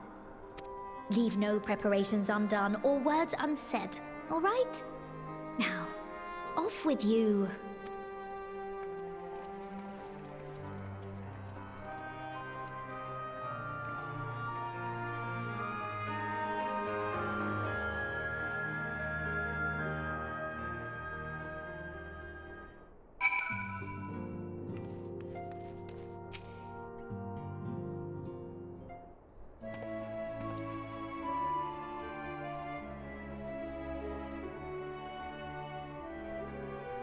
Rin, thou hast spoken with our comrades. Though this parting be not forevermore, 'tis none the less occasion for sorrow. Akin to a pixie's path, the navigation of such farewells is a perilous endeavour indeed. For their part, however, the Loprits embark upon a new beginning. Though bereft of its purpose as a vessel, the moon yet remaineth hospitable for the creatures of Aetheris. Thus do our lunar visitors convene with the Forum, intent upon assigning some new and beneficial role to our solitary satellite. Yet ere that may come to pass, there is much and more each party must learn of the other, a process which doth promise to be eventful indeed. To that end, Cadre of Loprits hath gleefully dispersed across our lands in the name of mutual understanding. Hydaelyn, 'tis said, did imbue them with her love for all things born of this star, and 'tis Venar's own nature, I believe, which doth manifest in this irrepressible, inexhaustible curiosity of theirs. Having witnessed that which they strove to achieve, I wish most keenly for their long labours to be rewarded, that their abiding affection for man result in a boon for all. Moreover, I hope to continue our acquaintance and share in such knowledge as they see fit to impart.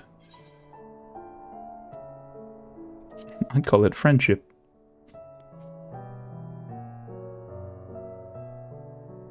I did not wish to presume. I would be honoured should they consider me a friend, for 'tis certainly true that I have grown fond of their company.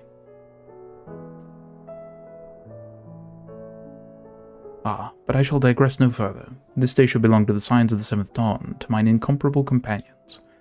Ofttimes hath mine reticence caused thee grief, and mine actions spurred allies to suspect betrayal. And yet here amongst you I still stand. No amount of words could express my gratitude for thine acceptance and forgiveness. Thus instead I do proffer my humble support, be it unto the deepest abyss of the highest heavens, even if I must needs founder across stormy seas, ever shall I answer thy summons.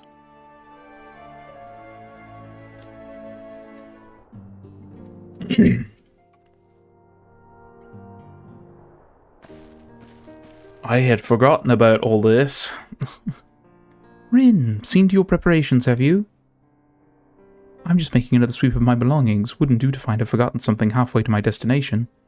Oh, in case you hadn't heard, we've received new reports detailing the devastation caused by the final days. It appears the situation is gravest in the lands surrounding the Bounty, where the sky first began to burn. After that, the calamity was observed in the far north, in Garlemald and the frozen lands beyond. We also had reports of the heavens catching fire in isolated locations, one of which was an area in the northern Empty. Had our quest taken any longer, Charlian too may have come under threat.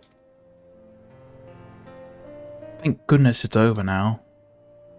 To be sure, blasphemies and lesser beasts may still be roaming about, but these localized crises should be well within the capabilities of each nation to handle on their own. The Scions are no longer needed.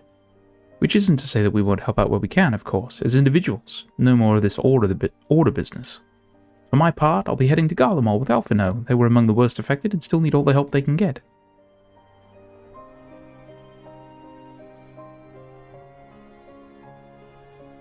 It won't be easy.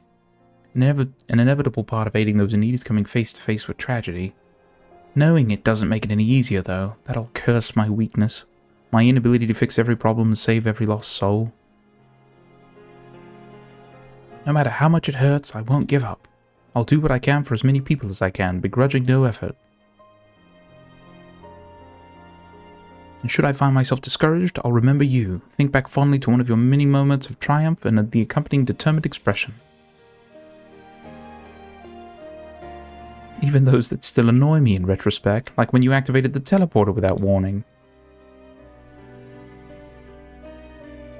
Should you hear about me, I want you to remember too. Remember that I'm out there somewhere trying my very best. I look forward to hearing all about the legendary Alizé Le Veilleur. Not that I'm trying to become famous or anything. That being said...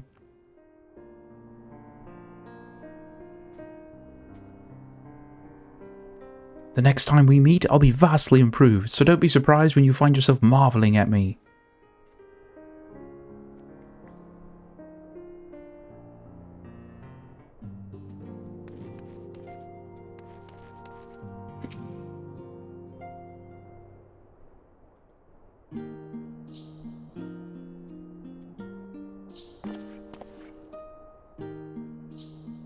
Oh, Rin, pray forgive me for delaying the gathering. I was writing a letter, you see, to my parents. As busy as Father has been, tending the aftermath of the Exodus has been good enough to show concern for the Scions. There. And besides, I've made them worry enough for a lifetime. Henceforth, I will endeavour to write as often as I am able. A little effort to set their minds at ease while we continue to be away from Charlian. Both Alizé and I are off to assist with Garlemald's recovery, you see. Though uncertainty remains over what will become of the nation, we cannot well leave the capital in its present state. We will rejoin those members of the Ilsabard contingent still stationed there. Lucy and Maxima helm the relief effort with support from our allies, the people of Garlemald among them. They will gradually be joined by those who have finished treating the tempered across the lands. Lest you misunderstand, we do not seek redemption for failing Licinia and her sister. That is a burden we must always bear. Nay, we go because of the truth in Lord Quintus's words. The truth that, whatever ideals individuals may espouse, nations are not moved to action unless they stand to benefit. For the foreseeable future, the fallen empire will be at the mercy of both internal and external forces, and though I do not doubt the intentions of the contingent, with greater powers involved in the relief effort, our allies may well find themselves drawn into a political agenda. In going, we seek to ensure that the needs of the people come first, to understand their hearts that we might better help them to begin anew. You'd best write me too. Write you letters? Of course, I would be glad to do so. I would be glad still were you to come and visit, and I believe I speak for Alize as well. For fairly as long as I've been in Eorzea, you've been at my side, watching over me in good times and in bad. How many times have we gathered to share tidings? None could possibly keep count. The world is changing, and will continue to do so, yet no matter what the future brings, I hope that I can ever look to you, in good times and in bad, as a dependable comrade and dear friend both.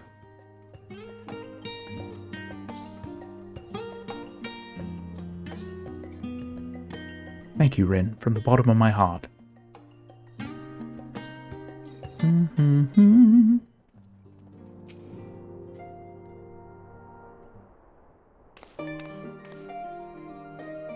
Oh, Rin, how are you feeling? Any lingering aches or pains? I can't apologize enough for sending Xenos to find you in Ultima Thule. When he came to me in Charlian, I was truly torn, as ever there was only one thing on his mind. Forced to make a decision, I reasoned that if he would not be deterred from seeking you out, he might at least aid us in our cause, and so I struck a bargain. In the end, he was true to his word, and you defeated him despite your early exertions, but knowing the state you were found in, it could have ended very differently. My decision almost cost you your life, and no words could express the remorse I feel.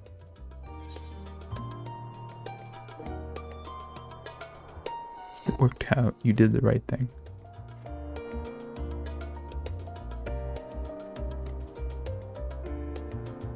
It is a relief to hear you say that. Thank you. Time and time again, I've been made to feel woefully inadequate.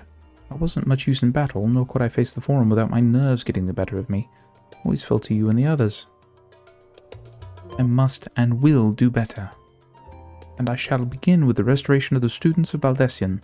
Through our work, Charlian will strengthen its ties with other nations, that we may be better prepared to face whatever threats arise in future. Of course, this isn't something I can accomplish alone, but thankfully I have the staunchest of help in Raha, Nojika, and our other remaining members. Together we'll continue Grandfather's work. As before, certain commissions will take us to dangerous locales, and we may need to call upon seasoned adventurers. In such times, might you be willing to assist us? Not because you feel obliged, mind you, but because you feel a lure for the task itself. Sure.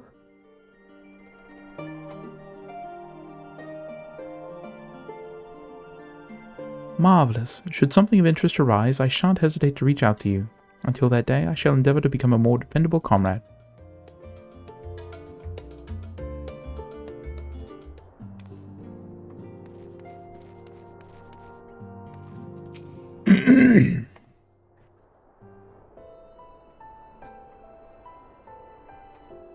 Ah, our champion and savior. I was beginning to think my chance for an audience would never come. It sounded more amusing in my head. Speaking of heads, I was worried about yours, and the rest of you for that matter. On the mend, I trust? Glad to hear it. You were in a bad way, and healing magic or no, I'm impressed by how swiftly you've recovered. Then again, 'tis hardly the first time you've cheated death. Your strength of will has never failed to astonish me. Look at what you've accomplished. Meteon defeated, her Song of Oblivion cut short, the source and all her reflections delivered from the final days. If you had faltered at the last, then all hope would have been lost, but you held fast. Now Reen has a tomorrow to look forward to, and I could ask for no greater gift than that. As for a lesser gift, however, the next time you see her, I would appreciate you not describing my travel plans with Urianger as aimless wandering. We've a purpose in our roaming, after all, keeping an eye on things in the absence of the Scions on the world stage. There'll never be an end to the little problems that go untended by nations. We will do our best to help out where and when we can. Which I suppose is an approach not far removed from aimless wandering, when you get down to it. Perhaps you could tell her I am faring well and leave it at that, eh? No need to mention this feeling of being uprooted. I've never been one to stand still for long, but when I think of home, 'tis the rising stones which comes to mind. How many times have we set out from this base, thence to return when our work was done?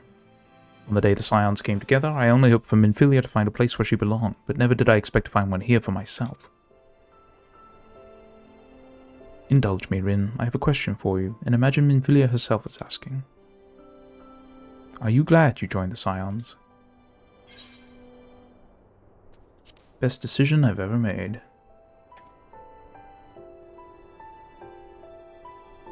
I can honestly say the same. But all good things must come to an end, at least for a time. Should you need a helping hand for infiltration or reconnaissance, you know who to ask. I'll come running, and you'll likely get a certain funny-talking fortune-teller into the bargain.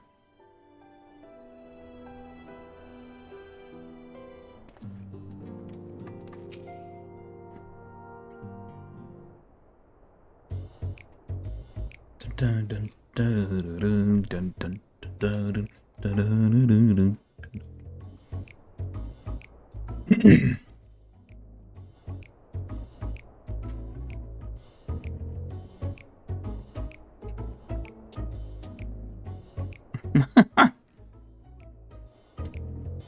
you have something to say, then out with it.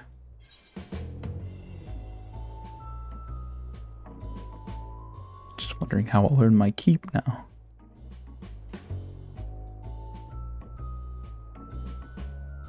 What? I thought you adventurers had any number of ways to earn coin, and though the Scion's mode of operation has changed, we should be compensated as before. In any case, I do not want for options, even if some are worse than others. No sooner did Emmerich hear about our disbandment than he offered me a position as a guardsman in the Imperium district. As a former Azure Dragoon, I'm guaranteed to be popular, he said. What does he take me for? Even without his meddling, I'm perfectly capable of finding employment, and have.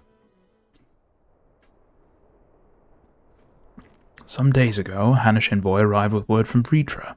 The worm requests my presence as soon as things have settled here. He didn't deign to mention why I'm needed, but it pertains to dragons, like as not. In Thavner, like elsewhere, the phenomena caused by the final days abated when you defeated Meteion. Though it was too late for those who had already transformed, life is beginning to return to normal for the survivors. Of those who sought refuge in Sharlayan, most have already returned home. But many do not have a home to return to, nor loved ones. By an arrangement between Vritra and the Forum, such souls may remain in Sharlayan if they wish, to work and study. Vritra was always the satrap in truth. It's gratifying to see him become one in name as well, one who has the complete confidence of his people if the envoy's tone was any indication. I often find myself speaking favorably of dragons of late. Not so long ago, I would have assumed his benevolence hid ulterior motives, but 'tis clear he cares for his people and they in turn revere him.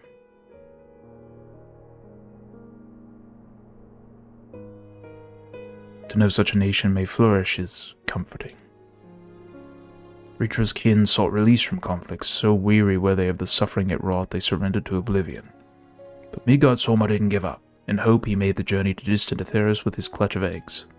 And though his progeny went on to be embroiled in conflict with men, there were times when they transcended hatred to abide in harmony. That is their legacy and their triumph.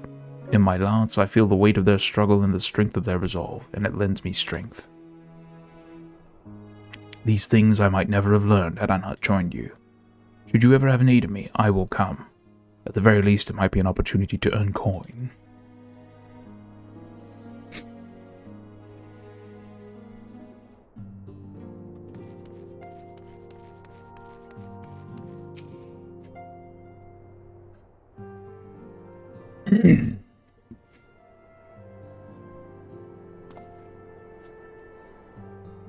Oh, Rin, might you have a moment to talk?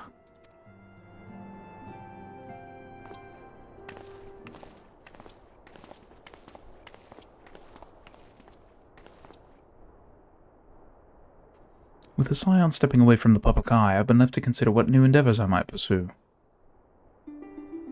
And after speaking with Kryl, I've decided I will be assisting her in rebuilding the students of Beldessian. Not only am I indebted to Master Galuf for giving me a new home, but had our order never existed, I would have never set foot within the Crystal Tower. How different my life might have been. I would have never met you, never become caretaker of the tower, never become a Scion. You gave me the chance to do so much good, and I hope to continue to do so with the students. For an added benefit, new mysteries often find their way to our doorsteps, mysteries that could prove ideal for fulfilling our promise to embark on a new adventure together, unlike any we've experienced before.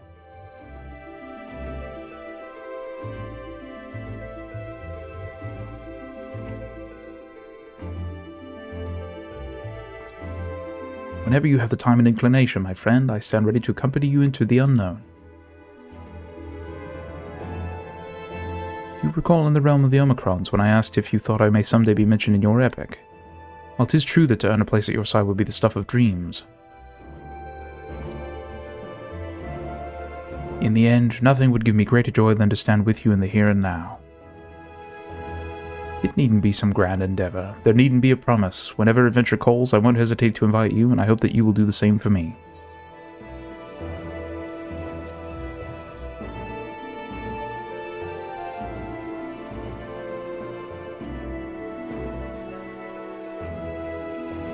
I'll hold you to that.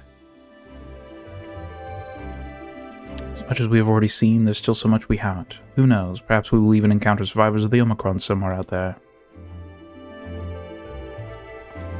After all, given how they look to the stars, it isn't implausible that some found themselves far from home.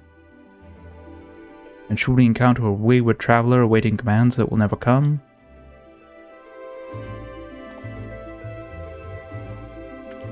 I would bid them seek adventure with someone, and with that partner find new purpose, a new dream.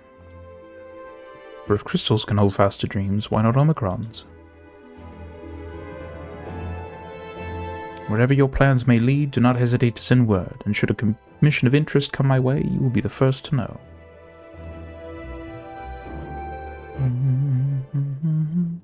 And lastly, best girl is Stola.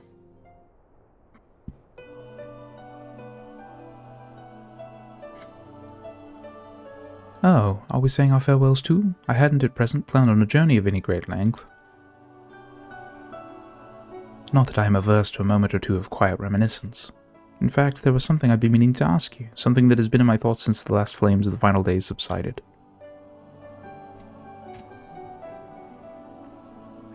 During our travels, we've witnessed more than a lifetime's worth of oddities and spectacles, more than can be easily recalled or remembered. And nestled amongst these memories are certain essential facts, the history of Aetheris and the ancients, glimpses of the Ea, of their culture and philosophy. Rather than simply hoard such treasures in my mind, I wonder if I should not be disseminating them in formal records for wider consumption. When needed, I have penned reports and prepared briefings, but ever have I balked at the idea of binding the subject of my studies in a book or tablet. Truth is given shape and interpretation. When we seek to capture it with our words, it is invariably molded to fit a narrative, no matter how well-intentioned the rendering. An event is described as sad, a summation which fails to express the emotional complexity, yet the word on the page is what endures, a pale shadow of reality. Throughout history, some have deliberately embellished the truth, but I believe many, if not most, deviations are the result of similar linguistic shortcomings, piling one upon the other until the end result is unrecognizable from its origin. Which is why I fear that writing an account in my own words would be akin to diluting fine wine with water. Even with the potential for corrupted meaning, I do of course realize the importance of keeping written records. Without them, my search for wisdom would be a painful affair indeed. But what say you on this matter? Should I take up the quill, reflect upon those experiences only we have shared, and seek to preserve them for posterity?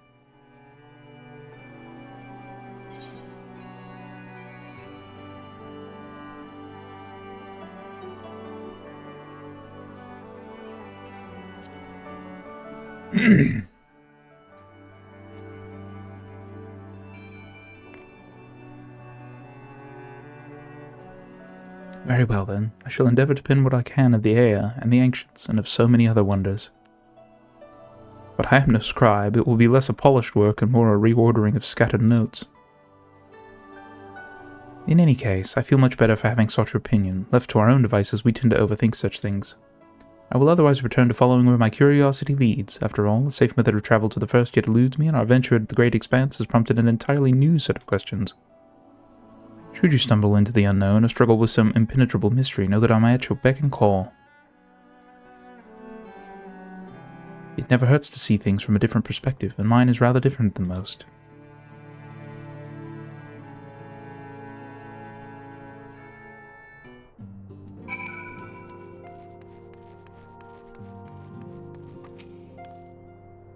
spoken your fill, have you? If so, I'm thinking to send everyone off. With your permission, then. Your attention, please! At risk of spoiling the mood, the time of departure is upon us. In my capacity as your receptionist, I bid you all safe journeys. Till next we meet, be well.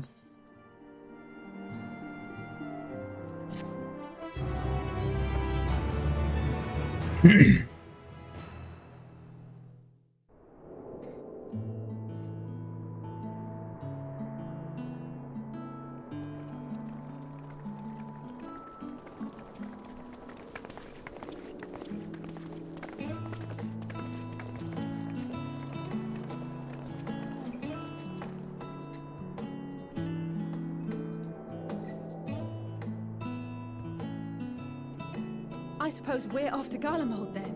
Though we ought to speak with Lord Emmerich first. If he's received word of any recent developments, we need to know. 'Twould be prudent to purchase some warmer clothes at least. Mayhap we can pick up a few souvenirs for Euless and the others while we're at it. Where will you all be heading next? Dravania. There is a book I've been meaning to borrow from the Great Google Library. And I can think of at least one person who will be most displeased should I fail to visit before leaving. We've no particular destination in mind, but we do intend to stop in Sharlayan before we set off. We had thought to ask after the Loporrits. I am curious as to how well those who chose to remain are adapting to their changed circumstances. Might we accompany you then?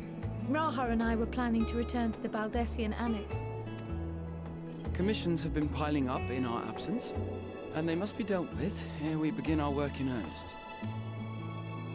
Estinian, you will return to Radzat Han, will you not? Aye. For Vritra's benefit, though I've yet to hear the details. I may not stay long.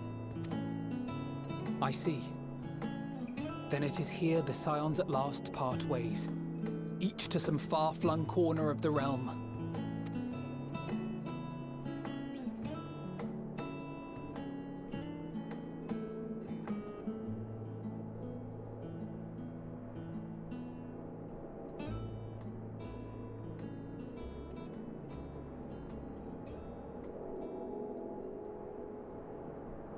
Perhaps.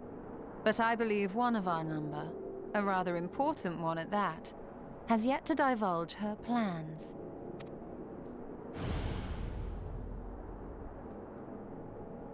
Quite right. Indeed. Fair point. So, what's next for our humble adventurer?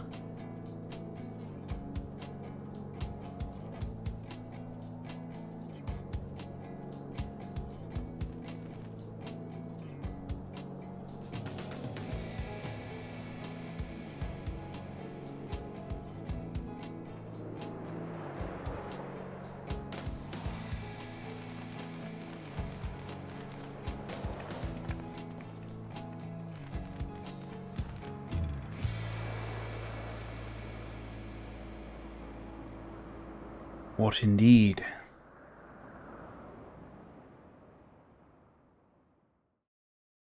Bid.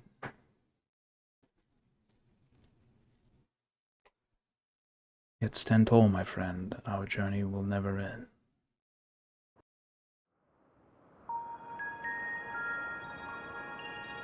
But it's not finished.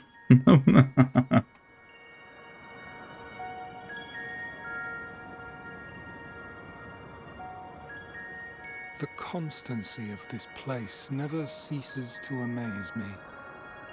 An ocean of souls, shimmering and eternal.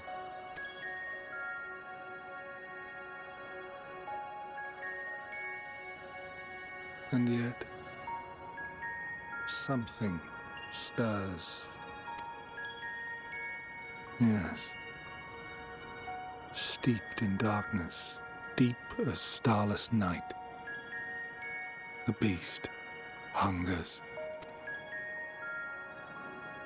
Alas, I dare not investigate in earnest before the coming of my guiding star, as she foretold.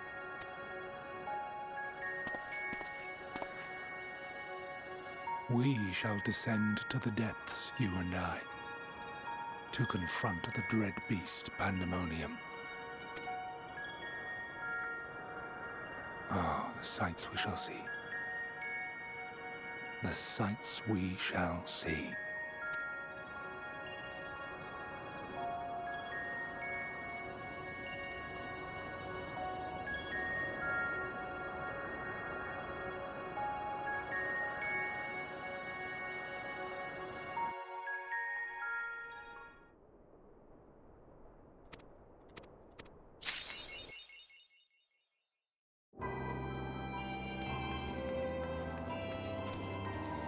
Okay. I'll go fix my gear real quick. Chat. Thank you, everybody, for being here. Thank you for watching. We appreciate it very, very, very much. Until next time, thank you, everybody, so much for watching. And this is Qwestley, reminding you to be legendary. Have a good one, everybody.